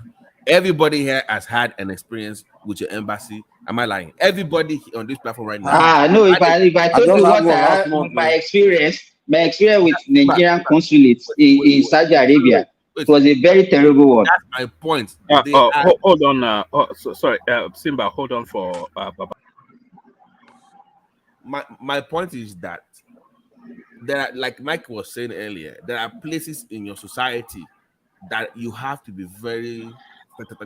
You must put people that have love of country there, that have that kind of personality type, that understand, that are well trained, customer service, because it reflects on your country. You go online and you hear even people that are white that come to America and Nigeria, you will still beg for money. Like, okay, let me even give you a pass that okay, I'm Nigeria, you're Nigeria, we are okay, let me give you money. But somebody that is foreign in your country, you treat them the same way, it reflects badly on your country, because they will report this thing, they factor all these things in when they want to invest in your country. The way you treat people, everything matters. So like Mike was saying, Some areas in your community, you must put people that love Nigeria there on purpose. You must vet them. Immigration, custom service, banking, even government, your senators. Look at what happened during this guy that owned this airplane, whatever, Virgin Branson. What's his name again? Richard Branson. Why didn't he come to Nigeria? Because of your Nigerian senators. They want to bribe. Those kind of jobs should not be for people that don't love their country. If you should not be there. So, Mike, I don't know what to do. I think the whole system, there's no sense of purpose. It's just the whole system just create like, okay, everybody come and get on the ride and enjoy the ride, get what you can get out of it. That's what it's all about. There's no sense of purpose. Like, okay, we're trying to create a society where we want things to be in order, this way, that way. Okay, how can things things will be evolving, improving way of things are being done, or how everyone that everyone in society will feel better or have better experience. That's not a purpose, man. It's just, okay, system is there, get a job and let's just. She want the job training. Like, how they don't do it now. Babati. Yeah. The issue, you can see the comment one person is putting now that people should be paid well because human being will find a way. And that is the excuse that we normally give in Nigeria. We rationalize every evils that we are doing to ourselves. Let me tell you one thing. If you go to Addis Ababa, go to Egypt, I think yes, those are the two countries that at least in Africa that have had the experience that I've passed through so many times. You will not see them behaving the way Nigerians are behaving in our own airport. And if you go and check how much they pay in Egypt and Ethiopia. It's far less than what the Nigerians get. Even in America, you understand? But you can see somebody rationalizing that because of poor pay. These people, their remuneration is far poorer than our own remuneration. It's just our attitude. Even here in America, where they are paying minimum wage, where you can't survive on, you still know that you have to be professional doing your job. Even though you know what they are paying you is very little, you still have to be professional. You still have to have good attitude. It's never an excuse what they are paying you. You have to do your job diligently. You have to be professional. There's no reason giving attitude and being. If you don't want a job, quick, we'll find a job somewhere else. If they're not paying you with one more pay, then request for a higher raise or higher pay. But there's no reason why you have to be nasty and be, just doing the wrong thing. Because why? Because they're not paying you well. It doesn't make sense. In fact, Mike, corruption in Nigeria. In fact, I passed through one immigration officer. I gave him my passport just to scan. And by the time the guy just saw me, he was already greeting. By the time they start exchanging greeting with you, you know where they are going. I was just looking at the guy, I didn't respond. Then my wife just called me that I forgot my cardigan. So I just took excuse from the guy that I just want to run back and collect my cardigan. By the time I came, and the guy was asking me that I should give him money, that was what I promised. I said, promise you what?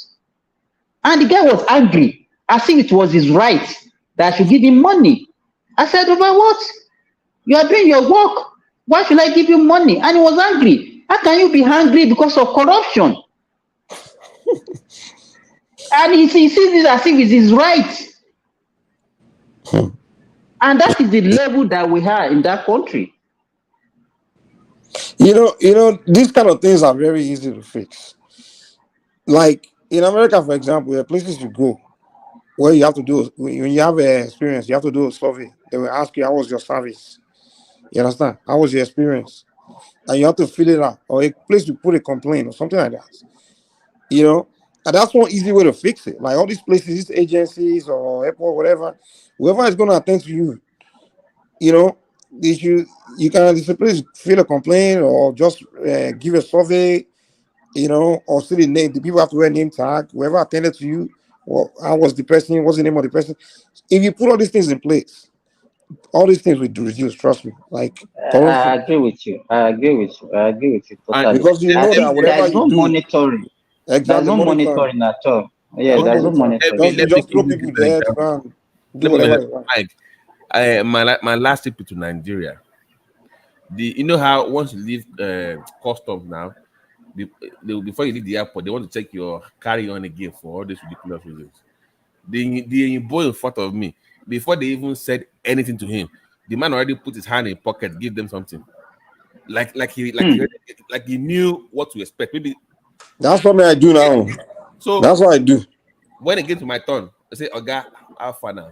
I said nothing. He said, "I said, no even get shame. Look at the guy where even there in front of you, even they drop something. You know, I said, what's it concern me?" Imagine that. Like I'm like, They're already making you to feel bad that you are not a nice man. Am I you? Because I'm like, listen, for him to have done that, that means the guy has been told what you guys do, so he came prepared. That is Did you guys watch our Sleep TV yesterday when Rufai and Rotus were arguing? It was a terrible one, no. It was a terrible one, no. That Rufai, that guy.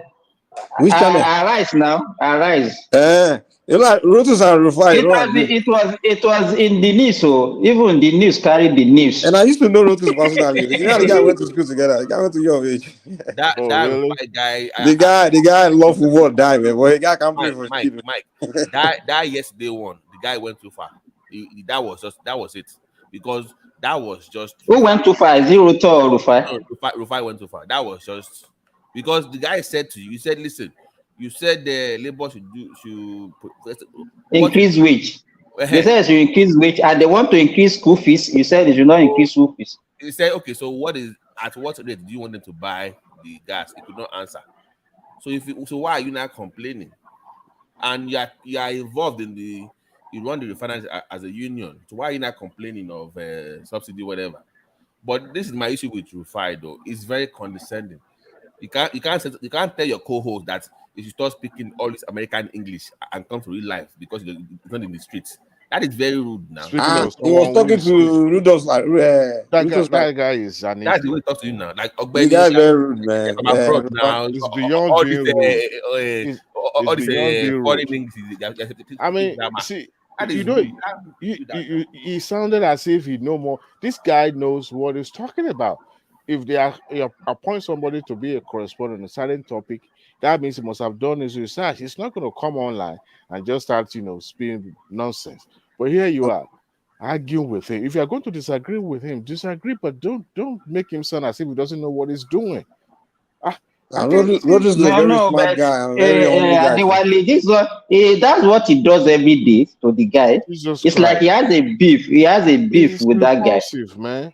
The guy was telling him the reality, but you are quoting. How many? You should know.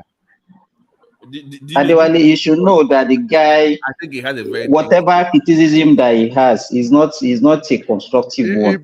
You always want to criticize anything. Even if Tinubu drink water, I will say he didn't drink it well. No, Simba, you're missing the point. If you didn't dive story yesterday, because I was working, but I was watching, I was at home. When that guy had enough, because that guy was very upset when he pushed back at Rufai. Rufai had to call for help from Abati. Abati, can you help me with this guy? Like the guy was like, enough. I'm done with this guy today. I have done. The guy was just pissed off. Like, you know how that thing has been building up for a while. The guy is not sharing. He's not speaking to what they like. Do you understand what I'm saying? It seems like those obedience, man. It's kind of like obedience. Exactly. You see, where you are applying all this neo-colonialism school of thought and all that, you're looking at the peculiarity of the environment that you're operating. You can't be living in the past. You have to live in the present. So most of the time when Rotus is making a submission or analysis, it usually sounds as if it's on the side of pro-government, kind of. Exactly. He doesn't want that at all. Exactly. All those theories that is not obtainable because we have. It's to me it's very, very draining. It's bad. Every day is bad. You can't be that. There's no professionalism in it at all.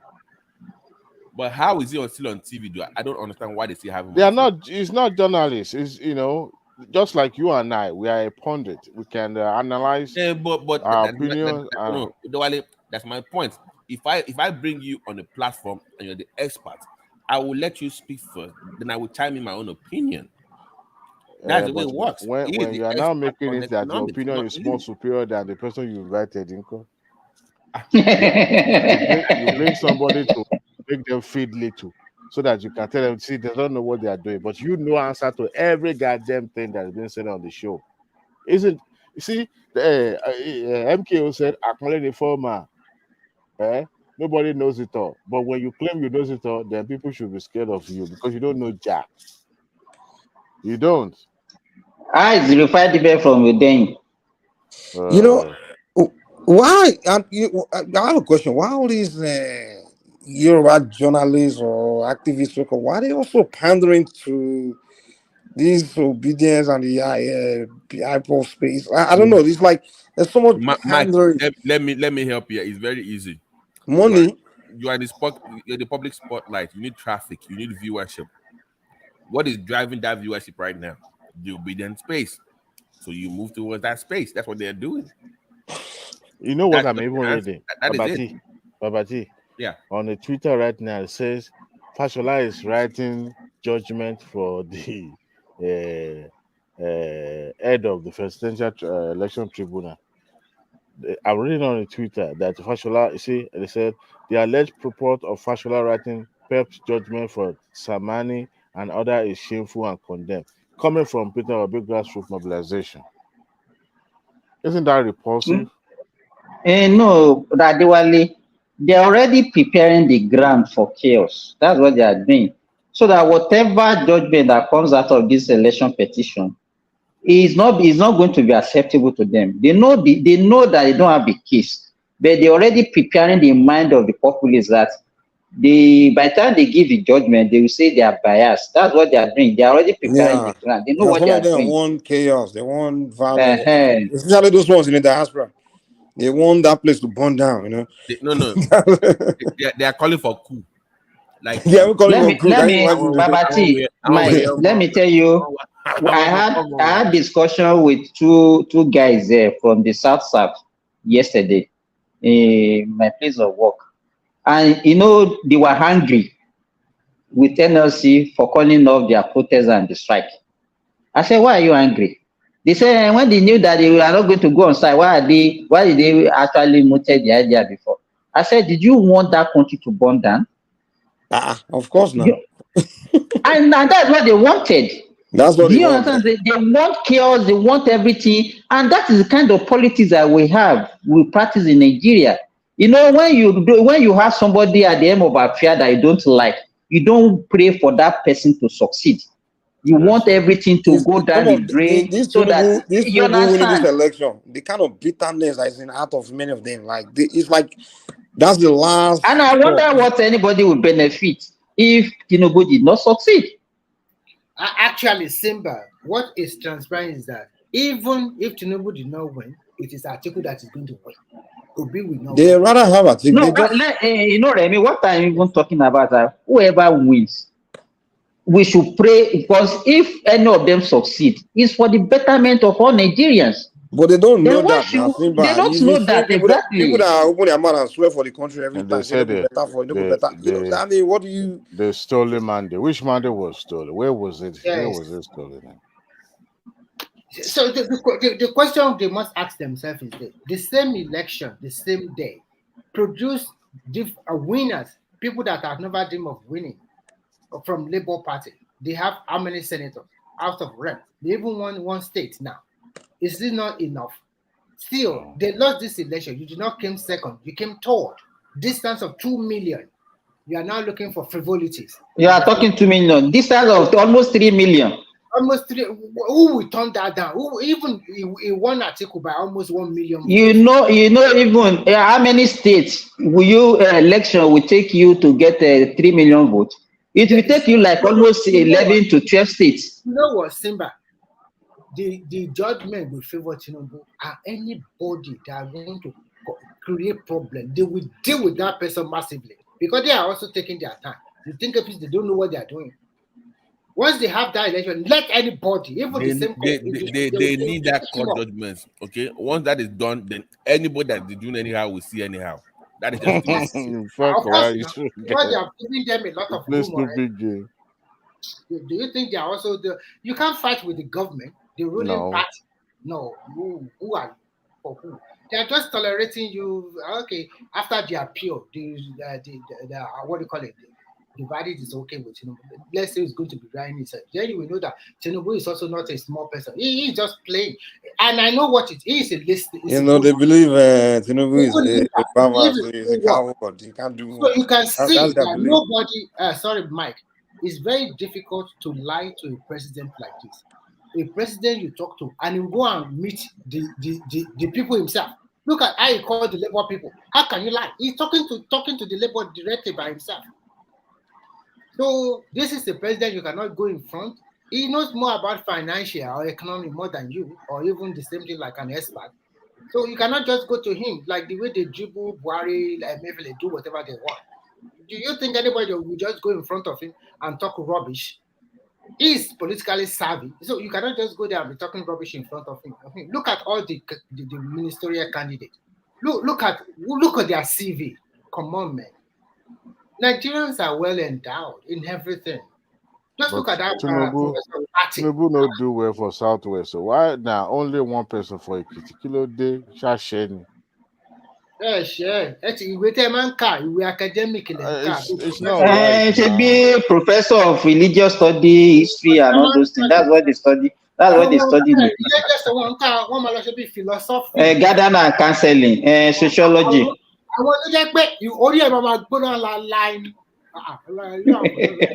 mean, a state that gives him 200,000 votes. That's not nice. One person. Board appointment. So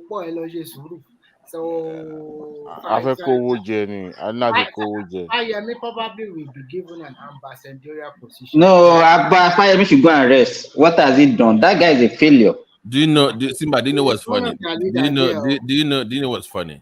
I had some online on Twitter. You know, they gave Southeast 5.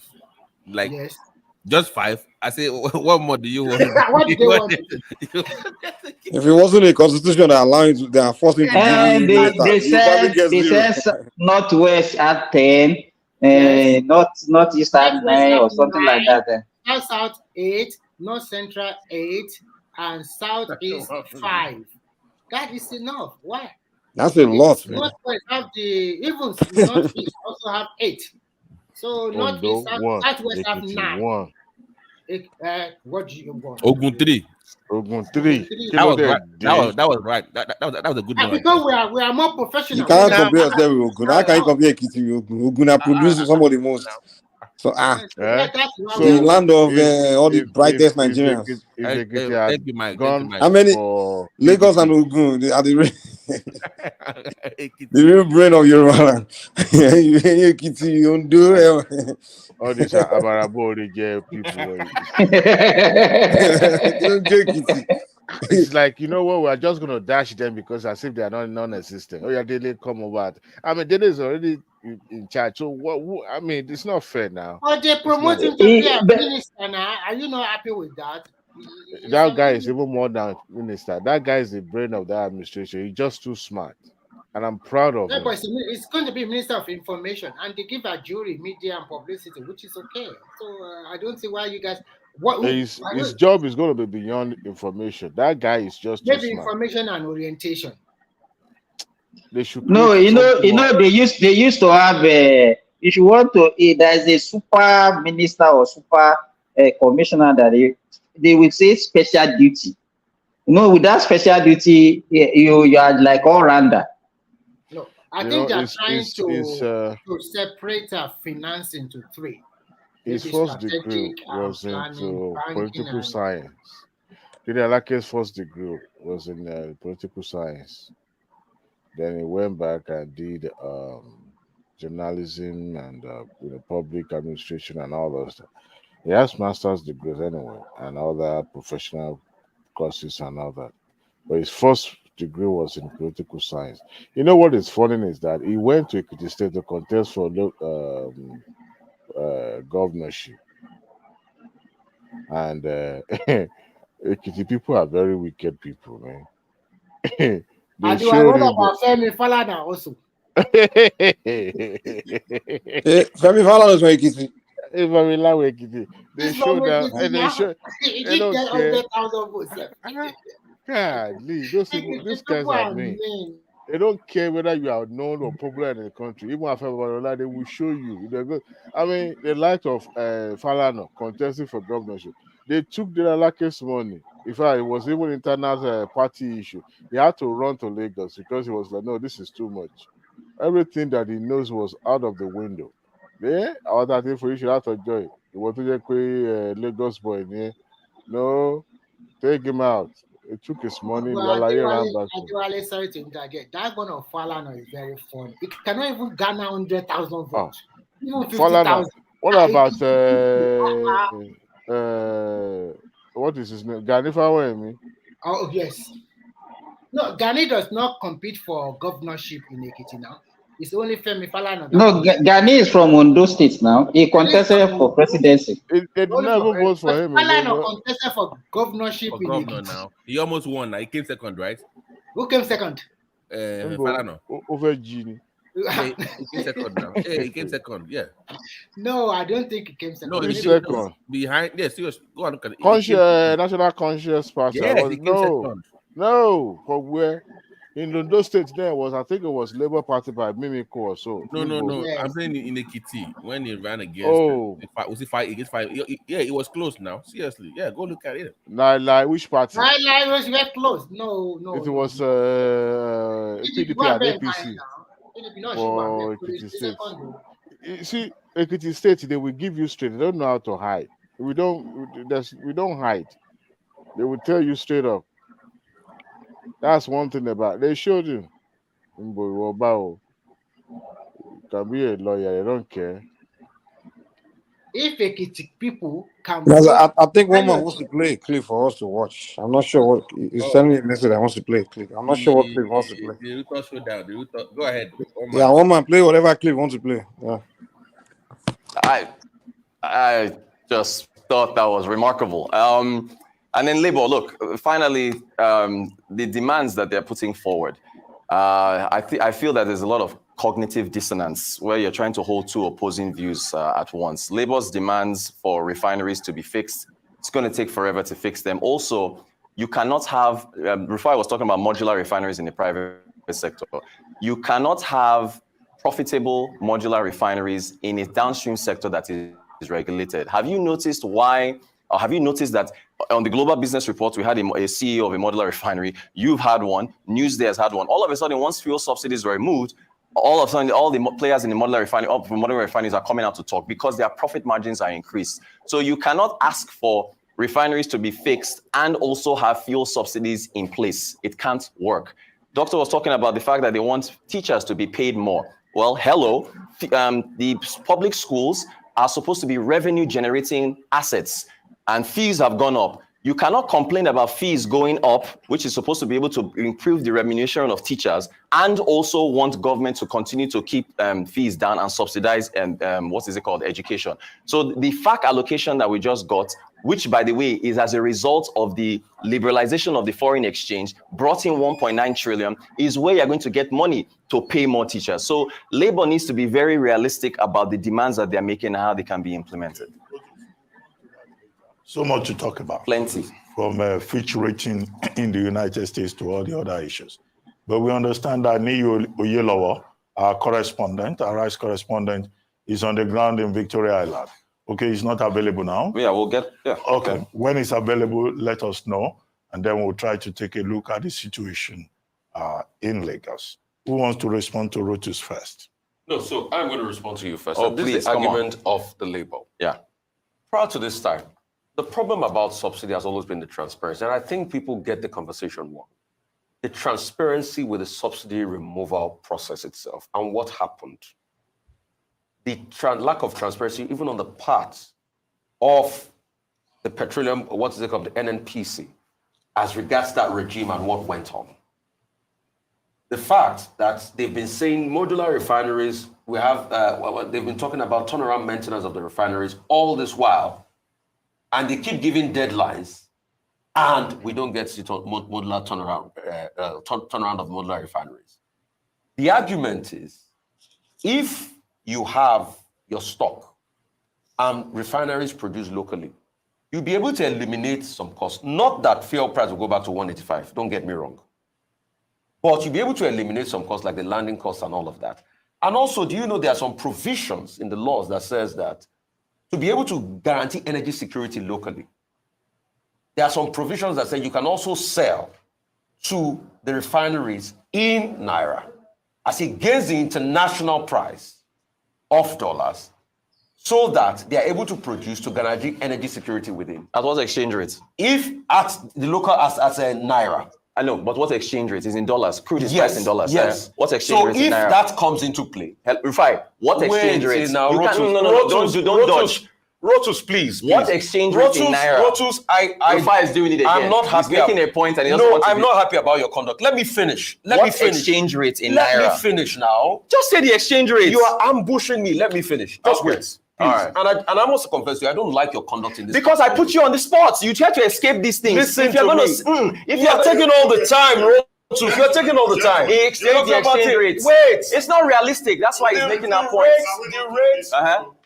Dr. Abati, I think you should warn the rates is in the Naira equivalent to the dollar. But what rate? Let me make my point. Which you didn't support. Wait now. Please. Dr. Abati, wouldn't let me make interruptions. My point. Okay. Let me make my point. At the Naira equivalent to the dollar. And once your production increases, I'm going back to using your words. You are the one that talk about market forces. And please let me make my explanation to the end. Don't interrupt me. Okay. If you interrupt me, I will stop. Once market forces increasing and we have a lot of production, then I think we can get a stability as regards prices. That's always the argument that Labour is making as regards fixing the refineries. And this argument is coherent enough. Because if you look at what the government has expended as regards cost on these refineries all these years, it has been as a case of corruption that has not made us go to the end of all of this. I get your point of view, classical economist in thinking and all of that. But the truth is, when it comes to practical realities of the Nigerian economy, there are some things that does not hold water. And that's why we are pushing. And I'll take you back to the 80s when we had refineries working and producing. We're subjected also to these international conditions. But at least because we're producing within, there was still some leverage as regards pricing. That's the conversation the Labour is having here. And you have not tried it out. We have not even fixed refineries and we have ample production locally before we say it's not going to work. These are international rates at which it's been sold. But if you provide in Naira, people can provide and they can produce. I'm not saying the cost will go back marginally to what it used to be before.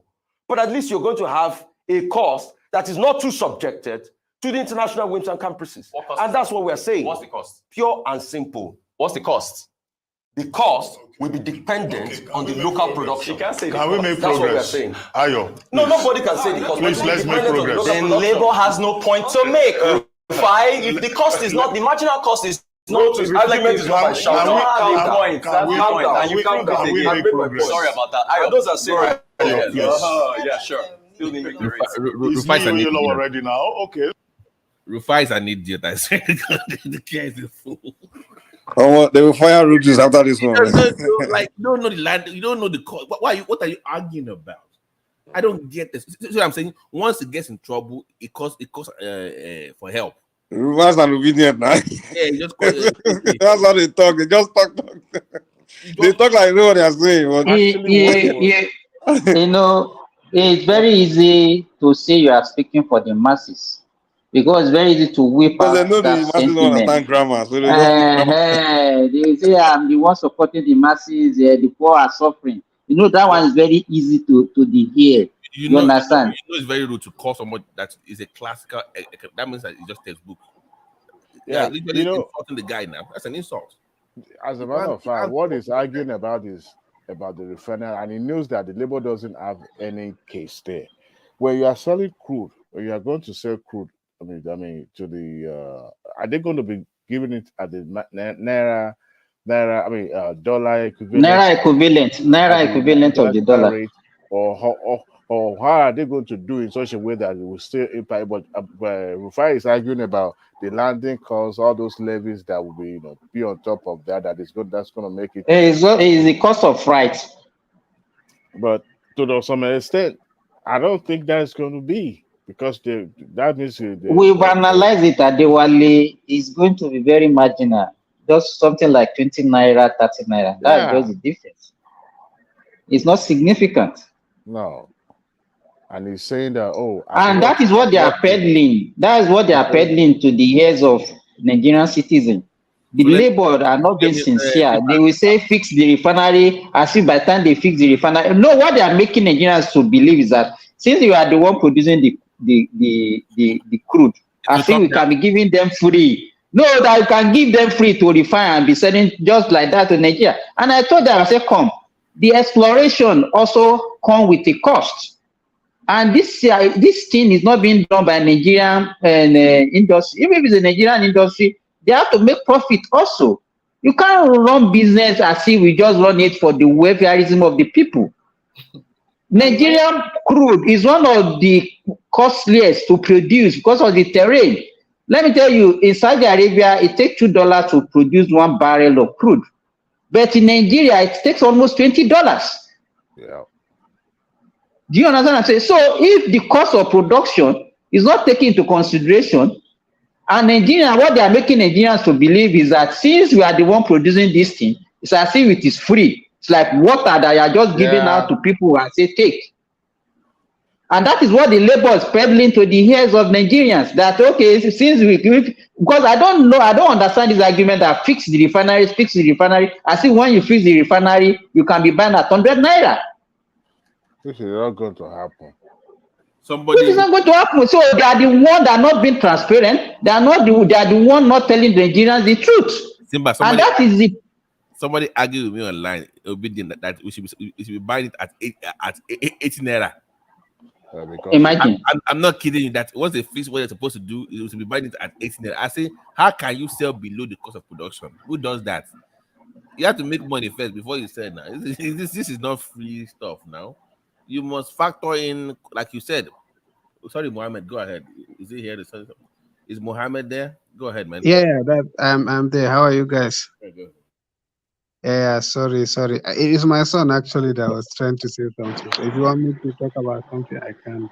Otherwise, we can go on. No, go ahead.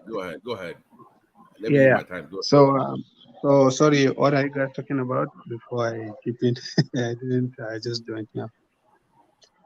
Yeah. So I had a talk about the cost of Good night, petrol, everybody. right? I need to go to bed. Nice talking to you guys. Yeah. So they're talking about the strike by NLC. Yes. Yeah. So to me, I just think that these strikes will happen, and I just think that Tinubu will find a way to settle this guy. And but now that this subsidy has been removed, I just don't see how it's going to be put back in place. So maybe they will just do this is what that's their job for Labour, to protest and everything. But at the end of the day, I don't think, maybe if the best they can do is to get some cushioning effects that are for the people, and then of course that will be it. I don't think any government is going to bring back subsidies. So that's what I have to say about that. Yeah. And we're also talking about this argument between Ruto and Rufai. I don't know if you listened to the clip that we just played just now. Rufai and who? And Ruto. Oh, Rufai, the Arise guy? Yes, the Arise guy, yes. Did you hear about it? The argument they had yesterday. We just played the clip just now. I don't know whether you watched it or not. No. I just joined exactly, but you can just tell me roughly about it because I can guess. If it is a Mohammed, guy, I can guess what it will be about. Mohammed, talk to Yeah. us about the goings on in Niger Republic. So you are up to speed. So now, as Yeah. early as yesterday, Tinubu he sent out a series of delegations. He sent Abdusalami Abubakar and the Sultan of Sokoto to Niger Republic to go and get the guns of those rascals. And then he sent Babagana Kingibe Yes. and a couple of other delegations to Algeria and Libya to try and block them off from the northern space. And then there's also the rumors that they are starting to amass troops in Sokoto so that if all diplomacy fails, they'll just launch at them immediately and strike them out fairly quickly. So what's your taking on that space, the goings on in Niger Republic, the first big test of Tinubu on the international stage? Yes, the first big test because he committed himself to kinetic action from the beginning. And of course, when I say he, it's the ECOWAS, but ECOWAS is Nigeria. Basically, everyone knows that. So to me, I see both sides of the argument. I see those people that are calling for restraint and caution. I understand that. And I also understand those people that are saying we should go out. To me,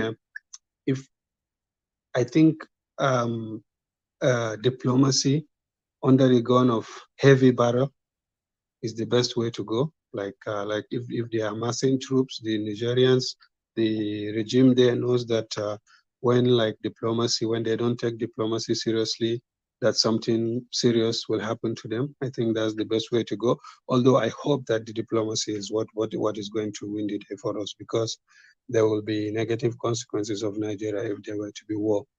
Because although there's a disparity in you cannot compare the Nigerian army with the Nigerian army, but that does not mean that it's going to be a smooth victory for us.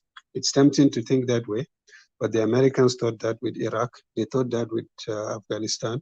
I mean, you cannot compare. The difference between American army and the Afghan army, the Taliban army, is more than the difference between the Nigerian army and the Nigerian army, with all their technology, with all their manpower.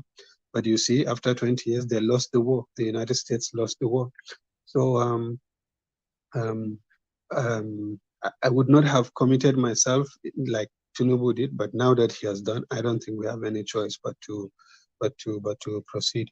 But I think, but the diplomacy should be aggressively pursued, and some kind of a safe-facing mechanism should be given to the regime there, so that it's not going to be total humiliation for them, because usually that's what scuttles diplomacy. Like if you don't give the other guy a chance to save face, like you just tell them, okay, in 10 days you have to come down, and then in 10 days they will come down. Usually that does not happen. People don't do it. Sorry, my son is kind of talking. Yeah, but I agree. It's the first big test. Actually, I'm apprehensive about this because it's very tempting for us to think like it's going to be easy. But as we know, I know that the Wagner people, they want to support them. You know, this Evgeny Prigozhin, and Russia also probably surreptitiously is also kind of going to be in support. And then those countries near us that also had military coups, probably they will want to support them. Not that I'm afraid of the army, not that we're not going to defeat them.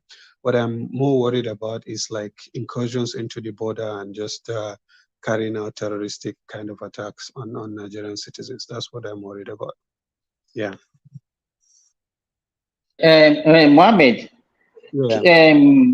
I don't think it will be a wise decision for Tinubu, being the ECOWAS chairman, to take the responsibility on himself alone. I think even if they want to do such a thing, it should be a joint effort by the ECOWAS and not the sole responsibility of Nigeria. We also have our home security situation, internal security situation that we're dealing with.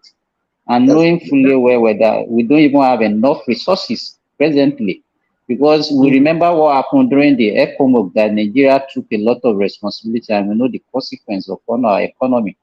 So now, then looking at even the decision not to even supply electricity to Niger, knowing fully well that we had an agreement with Niger not to dam the River Niger, and we know the lot of benefits that we are getting from this.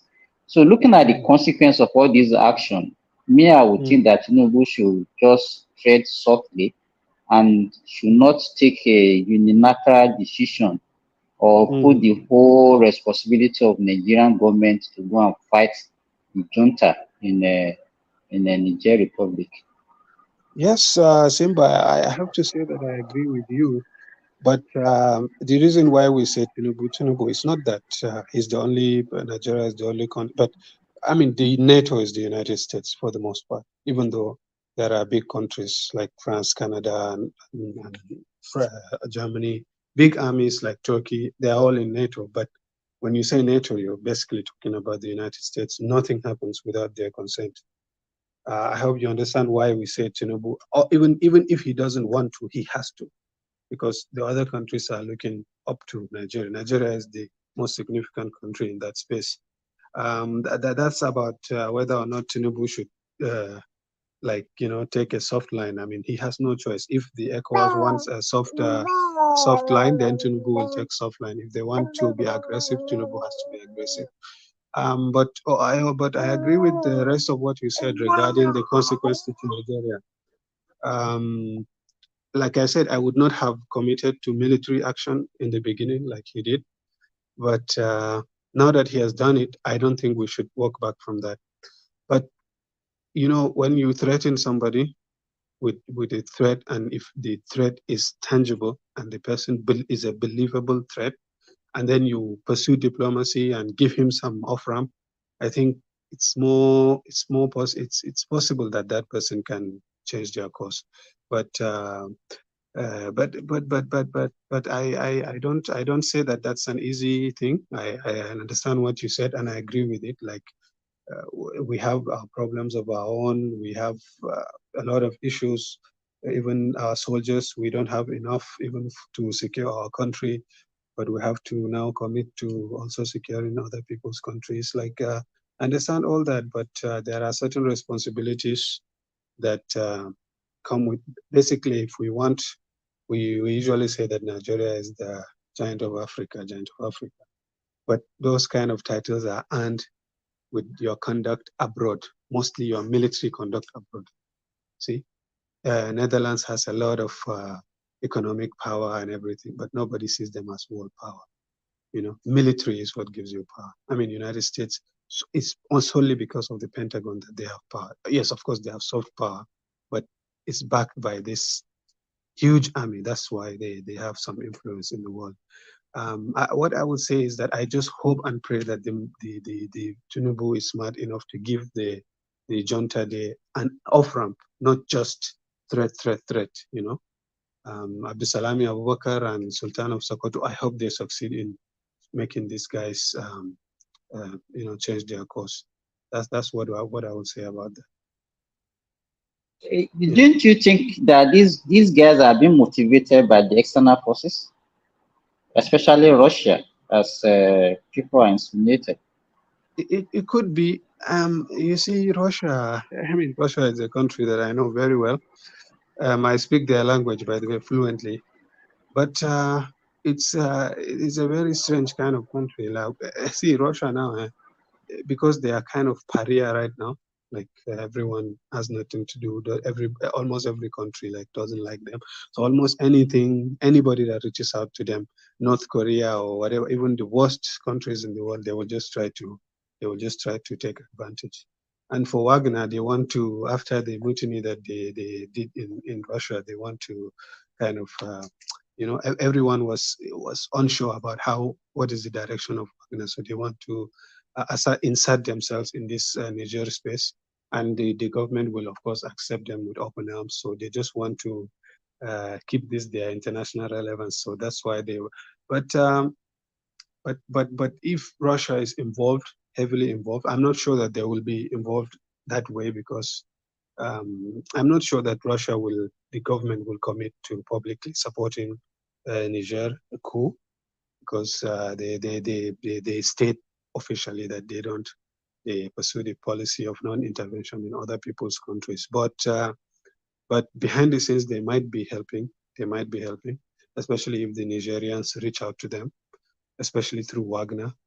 All these things bother me, actually. All these things bother me. That's why I don't want it to come to war, actually. I don't want it to come to war. I hope that the diplomacy works. I just hope. Even if we're going to use our military on them, I think it should be like the military action that the US took in Syria under Trump. Like somebody did something that you don't want, you just go in and just give them 2-3 slaps and come out. That kind of military action, not a war in the sense of we have to overthrow the regime and then install a civilian government. That route we should absolutely not take, because we would never, like I said, the disparity between Afghanistan and the US is huge, but they could not do it. They could not do that kind of, or you go in and, take out the army. I mean, when the US went into Afghanistan, the Taliban collapsed in weeks, like few days. But after 20 years, the US is living within 24 hours. They came back. Within 24 hours, they are back. So that kind of approach is the one that we should absolutely not take. We could go like even that approach, Mohammed. Even that approach that the US did in Syria did not work out, because you can see Syria today; they are still in war. No. I said the one that specifically Trump. There was a time that Bashar al-Assad was accused of using chemical weapon, and you remember when there was this talk of Ivanka came and convinced Trump. Then he just like went with their air power, like just bombed them for like a couple of hours and then went out. Just like a punishment kind of military action, not the one that you commit soldiers and army like for a long time, not that kind of one. Mohammed, what did you suspect? Look at what is happening presently in Sudan. Yeah. Chad is not stable. Yeah. Libya is there. Niger now. Burkina Faso. Look at that axis now. Aren't you suspecting something in Africa, especially Africa sub-Sahara? Yeah, it's very suspicious. I don't know what this wave of military dictatorships. I cannot really pin down what's the reason for this resurgence of military coups. Although I have to say that I'm not afraid that will happen in Nigeria. I'm not too sure that it will happen. But also one thing that makes me reserve, like why we are not too into this military, like two other countries that are bothering us did that. Of course, we didn't take any military action, but now with Mali, we will want to take military action. So it just seems that it's not a policy of with Niger, because we didn't take any action against Burkina Faso. We didn't take any action against Mali. Against Mali, and then now with Niger. But Niger is closer to home. Maybe that's why it feels more. We feel it more. But that is why I'm thinking that is actually looking like a Tinubu action and not ECOWAS. Because if it's ECOWAS, so what is the difference between what happened in Niger and what happened in Burkina Faso and Mali? The ECOWAS was not taking any action. What is now influencing their action in Niger now? Honestly, like you're right about that. Maybe we're more, we feel it more because it's closer to home. Maybe that's why the instigation probably. But again, I don't think, maybe even the ECOWAS wants to take a stronger line on that. That's why also Tinubu has to take a strong kind of line. But you asked something, whether or not foreign powers are pushing this. It's very likely.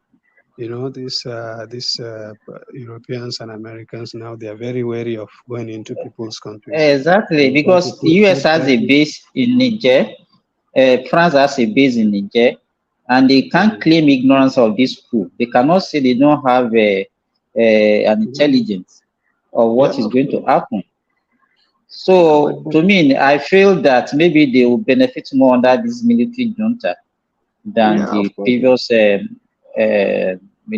civilian administration. That was why and they have been silenced about it. They are not taking any making any decisive action. They are not To taking me, any I'm public. suspecting. Yeah, Exactly. that's true. That's true.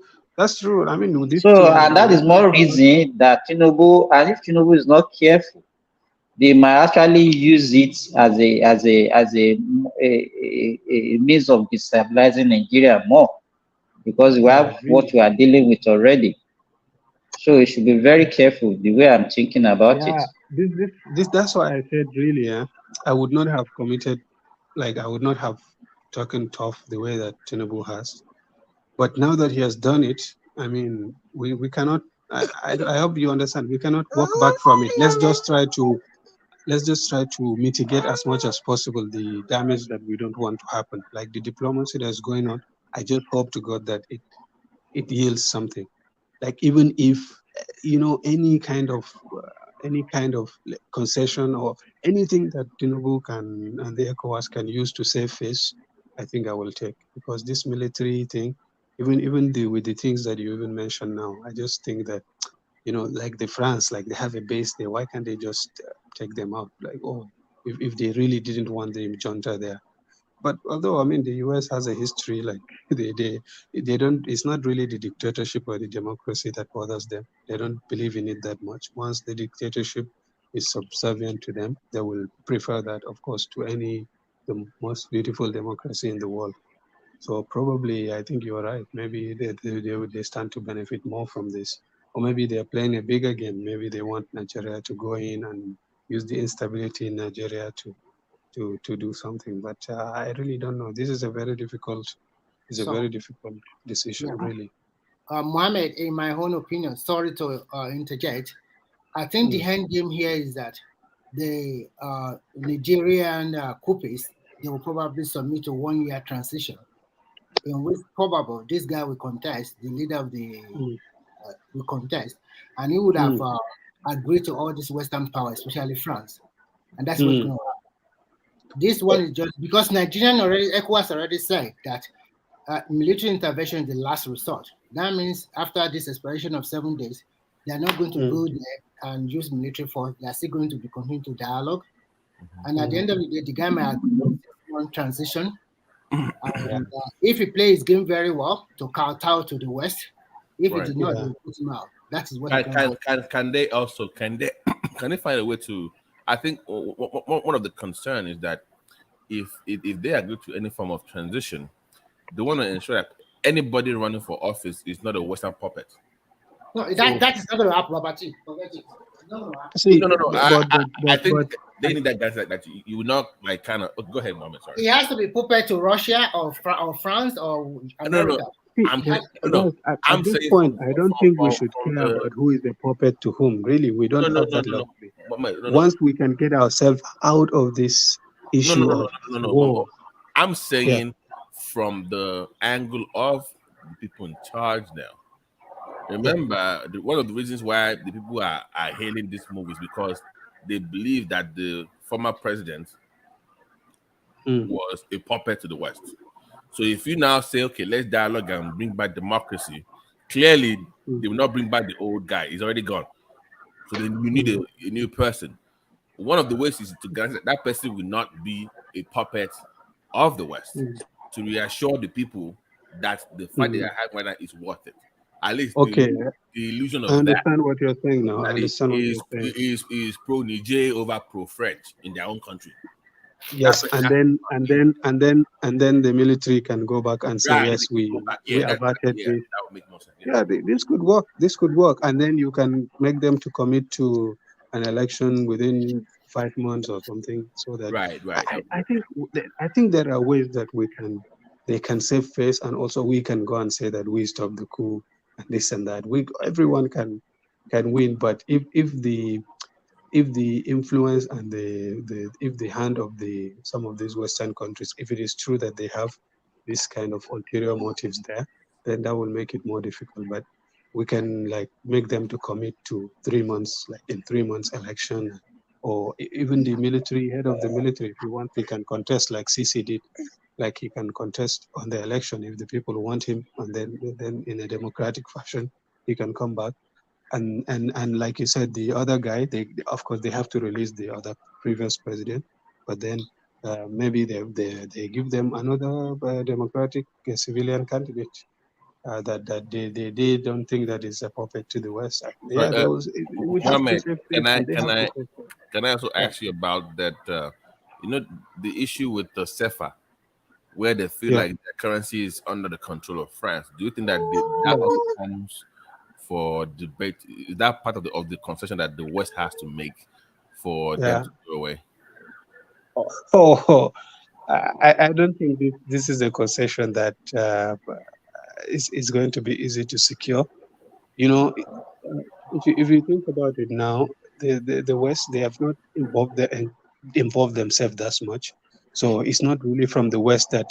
So if Tinubu is sending Sultan of Sokoto and other people to go and negotiate with them, and if they give them the condition that the safer and this and that, I mean, how would Tinubu secure that exactly from France?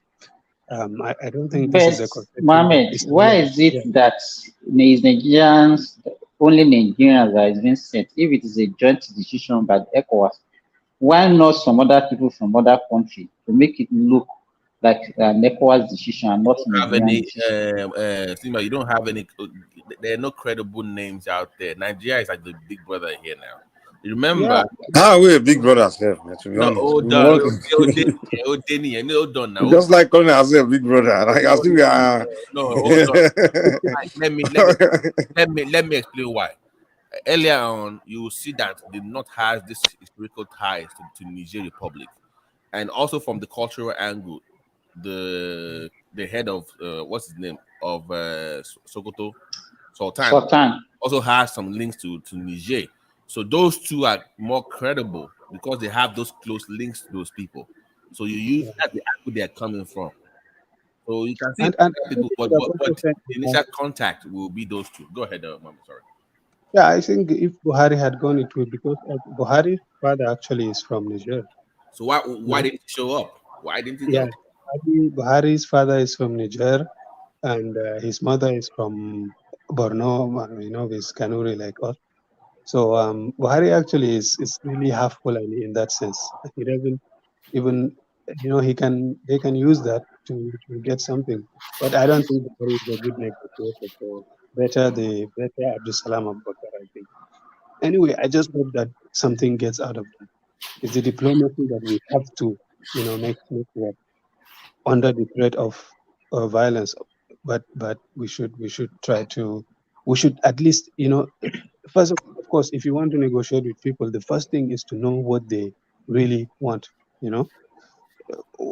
For example, with the Russia thing now, they said that they don't want NATO or something. If you want really to give them something that to stop the war, you have to start from there. Probably a commitment that Ukraine will not join NATO or something like that, or something of that sort, something softer than that. So for us also, I think we have to, if their concern was that the previous president was a puppet, then you can commit to election within a couple of months, where you convince the other guy not to go on the ballot. And I think that can be something that both of us can call it a win. But I just hope that it never comes to this military action. Mohammed, what we used to hear, especially when there's a military takeover, what you are speaking to now is supposed to be one of those things that is supposed to even be part of their inaugural speech. That this is the reason why we took over, and we want to restore democracy within so time. But it was not there. They didn't make mention of anything of such. Oh man. Yeah, this because we have seen it on several occasions when a military take over, they will say that within 1 year or so or 2 years we are going to hand over to a democratically elected president. But this one, they are not. It's very obvious. All this Coup is about money. Very obvious. Exactly. They want to come in, take power, and be in control of the money and enrich themselves. I think the game plan of the guy is that take power, and then after 1 or 2 years, turn himself to a president or even a life president, and then kowtow to French, take all the uranium you want again, and it's over. So is he going to go back to the same people that he was? He's going to go back to the same people at the end of the day. That's what is going to happen. Okay, now look at it very well now. They start giving them sanctions. They cannot have access to their assets anywhere in the world. I don't even know how many assets they do have. I'm talking financially. All their money in France is will be frozen. They cannot give you anything. Is it not going to bend down? What is it going to do?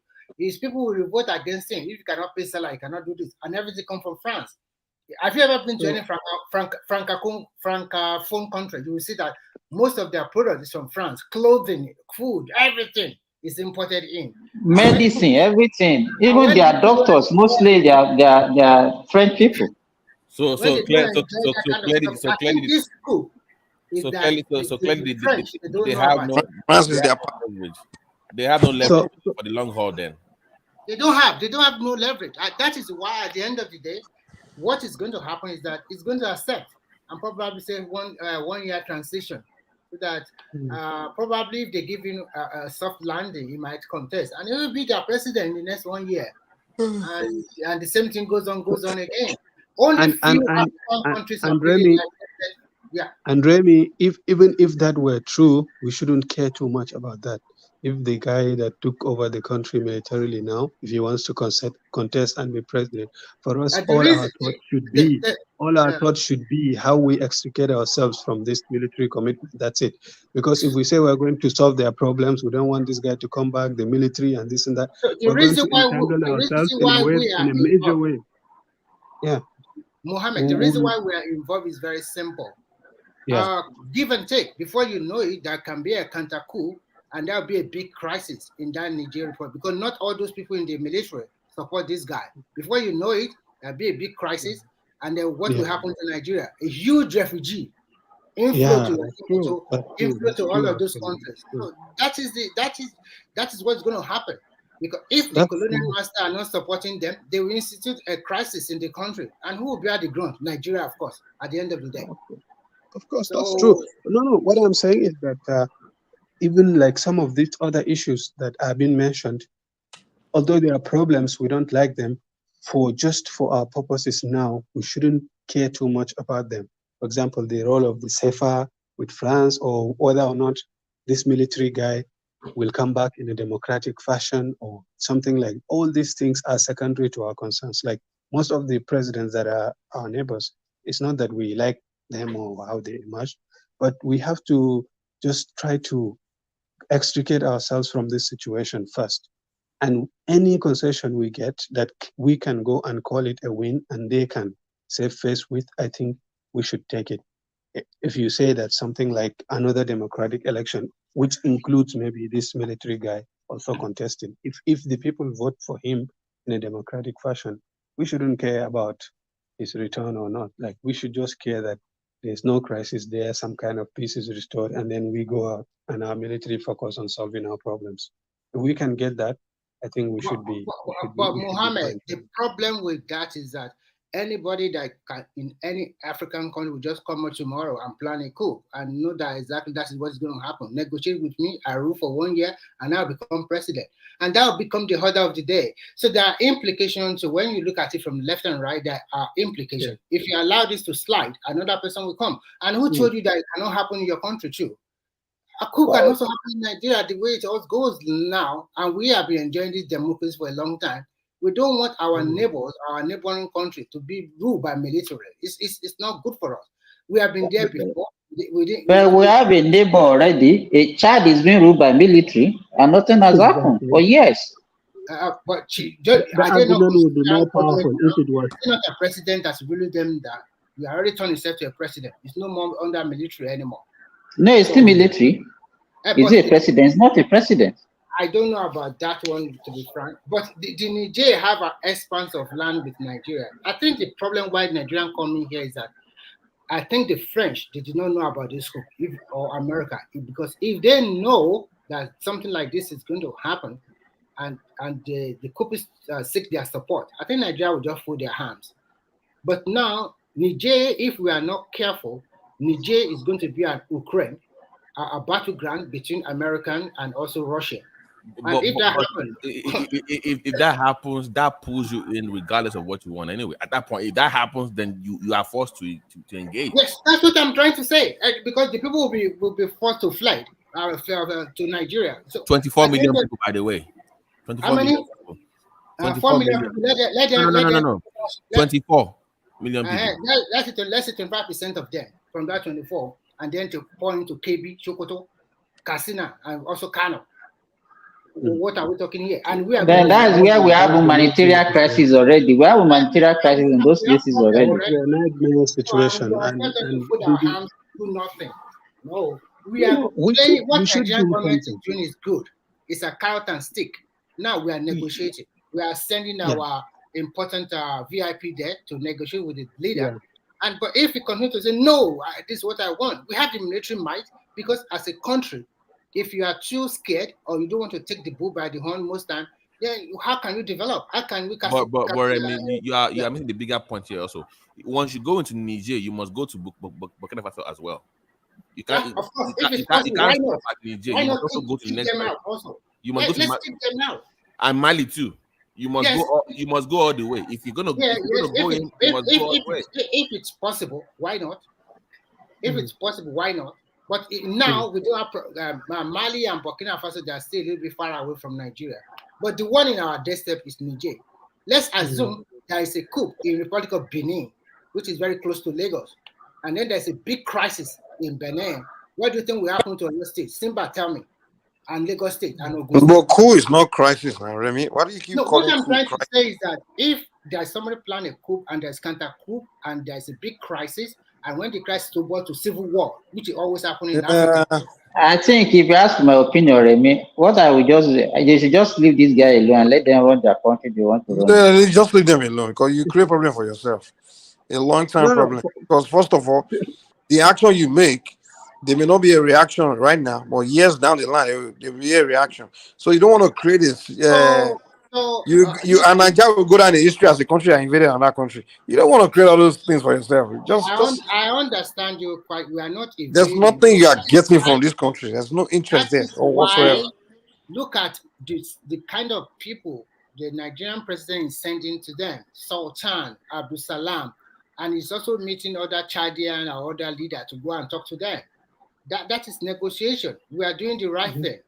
Because if why is he even doing all those things, sir? What is he doing? Remy, what should be the scope of this negotiation? Do you think that if, for example, they offer the military junta now, they say that they will commit to election within 5 months, okay? That will be fine. That's what we want. That's what I'm saying. Even 1 year is still okay. Even 1 year. That's what I'm saying. We should focus on just getting something as you that we can form a win. You know one thing. The interest is. Let me tell you something. I was reading a report on YouTube or wherever. There is already the Wagner group. That Wagner, that is that private contractor fighting war all over the world. They're already in Niger already. That means there's Russian influence there. And if there is Russian influence, take it to the bank. This guy will not accept whatever they throw at him because he thinks he has another superpower behind him. And if Russia is behind him, 70%, China is also behind him. So you can see. Let Mohammed respond. I think he wants to drop a point. Go ahead. This point of Russia getting involved, China getting involved, I don't think Niger is that important a country to them that they will turn into battleground like they did Ukraine. This is just my opinion. If it was that important to them, it's very unlikely that the French and the US, with all their intelligence, that they had no clue about this coup. Yeah. Did you know that they knew exactly when Putin will invade, like a month before the invasion? Even the Ukrainian president, Zelensky, did not believe that they would be invaded. Anthony Blinken came to the UN. He was saying that this is what Putin is going to do. This is what he's planning. He's going to use this pretext, and he will say this, he will say that. And at that time, Sergei Lavrov was just lying to all the people, like saying that they don't have any such plans and this and that. 1 month later, it happened exactly as Blinken said. I remember watching this a month before. So it's not that it's harder to it's harder to get intelligence. Mohammed.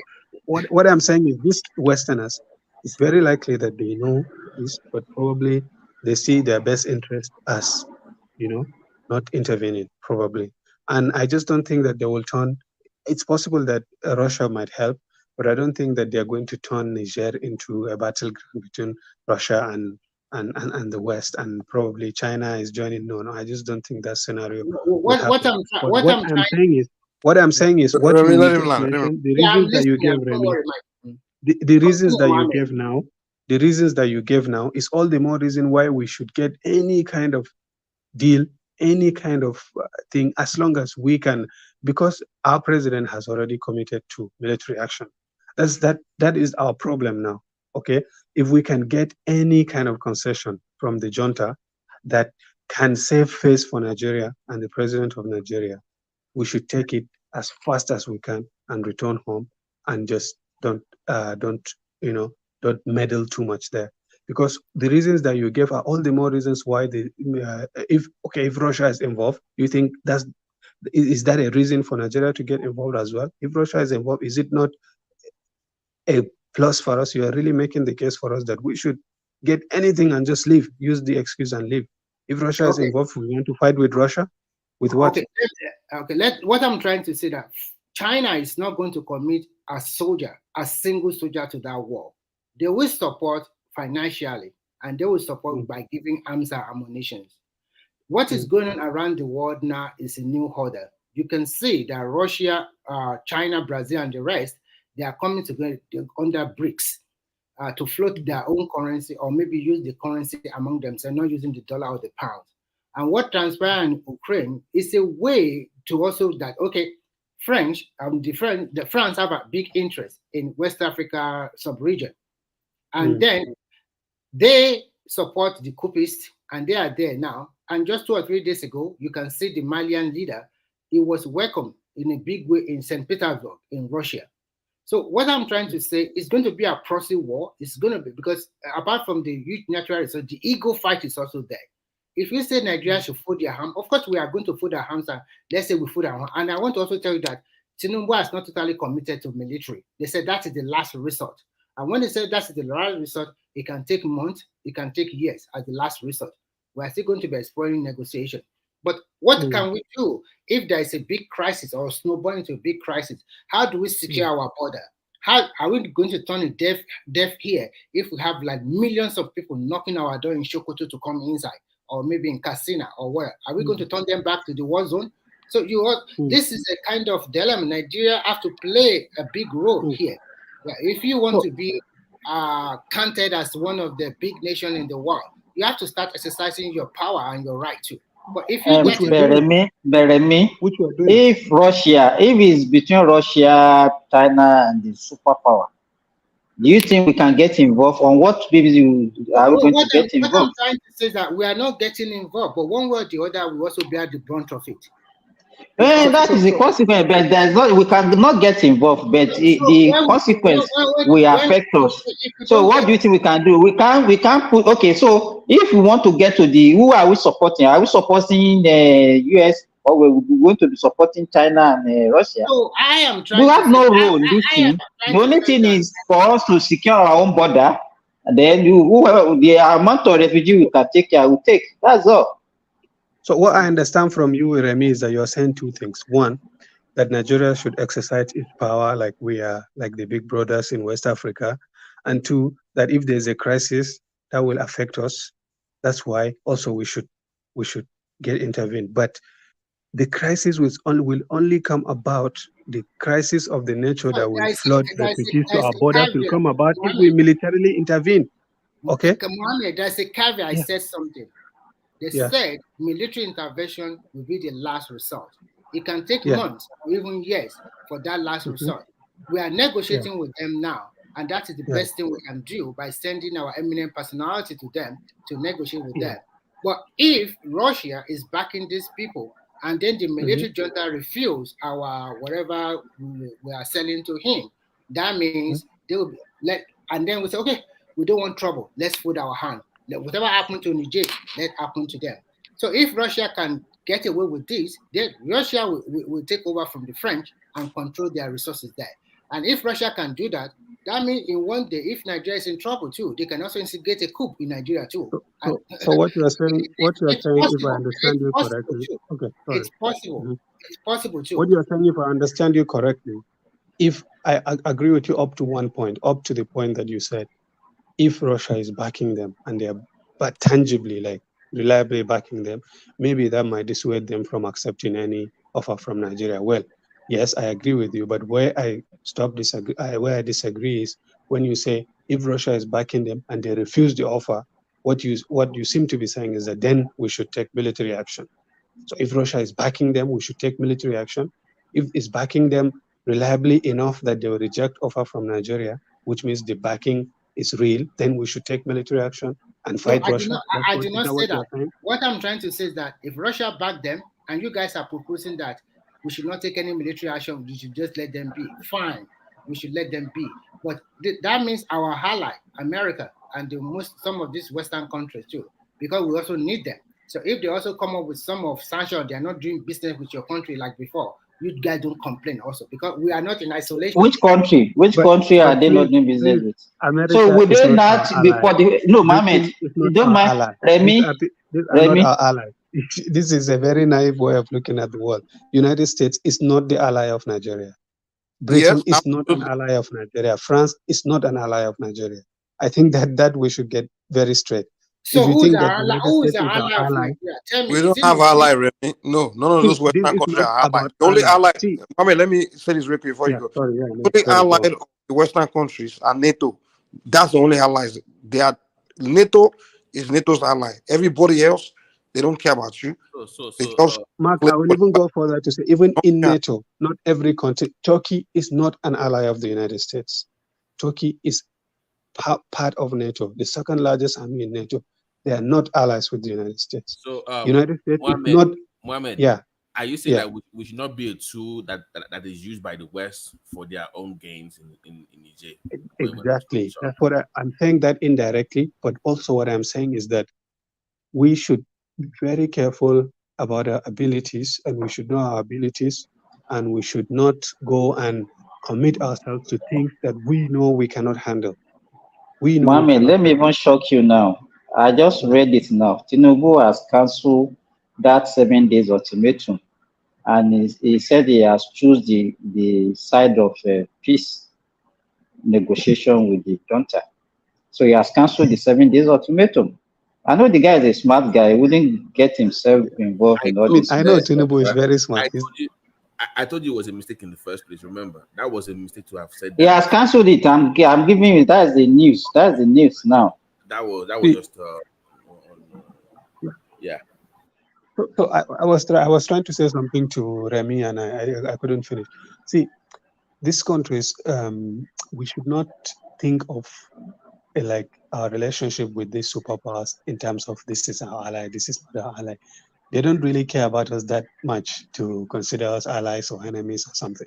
You see, Russia is their enemy, China is their enemy, but even if a military that is against them takes over in Mali, that's not their enemy. Like maybe some fly that they need to squash, but this is not.